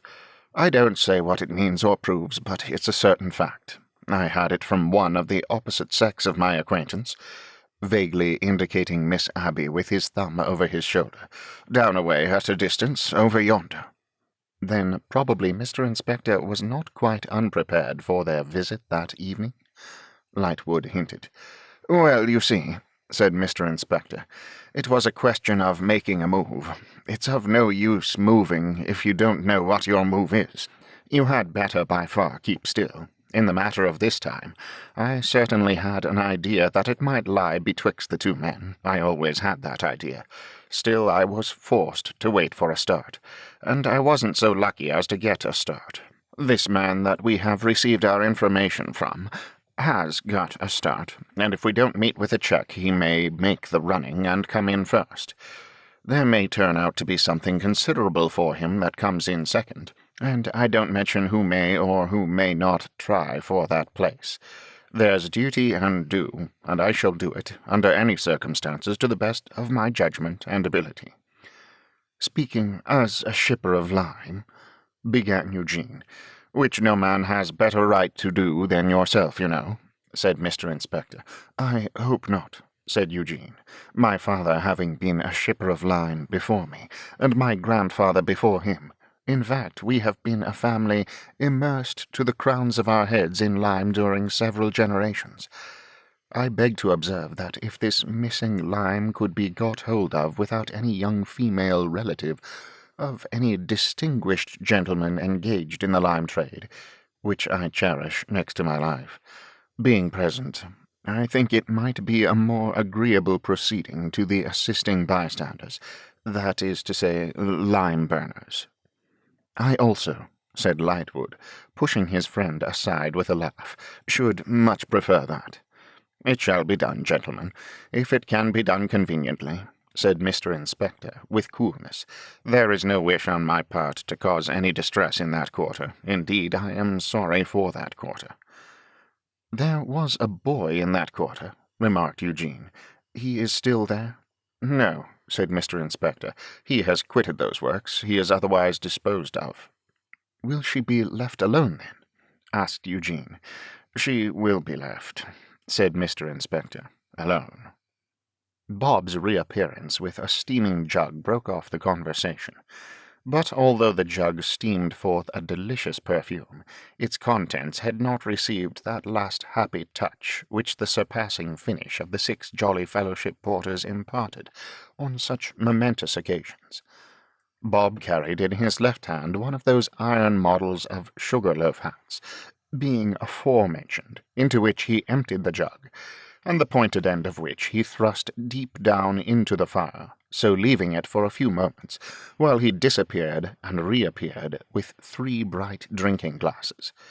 Placing these on the table and bending over the fire, meritoriously sensible of the trying nature of his duty, he watched the wreaths of steam until, at the special instant of projection, he caught up the iron vessel and gave it one delicate twirl, causing it to send forth one gentle hiss.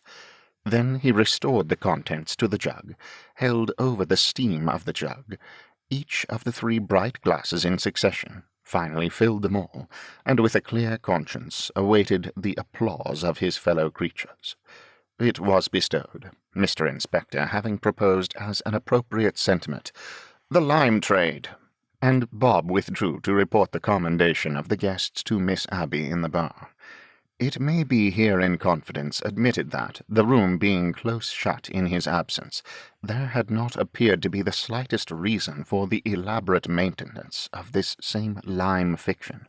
Only it had been regarded by Mr. Inspector as so uncommonly satisfactory, and so fraught with mysterious virtues, that neither of his clients had presumed to question it.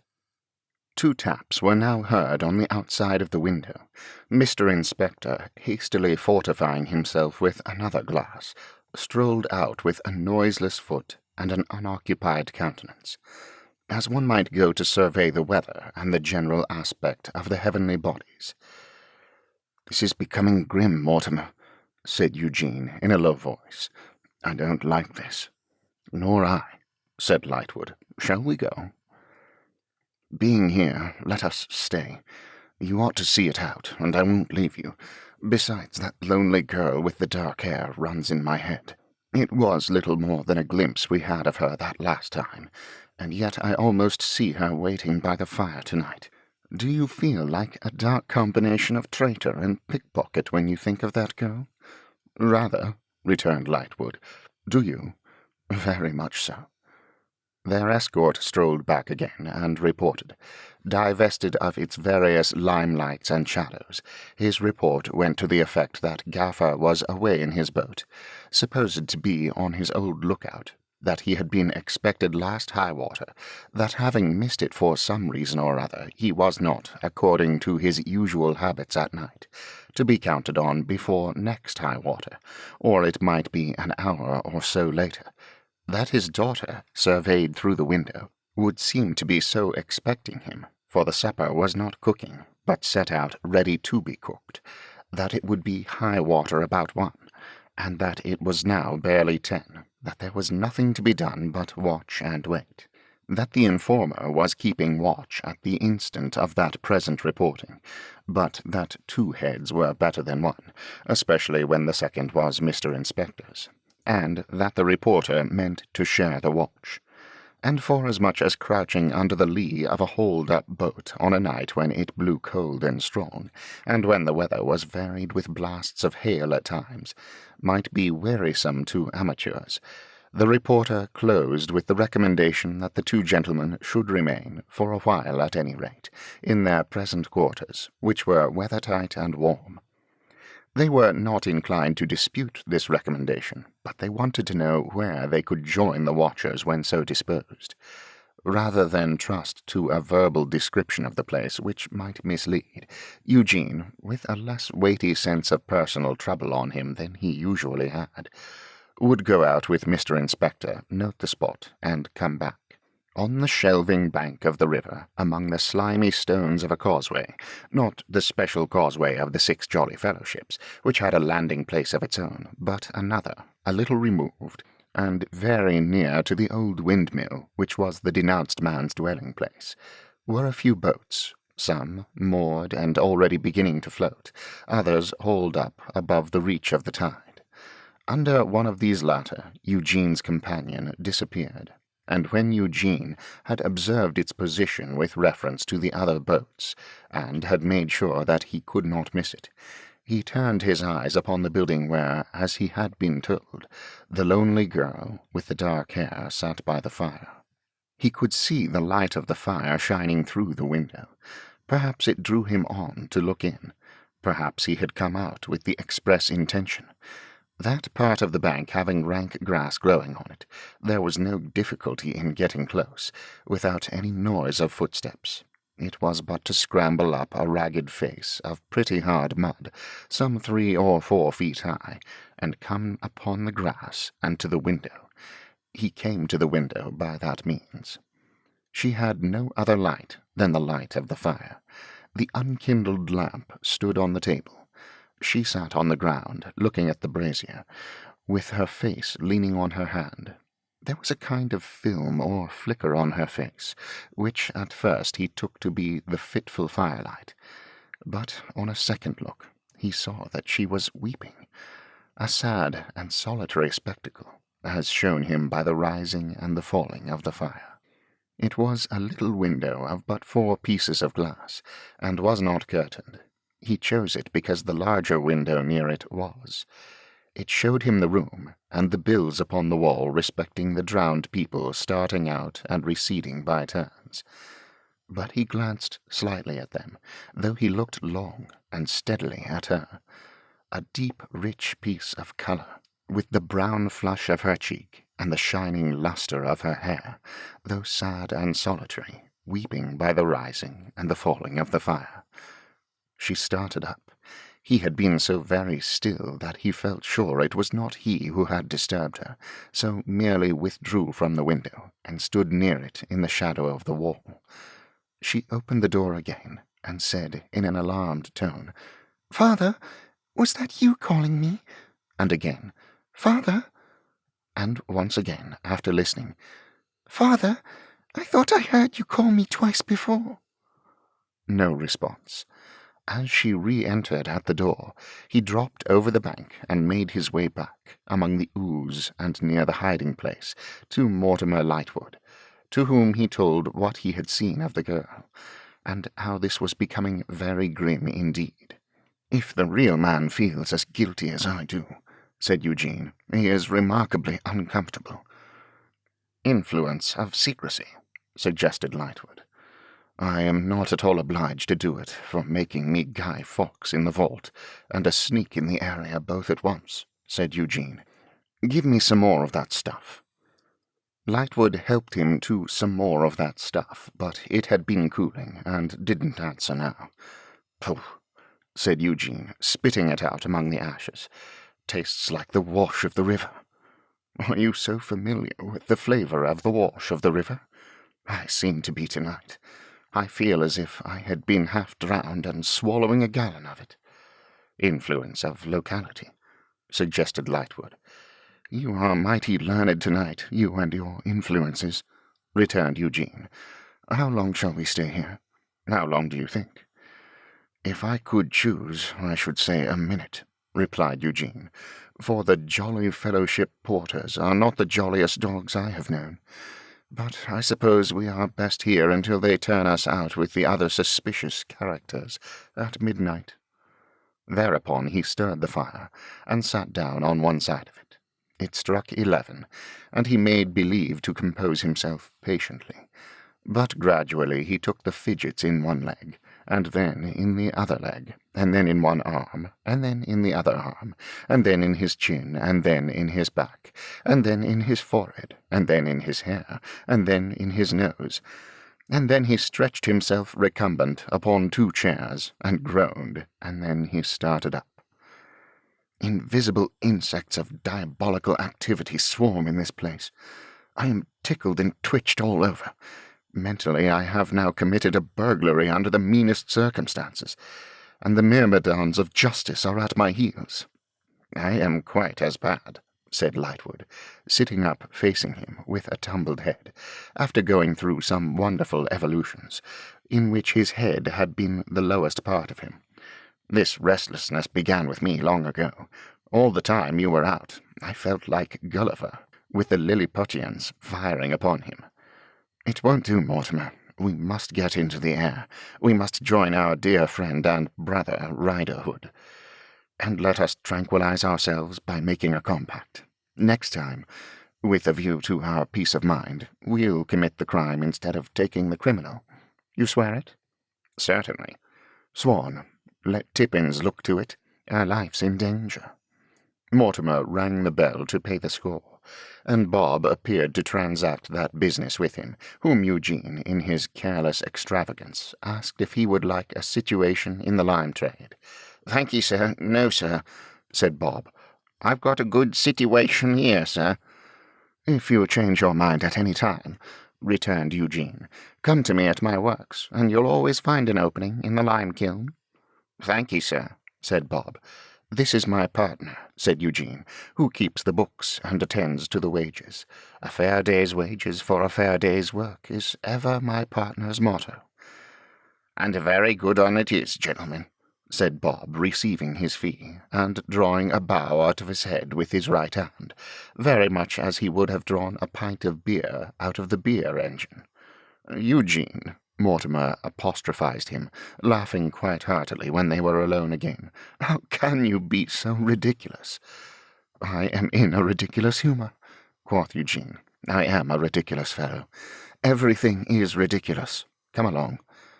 It passed into Mortimer Lightwood's mind that a change of some sort, best expressed perhaps as an intensification of all that was wildest and most negligent and reckless in his friend, had come upon him in the last half-hour or so. Thoroughly used to him as he was, he found something new and strained in him that was for the moment perplexing.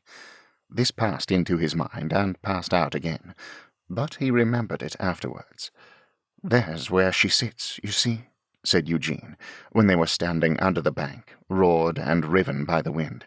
"There's the light of her fire." "I'll take a peep through the window," said Mortimer. "No, don't." Eugene caught him by the arm. "Best not make a show of her.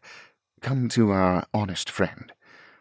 He led him to the post of watch, and they both dropped down and crept under the lee of the boat, a better shelter than it had seemed before, being directly contrasted with the blowing wind and the bare night. "Mr. Inspector at home?" whispered Eugene. "Here I am, sir." "And our friend of the perspiring brow is at the far corner? Good. Anything happened?" "His daughter has been out, thinking she heard him calling, unless it was a sign to keep him out of the way. It might have been."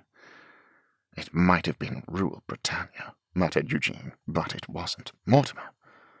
"Here, on the other side of Mr. Inspector.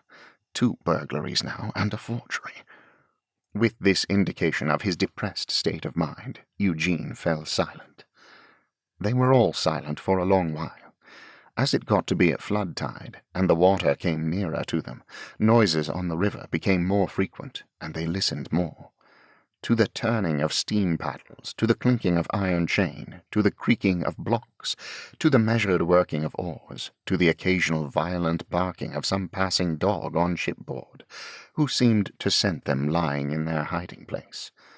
The night was not so dark but that, besides the lights at bows and mastheads gliding to and fro, they could discern some shadowy bulk attached, and now and then a ghostly lighter with a large dark sail, like a warning arm, would start up very near them, pass on, and vanish.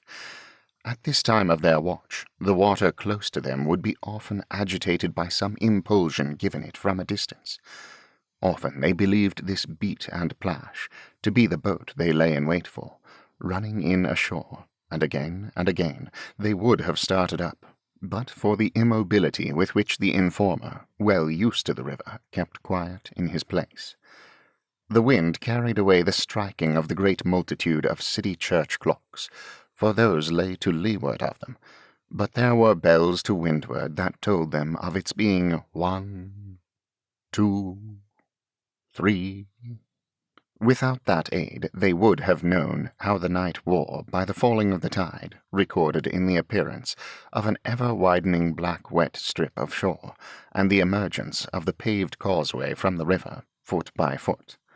As the time so passed, this slinking business became a more and more precarious one. It would seem as if the man had had some intimation of what was in hand against him, or had taken fright. His movements might have been planned to gain for him, in getting beyond their reach, 12 hours' advantage. The honest man who had expended the sweat of his brow became uneasy, and began to complain with bitterness of the proneness of mankind to cheat him invested with the dignity of labor. Their retreat was so chosen that while they could watch the river, they could watch the house. No one had passed in or out, since the daughter thought she heard the father calling. No one could pass in or out without being seen. "But it will be light at 5, said Mr. Inspector, "and then we shall be seen." "Look here," said Riderhood, "what do you say to this? He may have been lurking in and out, and just holding his own betwixt 2 or 3 bridges for hours back." "What do you make of that?" said Mr. Inspector, stoical but contradictory. "He may be doing so at this present time." "What do you make of that?" said Mr. Inspector. "My boat's among them boats here at the causeway." "And what do you make of your boat?" said Mr. Inspector. "What if I put her in and take a look around? I know his ways and the likely nooks he favours. I know where he'd be at such a time of the tide, and where he'd be at such another time. Ain't I been his partner? None of you need show, none of you need stir. I can shove her off without help, and as to me being seen, I'm about at all times." "You might have given a worse opinion," said Mr. Inspector, after a brief consideration. "Try it." "Stop a bit. Let's work it out. If I want you, I'll drop round under the fellowships and tip you a whistle." "If I might so far presume as to offer a suggestion to my honourable and gallant friend, whose knowledge of naval matters far be it from me to impeach," Eugene struck in with great deliberation, "it would be that to tip a whistle is to advertise mystery and invite speculation. My honourable and gallant friend will, I trust, excuse me, as an independent member, for throwing out a remark which I feel to be due to this house and the country." "Was that t'other governor, or Lawyer Lightwood?" asked Riderhood, for they spoke as they crouched or lay, without seeing one another's face. "In response to the question put by my honourable and gallant friend," said Eugene, who was lying on his back with his hat on his face, as an attitude highly expressive of watchfulness, "I can have no hesitation in replying, it not being inconsistent with the public service, that those accents were the accents of the t'other governor." "You've tolerable good eyes, ain't you, governor? You've all tolerable good eyes, ain't you?" demanded the informer. "All. Then if I row up under the fellowship and lay there, no need to whistle. You'll make out that there's a speck of something or another there, and you'll know it's me, and you'll come down that causeway to me. Understood all?" "Understood all." "Off she goes, then." In a moment, with the wind cutting keenly at him sideways, he was staggering down to his boat, and in a few moments he was clear, and creeping up the river under their own shore. Eugene had raised himself on his elbow to look into the darkness after him. "I wish the boat of my honourable and gallant friend," he murmured, lying down again and speaking into his hat, "may be endowed with philanthropy enough to turn bottom upward and extinguish him. Mortimer. My honourable friend? 3 burglaries, 2 forgeries, and a midnight assassination."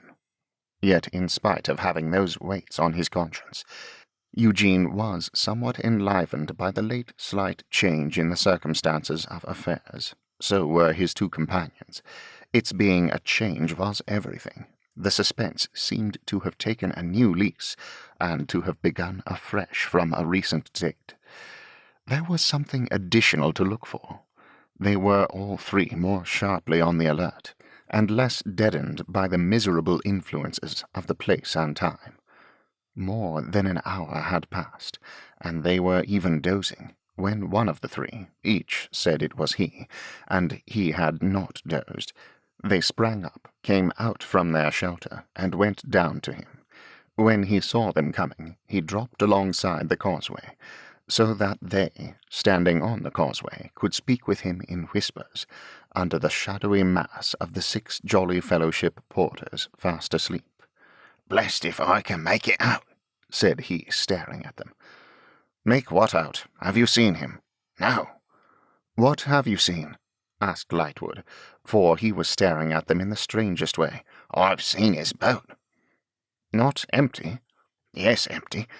And what's more, adrift, and what's more, with one scull gone, and what's more, with t'other scull jammed in the thowels and broke short off, and what's more, the boat's drive tight by the tide atwixt 2 tiers of barges, and what's more, he's in luck again, by George, if he ain't."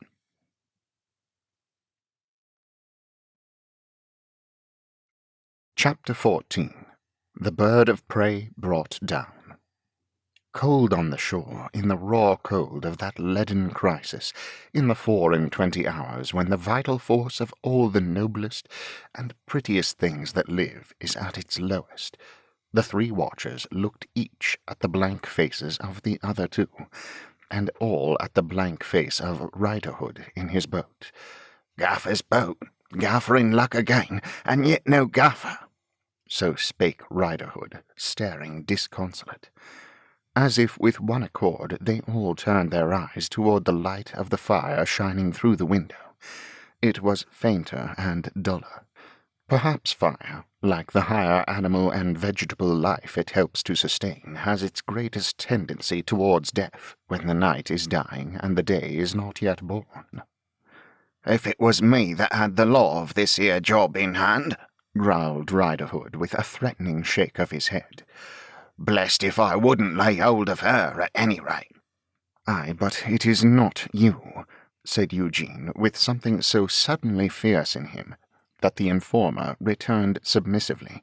Well, well, well, t'other governor, I didn't say it was. A man may speak." "And vermin may be silent," said Eugene. "Hold your tongue, you water-rat." Astonished by his friend's unusual heat, Lightwood stared too, and then said, "What can have become of this man?" "Can't imagine, unless he dived overboard." The informer wiped his brow ruefully as he said it, sitting in his boat and always staring disconsolate. "Did you make his boat fast?" "She's fast enough till the tide runs back. I couldn't make her faster than she is. Come aboard of mine and see for your own selves." There was a little backwardness in complying, for the freight looked too much for the boat. But on Riderhood's protesting that he had had a 6 dead and alive in her afore now, and she was nothing deep in the water nor down in the stern even then to speak of, they carefully took their places and trimmed the crazy thing. While they were doing so, Riderhood still sat, staring disconsolate. "All right, give way," said Lightwood. "Give way, by George," repeated Riderhood before shoving off. "If he's gone and made off anyhow, Lawyer Lightwood, it's enough to make me give way in a different manner. But he always was a cheat, confound him. He always was an infernal cheat, was Gaffer. Nothing straightforward, and nothing on the square. So mean, so underhanded, never going through with the thing, nor carrying it out like a man." "Hallo, steady," cried Eugene. He had recovered immediately on embarking, as they bumped heavily against a pile, and then in a lower voice reversed his late apostrophe by remarking, "I wish the boat of my honourable and gallant friend may be endowed with philanthropy enough not to turn bottom upward and extinguish us. Steady, steady, sit close, Mortimer. Here's the hail again. See how it flies like a troop of wild cats at Mr. Riderhood's eyes." Indeed, he had the full benefit of it, and it so mauled him, though he bent his head low and tried to present nothing but the mangy cap to it, that he dropped under the lee of a tier of shipping, and they lay there until it was over. The squall had come up like a spiteful messenger before the morning. There followed in its wake a ragged tear of light, which ripped the dark clouds until they showed a great hole of day. They were all shivering, and everything about them seemed to be shivering.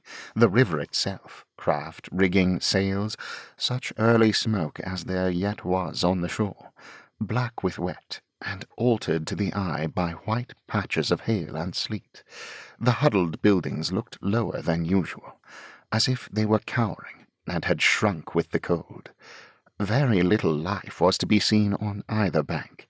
Windows and doors were shut, and the staring black and white letters upon wharves and warehouses looked, said Eugene to Mortimer, like inscriptions over the graves of dead businesses. As they glided slowly on, keeping under the shore and sneaking in and out among the shipping by back alleys of water, in a pilfering way that seemed to be their boatman's normal manner of progression, all the objects among which they crept were so huge in contrast with their wretched boat, as to threaten to crush it. Not a ship's hull, with its rusty iron links of cable run out of hawse holes, long discoloured with iron's rusty tears, but seemed to be there with a fell intention. Not a figurehead, but had the menacing look of bursting forward to run them down. Not a sluice gate, or a painted scale upon a post or wall, showing the depth of water, but seemed to hint, like the dreadfully facetious wolf in bed in Grandmamma's cottage, "That's to drown you in, my dears."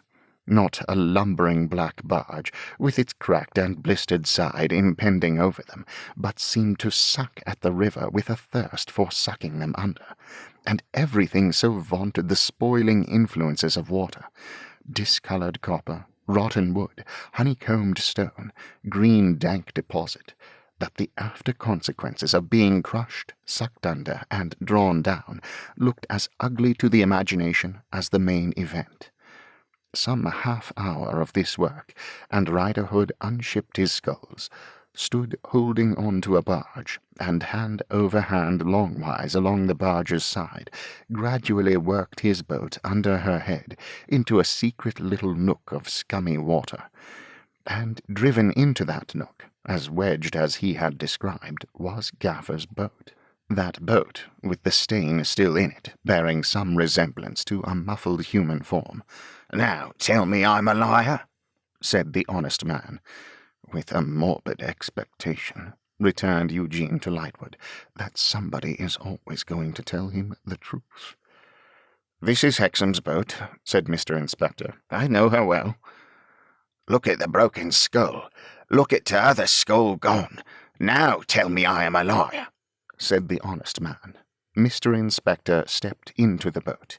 Eugene and Mortimer looked on. "And see now," added Riderhood, creeping aft, and showing a stretched rope made fast there and towing overboard.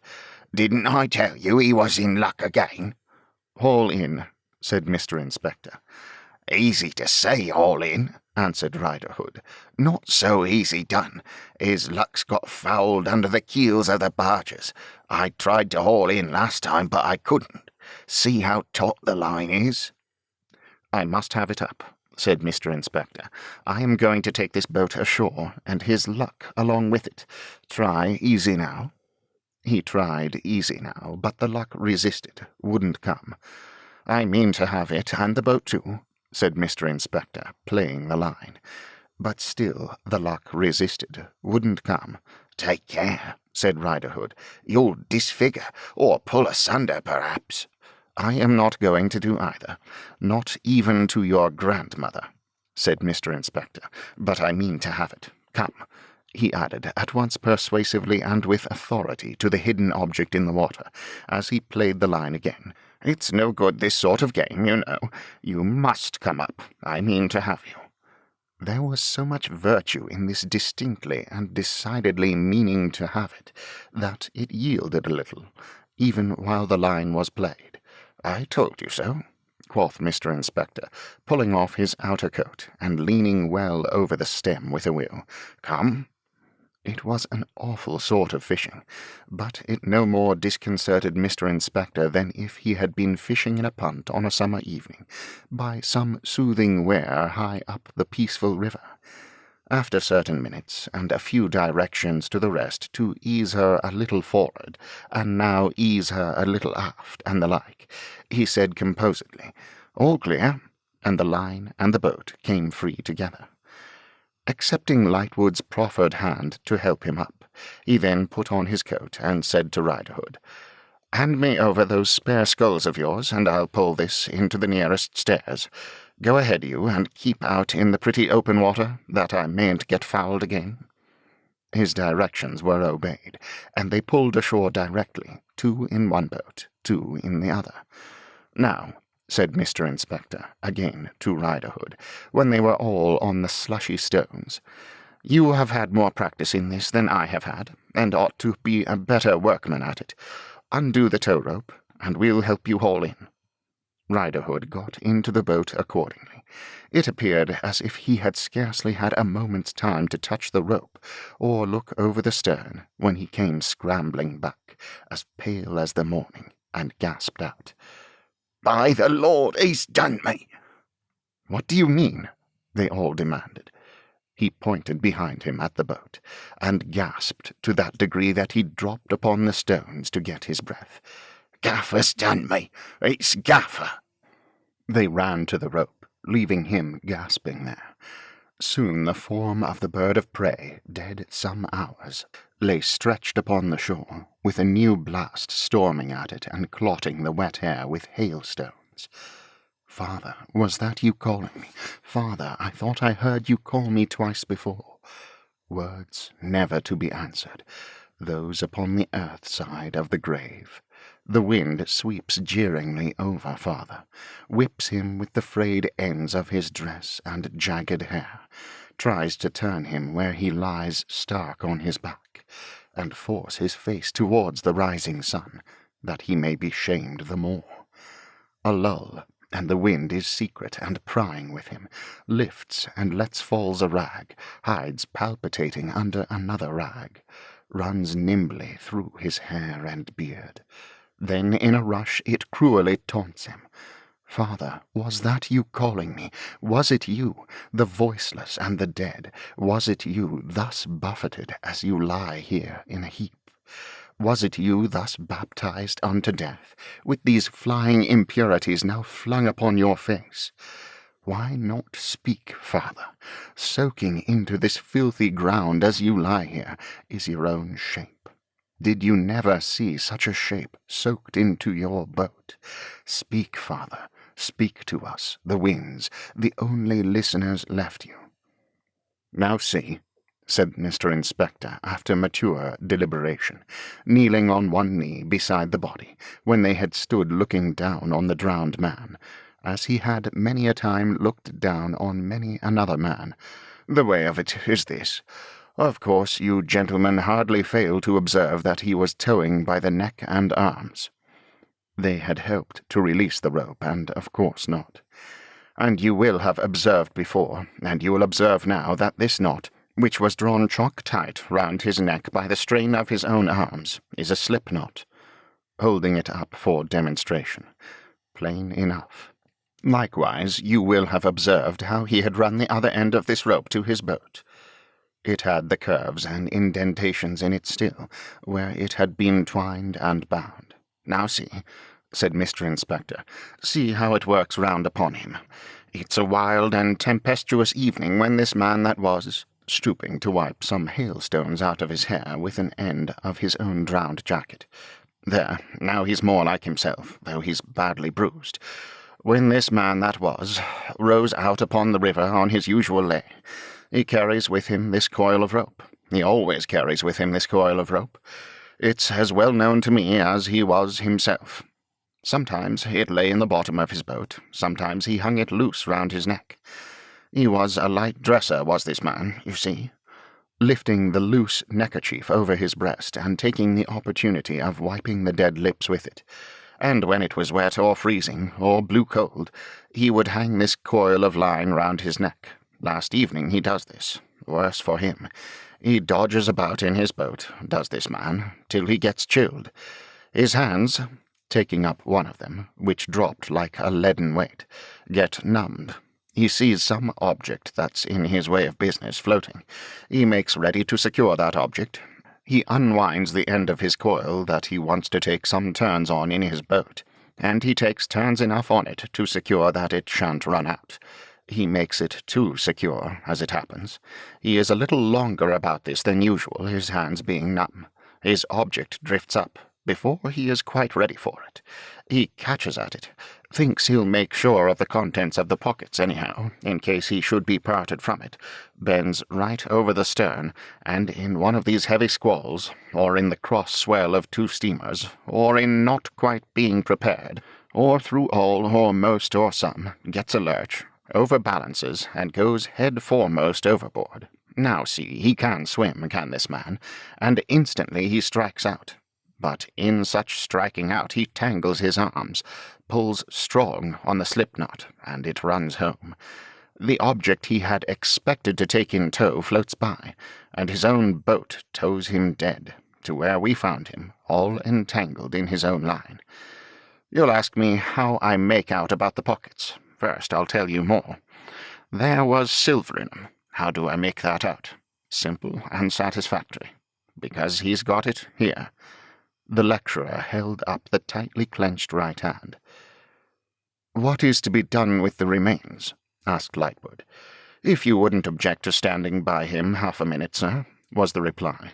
"I'll find the nearest of our men to come and take charge of him. I still call it him, you see," said Mr. Inspector, looking back as he went, with a philosophical smile upon the force of habit. "Eugene," said Lightwood, and was about to add, "We may wait at a little distance," when, turning his head, he found that no Eugene was there. He raised his voice and called, "Eugene, halloa!" But no Eugene replied.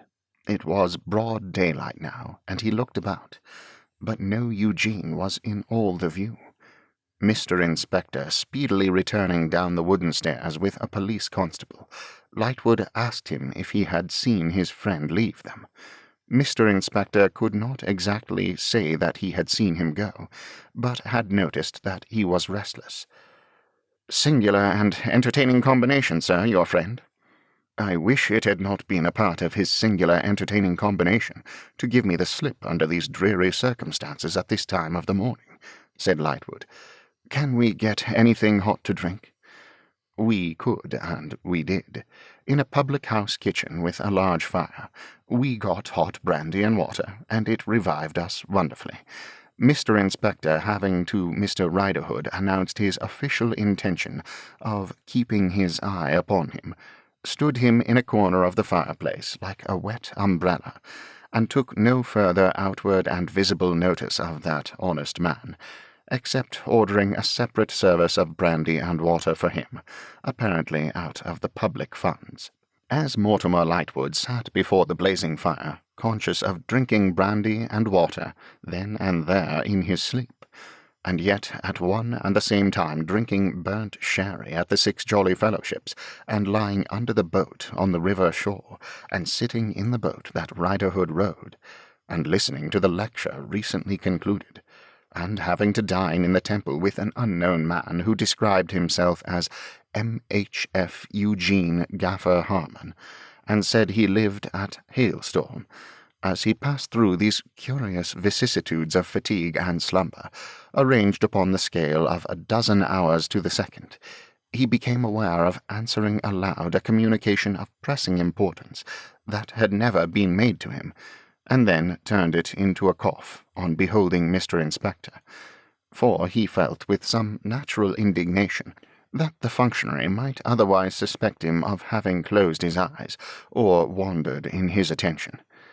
"Here, just before us, you see," said Mr. Inspector. "I see," said Lightwood, with dignity. "And had hot brandy and water too, you see," said Mr. Inspector, "and then cut off at a great rate." "Who?" said Lightwood. "Your friend, you know." "I know," he replied, again with dignity, after hearing, in a mist through which Mr. Inspector loomed vague and large, that the officer took upon himself to prepare the dead man's daughter for what had befallen in the night, and generally that he took everything upon himself. Mortimer Lightwood stumbled in his sleep to a cab-stand, called a cab, and had entered the army and committed a capital military offence, and been tried by court-martial and found guilty, and had arranged his affairs and been marched out to be shot before the door banged. Hard work rowing the cab through the city to the Temple, for a cup of from £5,000 to £10,000 value, given by Mr. Boffin, and hard work holding forth at that immeasurable length to Eugene, when he had been rescued with a rope from the running pavement, for making off in that extraordinary manner. But he offered such ample apologies, and was so very penitent, that when Lightwood got out of the cab, he gave the driver a particular charge to be careful of him, which the driver, knowing there was no other fare left inside, stared at prodigiously. In short, the night's work had so exhausted and worn out this actor in it, that he had become a mere somnambulist. He was too tired to rest in his sleep, until he was even tired out of being too tired, and dropped into oblivion. Late in the afternoon he awoke, and in some anxiety sent round to Eugene's lodging hard by, to inquire if he were up yet. Oh, yes, he was up. In fact, he had not been to bed. He had just come home, and here he was, close following on the heels of the message. "Why, what bloodshot, draggled, dishevelled spectacle is this?" cried Mortimer. "Are my feathers so very much rumpled?" said Eugene, coolly going up to the looking-glass. "They are rather out of sorts. But consider, such a night for plumage." "Such a night," repeated Mortimer. "What became of you in the morning?" "My dear fellow," said Eugene, sitting on his bed, "I felt that we had bored one another so long, that an unbroken continuance of those relations must inevitably terminate in our flying to opposite points of the earth. I also felt that I had committed every crime in the Newgate calendar. So for mingled considerations of friendship and felony, I took a walk."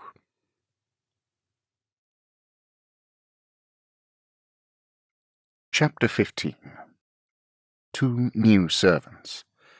Mr. and Mrs. Boffin sat after breakfast in the bower, a prey to prosperity. Mr. Boffin's face denoted care and complication. Many disordered papers were before him, and he looked at them about as hopefully as an innocent civilian might look at a crowd of troops, whom he was required at 5 minutes' notice to manoeuvre and review. He had been engaged in some attempts to make notes of these papers, but being troubled, as men of his stamp often are, with an exceedingly distrustful and corrective thumb, that busy member had so often interposed to smear his notes, that they were little more legible than the various impressions of itself, which blurred his nose and his forehead. It is curious to consider, in such a case as Mr. Boffin's, what a cheap article ink is, and how far it may be made to go, as a grain of musk will scent a drawer for many years and still lose nothing appreciable of its original weight, so a halfpenny worth of ink would blot Mr. Boffin to the roots of his hair and the calves of his legs, without inscribing a line on the paper before him, or appearing to diminish in the inkstand. Mr. Boffin was in such severe literary difficulties that his eyes were prominent and fixed, and his breathing was stertorous, when, to the great relief of Mrs. Boffin, who observed these symptoms with alarm, the yard bell rang. "Who's that, I wonder?" said Mrs. Boffin. Mr. Boffin drew a long breath, laid down his pen, looked at his notes as doubting whether he had the pleasure of their acquaintance, and appeared, on a second perusal of their countenances, to be confirmed in his impression that he had not, when there was announced by the hammer-headed young man, "Mr. Rokesmith." "Oh," said Mr. Boffin. "Oh, he may have to our and the Wilfers' mutual friend, my dear. Yes, ask him to come in." Mr. Rokesmith appeared. "Sit down, sir," said Mr. Boffin, shaking hands with him. "Mrs. Boffin, you're already acquainted with. Well, sir, I am rather unprepared to see you, for, to tell you the truth, I've been so busy with one thing and another that I've not had time to turn your offer over." "That's apology for both for Mr. Boffin and for me as well," said the smiling Mrs. Boffin. "But, law, we can talk it over now, can't us?" Mr. Rokesmith bowed, thanked her, and said he hoped so. "Let me see you asked," resumed Mr. Boffin, with his hand to his chin. "It was secretary that you named, wasn't it?" "I said secretary," assented Mr. Rokesmith.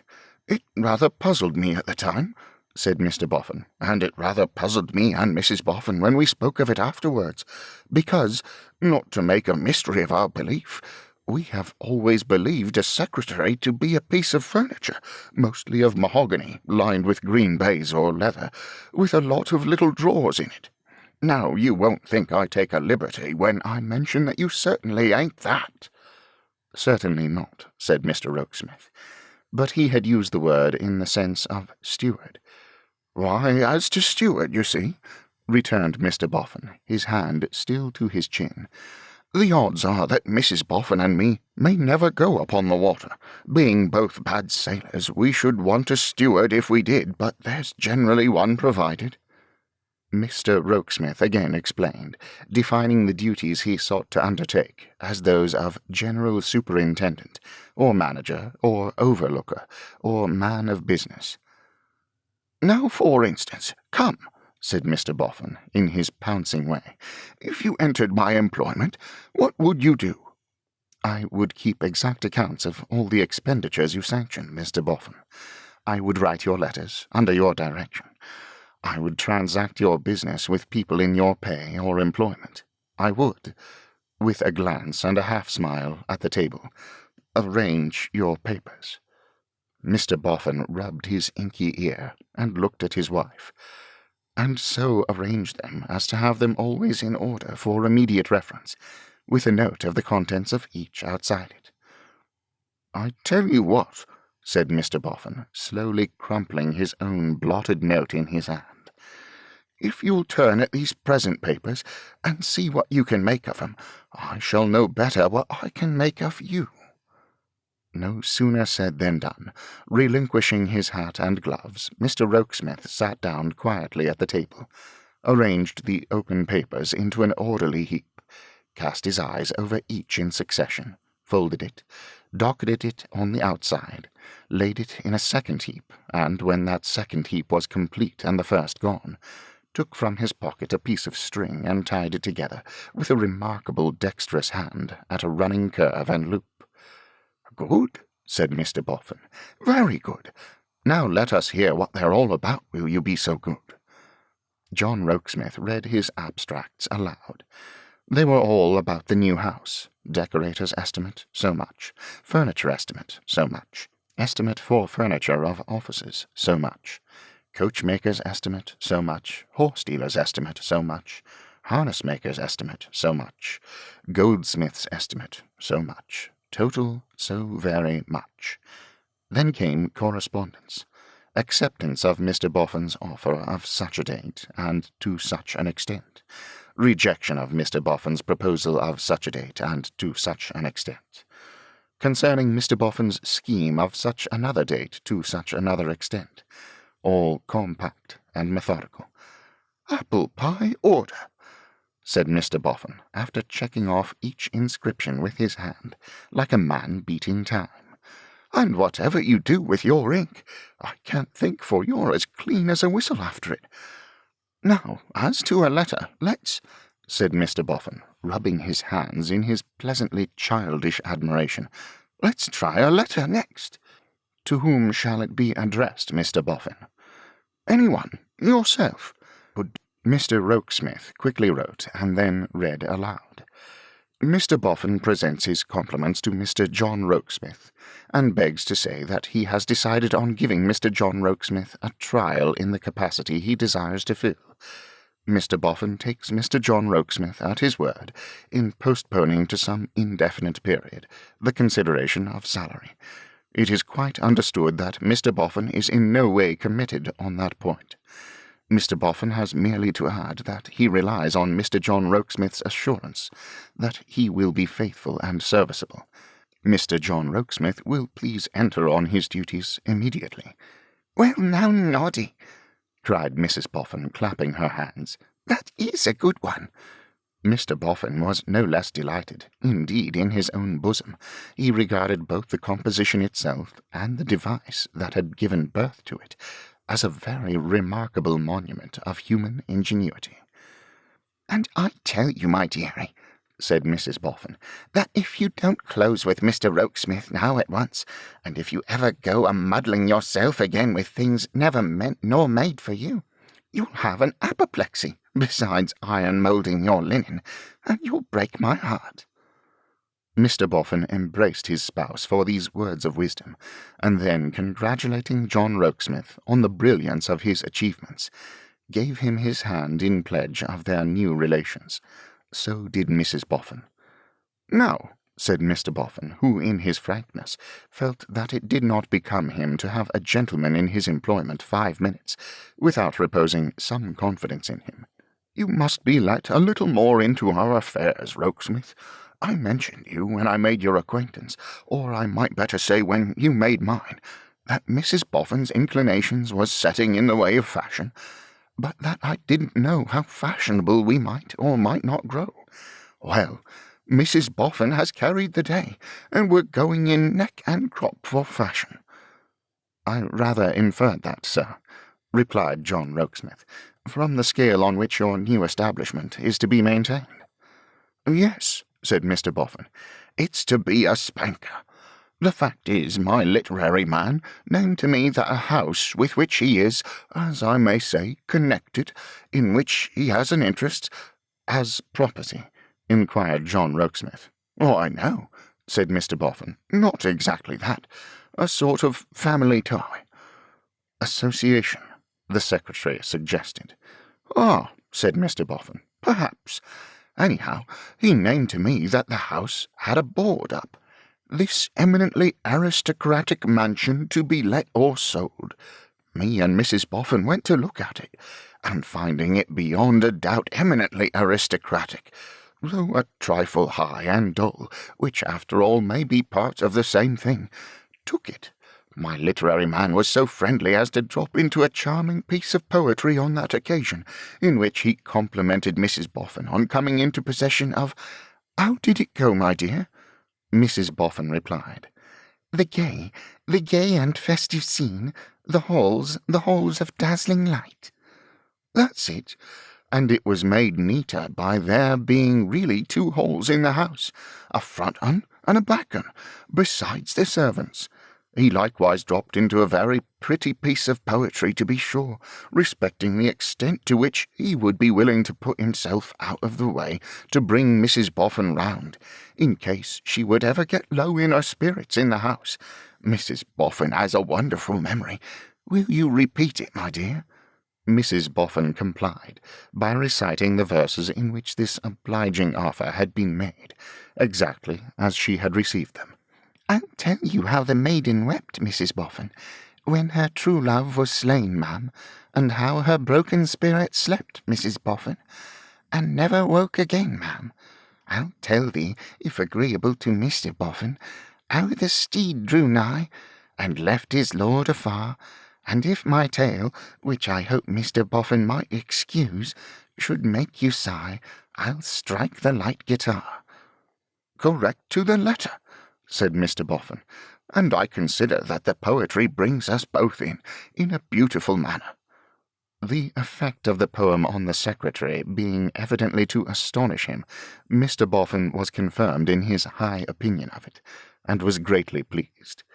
Now you see, Rokesmith, he went on, a literary man, with a wooden leg, is liable to jealousy. I shall therefore cast about for comfortable ways and means of not calling up Wegg's jealousy, but of keeping you in your department, and keeping him in his. Law, cried Mrs. Boffin, what I say is, the world's wide enough for all of us. So it is, my dear, said Mr. Boffin, when not literary, but when so, not so, and I am bound to bear in mind that I took Wegg on at a time when I had no thought of being fashionable or of leaving the Bower. To let him feel himself anyways slighted now would be to be guilty of a meanness, and to act like having one's head turned by the halls of dazzling light, which, Lord forbid. Rokesmith, what shall we say about your living in the house? In this house? No, I have got other plans for this house. In the new house. That will be as you please, Mr. Boffin. I hold myself quite at your disposal. You know where I live at present. Well, said Mr. Boffin, after considering the point, suppose you keep as you are for the present, and we'll decide by and by. You'll begin to take charge at once of all that's going on in the new house, will you? Most willingly. I will begin this very day. Will you give me the address? Mr. Boffin repeated it, and the secretary wrote it down in his pocket-book. Mrs. Boffin took the opportunity of his being so engaged to get a better observation of his face than she had yet taken. It impressed her in his favour, for she nodded aside to Mr. Boffin. I like him. I will see that everything is in train, Mr. Boffin. Thank'ee. Being here, would you care at all to look around the Bower? I should greatly like it. I have heard so much of its story. Come, said Mr. Boffin, and he and Mrs. Boffin led the way. A gloomy house, the Bower, with sordid signs on it of having been, through its long existence as Harmony Jail, in miserly holding, bare of paint, bare of paper on the walls, bare of furniture, bare of experience of human life. Whatever is built by man for man's occupation must, like natural creations, fulfill the intention of its existence, or soon perish. This old house had wasted, more from desuetude than it would have wasted from use, 20 years for one. A certain leanness falls upon houses not sufficiently imbued with life, as if they were nourished upon it, which was very noticeable here. The staircase, balustrades, and rails had a spare look, an air of being denuded to the bone, which the panels of the walls and the jambs of the doors and the windows also bore.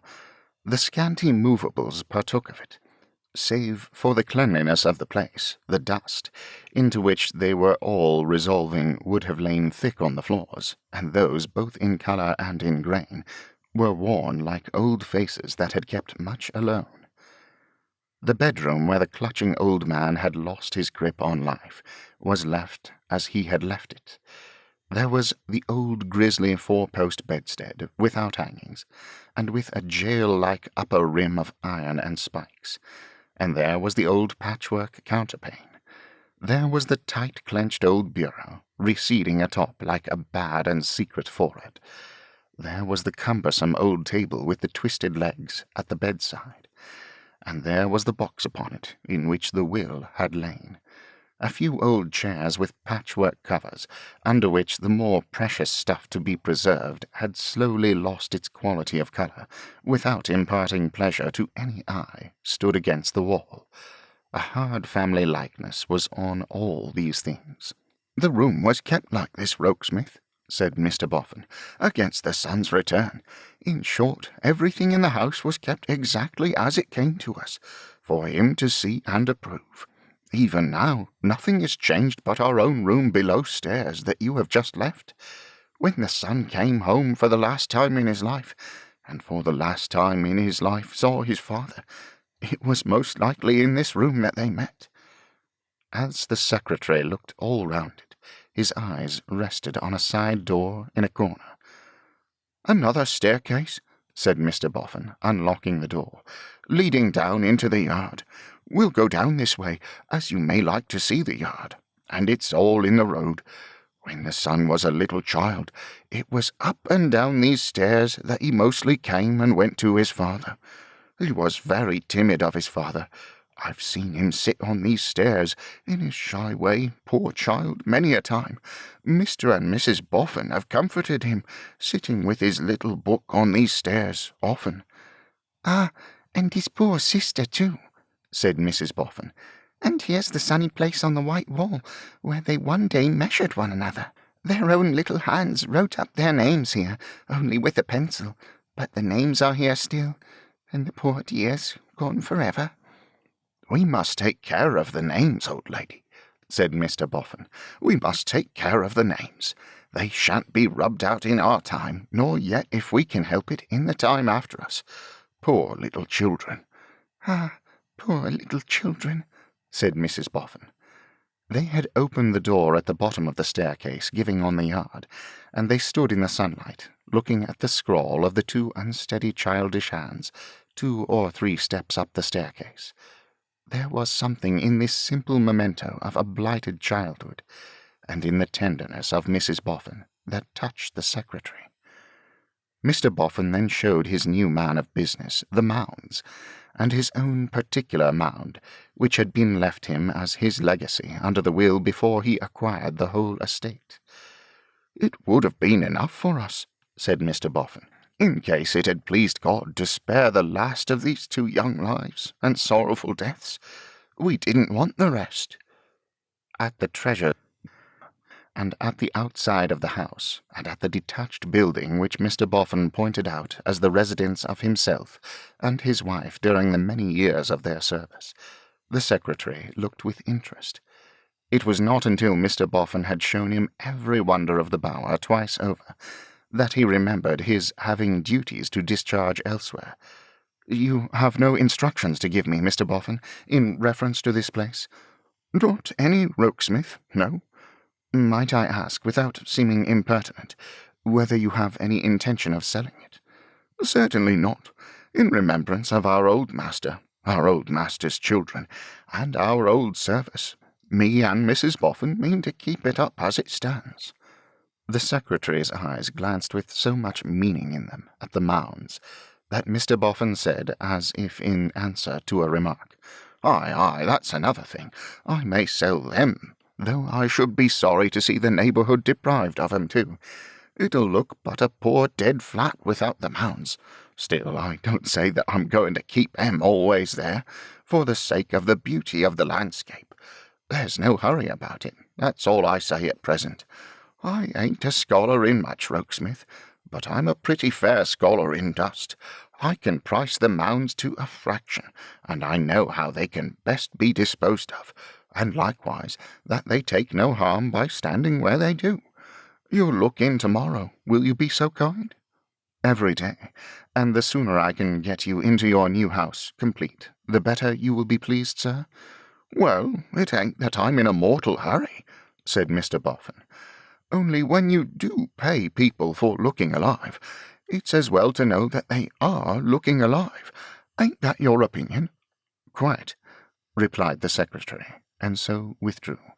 "Now," said Mr. Boffin to himself, subsiding into his regular series of turns in the yard, "if I can make it comfortable with Wegg, my affairs will be going smooth." The man of low cunning had, of course, acquired a mastery over the man of high simplicity. The mean man had, of course, got the better of the generous man. How long such conquests last is another matter. That they are achieved is everyday experience. not even to be flourished away by Podsnappery itself. The undesigning Boffin had become so far immersed by the wily Wegg that his mind misgave him he was a very designing man indeed, in proposing to do more for Wegg. It seemed to him, so skilful was Wegg, that he was plotting darkly when he was contriving to do the very thing that Wegg was plotting to get him to do. And thus, while he was mentally turning the kindest of kind faces on Wegg this morning, he was not absolutely sure but that he might somehow deserve the charge of turning his back on him. For these reasons, Mr. Boffin passed but anxious hours until evening came, and with it Mr. Wegg, stumping leisurely to the Roman Empire. At about this period Mr. Boffin had become profoundly interested in the fortunes of a great military leader, known to him as Bully Sawyers, but perhaps better known to fame and easier of identification by the classical student, under the less Britannic name of Belisarius. Even this general's career paled in interest for Mr. Boffin before the clearing of his conscience with Wegg, and hence, when that literary gentleman had, according to his custom, eaten and drunk until he was all aglow, and when he took up his book with the usual chirping introduction, "And now, Mr. Boffin, sir, we'll decline and we'll fall," Mr. Boffin stopped him. "You remember, Wegg, when I first told you that I wanted to make a sort of offer to you?" "Let me get on my considering cap, sir," replied that gentleman, turning the open book face downward. "When you first told me that you wanted to make a sort of offer to me. Now let me think," as if there were the least necessity. "Yes, to be sure I do, Mr. Boffin. It was at my corner. To be sure it was. You had first asked me whether I liked your name, and candour had compelled a reply in the negative case. I little thought then, sir, how familiar that name would come to be. I hope it will be more familiar still, Wegg. Do you, Mr. Boffin? Much obliged to you, I'm sure. Is it your pleasure, sir, that we decline and we fall?" With a feint of taking up the book. "Not just yet awhile, Wegg. In fact, I have got another offer to make you." Mr. Wegg, who had had nothing else in his mind for several nights, took off his spectacles with an air of bland surprise. "And I hope you'll like it, Wegg." "Thank you, sir," returned that reticent individual. "I hope it may prove so. On all accounts, I am sure." This as a philanthropic aspiration. "What do you think," said Mr. Boffin, "of not keeping a stall, Wegg?" "I think, sir," replied Wegg, "that I should like to be shown the gentleman prepared to make it worth my while." "Here he is," said Mr. Boffin. Mr. Wegg was going to say "my benefactor," and had said "my bene," when a grandiloquent change came over him. "No, Mr. Boffin, not you, sir. Anybody but you. Do not fear, Mr. Boffin, that I shall contaminate the premises which your gold has bought with my lowly pursuits. I am aware, sir, that it would not become me to carry on my little traffic under the windows of your mansion. I have already thought of that, and taken my measures. No need to be bought out, sir. Would Stepney Fields be considered intrusive? If not remote enough, I can go remoter. In the words of the poet's song, which I did not quite remember, "Thrown on the wide world, doomed to wander and roam, bereft of my parents, bereft of a home, a stranger to something, and what's his name, joy? Behold little Edmund, the poor peasant boy." "And equally," said Mr. Wegg, repairing the want of direct application in the last line, "behold myself on similar footing." "Now, Wegg, remonstrated the excellent Boffin, "you are too sensitive." "I know I am, sir," returned Wegg with obstinate magnanimity. "I am acquainted with my faults. I always was, from a child, too sensitive." "But listen," pursued the Golden Dustman. "Hear me out, Wegg. You have taken it into your head that I mean to pension you off." "True, sir," returned Wegg, still with an obstinate magnanimity. "I am acquainted with my faults. Far be it from me to deny them. I have taken it into my head. But I don't mean it." The assurance seemed hardly as comforting to Mr. Wegg as Mr. Boffin intended it to be. Indeed, an appreciable elongation of his visage might have been observed as he replied, "Don't you, indeed, sir?" "No," pursued Mr. Boffin, "because that would express, as I understand it, that you were not going to do anything to deserve your money. But you are. You are." "That, sir," replied Mr. Wegg, cheering up bravely, "is quite another pair of shoes. Now my independence as a man is again elevated. Now I no longer weep for the hour when to Boffin's bower the lord of the valley with offers came. Neither does the moon hide her light from the heavens tonight, and weep behind her clouds, or any individual in the present company's shame. Please to proceed, Mr. Boffin." "Thank ye, Wegg, both for your confidence in me and for your frequent dropping into poetry, both of which is friendly. Well, then, my idea is that you should give up your stall, and that I should put you into the bower here, to keep it for us. It's a pleasant spot, and a man with coals and candles and £1 a week might be in clover here. Hem! Would that man, sir, we will say that man for the purposes of argument—" Mr. Wegg made a smiling demonstration of great perspicuity here. "Would that man, sir, be expected to throw any other capacity in, or would any other capacity be considered extra? Now let us, for the purposes of argument, suppose that man to be engaged as a reader, say, for the purposes of argument, in the evening. Would that man's pay as a reader in the evening be added to the other amount, which, adopting your language, we will call clover, or would it merge into that amount, or clover?" "Well," said Mr. Boffin, "I suppose it would be added." "I suppose it would, sir. You are right, sir. Exactly my own views, Mr. Boffin." Here Wegg rose, and, balancing himself on his wooden leg, fluttered over his prey with extended hand. "Mr. Boffin, consider it done. Say no more, sir. Not a word more. My stall and I are for ever parted. The collection of ballads will in future be reserved for private study, with the object of making poetry tributary." Wegg was so proud of having found this word that he said it again with a capital letter. "Tributary to friendship, Mr. Boffin. Don't allow yourself to be made uncomfortable by the pang it gives me to part from my stock and stall. Similar emotion was undergone by my own father when promoted for his merits from his occupation as a waterman to a situation under government. His Christian name was Thomas.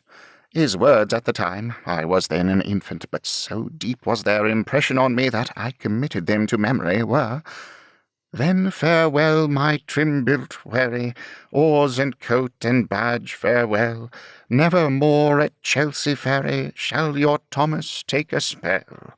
My father got over it, Mr. Boffin, and so shall I." While delivering these valedictory observations, Wegg continually disappointed Mr. Boffin of his hand by flourishing it in the air. He now darted at his patron, who took it, and felt his mind relieved of a great weight, observing that as they had arranged their joint affairs so satisfactorily, he would now be glad to look into those of Bully Sawyers, which indeed had been left overnight in a very unpromising posture, and for whose impending expedition against the Persians the weather had been by no means favourable all day.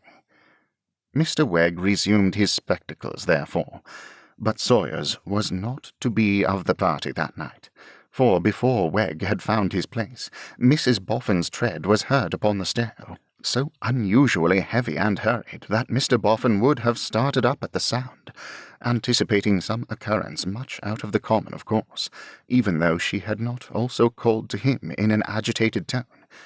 Mr. Boffin hurried out, and found her on the dark staircase, panting, with a lighted candle in her hand. "What's the matter, my dear?" I don't know, but I wish you'd come upstairs."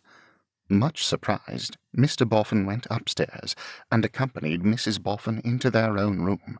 a second large room on the same floor as the room in which the late proprietor had died.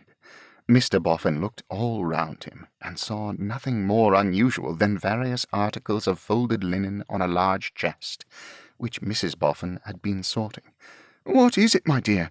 Why, you're frightened. You frightened?" "I am not one of that sort, certainly," said Mrs. Boffin, as she sat down in a chair to recover herself, and took her husband's arms. "But it's very strange." "What is, my dear?" "Noddy, the faces of the old man and the 2 children are all over the house tonight."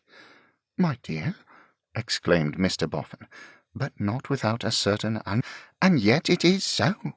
"Where did you think you saw them?" "I don't know that I think I saw them anywhere. I felt them." "Touched them?" "No, felt them in the air. I was sorting those things on the chest, and not thinking of the old man or the children, but singing to myself, when all in a moment I felt there was a face growing out of the dark." "What face?" asked her husband, looking about him. "For a moment it was the old man's, and then it got younger. For a moment it was both the children's, and then it got older. For a moment it was a strange face, and then it was all the faces." "And then it was gone?" "Yes, and then it was gone." "Where were you then, old lady?" "Here at the chest. Well, I got the better of it, and went on sorting, and went on singing to myself. 'Lor,' I says, 'I'll think of something else, something comfortable, and put it out of my head.' So I thought of the new house and Miss Bella Wilfer, and was thinking at a great rate with that sheet there in my hand, when all of a sudden the faces seemed to be hidden in among the folds of it, and I let it drop." As it still lay on the floor where it had fallen, Mr. Boffin picked it up and laid it on the chest. "And then you ran downstairs?" "No, I thought I'd try another room and shake it off. I says to myself, I'll go and walk slowly up and down the old man's room 3 times, from end to end, and then I shall have conquered it. I went in with the candle in my hand, but the moment I came near the bed, the air got thick with them." "With the faces?" "Yes, and I even felt that they were in the dark behind the side door, and on the little staircase, floating away into the yard. Then I called you." Mr. Boffin, lost in amazement, looked at Mrs. Boffin. Mrs. Boffin, lost in her own fluttered inability to make this out, looked at Mr. Boffin. "I think, my dear," said the Golden Dustman, "I'll at once get rid of Wegg for the night, because he's coming to inhabit the bower, and it might be put into his head or somebody else's, if he heard this, and it got about that the house is haunted, whereas we know better, don't we?" "I never had the feeling in the house before," said Mrs. Boffin, "and I have been about it alone at all hours of the night. I have been in the house when death was in it, and I have been in the house when murder was a new part of its adventures, and I never had a fright in it yet." "And won't again, my dear," said Mr. Boffin. "Depend upon it, it comes of thinking and dwelling on that dark spot." "Yes, but why didn't it come before?" asked Mrs. Boffin. This draught on Mr. Boffin's philosophy could only be met by that gentleman with the remark that everything that is at all must begin at some time. Then, tucking his wife's arm under his own, that she might not be left by herself to be troubled again, he descended to release Wegg, who, being something drowsy after his plentiful repast, and constitutionally of a shirking temperament, was well enough pleased to stump away, without doing what he had come to do, and was paid for doing. Mr. Boffin then put on his hat, and Mrs. Boffin her shawl, and the pair, further provided with a bunch of keys and a lighted lantern, went all over the dismal house, dismal everywhere but in their own 2 rooms, from cellar to cockloft, not resting satisfied with giving that much chase to Mrs. Boffin's fancies. They pursued them into the yard and outbuildings, and under the mounds, and setting the lantern, when all was done, at the foot of one of the mounds, they comfortably trotted to and fro for an evening walk, to the end that the murky cobwebs in Mrs. Boffin's brain might be blown away. "There, my dear," said Mr. Boffin when they came in to supper. "That was the treatment, you see. Completely worked around, haven't you?" "Yes, dearie," said Mrs. Boffin, laying aside her shawl. "I'm not nervous any more. I'm not a bit troubled now. I'd go anywhere about the house the same as ever. But—" "Eh?" said Mr. Boffin. "But I've only to shut my eyes." "And what then?" "Why, then," said Mrs. Boffin, speaking with her eyes closed, and her left hand thoughtfully touching her brow, "then there they are, the old man's face, and it gets younger. The two children's faces, and they get older. A face that I don't know, and then all the faces." Opening her eyes again and seeing her husband's face across the table, she leaned forward to give it a pat on the cheek, and sat down to supper, declaring it to be the best face in the world. Chapter 16. Minders and Reminders. The secretary lost no time in getting to work, and his vigilance and method soon set their mark on the Golden Dustman's affairs. His earnestness in determining to understand the length and breadth and depth of every piece of work submitted to him by his employer was as special as his dispatch in transacting it. He accepted no information or explanation at second hand, but made himself the master of everything confided to him. One part of the secretary's conduct, underlying all the rest, might have been mistrusted by a man with a better knowledge of men than the Golden Dustman had. The secretary was as far from being inquisitive or intrusive as secretary could be, but nothing less than a complete understanding of the whole of the affairs would content him. It soon became apparent, from the knowledge with which he set out, that he must have been to the office where the Harmon will was registered, and must have read the will.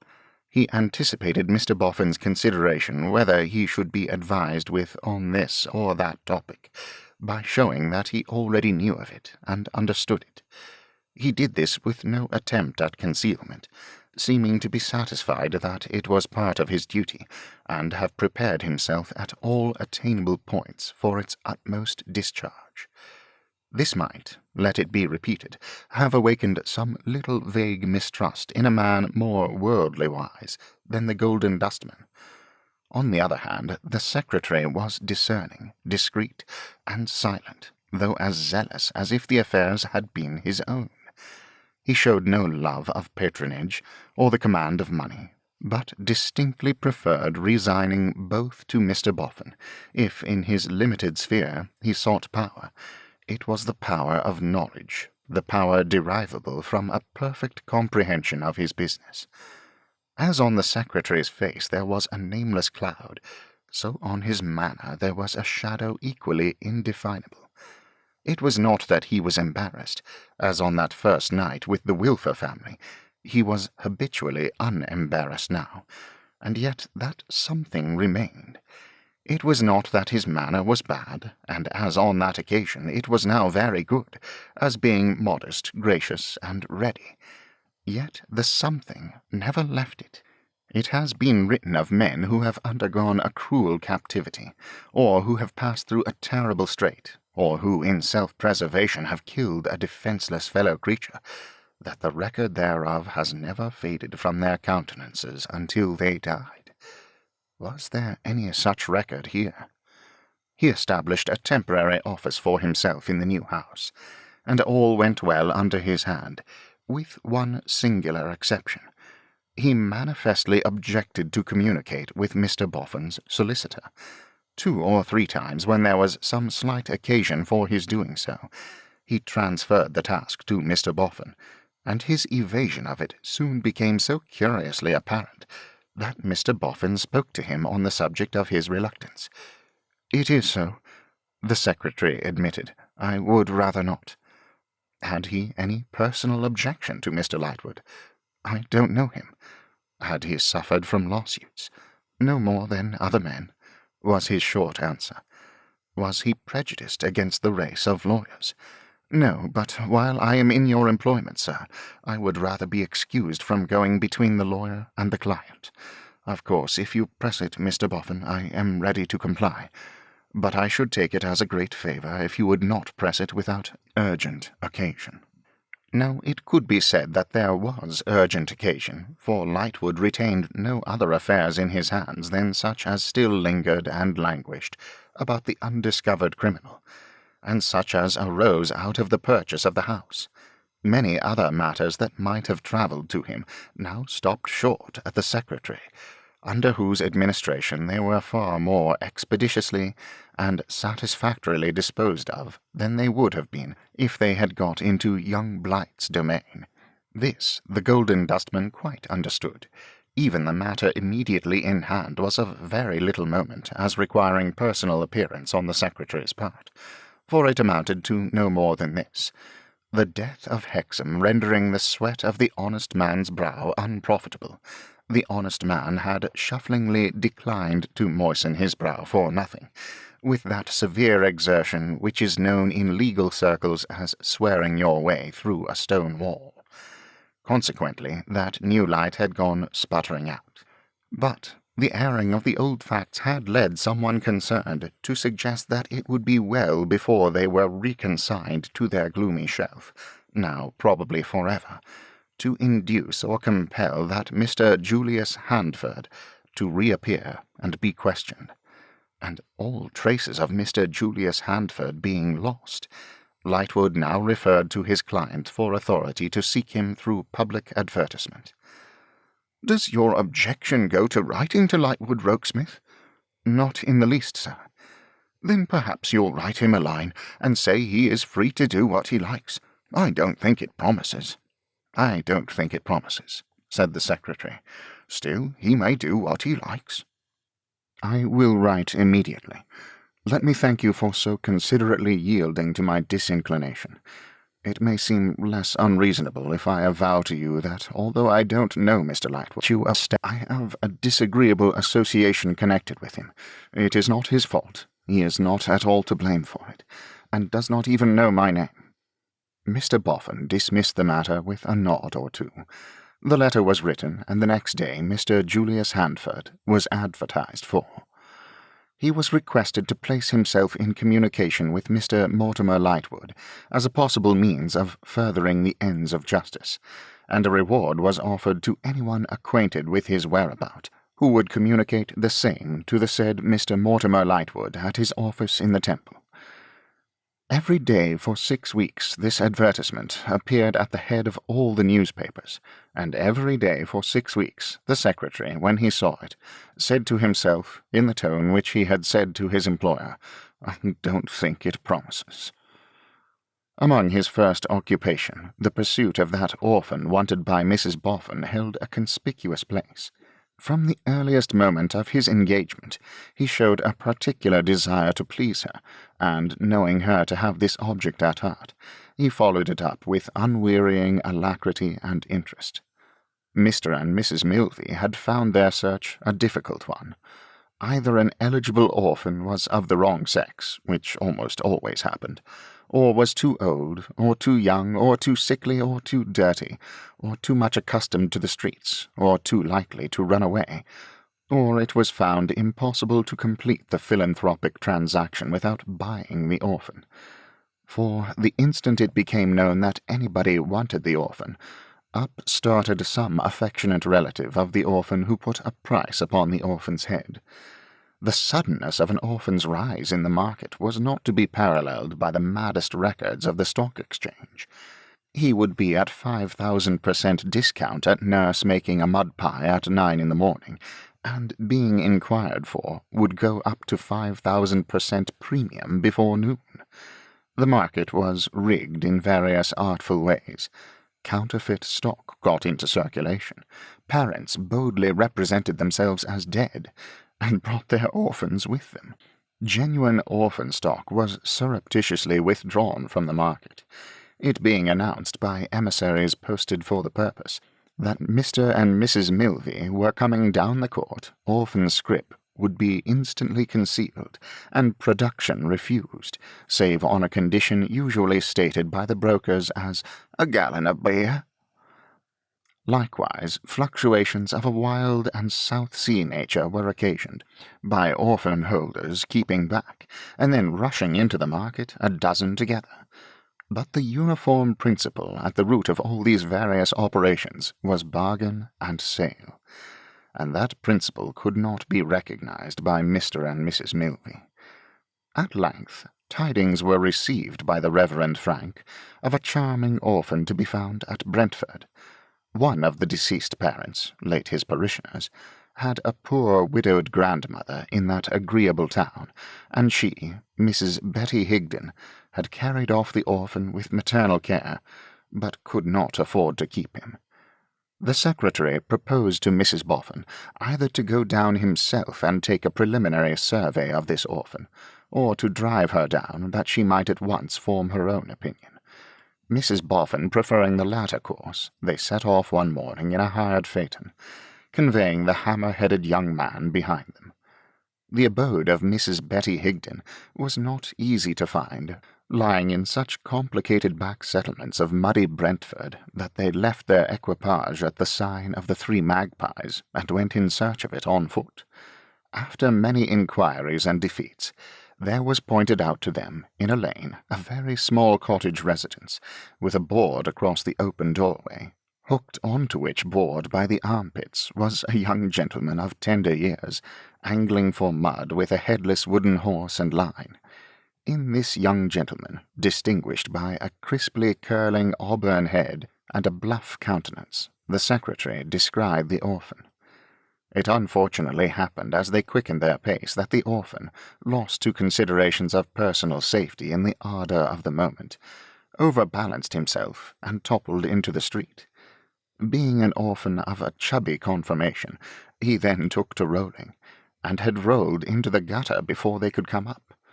From the gutter he was rescued by John Rokesmith, and thus the first meeting with Mrs. Higden was inaugurated by the awkward circumstance of their being in possession, one would say at first sight unlawful possession, of the orphan, upside down and purple in the countenance.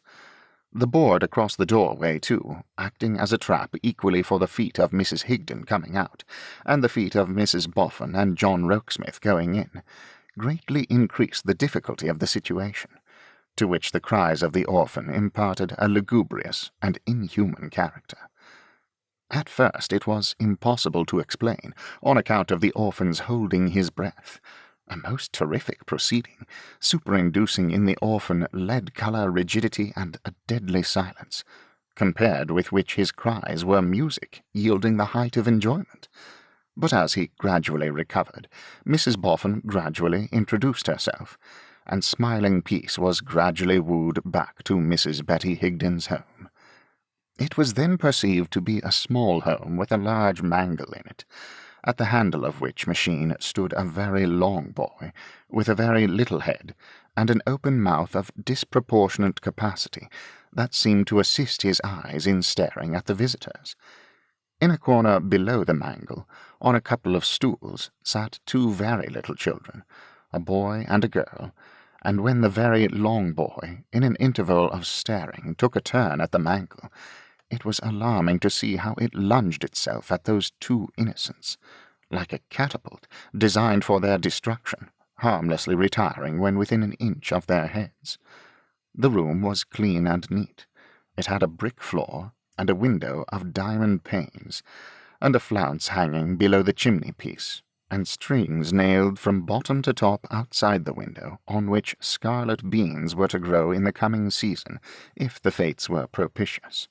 However propitious they might have been in the seasons that were gone, to Betty Higden, in the matter of beans, they had not been very favourable in the matter of coins, for it was easy to see that she was poor.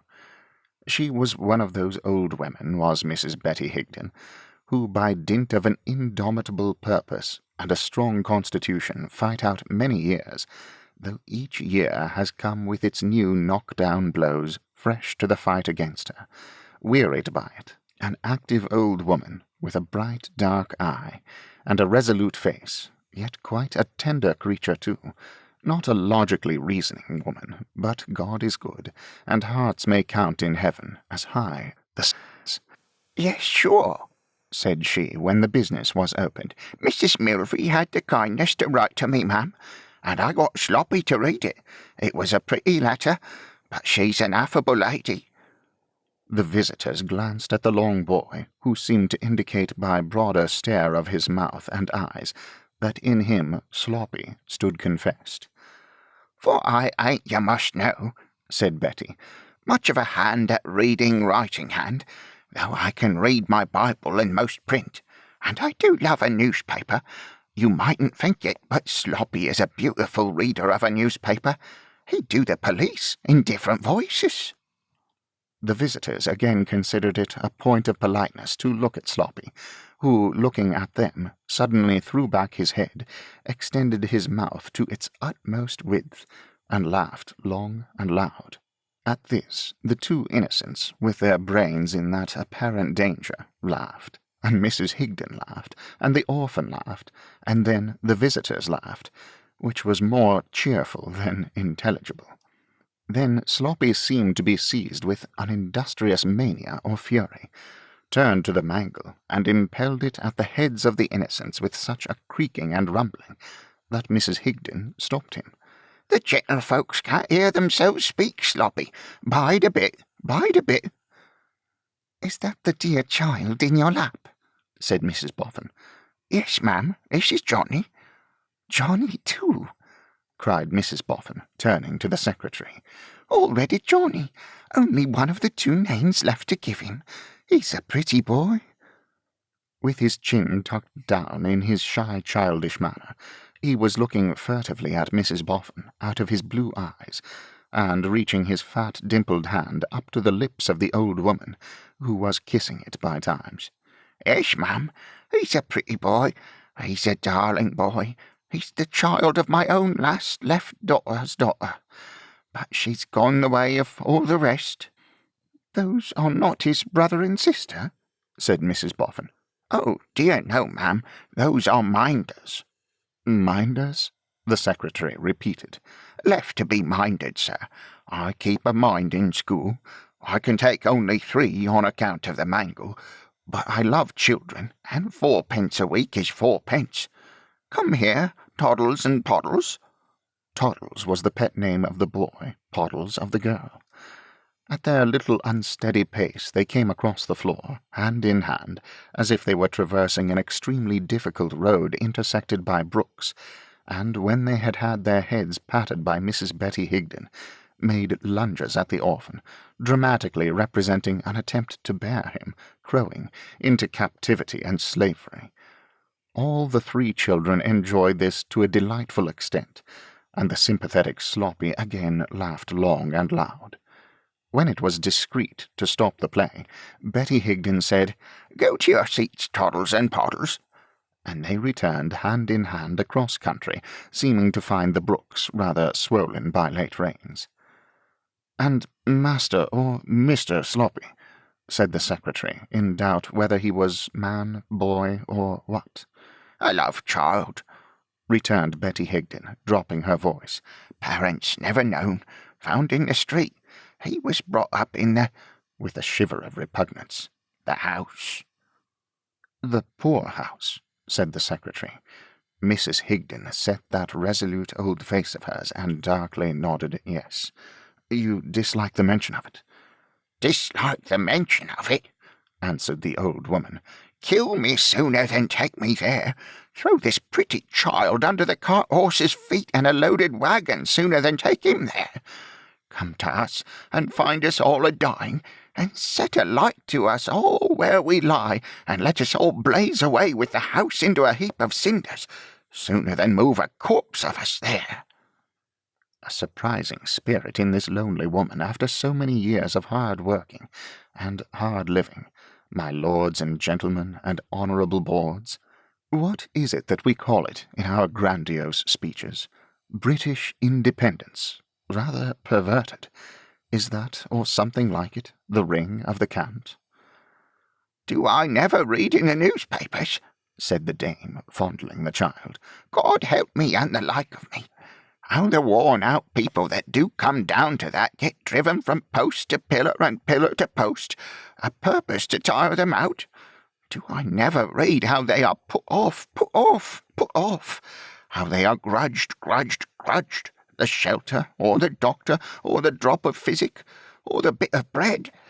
Do I never read how they grow heartsick, and give it up, after having let themselves drop so low, and how they after all die out for want of help? Then I say, I hope I can die as well as another, and I'll die without that disgrace. Absolutely impossible, my lords and gentlemen and honourable boards, by any stretch of legislative wisdom, to set these perverse people right in their logic. Johnny, my pretty, continued old Betty, caressing the child, and rather mourning over it than speaking to it, your old Granny Betty is nigher 80 year than 70. She's never begged nor had a penny of the Union money in all her life. She paid Scott, and she paid lot when she had money to pay. She worked when she could, and she starved when she must. You pray that your granny may have strength enough left her at the last. She's strong for an old one, Johnny, to get up from her bed and run and hide herself and swoon to death in a hole, sooner than fall into the hands of those cruel jacks we read of in that Dodge and Drive, and worry and weary and scorn and shame the decent poor. A brilliant success, my lords and gentlemen and honourable boards, to have brought it to this in the minds of the best of the poor, under submission. Might it be worth thinking of at any odd time? The fright and abhorrence that Mrs. Betty Higden smoothed out of her strong face as she ended this diversion showed how seriously she meant it. "And does he work for you?" asked the secretary, gently bringing the discourse back to Master or Mr. Sloppy. "Yes," said Betty, with a good-natured smile and a nod of the head, "and well, too." "Does he live here?" "He lives more here than anywhere. He was thought to be no better than a natural, and first come to me as a minder. I made interest with Mr. Blogg the beadle to have him as a minder, seeing him by chance up at church, and thinking I might do something with him, for he was a weak, rickety creature then." "Is he called by his right name?" "Why, you see, speaking quite correctly, he has no right name. I always understood he took his name from being found on a sloppy night."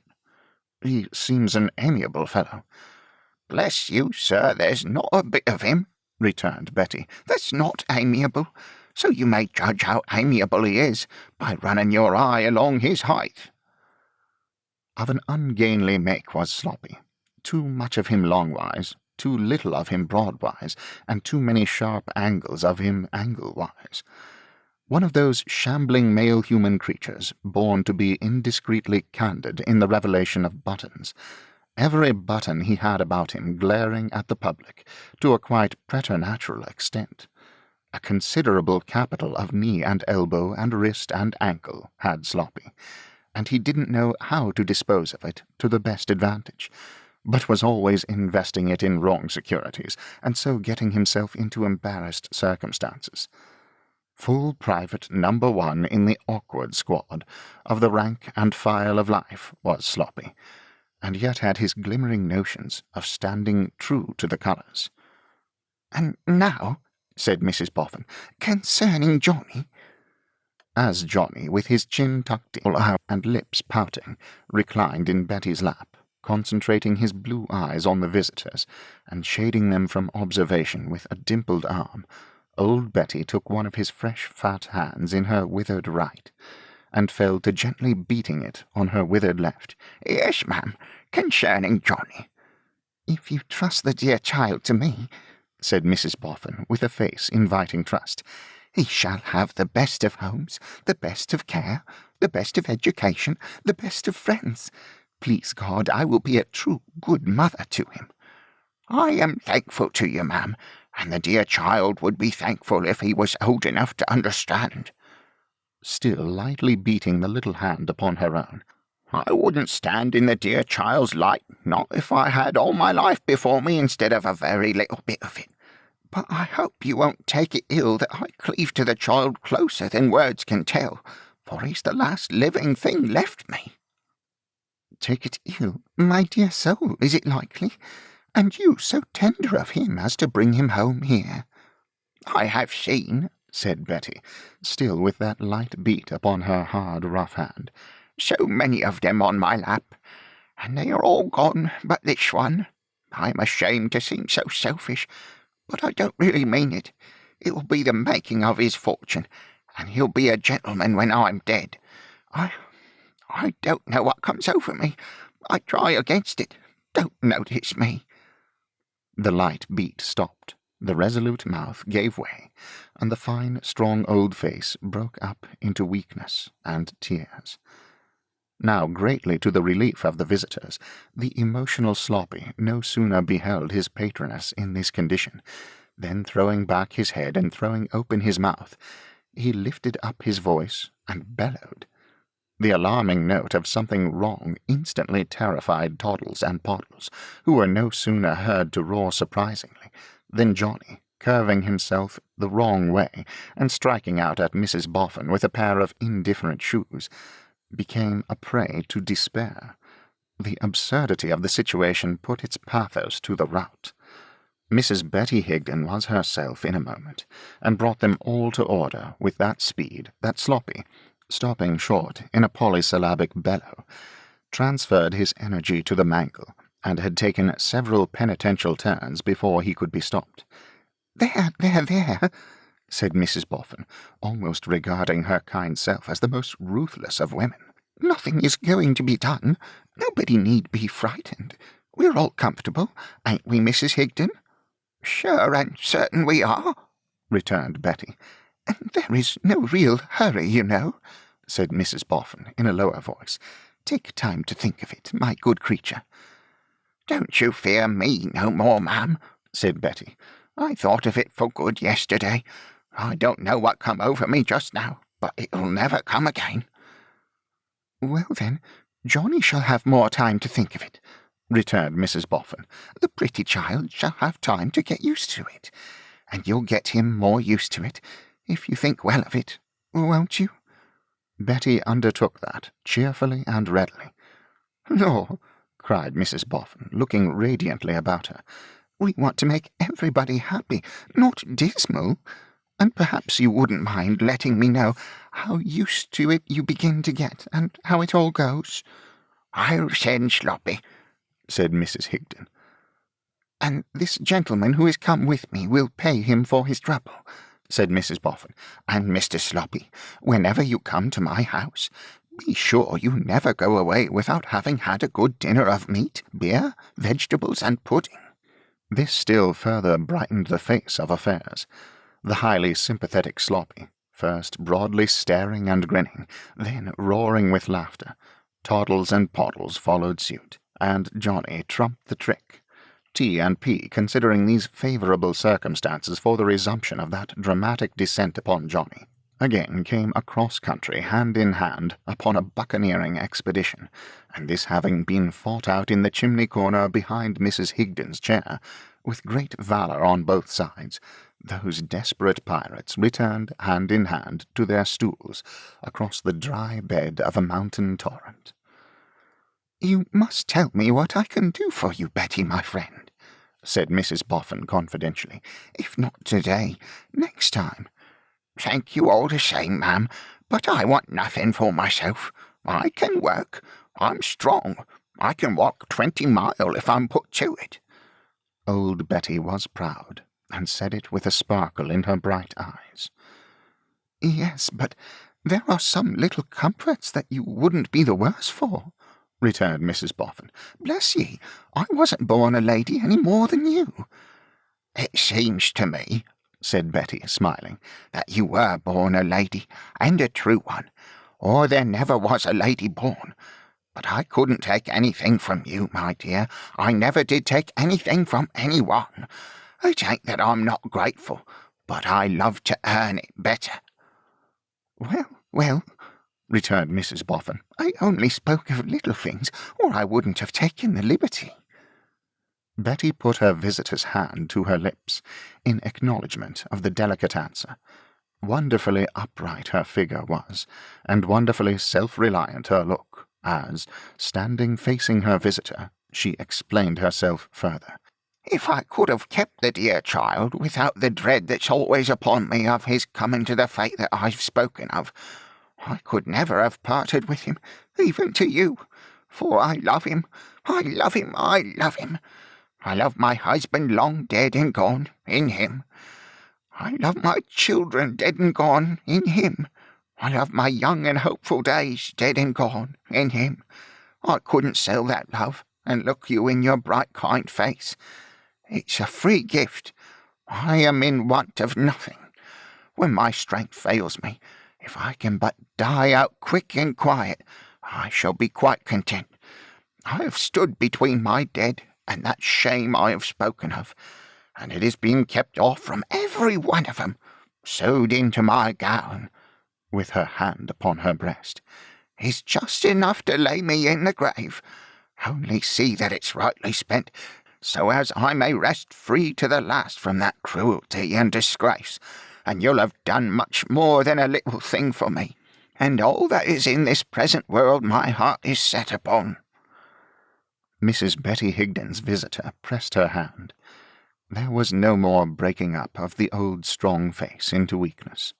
My lords and gentlemen and honourable boards, it really was as composed as our own faces, and almost as dignified. And now Johnny was being inveigled into occupying a temporary position on Mrs. Boffin's lap.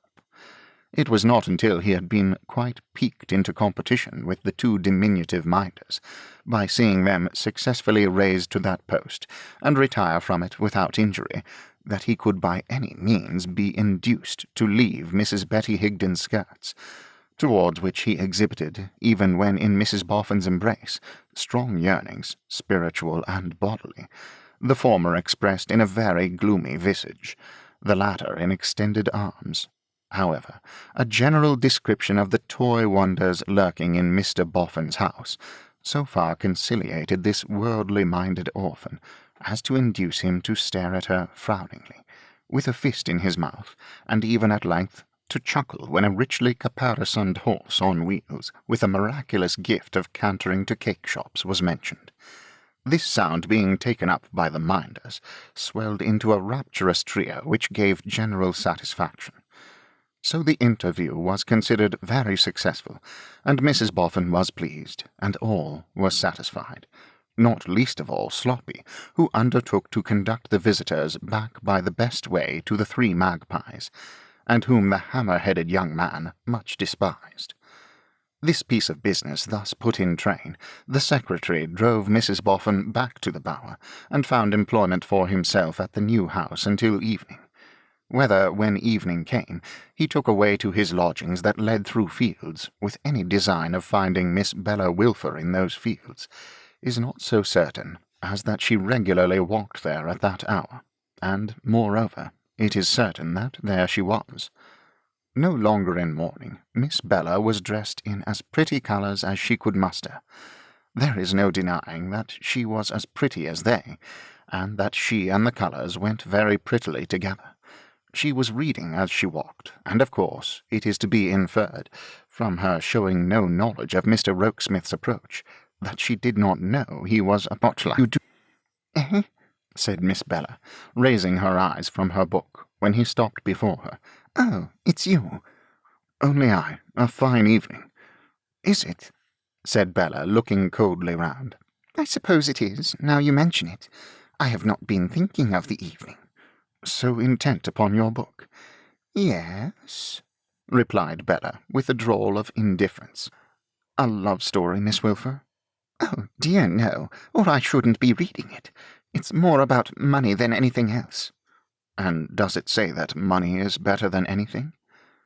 "Upon my word," returned Bella, "I forget what it says, but you can find out for yourself if you like, Mr. Rokesmith. I don't want it any more." The secretary took the book. She had fluttered the leaves as if it were a fan, and walked beside her. "I am charged with a message for you, Miss Wilfer." "Impossible, I think," said Bella with another drawl. "From Mrs. Boffin. She desired me to assure you of the pleasure she has in finding that she will be ready to receive you in another week or two at furthest."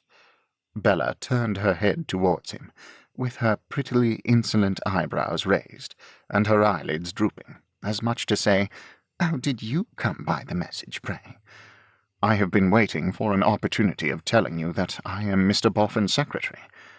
"I am as wise as ever," said Miss Bella loftily, "for I don't know what a secretary is. Not that it signifies." "Not at all." A covert glance at her face, as he walked beside her, showed him that she had not expected his ready assent to that proposition. "Then are you going to be always there, Mr. Rokesmith?" she inquired, as if that would be awkward. "Always? No. Very much there? Yes." "Dear me," drawled Bella, in a tone of mortification.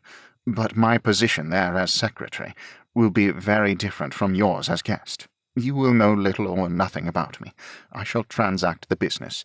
You will transact the pleasure. I shall have my salary to earn. You will have nothing to do but enjoy and attract." "Attract, sir?" said Bella, again with her eyebrows raised and her eyelids drooping. "I don't understand you." Without replying on this point, Mr. Rokesmith went on. "Excuse me, when I first saw you in your black dress—" "There," was Miss Bella's mental exclamation. "What did I say to them at home? Everybody noticed that ridiculous mourning." "When I first saw you in your black dress, I was at a loss to account for that distinction between yourself and your family. I hope it was not impertinent to speculate upon it." "I hope not, I am sure," said Miss Bella haughtily. "But you ought to know best how you speculated upon it." Mr. Rokesmith inclined his head in a deprecatory manner, and went on. "Since I have been entrusted with Mr. Boffin's affairs, I have necessarily come to understand the little mystery. I venture to remark that I feel persuaded that much of your loss may be repaired. I speak, of course, merely of wealth, Miss Wilfer. The loss of a perfect stranger, whose worth or worthlessness I cannot estimate, nor you either, is beside the question. But this excellent gentleman and lady are so full of simplicity, so full of generosity, so inclined towards you, and so desirous to, how shall I express it, to make amends for their good fortune, that you have only to respond." As he watched her with another covert look, he saw a certain ambitious triumph in her face which no assumed coldness could conceal. "As we have been brought under one roof by an accidental combination of circumstances, which oddly extends itself to the new relations before us, I have taken the liberty of saying these few words. You don't consider them intrusive, I hope?" said the secretary with deference. "Really, Mr. Rokesmith, I can't say what I consider them," returned the young lady. "They are perfectly new to me, and may be founded altogether on your own imagination." "You will see." These same fields were opposite the Wilfer premises. The discreet Mrs. Wilfer, now looking out of window and beholding her daughter in conference with her lodger, instantly tied up her head and came out for a casual walk. "I have been telling Miss Wilfer," said John Rokesmith, as the majestic lady came stalking up, "that I have become, by a curious chance, Mr. Boffin's secretary or man of business." "I have not," returned Mrs. Wilfer, waving her gloves in the chronic state of dignity and vague ill-usage, "the honour of any intimate acquaintance with Mr. Boffin, and it is not for me to congratulate that gentleman on the acquisition he has made." "A poor one enough," said Rokesmith. "Pardon me," returned Mrs. Wilfer. "The merits of Mr. Boffin may be highly distinguished, may be more distinguished than the countenance of Mrs. Boffin would imply, but it were the insanity of humility to deem him worthy of a better assistant." "You are very good. I have also been telling Miss Wilfer that she is expected very shortly at the new residence in town." "Having tacitly consented," said Mrs. Wilfer, with a grand shrug of her shoulders, and another wave of her gloves, "to my child's acceptance of the proffered attentions of Mrs. Boffin, I interpose no objection." Here Miss Bella offered the remonstrance.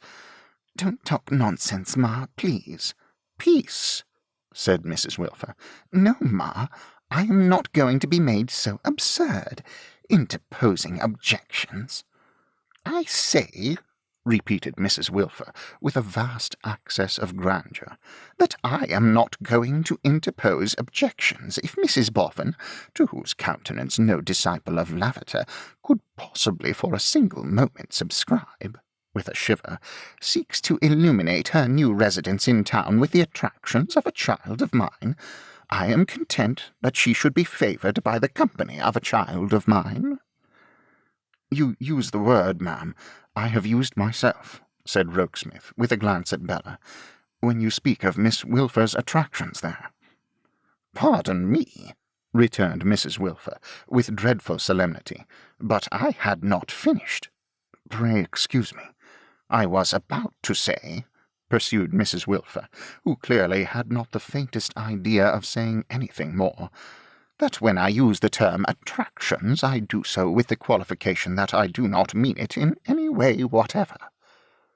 The excellent lady delivered this luminous elucidation of her views with an air of greatly obliging her hearers, and greatly distinguishing herself, whereat Miss Bella laughed a scornful little laugh, and said, "Quite enough about this, I am sure, on all sides. Have the goodness, Mr. Rokesmith, to give my love to Mrs. Boffin." "Pardon me," cried Mrs. Wilfer, "compliments." "Love," repeated Bella, with a little stamp of her foot. "No," said Mrs. Wilfer, monotonously, "compliments." "Say Miss Wilfer's love and Mrs. Wilfer's compliments," the secretary proposed as a compromise. "And I shall be very glad to come when she is ready for me. The sooner the better."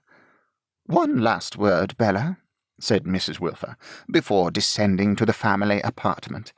I trust that as a child of mine you will ever be sensible that it will be graceful in you, when associating with Mr. and Mrs. Boffin upon equal terms, to remember that the secretary, Mr. Rokesmith, as your father's lodger, has a claim on your good word." The condescension with which Mrs. Wilfer delivered this proclamation of patronage was as wonderful as the swiftness with which the lodger had lost caste in the secretary. He smiled as the mother retired downstairs, but his face fell as the daughter followed. So insolent, so trivial, so capricious, so mercenary, so careless, so hard to touch, so hard to turn, he said bitterly, and added as he went upstairs, "and yet so pretty, and added presently as he walked to and fro in his room, "and if she knew." She knew that he was shaking the house by his walking to and fro, and she declared it another of the miseries of being poor, that you couldn't get rid of a haunting secretary, stumping overhead in the dark, like a ghost.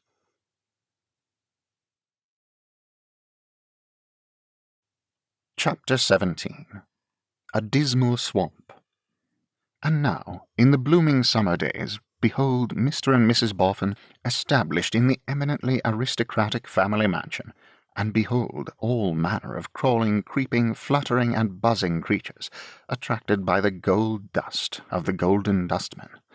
Foremost among those leaving cards at the eminently aristocratic door before it is quite painted are the Veneerings, out of breath, one might imagine, from the impetuosity of their rush to the eminently aristocratic steps. 1 copper-plate Mrs. Veneering, 2 copper-plate Mr. Veneerings, and a connubial copper-plate Mr. and Mrs. Veneering, requesting the honour of Mr. and Mrs. Boffin's company at dinner with the utmost analytical solemnities. The enchanting Lady Tippins leaves a card. Twemlow leaves a card. A tall, custard-coloured phaeton, tooling up in a solemn manner, leaves 4 cards, to wit, a couple of Mr. Podsnaps, a Mrs. Podsnap, and a Miss Podsnap. All the world and his wife and daughter leave cards. Sometimes the world's wife has so many daughters that her card reads rather like a miscellaneous lot at an auction, comprising Mrs. Tapkins, Miss Tapkins, Miss Frederica Tapkins, Miss Antonia Tapkins, Miss Malvina Tapkins, and Miss Euphemia Tapkins. At the same time, the same lady leaves the cards of Mrs. Henry George Alfred Swashel, née Tapkins, also a card, Mrs. Tapkins at home, Wednesdays, music, Portland Place. Miss Bella Wilfer becomes an intimate, for an indefinite period, of the eminently aristocratic dwelling. Mrs. Boffin bears Miss Bella away to her milliners and dressmakers, and she gets beautifully dressed. The Veneerings find with swift remorse that they have omitted to invite Miss Bella Wilfer. One Mrs. Veneering and one Mr. and Mrs. Veneering, requesting that additional honour, instantly do penance in white cardboard on the hall table. Mrs. Tapkins likewise discovers her omission, and with promptitude repairs it, for herself, for Miss Tapkins, for Miss Frederica Tapkins, for Miss Antonia Tapkins, for Miss Malvina Tapkins, and for Miss Euphemia Tapkins.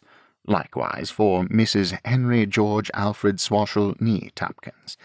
Likewise for Mrs. Tapkins at home, Wednesdays, music, Portland Place. Tradesmen's books hunger, and tradesmen's mouths water, for the gold dust of the Golden Dustman.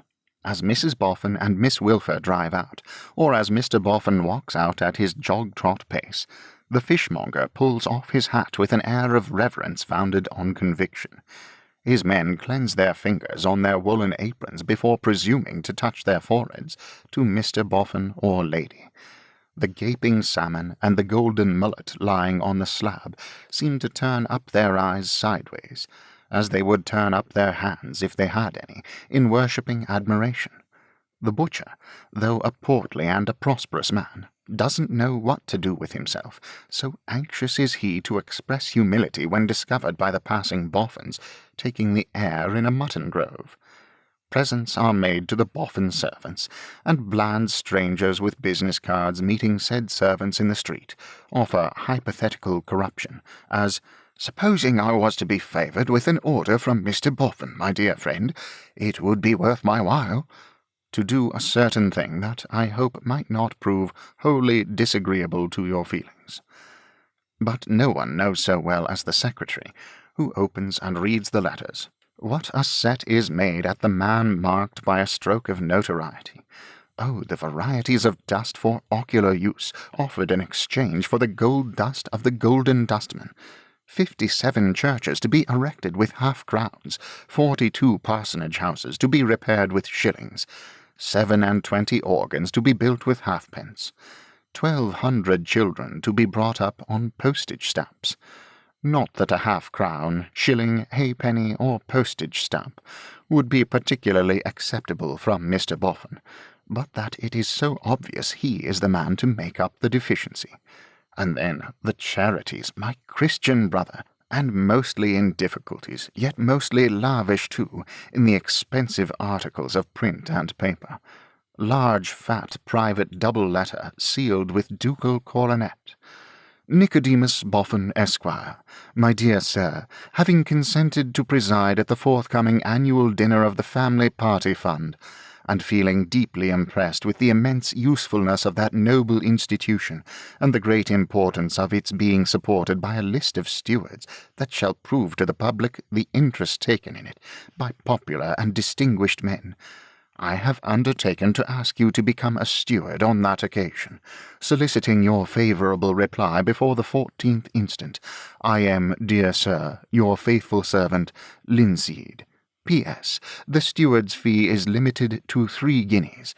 Friendly this, on the part of the Duke of Linseed, and thoughtful in the postscript, only lithographed by the 100, and presenting but a pale individuality of an address to Nicodemus Boffin, Esquire, to inform Nicodemus Boffin, Esquire, in an equally flattering manner, that an estimable lady in the west of England has offered to present a purse containing £20 to the Society for Granting Annuities and Assuming Members of the Middle Classes, if 20 individuals will previously present purses of £100 each, and those benevolent noblemen very kindly point out that if Nicodemus Boffin, Esquire, should wish to present 2 or more purses, it will not be inconsistent with the design of the estimable lady in the west of England, provided each purse be coupled with the name of some member of his honoured and respected family. These are the corporate beggars, but there are, besides, the individual beggars, and how does the heart of the secretary fail him when he has to cope with them? And they must be coped with, to some extent, because they all enclose documents. They call their scrap documents, but they are, as to papers deserving the name, what minced veal is to a calf. The non-return of which would be their ruin. That is to say, they are utterly ruined now, but they would be more utterly ruined then. Among these correspondents are several daughters of general officers, long accustomed to every luxury of life, except spelling, who little thought, when their gallant fathers waged war in the peninsula, that they would ever have to appeal to those whom Providence, in its inscrutable wisdom, had to want with untold gold, and from among whom they select the name of Nicodemus Boffin, Esquire, for a maiden effort in this wise, understanding that he has such a heart as never was. The secretary learns, too, that confidence between man and wife would seem to obtain but rarely when virtue is in distress. So numerous are the wives who take up their pens to ask Mr. Boffin for money, without the knowledge of their devoted husbands, who would never permit it. While, on the other hand, so numerous are the husbands who take up their pens to ask Mr. Boffin for money without the knowledge of their devoted wives, who would instantly go out of their senses if they had the least suspicion of the circumstance. There are the inspired beggars, too.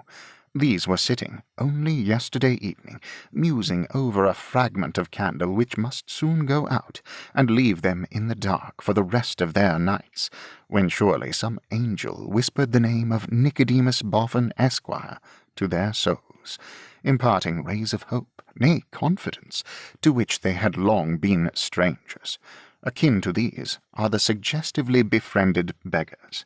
They were partaking of a cold potato and water by the flickering and gloomy light of a lucifer match in their lodgings, rent considerably in arrear, and heartless landlady threatening expulsion like a dog into the streets, when a gifted friend, happening to look in, said, "Write immediately to Nicodemus Boffin, Esquire," and would take no denial.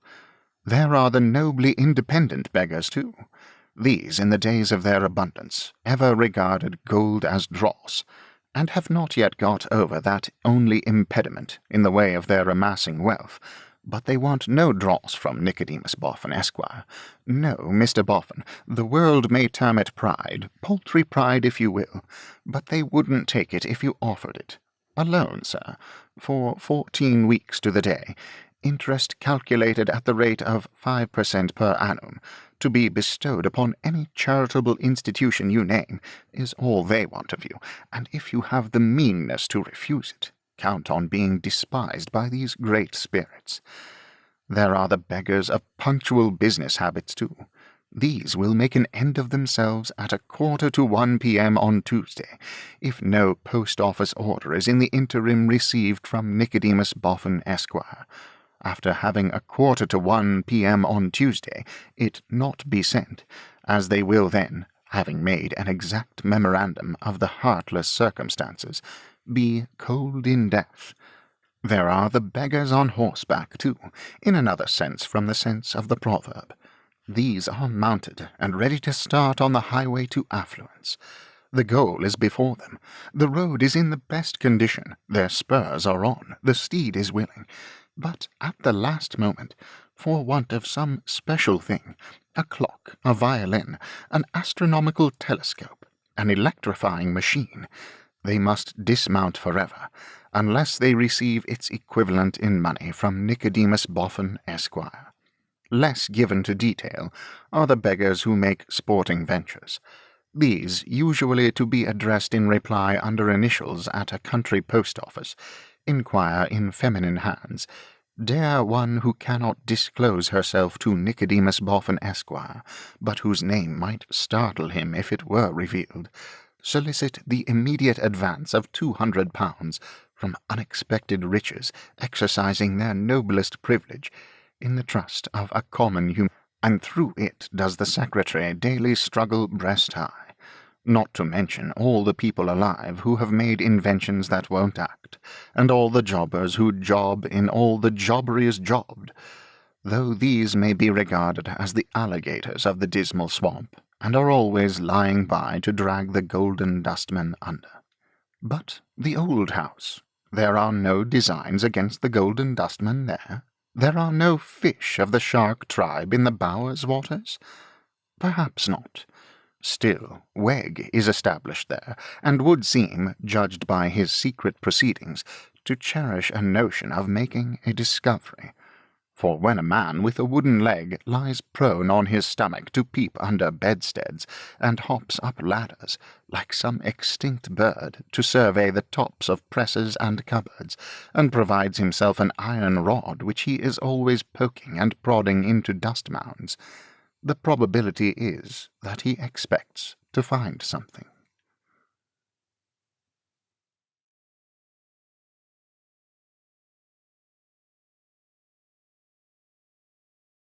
Our Mutual Friend, in 4 books, by Charles Dickens, with additional commentary by Benjamin Fife. Narrated by Benjamin Fife.